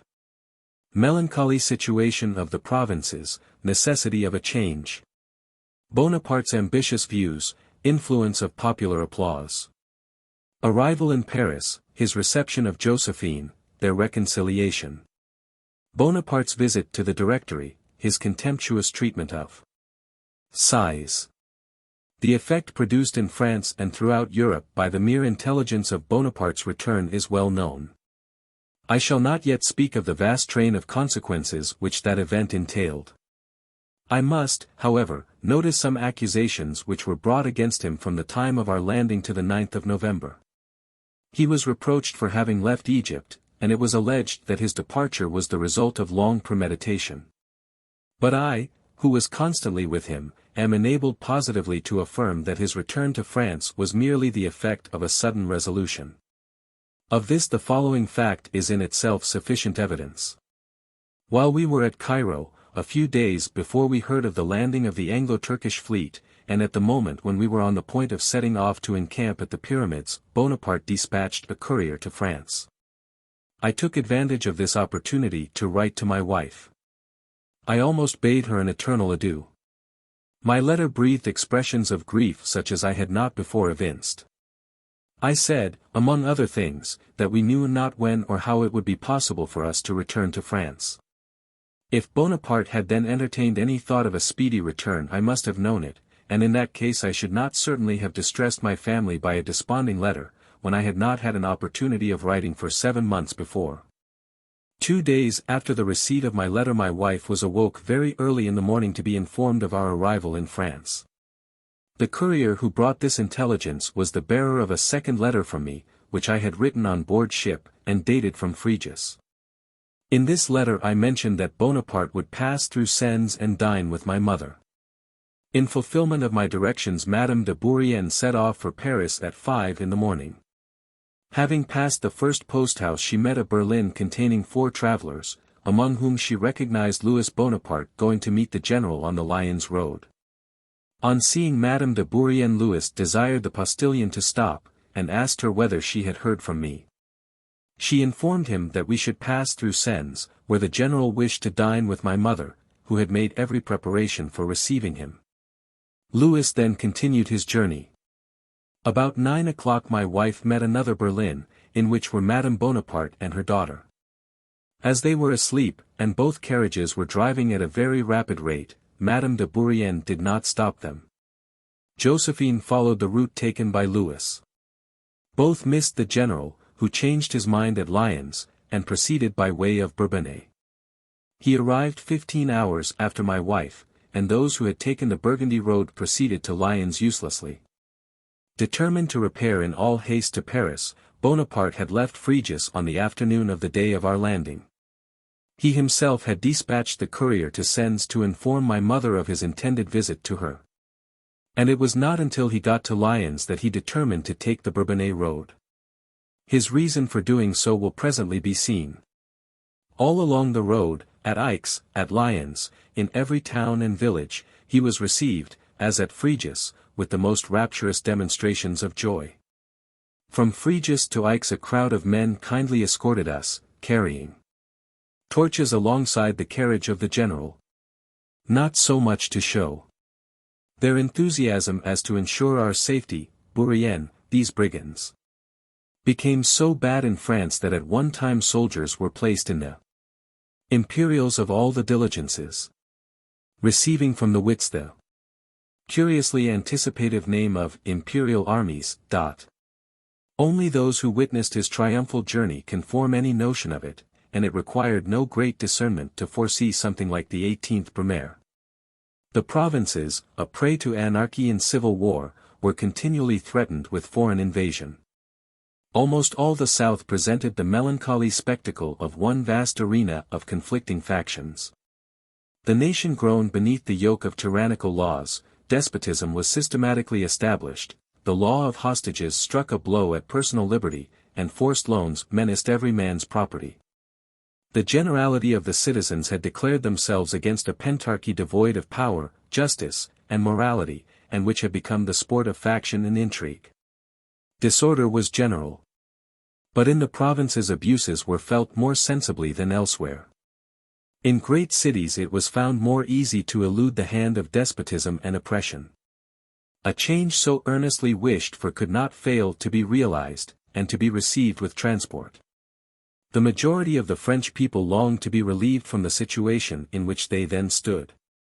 There were 2 dangers barred to cope with, anarchy and the Bourbons. Every one felt the urgent and indispensable necessity of concentrating the power of the government in a single hand. At the same time maintaining the institutions which the spirit of the age demanded, and which France, after having so dearly purchased, was now about to lose. The country looked for a man who was capable of restoring her to tranquility. But as yet no such man had appeared. A soldier of fortune presented himself, covered with glory. He had planted the standard of France on the Capitol and on the pyramids. The whole world acknowledged his superior talent. His character, his courage, and his victories had raised him to the very highest rank. His great works, his gallant actions, his speeches, and his proclamations ever since he had risen to eminence left no doubt of his wish to secure happiness and freedom to France, his adopted country. At that critical moment the necessity of a temporary dictatorship, which sometimes secures the safety of a state, banished all reflections on the consequences of such a power, and nobody seemed to think glory incompatible with personal liberty. All eyes were therefore directed on the general, whose past conduct guaranteed his capability of defending the republic abroad, and liberty at home, on the general whom his flatterers, and indeed some of his sincere friends, styled the hero of liberal ideas, the title to which he aspired. Under every point of view, therefore, he was naturally chosen as the chief of a generous nation, confiding to him her destiny, in preference to a troop of mean and fanatical hypocrites, who, under the names of republicanism and liberty, had reduced France to the most abject slavery. Among the schemes which Bonaparte was incessantly revolving in his mind may undoubtedly be ranked the project of attaining the head of the French government. But it would be a mistake to suppose that on his return from Egypt he had formed any fixed plan. There was something vague in his ambitious aspirations. And he was, if I may so express myself, fond of building those imaginary edifices called castles in the air. The current of events was in accordance with his wishes. And it may truly be said that the whole French nation smoothed for Bonaparte the road which led to power. Certainly the unanimous plaudits and universal joy which accompanied him along a journey of more than 200 leagues must have induced him to regard as a national mission that step which was at first prompted merely by his wish of meddling with the affairs of the Republic. This spontaneous burst of popular feeling, unordered and unpaid for, loudly proclaimed the grievances of the people, and their hope that the man of victory would become their deliverer. The general enthusiasm excited by the return of the conqueror of Egypt delighted him to a degree which I cannot express, and was, as he has often assured me, a powerful stimulus in urging him to the object to which the wishes of France seemed to direct him. Among people of all classes and opinions an 18th Brumaire was desired and expected. Many royalists even believed that a change would prove favorable to the king. So ready are we to persuade ourselves of the reality of what we wish. As soon as it was suspected that Bonaparte would accept the power offered him, an outcry was raised about a conspiracy against the Republic, and measures were sought for preserving it. But necessity, and indeed, it must be confessed, the general feeling of the people, consigned the execution of those measures to him who was to subvert the Republic. On his return to Paris Bonaparte spoke and acted like a man who felt his own power.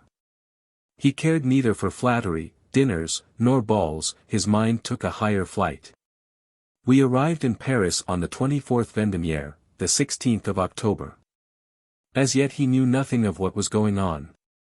For he had seen neither his wife nor his brothers, who were looking for him on the Burgundy road. The news of our landing at Fréjus had reached Paris by a telegraphic dispatch. Madame Bonaparte, who was dining with M. Gohier when that dispatch was communicated to him, as president of the Directory, immediately set off to meet her husband, well knowing how important it was that her first interview with him should not be anticipated by his brothers. The imprudent communications of Junot at the fountains of Massoudia will be remembered, but, after the first ebullition of jealous rage, all traces of that feeling had apparently disappeared. Bonaparte, however, was still harassed by secret suspicion, and the painful impressions produced by Junot were either not entirely effaced or were revived after our arrival in Paris. We reached the capital before Josephine returned. The recollection of the past, the ill-natured reports of his brothers. Joseph Bonaparte remarks on this that Napoleon met Josephine at Paris before his brothers arrived there, compare D'Abrance.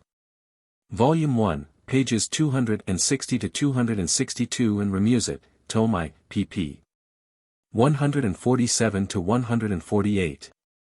And the exaggeration of facts had irritated Napoleon to the very highest pitch, and he received Josephine with studied coldness, and with an air of the most cruel indifference. He had no communication with her for 3 days, during which time he frequently spoke to me of suspicions which his imagination converted into certainty. And threats of divorce escaped his lips with no less vehemence than when we were on the confines of Syria. I took upon me the office of conciliator, which I had before discharged with success.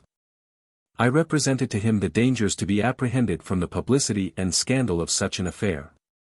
and that the moment when his grand views might possibly be realized was not the fit time to entertain France and Europe with the details of a charge of adultery. I spoke to him of Hortense and Eugene, to whom he was much attached. Reflection, seconded by his ardent affection for Josephine, brought about a complete reconciliation. After these 3 days of conjugal misunderstanding, their happiness was never afterwards disturbed by a similar cause.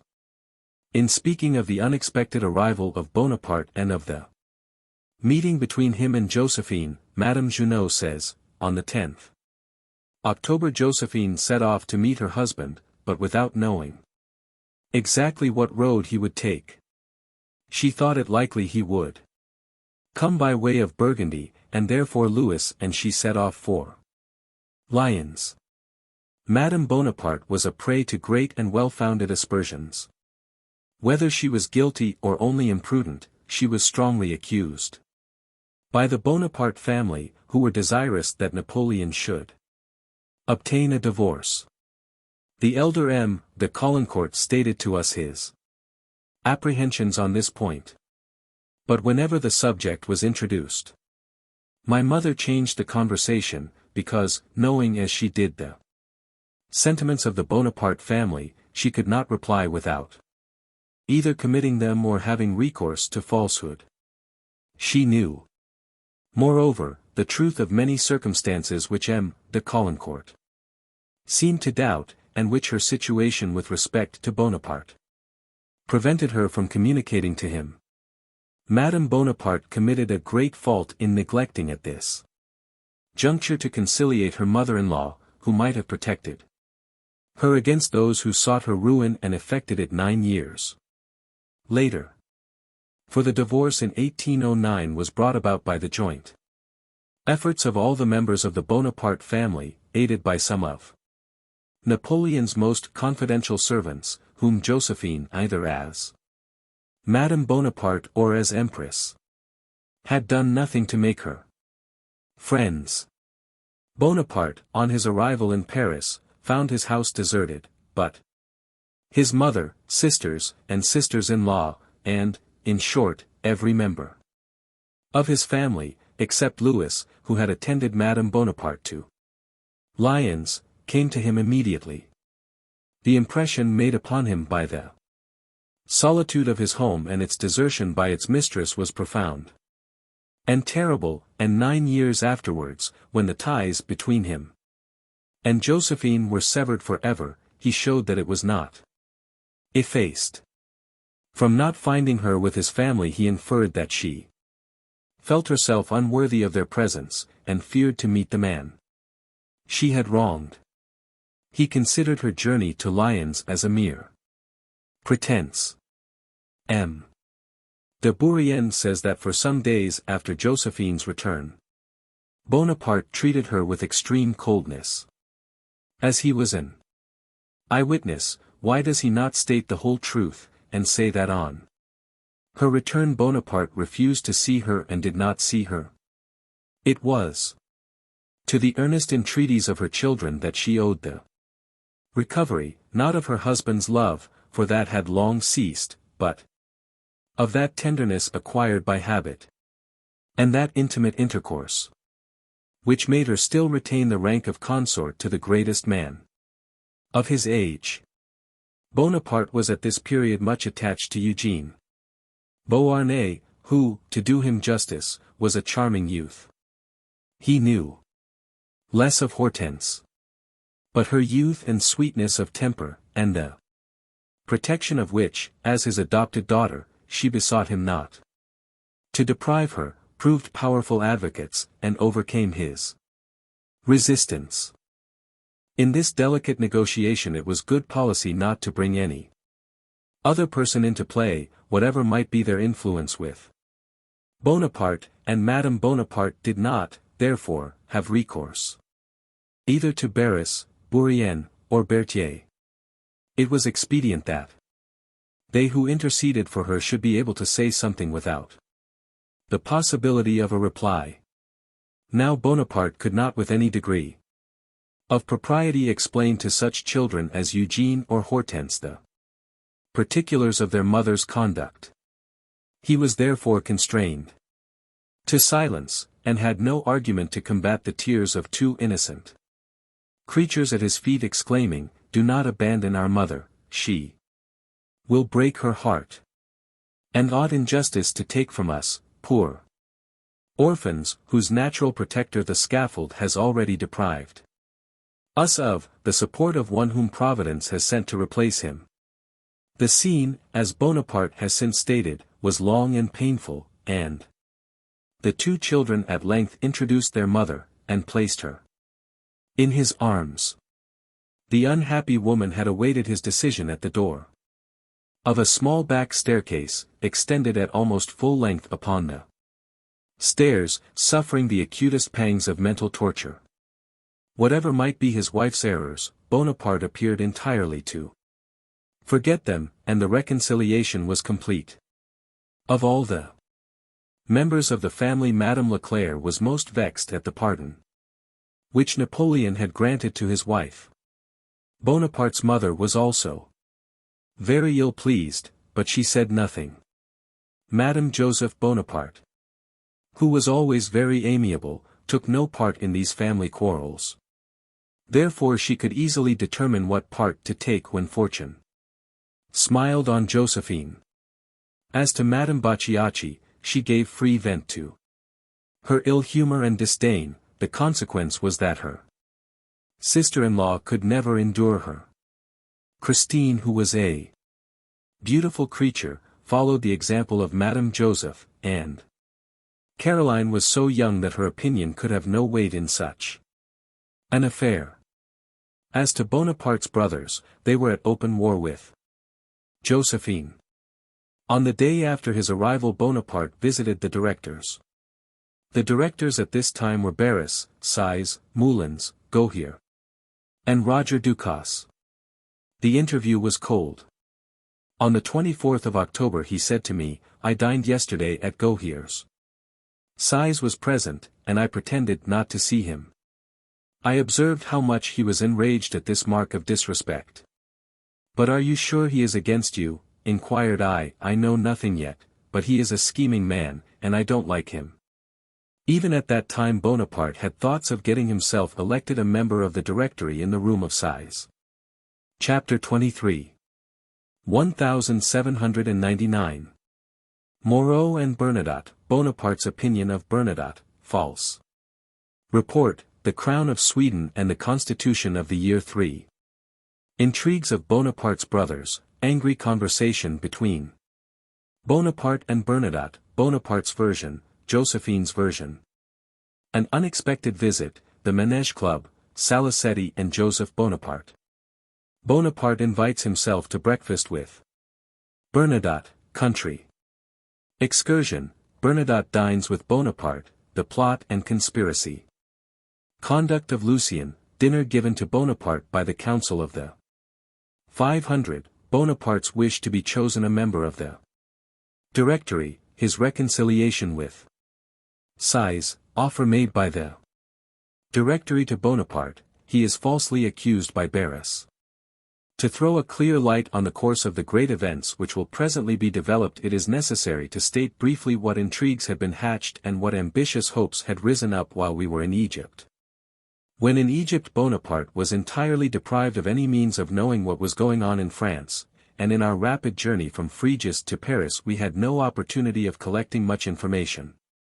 Yet it was very important that we should know the real state of affairs, and the sentiments of those whom Bonaparte had counted among his rivals in glory, and whom he might now meet among his rivals in ambition. Moreau's military reputation stood very high, and Bernadotte's firmness appeared inflexible. Generally speaking, Bonaparte might have reckoned among his devoted partisans the companions of his glory in Italy, and also those whom he subsequently denominated his Egyptians. But brave men had distinguished themselves in the army of the Rhine. And if they did not withhold their admiration from the conqueror of Italy, they felt at least more personally interested in the admiration which they lavished on him who had repaired the disaster of Scherer. Besides, it must be borne in mind that a republican spirit prevailed, almost without exception, in the army, and that the Directory appeared to be a government invented expressly to afford patronage to intriguers. All this planted difficulties in our way, and rendered it indispensably necessary that we should know our ground. We had, it is true, been greeted by the fullest measure of popular enthusiasm on our arrival, but this was not enough. We wanted suffrages of a more solid kind. During the campaign of Egypt, Bernadotte, who was a zealous Republican, had been war minister. Bernadotte was Minister of War from 2d July 1799 to 14th September 1799, when, as he himself wrote to the Directory, they accepted the resignation he had not offered. But he had resigned the portfolio to Du Boiscrance 3 weeks before Bonaparte's return to France. Some partisans of the old minister were endeavoring to get him recalled, and it was very important to Bonaparte's interests that he should prevent the success of this design. I recollect that on the second day of our arrival Bonaparte said to me, "I have learned many things, but we shall see what will happen." Bernadotte is a singular man.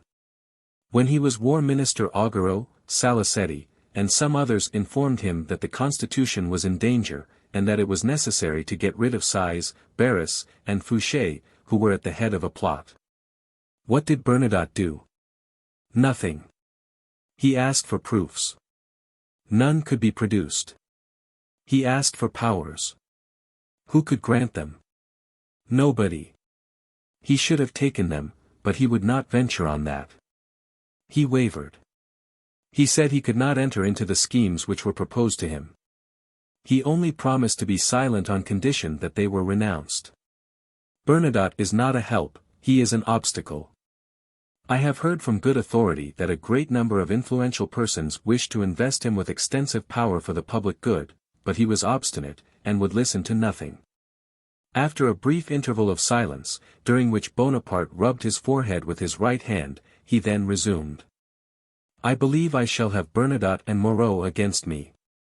But I do not fear Moreau. He is devoid of energy. I know he would prefer military to political power. The promise of the command of an army would gain him over. But Bernadotte has Moorish blood in his veins. He is bold and enterprising. He is allied to my brothers. Joseph Bonaparte and Bernadotte had married sisters. Marie-Julie and Eugénie Bernardine Désirée Clary. The feeling of Bourrienne for Bernadotte makes this passage doubtful. It is to be noticed that in the same conversation he makes Napoleon describe Bernadotte as not venturing to act without powers and as enterprising. The stern Republican becoming Prince de Monte Carlo and King of Sweden, in a way compatible with his fidelity to the constitution of the year 3, is good. Lanfray attributes Bernadotte's refusal to join more to rivalry than to principle, Lanfray, tome I, page 440. But in any case Napoleon did not dread Bernadotte, and was soon threatening to shoot him, see Lucien, tome 2. Page 107. He does not like me, and I am almost certain that he will oppose me. If he should become ambitious he will venture anything. And yet, you recollect in what a lukewarm way he acted on the 18th Fructidor, when I sent him to second Augereau. This devil of a fellow is not to be seduced. He is disinterested and clever. But, after all, we have but just arrived, and know not what may happen. Bernadotte, it was reported, had advised that Bonaparte should be brought to a court-martial, on the twofold charge of having abandoned his army and violated the quarantine laws. This report came to the ear of Bonaparte. But he refused to believe it, and he was right. Bernadotte thought himself bound to the constitution which he had sworn to defend. Hence the opposition he manifested to the measures of the 18th Brumaire. But he cherished no personal animosity against Bonaparte as long as he was ignorant of his ambitious designs. The extraordinary and complicated nature of subsequent events rendered his possession of the crown of Sweden in no way incompatible with his fidelity to the constitution of the year 3.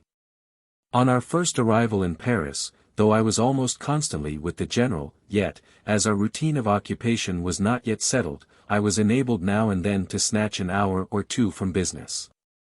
This leisure time I spent in the society of my family and a few friends, and in collecting information as to what had happened during our absence, for which purpose I consulted old newspapers and pamphlets.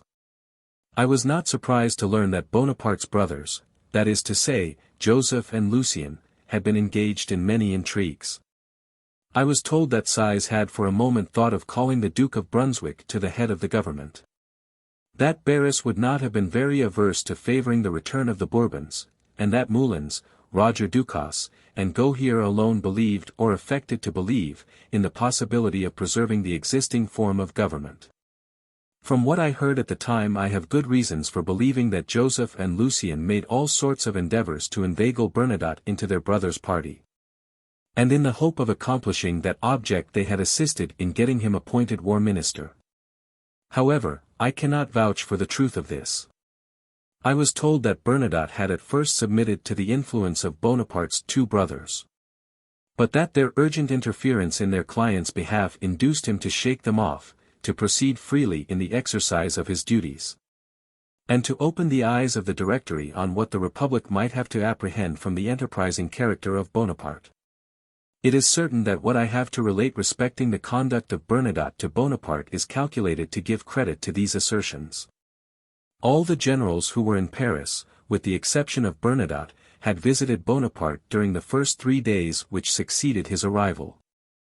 Bernadotte's absence was the more remarkable because he had served under Bonaparte in Italy.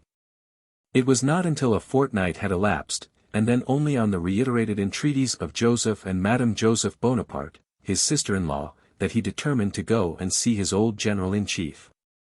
I was not present at their interview, being at that moment occupied in the little cabinet of the Rue Chantereine. But I soon discovered that their conversation had been long and warm. For as soon as it was ended Bonaparte entered the cabinet exceedingly agitated, and said to me, "Bourrienne, how do you think Bernadotte has behaved?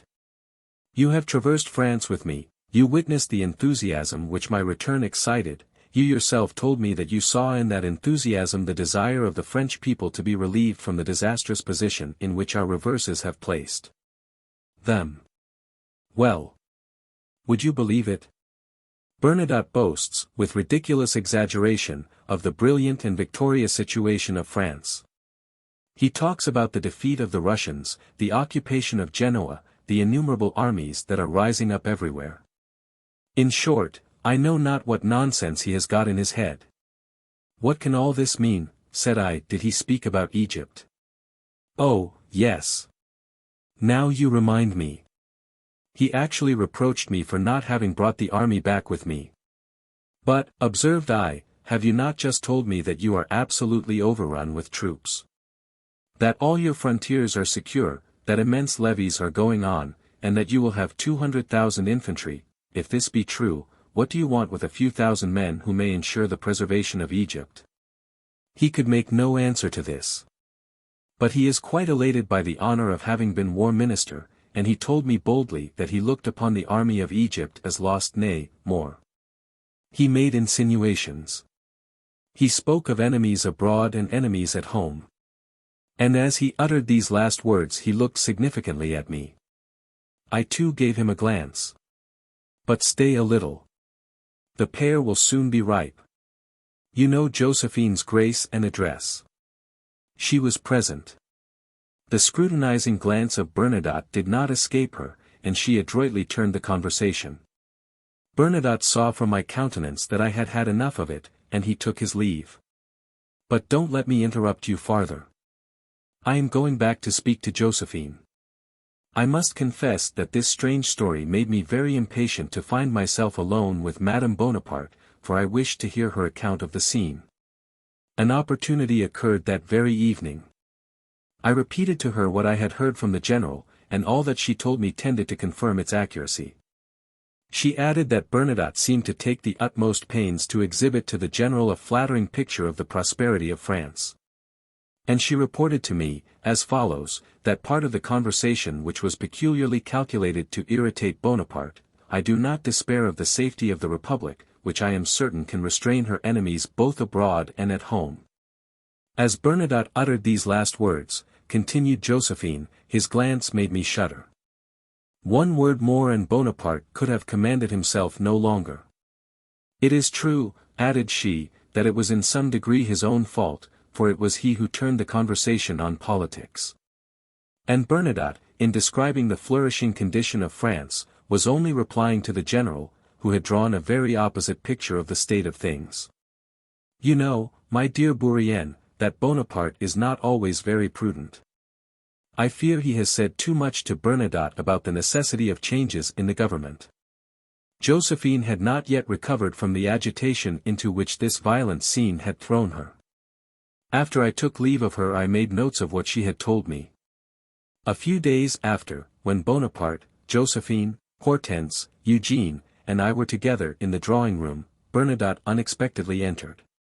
His appearance, after what had passed, was calculated to surprise us. He was accompanied by a person whom he requested permission to introduce to Bonaparte. I have forgotten his name, but he was, I think, Secretary-General while Bernadotte was in office. Bonaparte betrayed no appearance of astonishment. He received Bernadotte with perfect ease, and they soon entered into conversation. Bonaparte, who seemed to acquire confidence from the presence of those who were about him, said a great deal about the agitation which prevailed among the Republicans, and expressed himself in very decided terms against the Manège Club. The Manège Club, the last resort of the Jacobins, formed in 1799.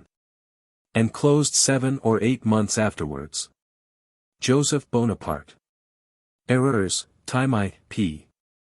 251, denies that he or Lucien, for whom the allusion is meant, were members of this club, and he disputes this conversation ever having taken place. Lucien, Tomai, page 219. Treats this club as opposed to his party. I seconded him by observing that Moreau de Worms of my department, who was a member of that club, had himself complained to me of the violence that prevailed in it. But, General, said Bernadotte, your brothers were its most active originators. Yet, added he in a tone of firmness, you accuse me of having favored that club, and I repel the charge. It cannot be otherwise than false. When I came into office I found everything in the greatest disorder.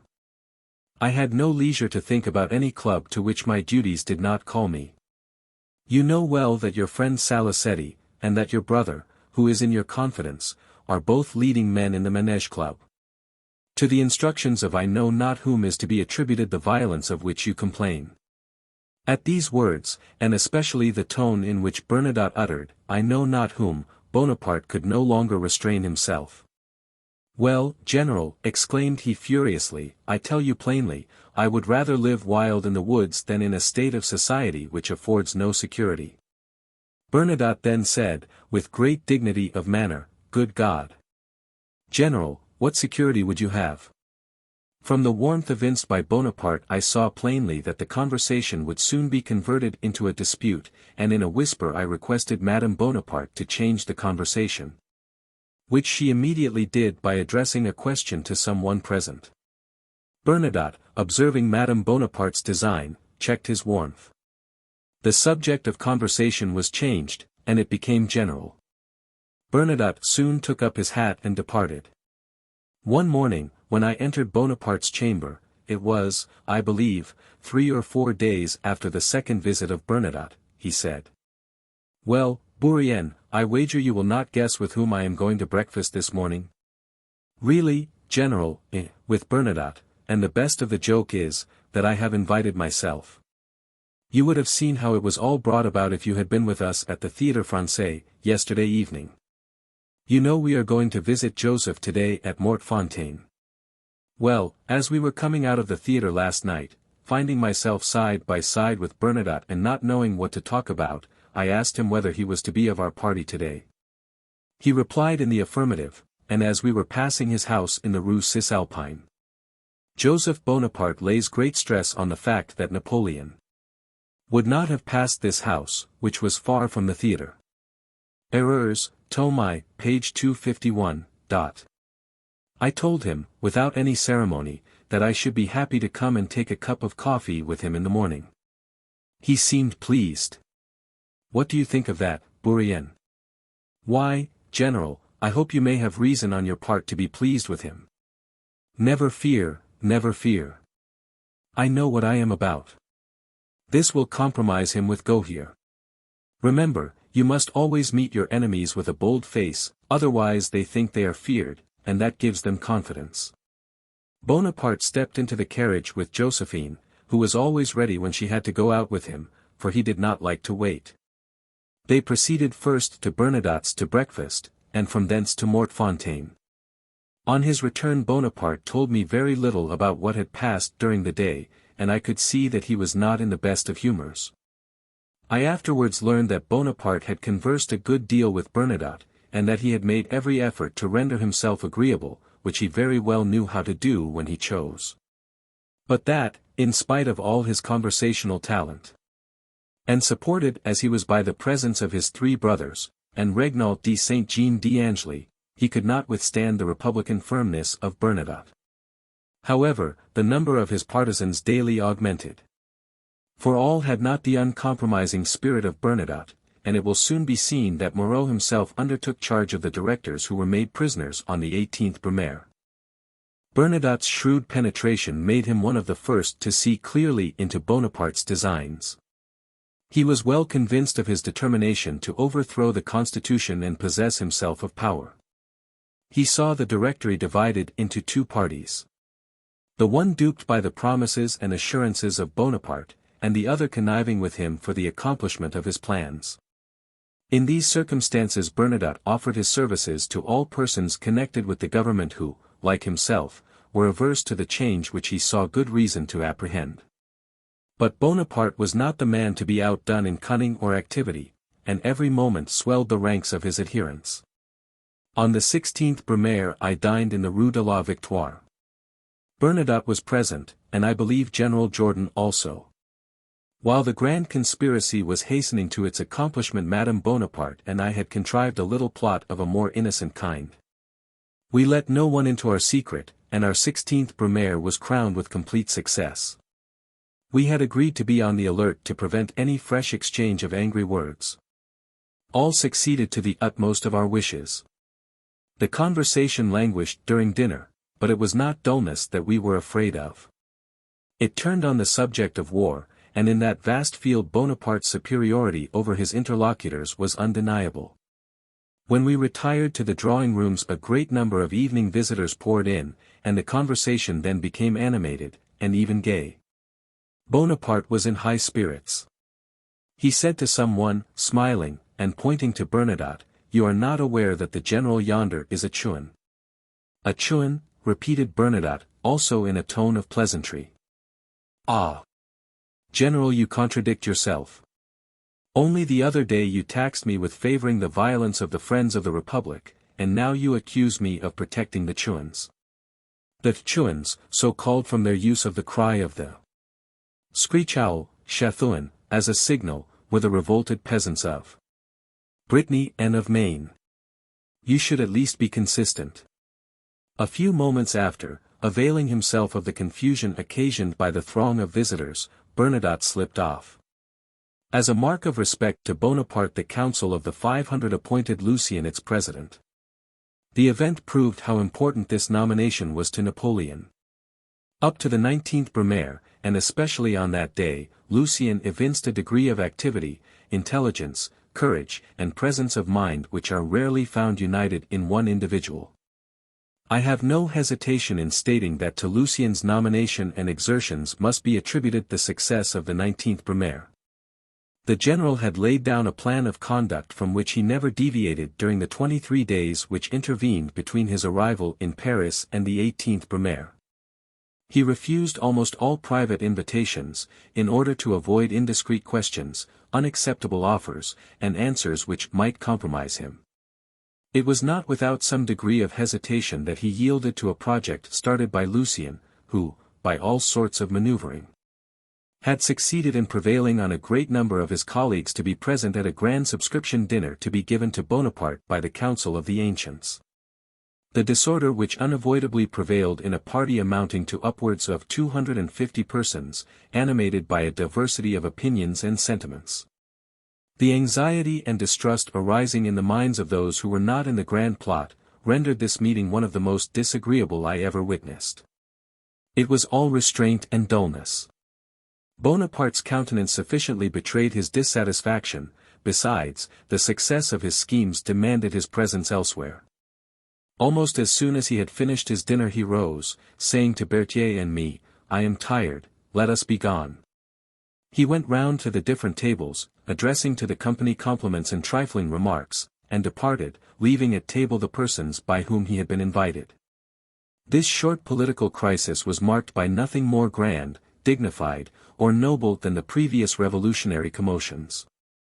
All these plots were so contemptible, and were accompanied by so much trickery, falsehood, and treachery, that, for the honor of human nature, it is desirable to cover them with a veil. General Bonaparte's thoughts were first occupied with the idea he had conceived even when in Italy, namely, to be chosen a director. Nobody dared yet to accuse him of being a deserter from the army of the East.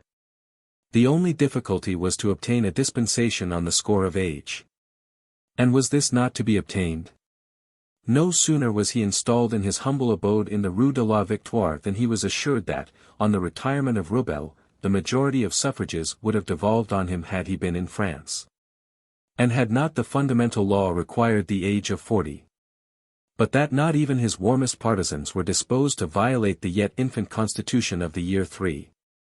Bonaparte soon perceived that no efforts would succeed in overcoming this difficulty, and he easily resolved to possess himself wholly of an office of which he would nominally have had only a fifth part had he been a member of the Directory. As soon as his intentions became manifest he found himself surrounded by all those who recognized in him the man they had long looked for. These persons, who were able and influential in their own circles, endeavored to convert into friendship the animosity which existed between Size and Bonaparte. This angry feeling had been increased by a remark made by Size, and reported to Bonaparte. He had said, after the dinner at which Bonaparte treated him so disrespectfully, "Do you see how that little insolent fellow behaves to a member of a government which would do well to order him to be shot?" But all was changed when able mediators pointed out to Bonaparte the advantage of uniting with Size for the purpose of overthrowing a constitution which he did not like. He was assured how vain it would be to think of superseding him, and that it would be better to flatter him with the hope of helping to subvert the constitution and raising up a new one. One day someone said to Bonaparte in my hearing, "Seek for support among the party who call the Friends of the Republic Jacobins, and be assured that Size is at the head of that party." On the 25th Vendemiaire, 17th of October, the Directory summoned General Bonaparte to a private sitting. "They offered me the choice of any army I would command," said he to me the next morning. "I would not refuse, but I asked to be allowed a little time for the recovery of my health, and, to avoid any other embarrassing offers, I withdrew. I shall go to no more of their sittings." He attended only one after this. "I am determined to join Size's party. It includes a greater diversity of opinions than that of the profligate Barras. He proclaims everywhere that he is the author of my fortune. He will never be content to play an inferior part, and I will never bend to such a man. He cherishes the mad ambition of being the support of the Republic. What would he do with me? Size, on the contrary, has no political ambition."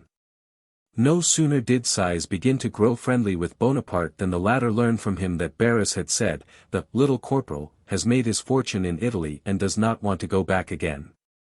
Bonaparte repaired to the Directory for the sole purpose of contradicting this allegation. He complained to the directors of its falsehood, boldly affirmed that the fortune he was supposed to possess had no existence, and that even if he had made his fortune it was not, at all events, at the expense of the Republic. "You know," said he to me, "that the mines of Hydria have furnished the greater part of what I possess." "Is it possible," said I, "that Barras could have said so, when you know so well of all the peculations of which he has been guilty since your return?" Bonaparte had confided the secret of his plans to very few persons, to those only whose assistance he wanted. The rest mechanically followed their leaders and the impulse which was given to them. They passively awaited the realization of the promises they had received, and on the faith of which they had pledged themselves. Chapter 24. 1799. Cambacérès and Lebrun, go here deceived, my nocturnal visit to Paris.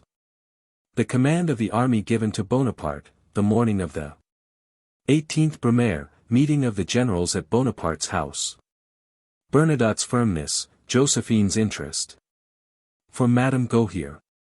Disappointment of the directors, review in the gardens of the Tuileries, Bonaparte's harangue, proclamation of the ancients. Moreau, jailer of the Luxembourg, my conversation with La Valette. Bonaparte at St. Cloud.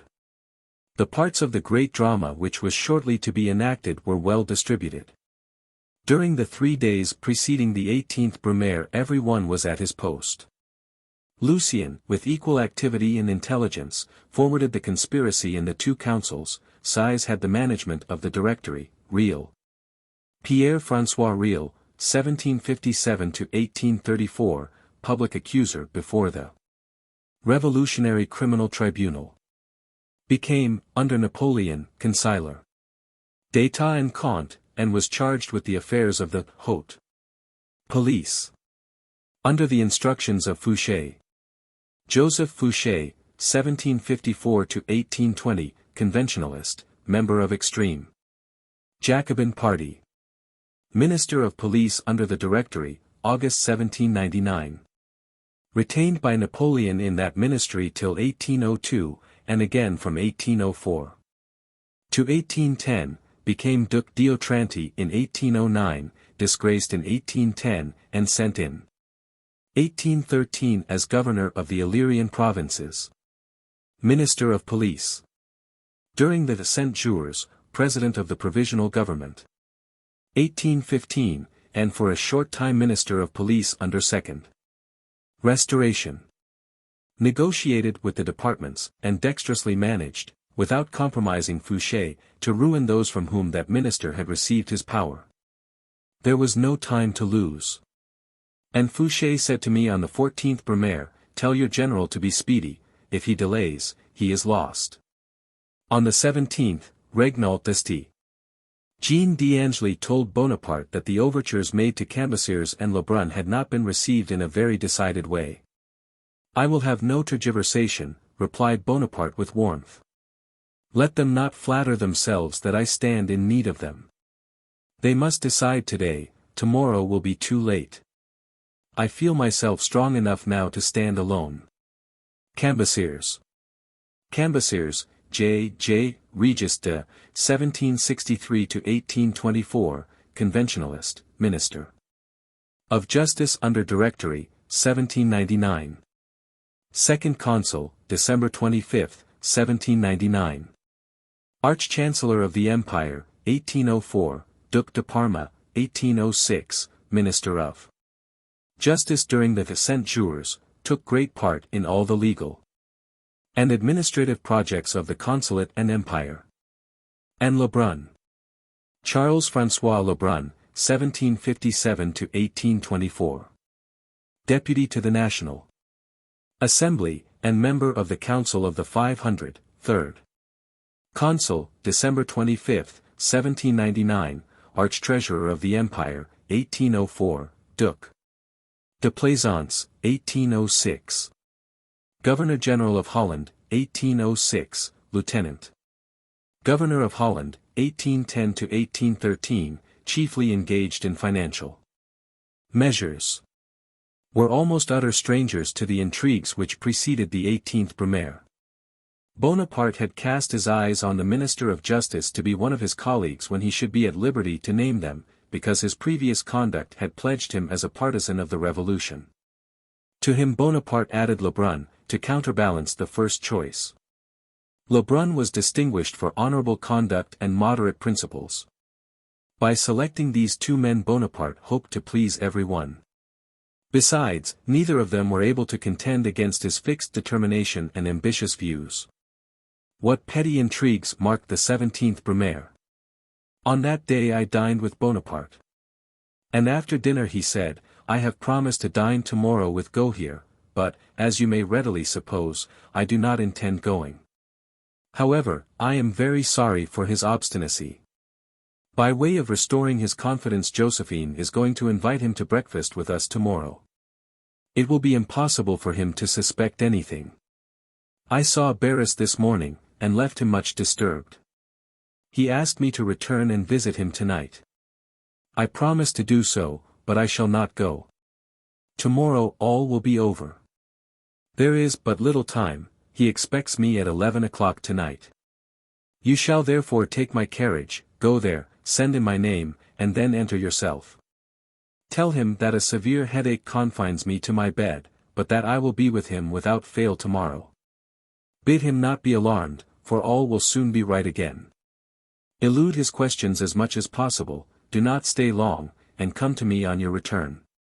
At precisely 11 o'clock I reached the residence of Barras, in General Bonaparte's carriage. Solitude and silence prevailed in all the apartments through which I passed to Barras' cabinet. Bonaparte was announced, and when Barras saw me enter instead of him, he manifested the greatest astonishment and appeared much cast down. It was easy to perceive that he looked on himself as a lost man. I executed my commission, and stayed only a short time. I rose to take my leave, and he said, while showing me out, I see that Bonaparte is deceiving me, he will not come again. He has settled everything, yet to me he owes all. I repeated that he would certainly come tomorrow, but he shook his head in a way which plainly denoted that he did not believe me. When I gave Bonaparte an account of my visit he appeared much pleased. He told me that Joseph was going to call that evening on Bernadotte, and to ask him to come tomorrow. I replied that, from all I knew, he would be of no use to him. I believe so too, said he, but he can no longer injure me, and that is enough. Well, good night, be here at 7 in the morning. It was then 1 o'clock. I was with him a little before 7 o'clock on the morning of the 18th Brumaire, and on my arrival I found a great number of generals and officers assembled. I entered Bonaparte's chamber, and found him already up, a thing rather unusual with him. At this moment he was as calm as on the approach of a battle. In a few moments Joseph and Bernadotte arrived. Joseph had not found him at home on the preceding evening, and had called for him that morning.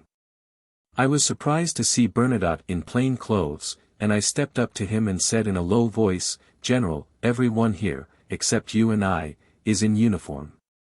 Why should I be in uniform? Said he. As he uttered these words Bonaparte, struck with the same surprise as myself, stopped short while speaking to several persons around him, and turning quickly towards Bernadotte said, How is this? You are not in uniform. I never am on a morning when I am not on duty, replied Bernadotte. You will be on duty presently. I have not heard a word of it, I should have received my orders sooner. Bonaparte then led Bernadotte into an adjoining room. Their conversation was not long, for there was no time to spare. On the other hand, by the influence of the principal conspirators the removal of the legislative body to St. Cloud was determined on the morning of the 18th Brumaire, and the command of the army was given to Bonaparte. All this time Barras was no doubt waiting for Bonaparte, and Madame Bonaparte was expecting Gohier to breakfast. At Bonaparte's were assembled all the generals who were devoted to him. I never saw so great a number before in the Rue de la Victoire. They were all, except Bernadotte, in full uniform. And there were, besides, half a dozen persons there initiated in the secrets of the day. The little hotel of the conqueror of Italy was much too small for such an assemblage, and several persons were standing in the courtyard. Bonaparte was acquainted with the decree of the Council of the Ancients, and only waited for its being brought to him before he should mount his horse. That decree was adopted in the Council of the Ancients by what may be called a false majority, for the members of the council were summoned at different hours, and it was so contrived that 60 or 80 of them, whom Lucien and his friends had not been able to gain over, should not receive their notices in time. As soon as the message from the Council of the Ancients arrived Bonaparte requested all the officers at his house to follow him. At that announcement a few who were in ignorance of what was going on did not follow, at least I saw two groups separately leave the hotel. Bernadotte said to me, I shall stay with you. I perceived there was a good deal of suspicion in his manner. Bonaparte, before going down the stairs which led from the small round dining room into the courtyard, returned quickly to bid Bernadotte follow him. He would not, and Bonaparte then said to me, while hurrying off, "Gohier is not come, so much the worse for him," and leaped on his horse. Scarcely was he off when Bernadotte left me. Josephine and I being now left alone, she acquainted me with her anxiety. I assured her that everything had been so well prepared that success was certain. She felt much interest about Gohier on account of her friendship for his wife. She asked me whether I was well acquainted with Gohier. "You know, madam," replied I, "that we have been only 20 days in Paris, and that during that time I have only gone out to sleep in the Rue Martel. I have seen M. Gohier several times, when he came to visit the general, and have talked to him about the situation of our affairs in Switzerland, Holland, France, and other political matters, but I never exchanged a word with him as to what is now going on. This is the whole extent of my acquaintance with him." "I am sorry for it," resumed Josephine, "because I should have asked you to write to him, and beg him to make no stir, but imitate Size and Roger, who will voluntarily retire, and not to join Barras, who is probably at this very moment forced to do so. Bonaparte has told me that if Gohier voluntarily resigns, he will do everything for him." I believe Josephine communicated directly with the president of the Directory through a friend of Madame Gohier's.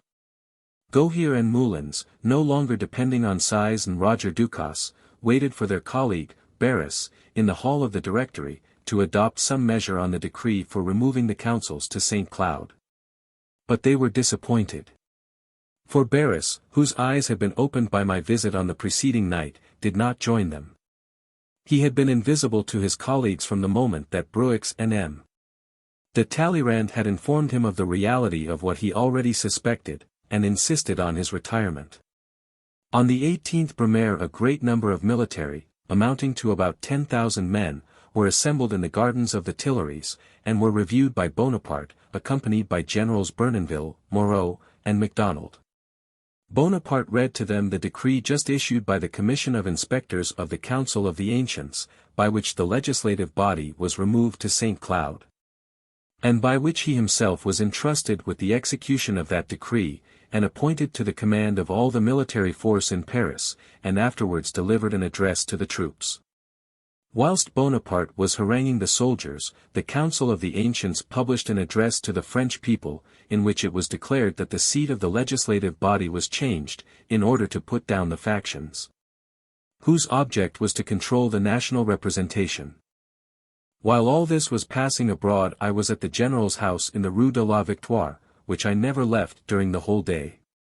Madame Bonaparte and I were not without anxiety in Bonaparte's absence.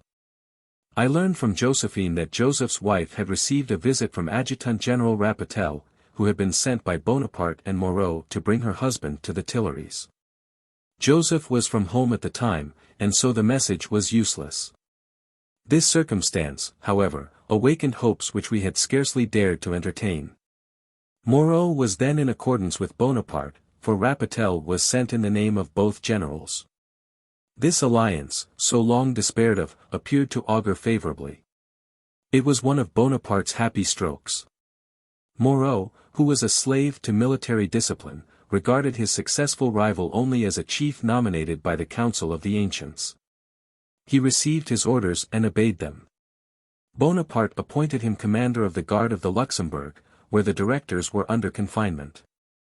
He accepted the command, and no circumstance could have contributed more effectually to the accomplishment of Bonaparte's views and to the triumph of his ambition. At length Bonaparte, whom we had impatiently expected, returned. Almost everything had gone well with him, for he had had only to do with soldiers. In the evening he said to me, "I am sure that the Committee of Inspectors of the Hall are at this very moment engaged in settling what is to be done at St. Cloud tomorrow.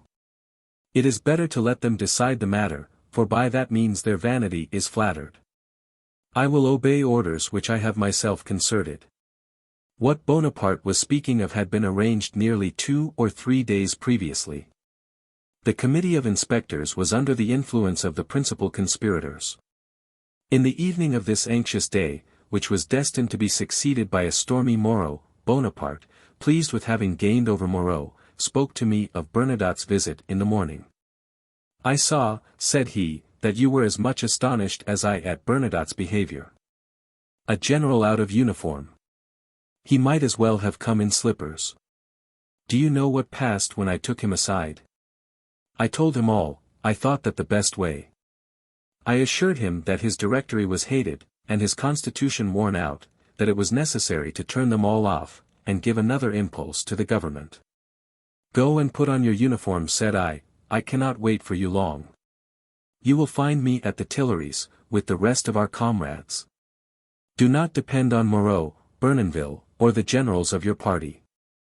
When you know them better you will find that they promise much but perform little.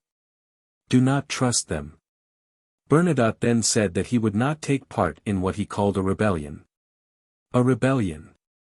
Bourrienne, only think of that. A set of imbeciles, who from morning to night do nothing but debate in their kennels. But all was in vain. I could not move Bernadotte. He is a bar of iron. I asked him to give me his word that he would do nothing against me. What do you think was his answer? Something unpleasant, no doubt. Unpleasant. That is too mild a word. He said, I will remain quiet as a citizen, but if the Directory order me to act, I will march against all disturbers. But I can laugh at all that now. My measures are taken, and he will have no command. However, I set him at ease as to what would take place.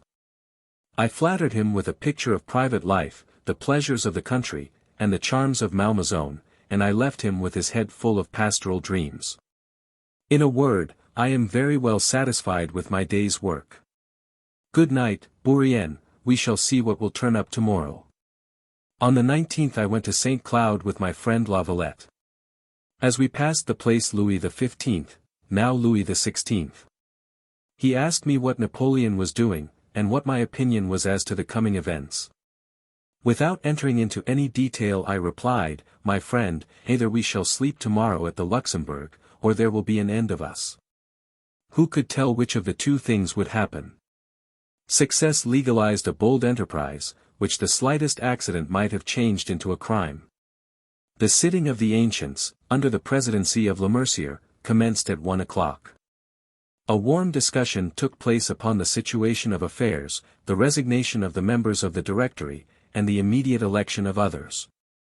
Great heat and agitation prevailed during the debate. Intelligence was every minute carried to Bonaparte of what was going forward, and he determined to enter the hall and take part in the discussion.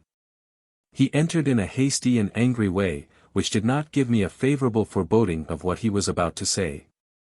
We passed through a narrow passage to the center of the hall, our backs were turned to the door. Bonaparte had the president to his right. He could not see him full in the face. I was close to the general on his right. Berthier was at his left. All the speeches which have been subsequently passed off as having been delivered by Bonaparte on this occasion differ from each other. As well they may, for he delivered none to the ancients, unless his confused conversation with the president, which was alike devoid of dignity and sense, is to be called a speech. He talked of his brothers in arms, and the frankness of a soldier. The questions of the president followed each other rapidly, they were clear. But it is impossible to conceive anything more confused or worse delivered than the ambiguous and perplexed replies of Bonaparte. He talked without end of volcanoes, secret agitations, victories, a violated constitution. He blamed the proceedings of the 18th Fructidor, of which he was the first promoter and the most powerful supporter.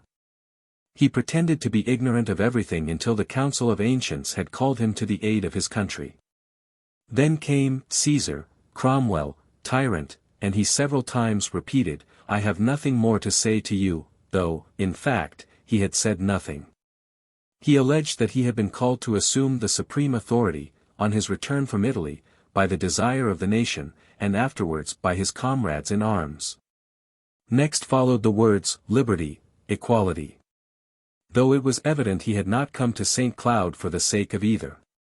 No sooner did he utter these words, than a member of the ancients, named, I think, Linglet, interrupting him, exclaimed, You forget the Constitution.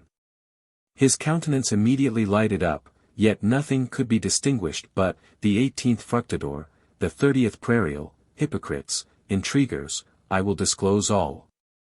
I will resign my power, when the danger which threatens the Republic shall have passed away. Bonaparte, believing all his assertions to be admitted as proved, assumed a little confidence, and accused the two directors Barras and Moulins of having proposed to put him at the head of a party whose object was to oppose all men professing liberal ideas. At these words, the falsehood of which was odious, a great tumult arose in the hall. A general committee was loudly called for to hear the disclosures. No, no, exclaimed others, no general committee. Conspirators have been denounced, it is right that France should know all. Bonaparte was then required to enter into the particulars of his accusation against Barras and Moulins, and of the proposals which had been made to him. You must no longer conceal anything. Embarrassed by these interruptions and interrogatories, Bonaparte believed that he was completely lost. Instead of giving an explanation of what he had said, he began to make fresh accusations, and against whom? The Council of the 500, who, he said, wished for scaffolds, revolutionary committees, and a complete overthrow of everything. Violent murmurs arose, and his language became more and more incoherent and inconsequent. He addressed himself at one moment to the representatives of the people, who were quite overcome by astonishment, at another to the military in the courtyard, who could not hear him. Then, by an unaccountable transition, he spoke of the thunderbolts of war, and added, that he was attended by the god of war and the god of fortune. The president, with great calmness, told him that he saw nothing, absolutely nothing, upon which the council could deliberate, that there was vagueness in all he had said. Explain yourself, reveal the plot which you say you were urged to join. Bonaparte repeated again the same things. But only those who were present can form any idea of his manner. There was not the slightest connection in what he stammered out. Bonaparte was then no orator. It may well be supposed that he was more accustomed to the din of war than to the discussions of the tribunes. He was more at home before a battery than before a president's chair. Perceiving the bad effect which this unconnected babbling produced on the assembly, as well as the embarrassment of Bonaparte, I said, in a low voice, pulling him gently by the skirt of his coat, "Withdraw, General. You know not what you are saying." I made signs to Berthier, who was on his left, to second me in persuading him to leave the hall. And all at once, after having stammered out a few more words, he turned round exclaiming, "Let those who love me follow me." The sentinels at the door offered no opposition to his passing. The person who went before him quietly drew aside the tapestry which concealed the door, and General Bonaparte leaped upon his horse, which stood in the courtyard. It is hard to say what would have happened if, on seeing the general retire, the president had said, "Grenadiers, let no one pass." Instead of sleeping next day at the Luxembourg, he would, I am convinced, have ended his career on the Place de la Révolution. Chapter 25. 1799. The two councils, Barras' letter, Bonaparte at the Council of the 500, false reports, tumultuous sitting, Lucien's speech. He resigns the presidency of the Council of the 500, he is carried out by grenadiers, he harangues the troops, a dramatic scene. Murat and his soldiers drive out the 500, Council of 30, Consular Commission, decree, return to Paris, conversation with Bonaparte and Josephine respecting Gohier and Bernadotte, the directors Gohier and Moulins imprisoned.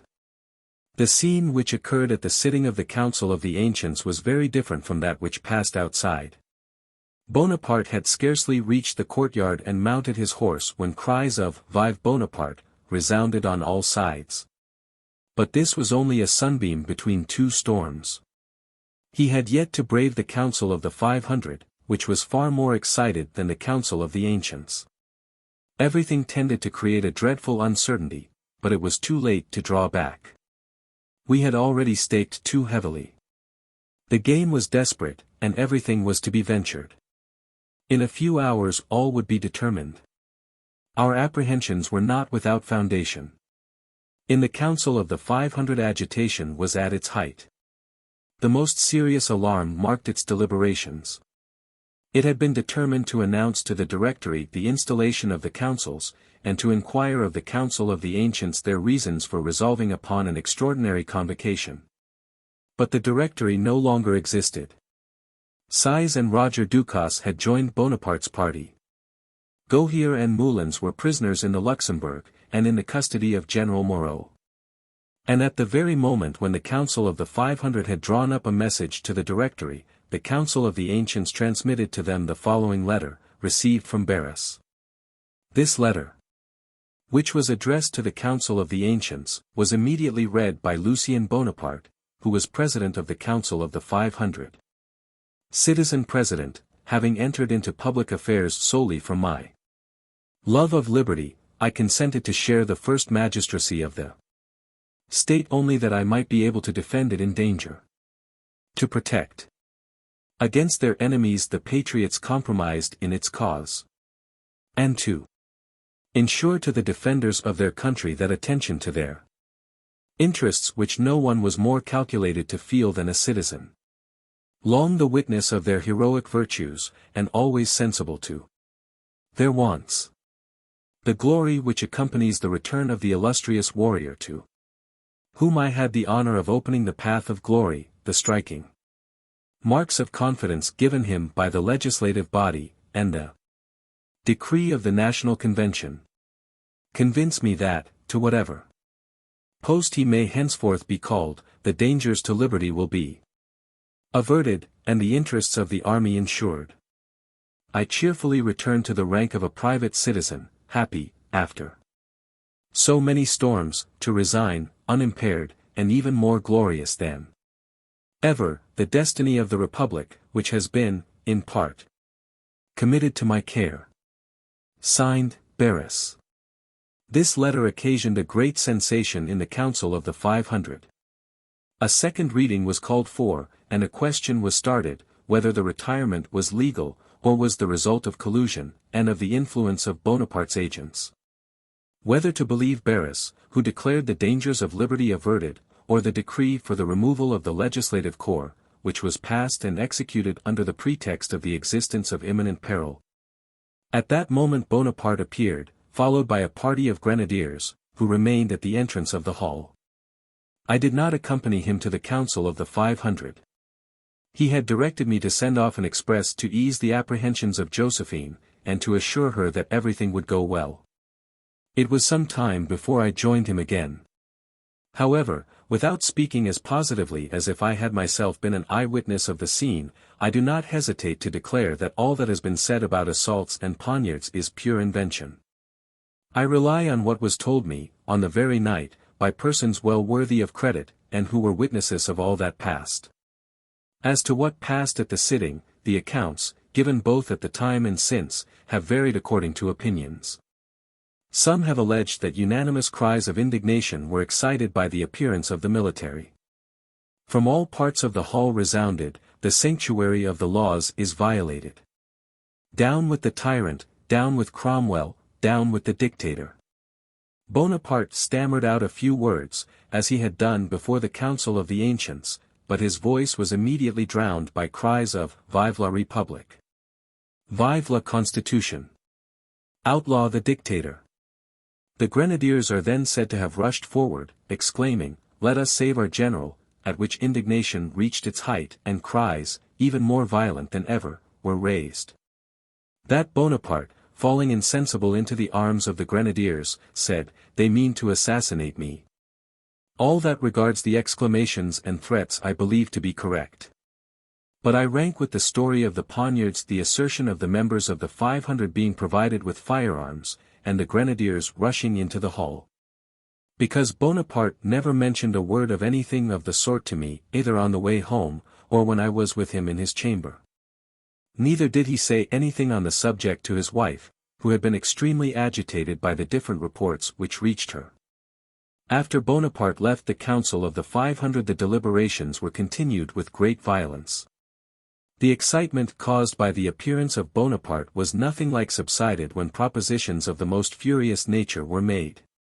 The president, Lucien, did all in his power to restore tranquility. As soon as he could make himself heard he said, "The scene which has just taken place in the council proves what are the sentiments of all, sentiments which I declare are also mine." It was, however, natural to believe that the general had no other object than to render an account of the situation of affairs, and of something interesting to the public. But I think none of you can suppose him capable of projects hostile to liberty. Each sentence of Lucien's address was interrupted by cries of "Bonaparte has tarnished his glory. He is a disgrace to the Republic." Lucien, the next younger brother of Napoleon, president of the Council of the 500 in 1799, Minister of the Interior, December 1, 1799 to 1841, Ambassador in Spain, 1801 to December 1801, left France in disgrace in 1804. Retired to Papal States, prisoner in Malta and England, 1810 to 1814, created by Pope in 1814 Prince de Canino and Duc de Musignano, married firstly, 1794, Christine Boyer, who died 1800, married secondly, 1802 or 1803, a Madame Jonberthon. Of his part in the 18th Brumaire, Napoleon said to him in 1807, "I well know that you were useful to me on the 18th Brumaire, but it is not so clear to me that you saved me then." Young's Lucien, tome 3, page 89. Made fresh efforts to be heard, and wished to be allowed to address the Assembly as a member of the Council, and for that purpose resigned the presidentship to Choiseul. He begged that the general might be introduced again and heard with calmness. But this proposition was furiously opposed. Exclamations of "Outlaw Bonaparte! Outlaw him!" rang through the assembly, and were the only reply given to the president. Lucien, who had reassumed the president's chair, left it a second time, that he might not be constrained to put the question of outlawry demanded against his brother. Braving the displeasure of the assembly, he mounted the tribune, resigned the presidentship, renounced his seat as a deputy, and threw aside his robes. Just as Lucien left the council I entered. Bonaparte, who was well informed of all that was passing. Lucien distinctly states that he himself, acting within his right as president, had demanded an escort of the grenadiers of the councils as soon as he saw his withdrawal might be opposed. Then the first entry of the soldiers with Napoleon would be illegal. The second, to withdraw Lucien, was nominally legal. See Young's Lucien, tome I, pp. 318 to 322. Had sent in soldiers to the assistance of his brother. They carried him off from the midst of the council, and Bonaparte thought it a matter of no little importance to have with him the president of an assembly which he treated as rebellious. Lucien was reinstalled in office. But he was now to discharge his duties, not in the president's chair, but on horseback, and at the head of a party of troops ready to undertake anything.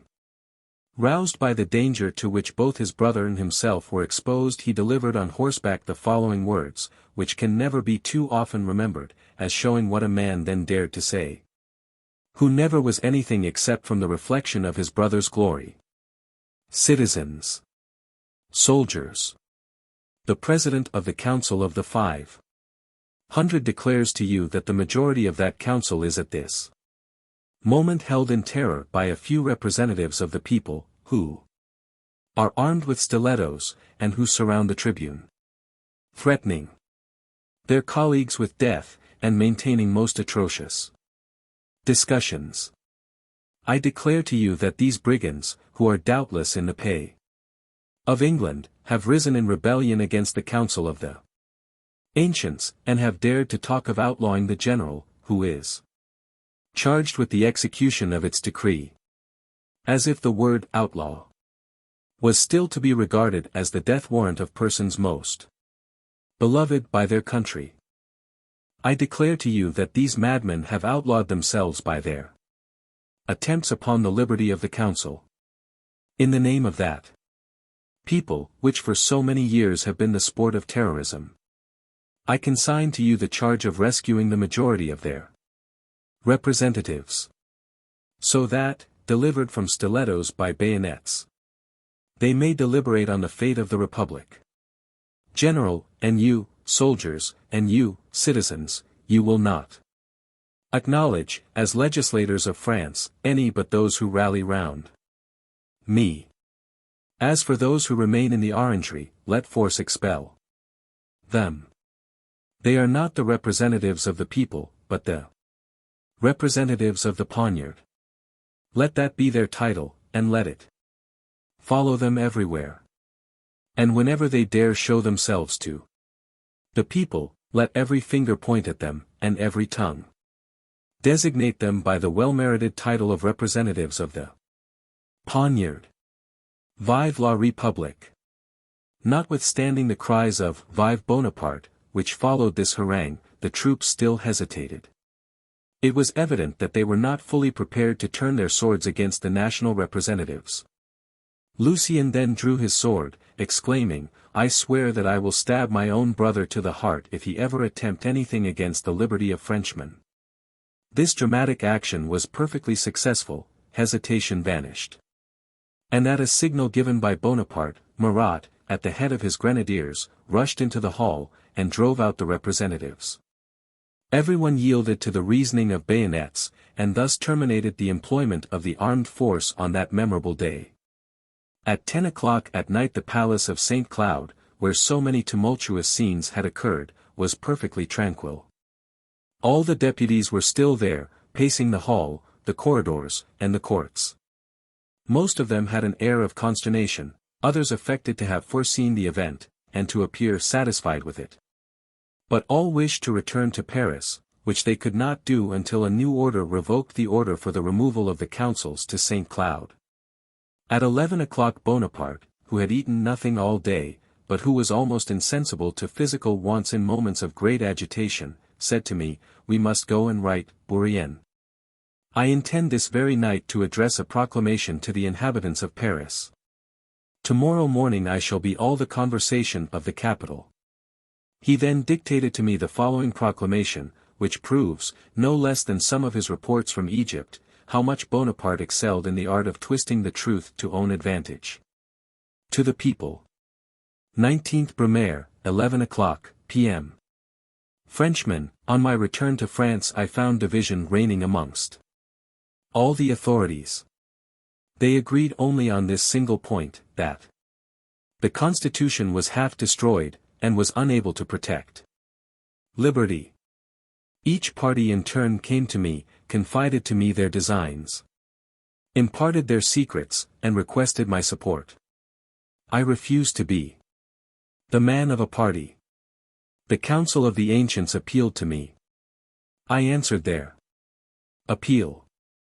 A plan of general restoration had been concerted by men whom the nation has been accustomed to regard as the defenders of liberty, equality, and property. This plan required calm and free deliberation, exempt from all influence and all fear. The ancients, therefore, resolved upon the removal of the legislative bodies to St. Cloud. They placed at my disposal the force necessary to secure their independence.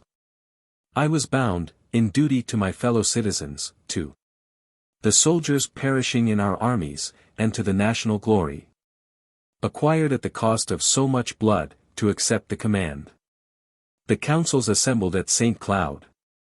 Republican troops guaranteed their safety from without, but assassins created terror within.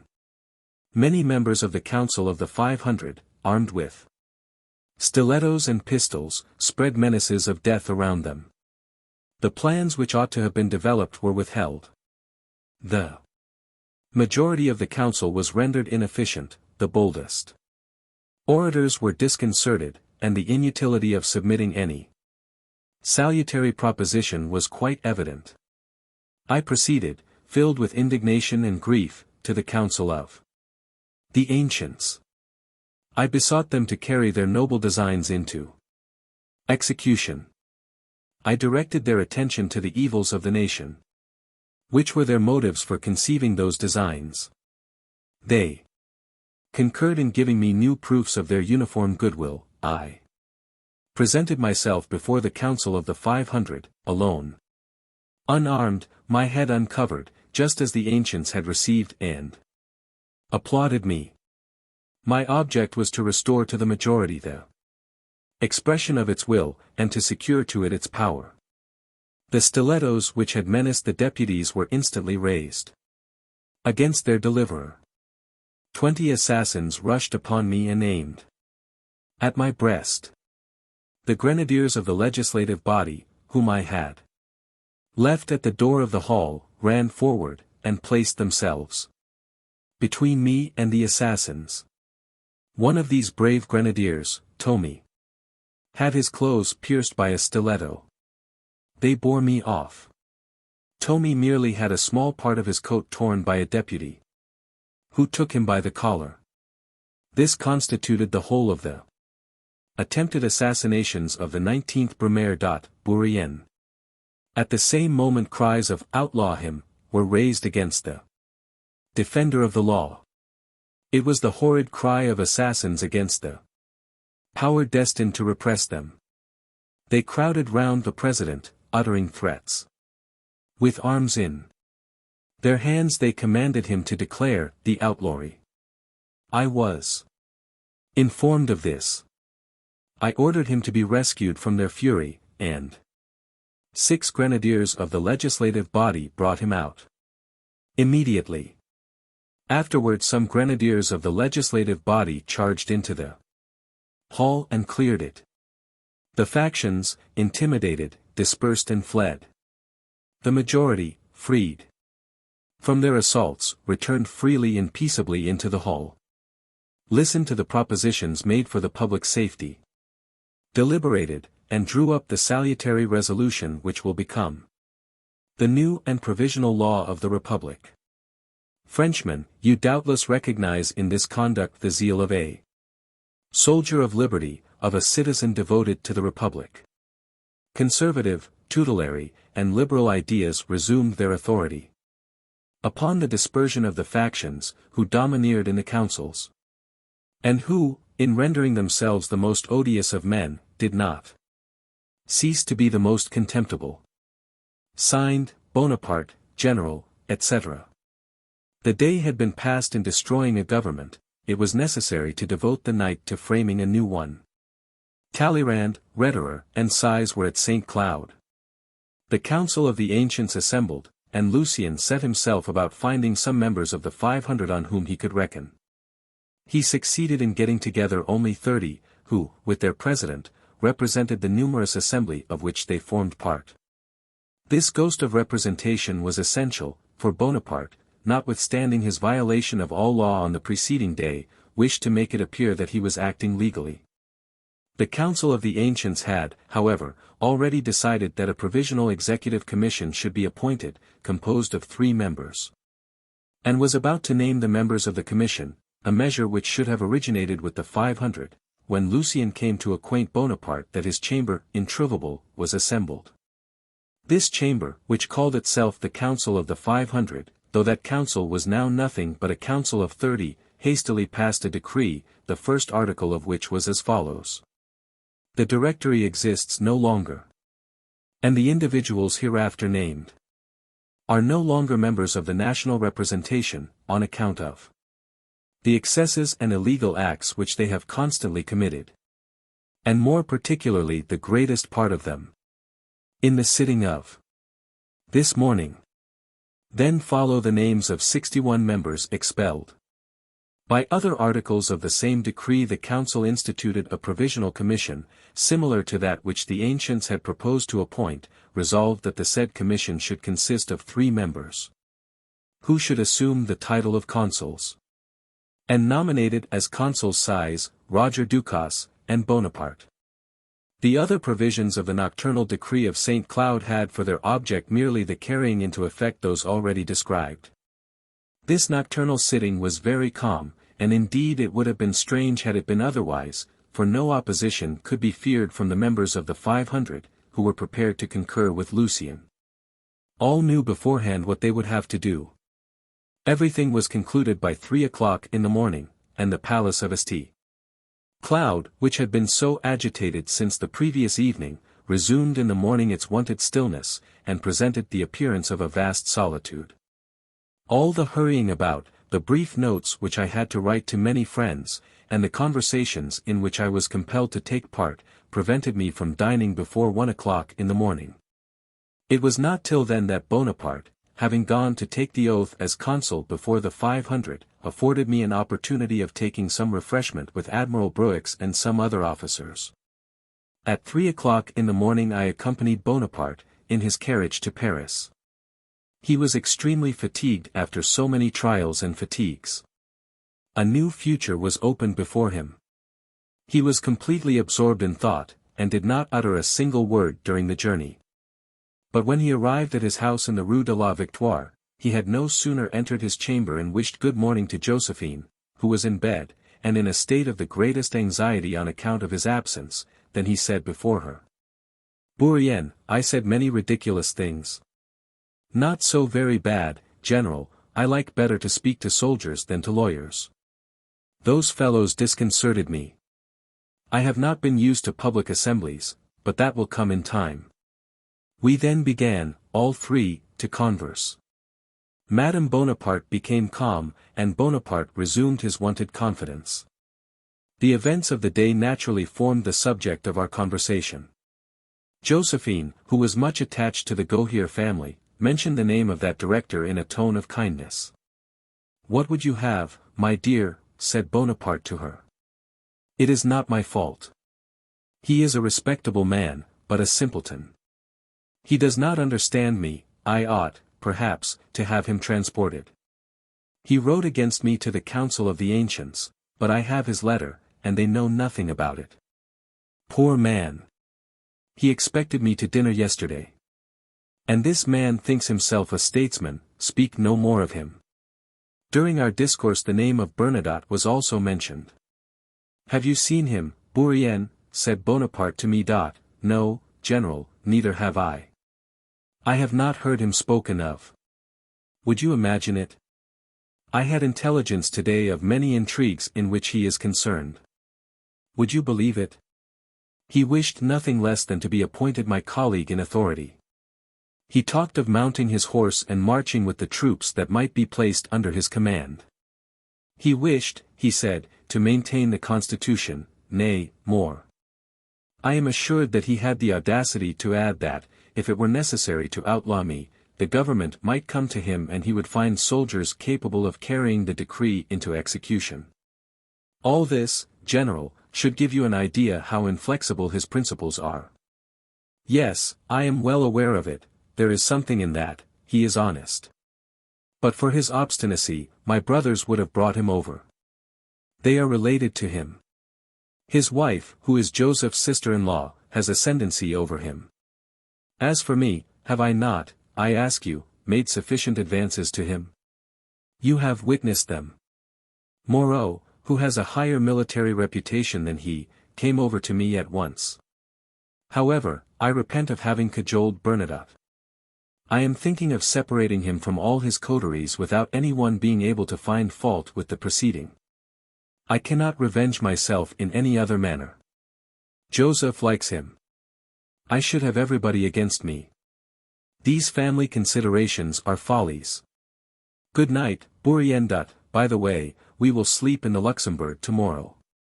I then left the general, whom, henceforth, I will call the first consul, after having remained with him constantly during nearly 24 hours, with the exception of the time when he was at the Council of the 500.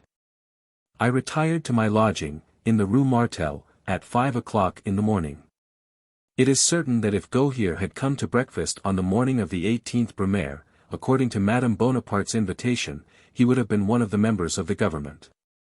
But Gohier acted the part of the stern republican. He placed himself, according to the common phrase of the time, astride of the constitution of the year III, and as his steed made a sad stumble, he fell with it. It was a singular circumstance which prevented the two directors Gohier and Moulins from defending their beloved constitution.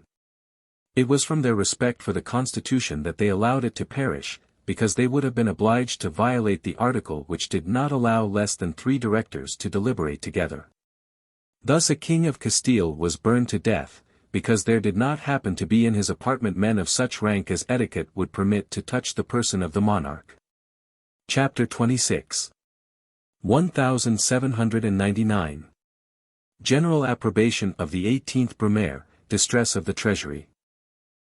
Collett's generosity, Bonaparte's ingratitude, Gohier said at Liberty, Constitution of the year VIII. The Senate, Tribunate. And Council of State, notes required on the character of candidates. Bonaparte's love of integrity and talent, influence of habit over him, his hatred of the tribunate, provisional concessions, the first consular ministry, mediocrity of Laplace, proscription lists. Cambassier's report, M. Moreau de Worms, character of size. Bonaparte at the Luxembourg, distribution of the day and visits. Lebrun's opposition, Bonaparte's singing, his boyish tricks. Assumption of the titles, Madame and Monseigneur, the men of the Revolution and the partisans of the Bourbons, Bonaparte's fears. Confidential notes on candidates for office and the assemblies. It cannot be denied that France hailed, almost with unanimous voice, Bonaparte's accession to the consulship as a blessing of Providence. I do not speak now of the ulterior consequences of that event. I speak only of the fact itself and its first results, such as the repeal of the law of hostages, and the compulsory loan of 100 millions. Doubtless the legality of the acts of the 18th Brumaire may be disputed. But who will venture to say that the immediate result of that day ought not to be regarded as a great blessing to France? Whoever denies this can have no idea of the wretched state of every branch of the administration at that deplorable epoch. A few persons blamed the 18th Brumaire, but no one regretted the Directory, with the exception, perhaps, of the 5 directors themselves. But we will say no more of the directorial government. What an administration! In what a state were the finances of France? Would it be believed? On the second day of the consulate, when Bonaparte wished to send a courier to General Championnet, Commander-in-Chief of the Army of Italy, the treasury had not 1,200 francs disposable to give to the courier. It may be supposed that in the first moments of a new government money would be wanted. M. Collot, who had served under Bonaparte in Italy, and whose conduct and administration deserved nothing but praise, was one of the first who came to the consul's assistance. In this instance M. Collot was as zealous as disinterested. He gave the consul 500,000 francs in gold, for which service he was badly rewarded. Bonaparte afterwards behaved to M. Collot as though he was anxious to punish him for being rich. This sum, which at the time made so fine an appearance in the consular treasury, was not repaid for a long time after, and then without interest. This was not, indeed, the only instance in which M. Collot had cause to complain of Bonaparte, who was never inclined to acknowledge his important services, nor even to render justice to his conduct. On the morning of the 20th Brumaire Bonaparte sent his brother Louis to inform the director Gohier that he was free. This haste in relieving Gohier was not without a reason, for Bonaparte was anxious to install himself in the Luxembourg, and we went there that same evening. Everything was to be created. Bonaparte had with him almost the whole of the army, and on the soldiers he could rely. But the military force was no longer sufficient for him. Wishing to possess a great civil power established by legal forms, he immediately set about the composition of a Senate and Tribunate, a Council of State and a new legislative body, and, finally, a new constitution. The Constitution of the year VIII was presented on the 18th of December 1799, 22d Brumaire, year VIII, and accepted by the people. On the 7th of February, 1800, 18th Pluvios, year VIII. It established a consular government, composed of Bonaparte, first consul, appointed for 10 years, Cambassiers, second consul, also for 10 years, and Lebrun, third consul appointed for 5 years. It established a conservative Senate, a legislative body of 800 members, and a tribunate composed of 100 members. The establishment of the Council of State took place on the 29th of December, 1799. The installation of the new legislative body and the tribunate was fixed for the 1st of January, 1800. Bourrienne. L'Enfray, Tome I. Page 329, sees this constitution foreshadowed in that proposed by Napoleon in 1797 for the Cisalpine Republic.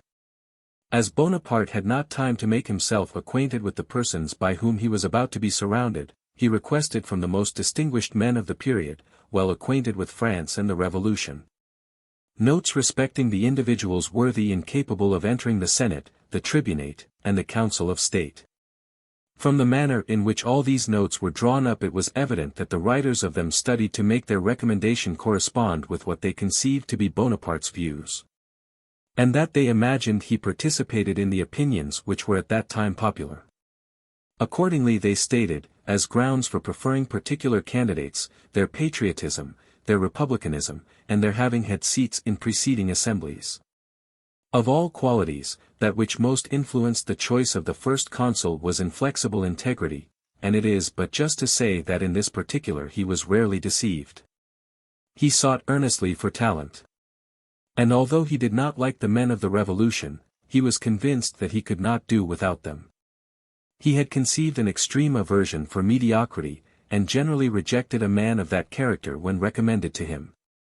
But if he had known such a man long, he yielded to the influence of habit, dreading nothing so much as change, or, as he was accustomed to say himself, new faces. Napoleon loved only men with strong passions and great weakness. He judged the most opposite qualities in men by these defects. Metternich, Tome 3. p. 589. Bonaparte then proceeded to organize a complaisant Senate, a mute legislative body, and a tribunate which was to have the semblance of being independent, by the aid of some fine speeches and high-sounding phrases. He easily appointed the senators, but it was different with the tribunate. He hesitated long before he fixed upon the candidates for that body, which inspired him with an anticipatory fear. However, on arriving at power he dared not oppose himself to the exigencies of the moment, and he consented for a time to delude the ambitious dupes who kept up a buzz of fine sentiments of liberty around him. He saw that circumstances were not yet favorable for refusing a share in the constitution to this third portion of power, destined apparently to advocate the interests of the people before the legislative body. But in yielding to necessity, the mere idea of the tribunate filled him with the utmost uneasiness, and, in a word, Bonaparte could not endure the public discussions on his projects. The tribunate under this constitution of the year VIII was the only body allowed to debate in public on proposed laws, the legislative body simply hearing in silence the orators sent by the Council of State and by the tribunals to state reasons for or against propositions, and then voting in silence. Its orators were constantly giving umbrage to Napoleon. It was at first purified early in 1802, by the Senate naming the members to go out in rotation, then reduced to from 100 to 50 members later in 1802, and suppressed in 1807. Its disappearance being regarded by Napoleon as his last break with the Revolution. Bonaparte composed the first consular ministry as follows: Berthier was Minister of War. Gaudin, formerly employed in the administration of the Post Office, was appointed Minister of Finance. Cambacérès remained Minister of Justice, Fouvet was Minister of Marine, Laplace of the Interior, Fouché of Police, and Reinhard of Foreign Affairs. Reinhard and Laplace were soon replaced, the former by the able M. Talleyrand, the latter by Lucien Bonaparte. When I quitted the service of the first consul, Talleyrand was still at the head of the foreign department. I have frequently been present at this great statesman's conferences with Napoleon, and I can declare that I never saw him flatter his dreams of ambition. But, on the contrary, he always endeavored to make him sensible of his true interests. Bourrienne. It may be said that Lucien merely passed through the ministry on his way to a lucrative embassy in Spain. As to Laplace, Bonaparte always entertained a high opinion of his talents. His appointment to the Ministry of the Interior was a compliment paid to science, but it was not long before the first consul repented of his choice. Laplace, so happily calculated for science, displayed the most inconceivable mediocrity in administration. He was incompetent to the most trifling matters. As if his mind, formed to embrace the system of the world, and to interpret the laws of Newton and Kepler, could not descend to the level of subjects of detail, or apply itself to the duties of the department with which he was entrusted for a short, but yet, with regard to him, too long a time. On the 26th Brumaire, November 17, 1799, the consuls issued a decree, in which they stated that, conformably with Article 3 of the law of the 19th of the same month, which especially charged them with the re-establishment of public tranquility, they decreed that 38 individuals, who were named, should quit the continental territory of the Republic, and for that purpose should proceed to Rochefort, to be afterwards conducted to, and detained in, the Department of French Guiana. They likewise decreed that 23 other individuals, who were named, should proceed to the commune of Rochelle, in the department of the Lower Charente, in order to be afterwards filed and detained in such part of that department as should be pointed out by the Minister of General Police. I was fortunate enough to keep my friend M. Moreau de Worms, deputy from the Yonne, out of the fiat of exiles. This produced a mischievous effect. It bore a character of wanton severity quite inconsistent with the assurances of mildness and moderation given at St. Cloud on the 19th Brumaire. Cambacérès afterwards made a report, in which he represented that it was unnecessary for the maintenance of tranquility to subject the proscribed to banishment, considering it sufficient to place them under the supervision of the superior police. Upon receiving the report the consuls issued a decree, in which they directed all the individuals included in the proscription to retire respectively into the different communes which should be fixed upon by the Minister of Justice, and to remain there until further orders. At the period of the issuing of these decrees Size was still one of the consuls, conjointly with Bonaparte and Roger Ducasse. And although Bonaparte had, from the first moment, possessed the whole power of the government, a sort of apparent equality was, nevertheless, observed amongst them. It was not until the 25th of December that Bonaparte assumed the title of First Consul, Cambacérès and Lebrun being then joined in the office with him. He had fixed his eyes on them previously to the 18th Brumaire, and he had no cause to reproach them with giving him much embarrassment in his rapid progress towards the imperial throne. I have stated that I was so fortunate as to rescue M. Moreau de Worms from the list of proscription. Some days after Size entered Bonaparte's cabinet and said to him, "Well, this M. Moreau de Worms, whom M. Bourrienne induced you to save from banishment, is acting very finely. I told you how it would be. I have received from Sens, his native place, a letter which informs me that Moreau is in that town, where he has assembled the people in the marketplace, and indulged in the most violent declamations against the 18th Brumaire." "Can you rely upon your agent?" asked Bonaparte. "Perfectly. I can answer for the truth of his communication."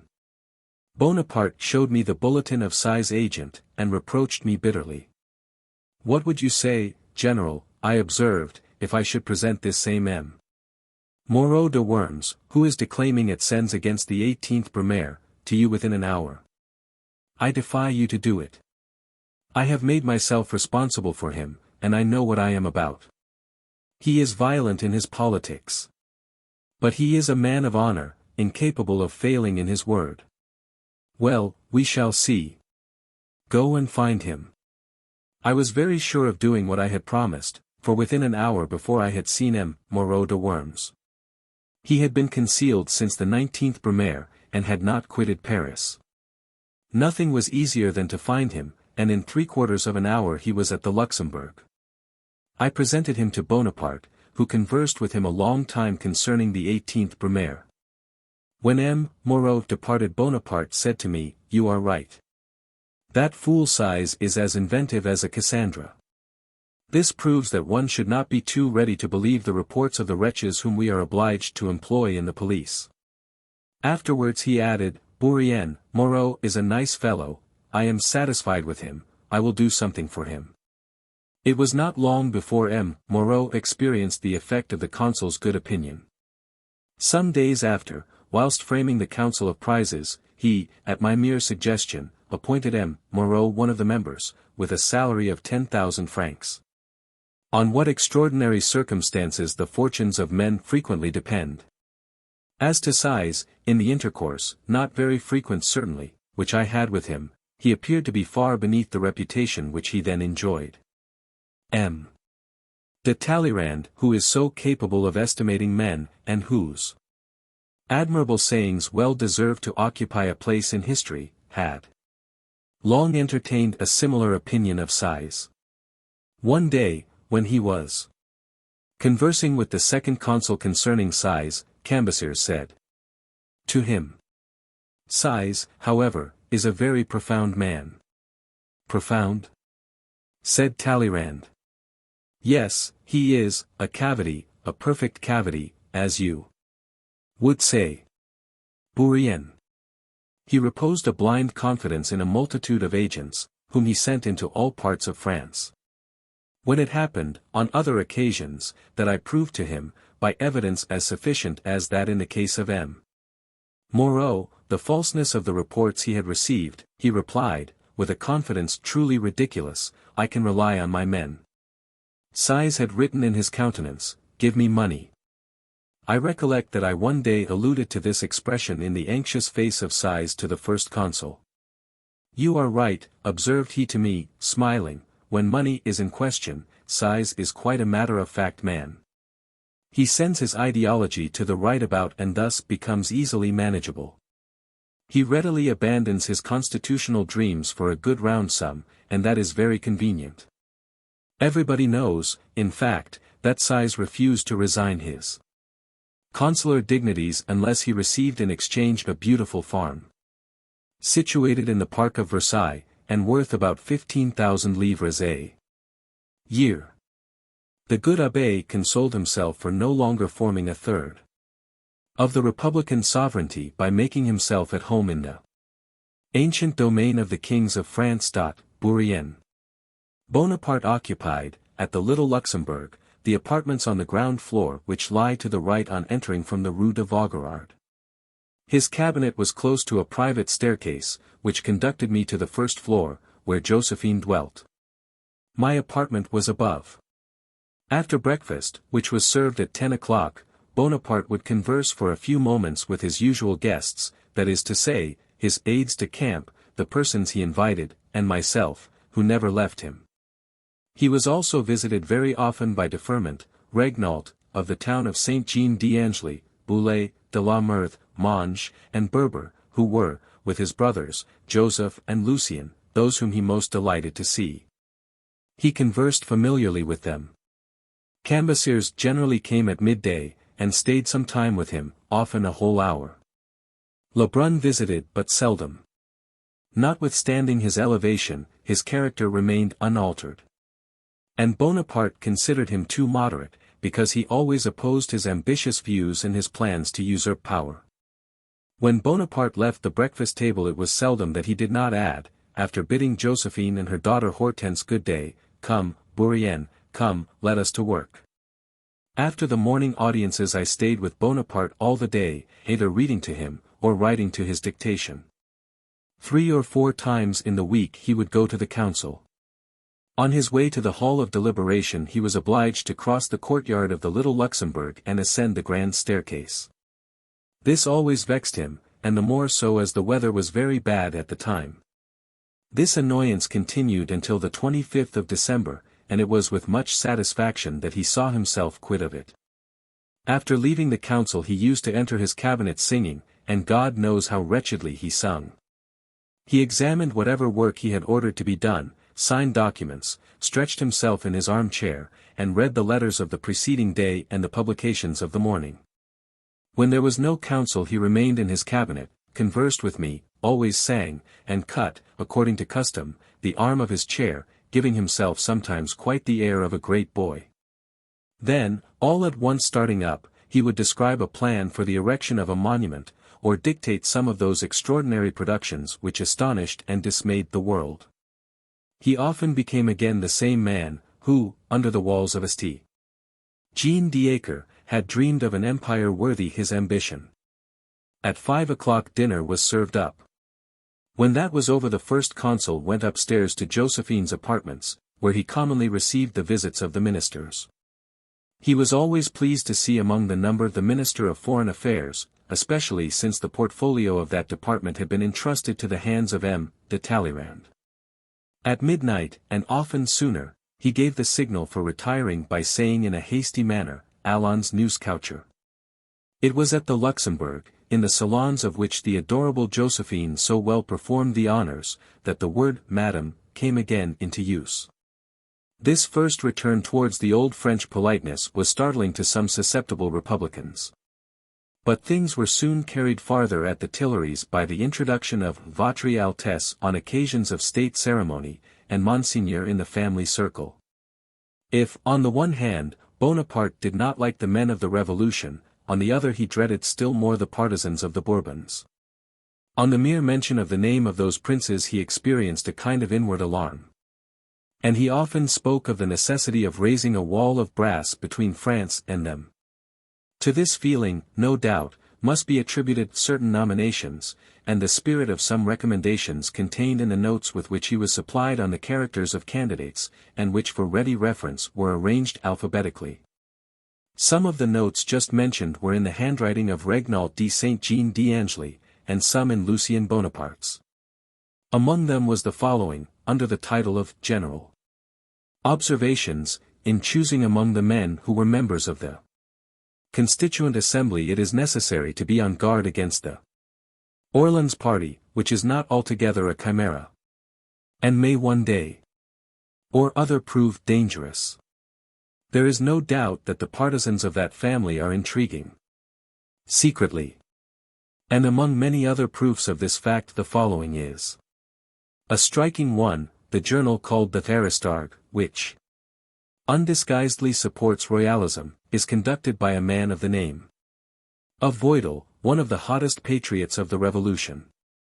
He was for several months president of the committee of inquiry which caused the Marquis de Favres to be arrested and hanged, and gave so much uneasiness to the court. There was no one in the Constituent Assembly more hateful to the court than Voidel, so much on account of his violence as for his connection with the Duke of Orleans, whose advocate and counsel he was. When the Duke of Orleans was arrested, Voidel, braving the fury of the revolutionary tribunals, had the courage to defend him, and placarded all the walls of Paris with an apology for the Duke and his two sons. This man, writing now in favor of royalism, can have no other object than to advance a member of the Orleans family to the throne. Bourrienne. At the commencement of the first consul's administration, though he always consulted the notes he had collected, he yet received with attention the recommendations of persons with whom he was well acquainted. But it was not safe for them to recommend a rogue or a fool. The men whom he most disliked were those whom he called babblers, who are continually prating of everything and on everything. He often said, "I want more head and less tongue." What he thought of the regicides will be seen farther on, but at first the more a man had given a gauge to the revolution, the more he considered him as offering a guarantee against the return of the former order of things. Besides, Bonaparte was not the man to attend to any consideration when once his policy was concerned. As I have said a few pages back, on taking the government into his own hands, Bonaparte knew so little of the revolution and of the men engaged in civil employments that it was indispensably necessary for him to collect information from every quarter respecting men and things.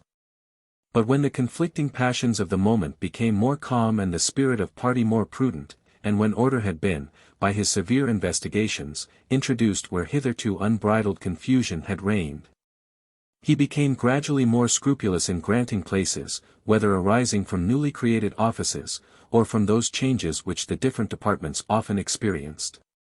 He then said to me, "Bourrienne, I give up your department to you. Name whom you please for the appointments, but remember you must be responsible to me."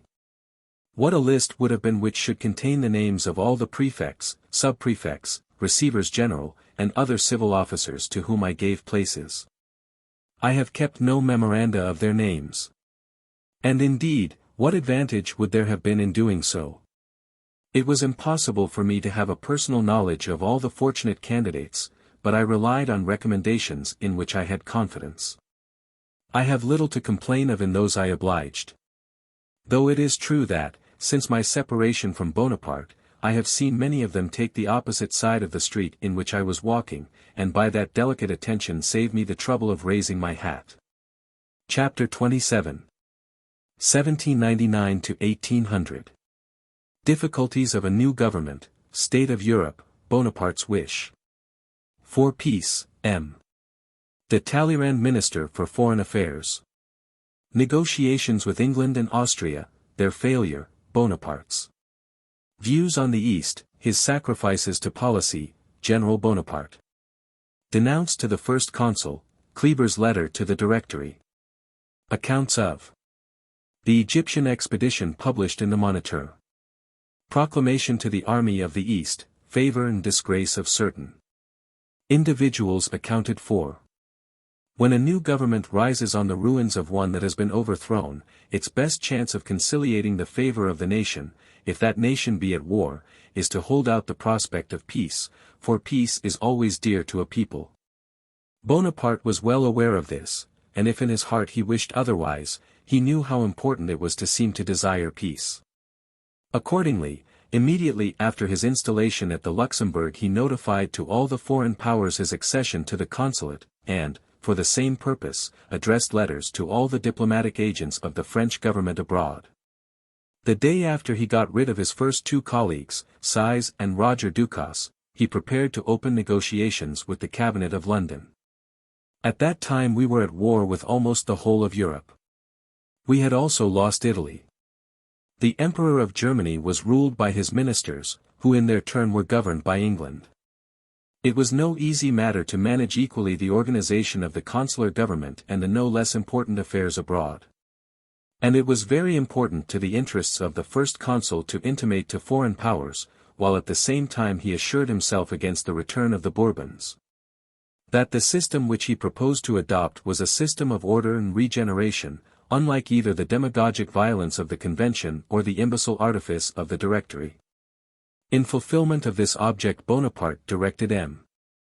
de Talleyrand, the new Minister for Foreign Affairs, to make the first friendly overtures to the English cabinet. A correspondence ensued, which was published at the time, and which showed at once the conciliatory policy of Bonaparte and the arrogant policy of England. The exchange of notes which took place was attended by no immediate result. However, the first consul had partly attained his object. If the British government would not enter into negotiations for peace, there was at least reason to presume that subsequent overtures of the consular government might be listened to. The correspondence had at all events afforded Bonaparte the opportunity of declaring his principles, and above all, it had enabled him to ascertain that the return of the Bourbons to France, mentioned in the official reply of Lord Grenville, would not be a sine qua non condition for the restoration of peace between the two powers. Since M. de Talleyrand had been Minister for Foreign Affairs, the business of that department had proceeded with great activity. It was an important advantage to Bonaparte to find a nobleman of the old regime among the Republicans. The choice of M. de Talleyrand was in some sort an act of courtesy to the foreign courts. It was a delicate attention to the diplomacy of Europe to introduce to its members, for the purpose of treating with them, a man whose rank was at least equal to their own, and who was universally distinguished for a polished elegance of manner combined with solid good qualities and real talents. It was not only with England that Bonaparte and his minister endeavored to open negotiations. The consular cabinet also offered peace to the House of Austria, but not at the same time. The object of this offer was to sow discord between the two powers. Speaking to me one day of his earnest wish to obtain peace, Bonaparte said, "You see, Bourrienne, I have two great enemies to cope with. I will conclude peace with the one I find most easy to deal with. That will enable me immediately to assail the other. I frankly confess that I should like best to be at peace with England. Nothing would then be more easy than to crush Austria. She has no money except what she gets through England. For a long time all negotiations proved abortive. None of the European powers would acknowledge the new government, of which Bonaparte was the head. And the Battle of Marengo was required before the Peace of Amiens could be obtained. Though the affairs of the new government afforded abundant occupation to Bonaparte, he yet found leisure to direct attention to the east, to that land of despotism whence, judging from his subsequent conduct, it might be presumed he derived his first principles of government. On becoming the head of the state he wished to turn Egypt, which he had conquered as a general, to the advantage of his policy as consul. If Bonaparte triumphed over a feeling of dislike in consigning the command of the army to Kleber, it was because he knew Kleber to be more capable than any other of executing the plans he had formed. And Bonaparte was not the man to sacrifice the interests of policy to personal resentment. It is certainly true that he then put into practice that charming phrase of Molière's, "I pardon you, but you shall pay me for this." With respect to all whom he had left in Egypt, Bonaparte stood in a very singular situation. On becoming chief of the government he was not only the depositary of all communications made to the Directory, but letters sent to one address were delivered to another, and the first consul received the complaints made against the general who had so abruptly quitted Egypt. In almost all the letters that were delivered to us he was the object of serious accusation. According to some he had not avowed his departure until the very day of his embarkation. And he had deceived everybody by means of false and dissembling proclamations. Others canvassed his conduct while in Egypt. The army which had triumphed under his command he had abandoned when reduced to 2/3 of its original force and a prey to all the horrors of sickness and want. It must be confessed that these complaints and accusations were but too well founded, and one can never cease wondering at the chain of fortunate circumstances which so rapidly raised Bonaparte to the consular seat. In the natural order of things, and in fulfillment of the design which he himself had formed, he should have disembarked at Toulon, where the quarantine laws would no doubt have been observed. Instead of which, the fear of the English and the uncertainty of the pilots caused him to go to Frejus, where the quarantine laws were violated by the very persons most interested in respecting them. Let us suppose that Bonaparte had been forced to perform quarantine at Toulon. What would have ensued? The charges against him would have fallen into the hands of the Directory, and he would probably have been suspended, and put upon his trial.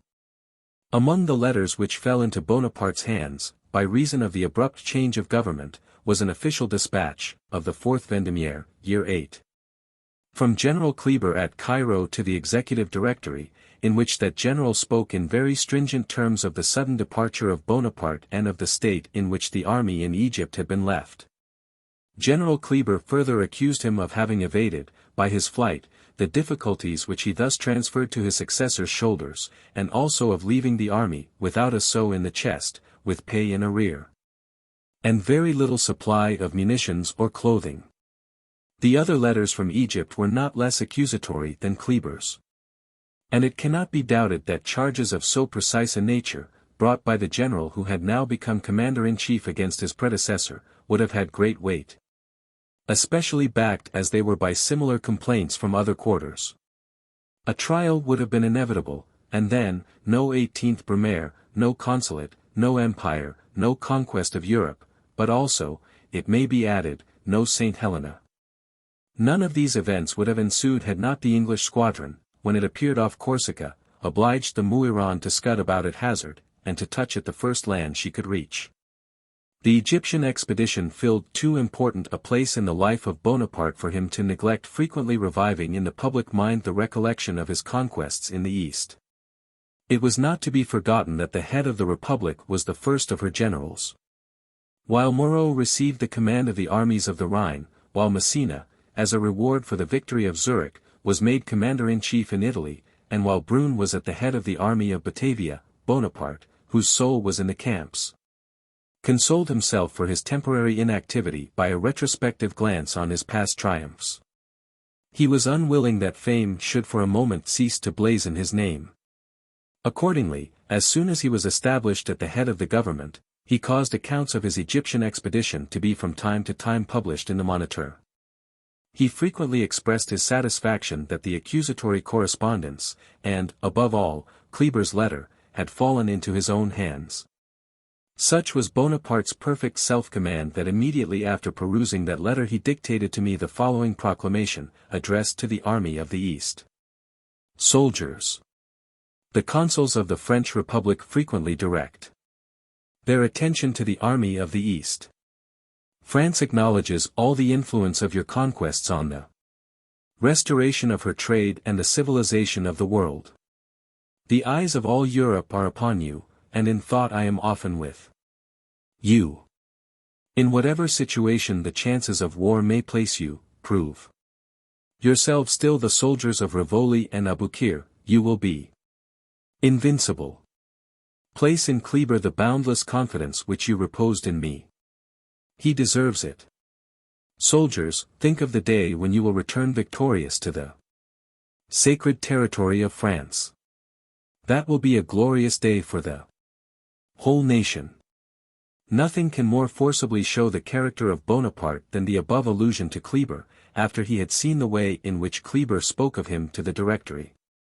Could it ever have been imagined that the correspondence of the army, to whom he addressed this proclamation, teemed with accusations against him? Though the majority of these accusations were strictly just, yet it is but fair to state that the letters from Egypt contained some calumnies. In answer to the well-founded portion of the charges Bonaparte said little. But he seemed to feel deeply the falsehoods that were stated against him, one of which was, that he had carried away millions from Egypt. I cannot conceive what could have given rise to this false and impudent assertion. So far from having touched the army chest, Bonaparte had not even received all his own pay. Before he constituted himself the government was his debtor. Though he knew well all that was to be expected from the Egyptian expedition, yet those who lauded that affair were regarded with a favorable eye by Bonaparte. The correspondence which had fallen into his hands was to him of the highest importance in enabling him to ascertain the opinions which particular individuals entertained of him. It was the source of favors and disgraces which those who were not in the secret could not account for. It serves to explain why many men of mediocrity were elevated to the highest dignities and honors, while other men of real merit fell into disgrace or were utterly neglected. Chapter 28. 1800. Great and Common Men, Portrait of Bonaparte, the varied expression of his countenance, his convulsive shrug, presentiment of his corpulency, partiality for bathing, his temperance, his alleged capability of dispensing with sleep, good and bad news, shaving and reading the journals, morning business, breakfast, coffee and snuff. Bonaparte's idea of his own situation, his ill opinion of mankind. His dislike of a tête-à-tête, his hatred of the revolutionists. Ladies in white, anecdotes, Bonaparte's tokens of kindness. And his droll compliments, his fits of ill humor, sound of bells. Gardens of Malmaison, his opinion of medicine, his memory. His poetic insensibility, his want of gallantry, cards and conversation, the dress coat and black cravat, Bonaparte's payments. His religious ideas, his obstinacy. In perusing the history of the distinguished characters of past ages, how often do we regret that the historian should have portrayed the hero rather than the man. We wish to know even the most trivial habits of those whom great talents and vast reputation have elevated above their fellow creatures. Is this the effect of mere curiosity, or rather is it not an involuntary feeling of vanity which prompts us to console ourselves for the superiority of great men by reflecting on their faults, their weaknesses, their absurdities? In short, all the points of resemblance between them and common men? For the satisfaction of those who are curious in details of this sort, I will here endeavor to paint Bonaparte, as I saw him, in person and in mind, to describe what were his tastes and habits, and even his whims and caprices. Bonaparte was now in the prime of life, and about 30. The person of Bonaparte has served as a model for the most skillful painters and sculptors. Many able French artists have successfully delineated his features, and yet it may be said that no perfectly faithful portrait of him exists. His finely shaped head, his superb forehead, his pale countenance, and his usual meditative look, have been transferred to the canvas, but the versatility of his expression was beyond the reach of imitation. All the various workings of his mind were instantaneously depicted in his countenance, and his glance changed from mild to severe, and from angry to good-humored, almost with the rapidity of lightning. It may truly be said that he had a particular look for every thought that arose in his mind. Bonaparte had beautiful hands, and he was very proud of them. While conversing he would often look at them with an air of self-complacency. He also fancied he had fine teeth, but his pretension to that advantage was not so well founded as his vanity on the score of his hands. When walking, either alone or in company with any one, in his apartments or in his gardens, he had the habit of stooping a little, and crossing his hands behind his back. He frequently gave an involuntary shrug of his right shoulder, which was accompanied by a movement of his mouth from left to right. This habit was always most remarkable when his mind was absorbed in the consideration of any profound subject. It was often while walking that he dictated to me his most important notes. He could endure great fatigue, not only on horseback but on foot. He would sometimes walk for 5 or 6 hours in succession without being aware of it. When walking with any person whom he treated with familiarity he would link his arm into that of his companion, and lean on it. He used often to say to me, "You see, Bourrienne, how temperate, and how thin I am. But, in spite of that, I cannot help thinking that at 40 I shall become a great eater, and get very fat. I foresee that my constitution will undergo a change. I take a great deal of exercise. But yet I feel assured that my presentiment will be fulfilled."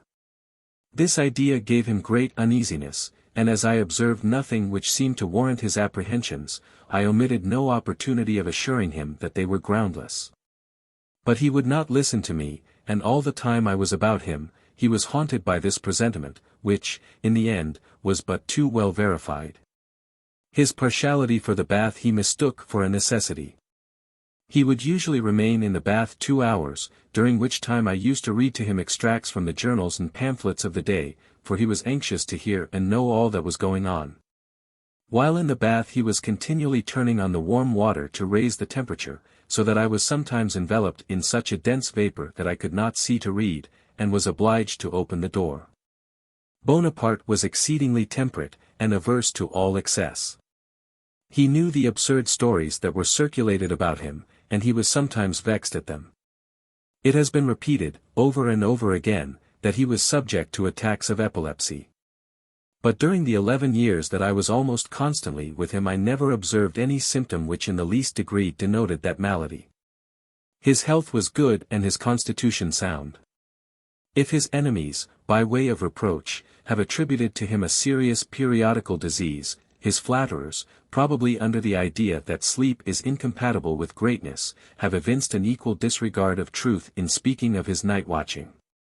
Bonaparte made others watch, but he himself slept, and slept well. His orders were that I should call him every morning at 7.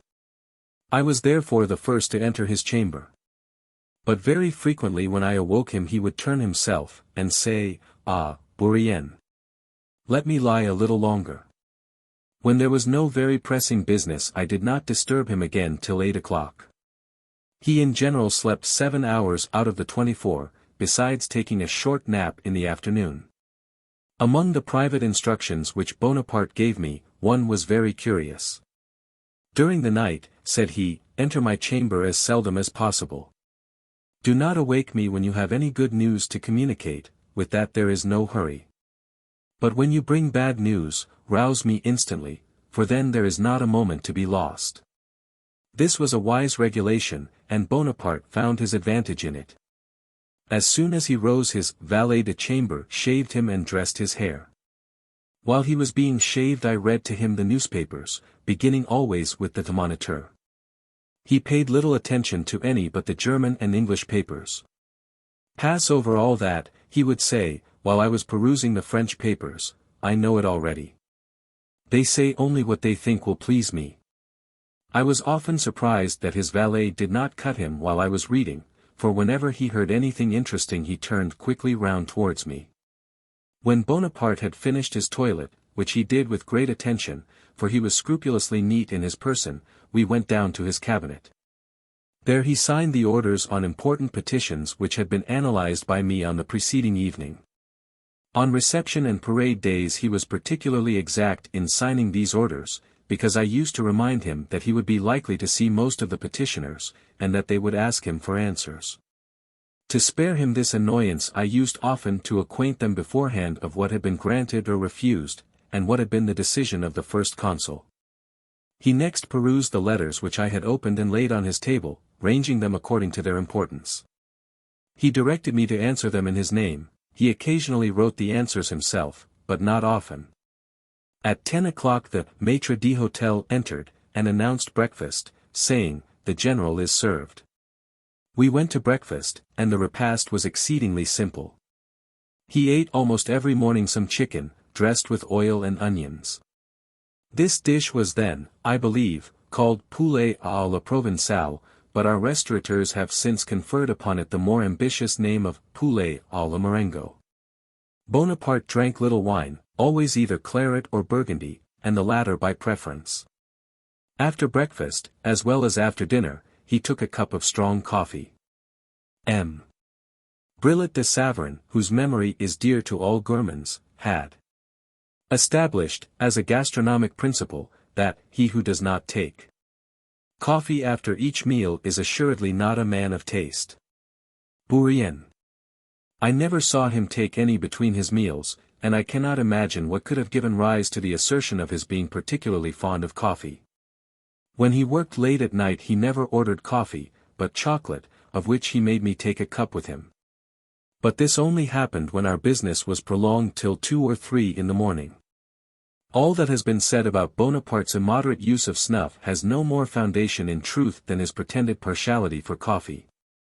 It is true that at an early period of his life he began to take snuff, but it was very sparingly, and always out of a box. And if he bore any resemblance to Frederick the Great, it was not by filling his waistcoat pockets with snuff, for I must again observe he carried his notions of personal neatness to a fastidious degree. Bonaparte had 2 ruling passions, glory and war. He was never more gay than in the camp, and never more morose than in the inactivity of peace. Plans for the construction of public monuments also pleased his imagination, and filled up the void caused by the want of active occupation.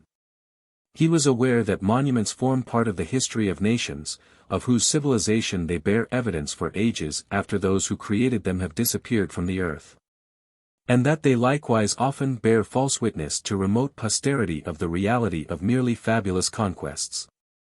Bonaparte was, however, mistaken as to the mode of accomplishing the object he had in view. His ciphers, his trophies, and subsequently his eagles, splendidly adorned the monuments of his reign. But why did he wish to stamp false initials on things with which neither he nor his reign had any connection, as, for example, the old Louvre? Did he imagine that the letter, N, which everywhere obtruded itself on the eye, had in it a charm to controvert the records of history, or alter the course of time? When Louis XVIII returned to the Tuileries in 1814 he found that Bonaparte had been an excellent tenant, and that he had left everything in very good condition. Be this as it may, Bonaparte well knew that the fine arts entail lasting glory on great actions, and consecrate the memory of princes who protect and encourage them. He oftener than once said to me, "A great reputation is a great noise. The more there is made, the farther off it is heard. Laws, institutions, monuments, nations, all fall, but the noise continues and resounds in after ages." This was one of his favorite ideas. My power, he would say at other times, depends on my glory, and my glory on my victories. My power would fall were I not to support it by new glory and new victories. Conquest has made me what I am, and conquest alone can maintain me. This was then, and probably always continued to be, his predominant idea, and that which prompted him continually to scatter the seeds of war through Europe. He thought that if he remained stationary he would fall, and he was tormented with the desire of continually advancing. Not to do something great and decided was, in his opinion, to do nothing. A newly born government, said he to me, must dazzle and astonish. When it ceases to do that it falls. It was vain to look for rest from a man who was restlessness itself. His sentiments towards France now differed widely from what I had known them to be in his youth. He long indignantly cherished the recollection of the conquest of Corsica, which he was once content to regard as his country. But that recollection was effaced, and it might be said that he now ardently loved France. His imagination was fired by the very thought of seeing her great, happy, and powerful, and, as the first nation in the world, dictating laws to the rest. He fancied his name inseparably connected with France, and resounding in the ears of posterity. In all his actions he lost sight of the present moment, and thought only of futurity. So, in all places where he led the way to glory, the opinion of France was ever present in his thoughts. As Alexander at Arbela pleased himself less in having conquered Darius than in having gained the suffrage of the Athenians, so Bonaparte at Marengo was haunted by the idea of what would be said in France. Before he fought a battle Bonaparte thought little about what he should do in case of success, but a great deal about what he should do in case of a reverse of fortune. I mention this as a fact of which I have often been a witness, and leave to his brothers in arms to decide whether his calculations were always correct. He had it in his power to do much, for he risked everything and spared nothing. His inordinate ambition goaded him on to the attainment of power, and power when possessed served only to augment his ambition. Bonaparte was thoroughly convinced of the truth that trifles often decide the greatest events. Therefore he watched rather than provoked opportunity, and when the right moment approached, he suddenly took advantage of it. It is curious that, amidst all the anxieties of war and government, the fear of the Bourbons incessantly pursued him, and the Faubourg Saint-Germain was to him always a threatening phantom. He did not esteem mankind, whom, indeed, he despised more and more in proportion as he became acquainted with them. In him this unfavorable opinion of human nature was justified by many glaring examples of baseness, and he used frequently to repeat, there are two levers for moving men, interest and fear.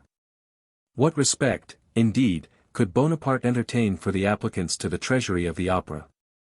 Into this treasury the gaming houses paid a considerable sum, part of which went to cover the expenses of that magnificent theatre. The rest was distributed in secret gratuities, which were paid on orders signed by Duroc. Individuals of very different characters were often seen catching the little door in the Rue Rameau. The lady who was for a while the favorite of the general-in-chief in Egypt, and whose husband was maliciously sent back by the English, was a frequent visitor to the treasury. On an occasion would be seen assembled there a distinguished scholar and an actor, a celebrated orator and a musician. On another, the treasurer would have payments to make to a priest, a courtesan, and a cardinal. One of Bonaparte's greatest misfortunes was, that he neither believed in friendship nor felt the necessity of loving.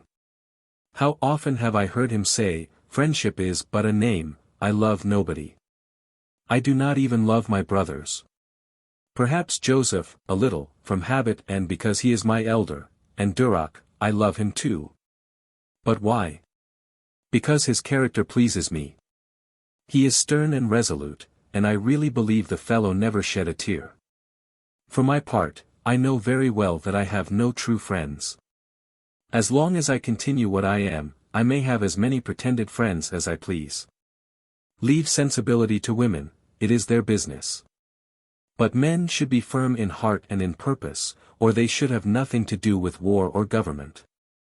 In his social relations Bonaparte's temper was bad, but his fits of ill humor passed away like a cloud, and spent themselves in words. His violent language and bitter imprecations were frequently premeditated. When he was going to reprimand anyone he liked to have a witness present. He would then say the harshest things, and level blows against which few could bear up. But he never gave way to those violent ebullitions of rage until he acquired undoubted proofs of the misconduct of those against whom they were directed.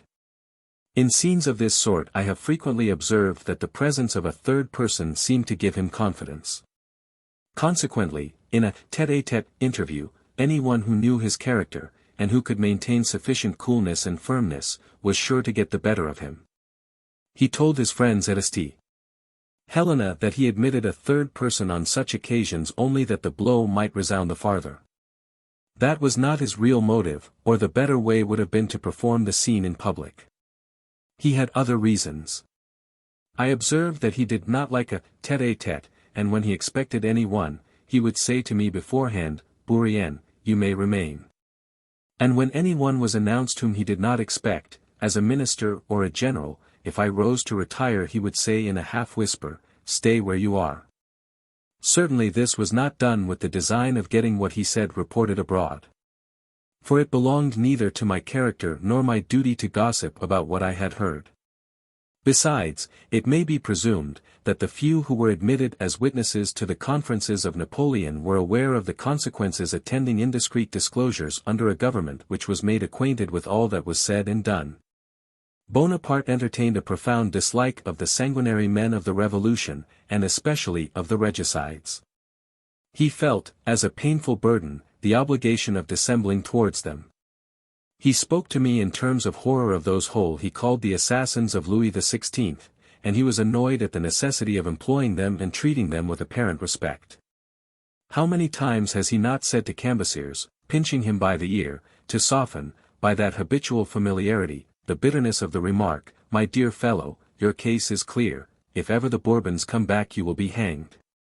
A forced smile would then relax the livid countenance of Cambyses, and was usually the only reply of the second consul, who, however, on one occasion said in my hearing, "Come, come, have done with this joking." One thing which gave Bonaparte great pleasure when in the country was to see a tall, slender woman, dressed in white, walking beneath an alley of shaded trees. He detested colored dresses, and especially dark ones. To fat women he had an invincible antipathy, and he could not endure the sight of a pregnant woman. It therefore rarely happened that a female in that situation was invited to his parties. He possessed every requisite for being what is called in society an agreeable man, except the will to be so. His manner was imposing rather than pleasing, and those who did not know him well experienced in his presence an involuntary feeling of awe. In the drawing-room, where Josephine did the honors with so much grace and affability, all was gaiety and ease, and no one felt the presence of a superior. But on Bonaparte's entrance all was changed, and every eye was directed towards him, to read his humor in his countenance, whether he intended to be silent or talkative, dull or cheerful. He often talked a great deal, and sometimes a little too much, but no one could tell a story in a more agreeable and interesting way. His conversation rarely turned on gay or humorous subjects, and never on trivial matters. He was so fond of argument that in the warmth of discussion it was easy to draw from him secrets which he was most anxious to conceal.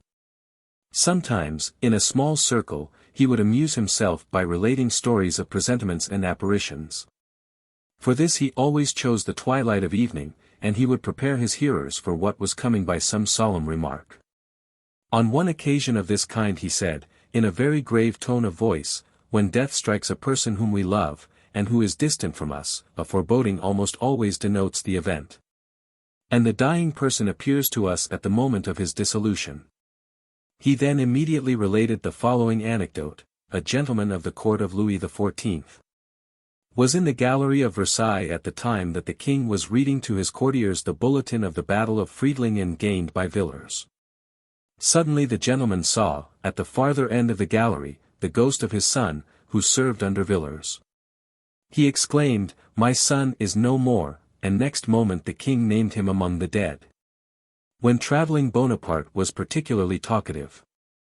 In the warmth of his conversation, which was always characterized by original and interesting ideas, he sometimes dropped hints of his future views, or, at least, he said things which were calculated to disclose what he wished to conceal. I took the liberty of mentioning to him this indiscretion, and far from being offended, he acknowledged his mistake, adding that he was not aware he had gone so far. He frankly avowed this want of caution when at St. Helena. When in good humor his usual tokens of kindness consisted in a little rap on the head or a slight pinch of the ear. In his most friendly conversations with those whom he admitted into his intimacy he would say, "You are a fool, a simpleton, a ninny, a blockhead." These, and a few other words of like import, enabled him to vary his catalogue of compliments. But he never employed them angrily, and the tone in which they were uttered sufficiently indicated that they were meant in kindness. Bonaparte had many singular habits and tastes. Whenever he experienced any vexation, or when any unpleasant thought occupied his mind, he would hum something which was far from resembling a tune, for his voice was very unmusical. He would, at the same time, seat himself before the writing table, and swing back in his chair so far that I have often been fearful of his falling. He would then vent his ill humor on the right arm of his chair, mutilating it with his penknife, which he seemed to keep for no other purpose. I always took care to keep good pens ready for him. For, as it was my business to decipher his writing, I had a strong interest in doing what I could to make it legible. The sound of bells always produced in Bonaparte pleasurable sensations, which I could never account for. When we were at Malmaison, and walking in the alley leading to the plain of Rouen, how many times has the bell of the village church interrupted our most serious conversations? He would stop, lest the noise of our footsteps should drown any portion of the delightful sound. He was almost angry with me because I did not experience the impressions he did. So powerful was the effect produced upon him by the sound of these bells that his voice would falter as he said, "Ah! That reminds me of the first years I spent at Brienne. I was then happy." When the bells ceased he would resume the course of his speculations, carry himself into futurity, place a crown on his head, and dethrone kings. Nowhere, except on the field of battle, did I ever see Bonaparte more happy than in the gardens of Malmaison. At the commencement of the consulate we used to go there every Saturday evening, and stay the whole of Sunday, and sometimes Monday. Bonaparte used to spend a considerable part of his time in walking and superintending the improvements which he had ordered. At first he used to make excursions about the neighborhood, but the reports of the police disturbed his natural confidence, and gave him reason to fear the attempts of concealed royalist partisans. During the first 4 or 5 days that Bonaparte spent at Malmaison he amused himself after breakfast with calculating the revenue of that domain. According to his estimates it amounted to 8,000 francs. "That is not bad," said he.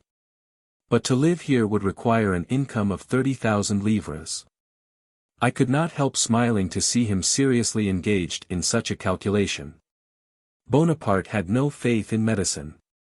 He spoke of it as an art entirely conjectural, and his opinion on this subject was fired and incontrovertible. His vigorous mind rejected all but demonstrative proofs. He had little memory for proper names, words, or dates, but he had a wonderful recollection of facts and places. I recollect that, on going from Paris to Toulon, he pointed out to me 10 places calculated for great battles, and he never forgot them. They were memoranda of his first youthful journeys. Bonaparte was insensible to the charms of poetic harmony. He had not even sufficient ear to feel the rhythm of poetry, and he never could recite a verse without violating the meter, yet the grand ideas of poetry charmed him. He absolutely worshipped Corneille. And, one day, after having witnessed a performance of Cinna, he said to me, "If a man like Corneille were living in my time I would make him my prime minister." It is not his poetry that I most admire. It is his powerful understanding, his vast knowledge of the human heart, and his profound policy. At St. Helena he said that he would have made Corneille a prince. But at the time he spoke to me of Corneille he had no thought of making either princes or kings. Gallantry to women was by no means a trait in Bonaparte's character. He seldom said anything agreeable to females, and he frequently addressed to them the rudest and most extraordinary remarks. To one he would say, "Heavens, how red your elbows are." To another, "What an ugly headdress you have got." At another time he would say, "Your dress is none of the cleanest. Do you ever change your gown? I have seen you in that 20 times. He showed no mercy to any who displeased him on these points. He often gave Josephine directions about her toilet, and the exquisite taste for which she was distinguished might have helped to make him fastidious about the costume of other ladies. At first he looked to elegance above all things, at a later period he admired luxury and splendor, but he always required modesty. He frequently expressed his disapproval of the low-neck dresses which were so much in fashion at the beginning of the consulate. Bonaparte did not love cards, and this was very fortunate for those who were invited to his parties. For when he was seated at a card table, as he sometimes thought himself obliged to be, nothing could exceed the dullness of the drawing-room either at the Luxembourg or the Tuileries. When, on the contrary, he walked about among the company, all were pleased, for he usually spoke to everybody, though he preferred the conversation of men of science, especially those who had been with him in Egypt. As for example, Monge and Berthollet. He also liked to talk with Chaptal and Lacépède, and with Lemercier, the author of Agamemnon. Bonaparte was seen to less advantage in a drawing-room than at the head of his troops. His military uniform became him much better than the handsomest dress of any other kind. His first trials of dress coats were unfortunate. I have been informed that the first time he wore one he kept on his black cravat. This incongruity was remarked to him, and he replied, "So much the better, it leaves me something of a military air, and there is no harm in that." For my own part, I neither saw the black cravat nor heard this reply. The first consul paid his own private bills very punctually, but he was always tardy in settling the accounts of the contractors who bargained with ministers for supplies for the public service. He put off these payments by all sorts of excuses and shufflings. Hence arose immense arrears in the expenditure, and the necessity of appointing a committee of liquidation. In his opinion the terms contractor and rogue were synonymous. All that he avoided paying them he regarded as a just restitution to himself, and all the sums which were struck off from their accounts he regarded as so much deducted from a theft. The less a minister paid out of his budget the more Bonaparte was pleased with him, and this ruinous system of economy can alone explain the credit which Deckers so long enjoyed at the expense of the French navy. On the subject of religion Bonaparte's ideas were very vague. "My reason," said he, "makes me incredulous respecting many things, but the impressions of my childhood and early youth throw me into uncertainty." He was very fond of talking of religion. In Italy, in Egypt, and on board the Orient and the Temuiran, I have known him to take part in very animated conversations on this subject. He readily yielded up all that was proved against religion as the work of men in time, but he would not hear of materialism. I recollect that one fine night, when he was on deck with some persons who were arguing in favor of materialism, Bonaparte raised his hand to heaven and, pointing to the stars, said, "You may talk as long as you please, gentlemen. But who made all that?" The perpetuity of a name in the memory of man was to him the immortality of the soul. He was perfectly tolerant towards every variety of religious faith. Among Bonaparte's singular habits was that of seating himself on any table which happened to be of a suitable height for him. He would often sit on mine, resting his left arm on my right shoulder, and swinging his left leg, which did not reach the ground, and while he dictated to me he would jolt the table so that I could scarcely write. Bonaparte had a great dislike to reconsider any decision, even when it was acknowledged to be unjust. In little as well as in great things he evinced his repugnance to retrograde. An instance of this occurred in the affair of General La Tour Foissac. The first consul felt how much he had wronged that general, but he wished some time to elapse before he repaired his error. His heart and his conduct were at variance. But his feelings were overcome by what he conceived to be political necessity. Bonaparte was never known to say, "I have done wrong." His usual observation was, "I begin to think there is something wrong." In spite of this sort of feeling, which was more worthy of an ill-humored philosopher than the head of a government, Bonaparte was neither malignant nor vindictive. I cannot certainly defend him against all the reproaches which he incurred through the imperious law of war and cruel necessity, but I may say that he has often been unjustly accused. None but those who are blinded by fury will call him a Nero or a Caligula. I think I have avowed his faults with sufficient candor to entitle me to credit when I speak in his commendation. And I declare that, out of the field of battle, Bonaparte had a kind and feeling heart. He was very fond of children, a trait which seldom distinguishes a bad man. In the relations of private life to call him amiable would not be using too strong a word, and he was very indulgent to the weakness of human nature. The contrary opinion is too firmly fixed in some minds for me to hope to root it out. I shall, I fear, have contradictors, but I address myself to those who look for truth. To judge impartially we must take into account the influence which time and circumstances exercise on men, and distinguish between the different characters of the collegian, the general, the consul, and the emperor. Chapter 29. 1800. Bonaparte's laws, suppression of the festival of the 21st of January, officials' visits, the Temple, Louis XVI. And Sir Sidney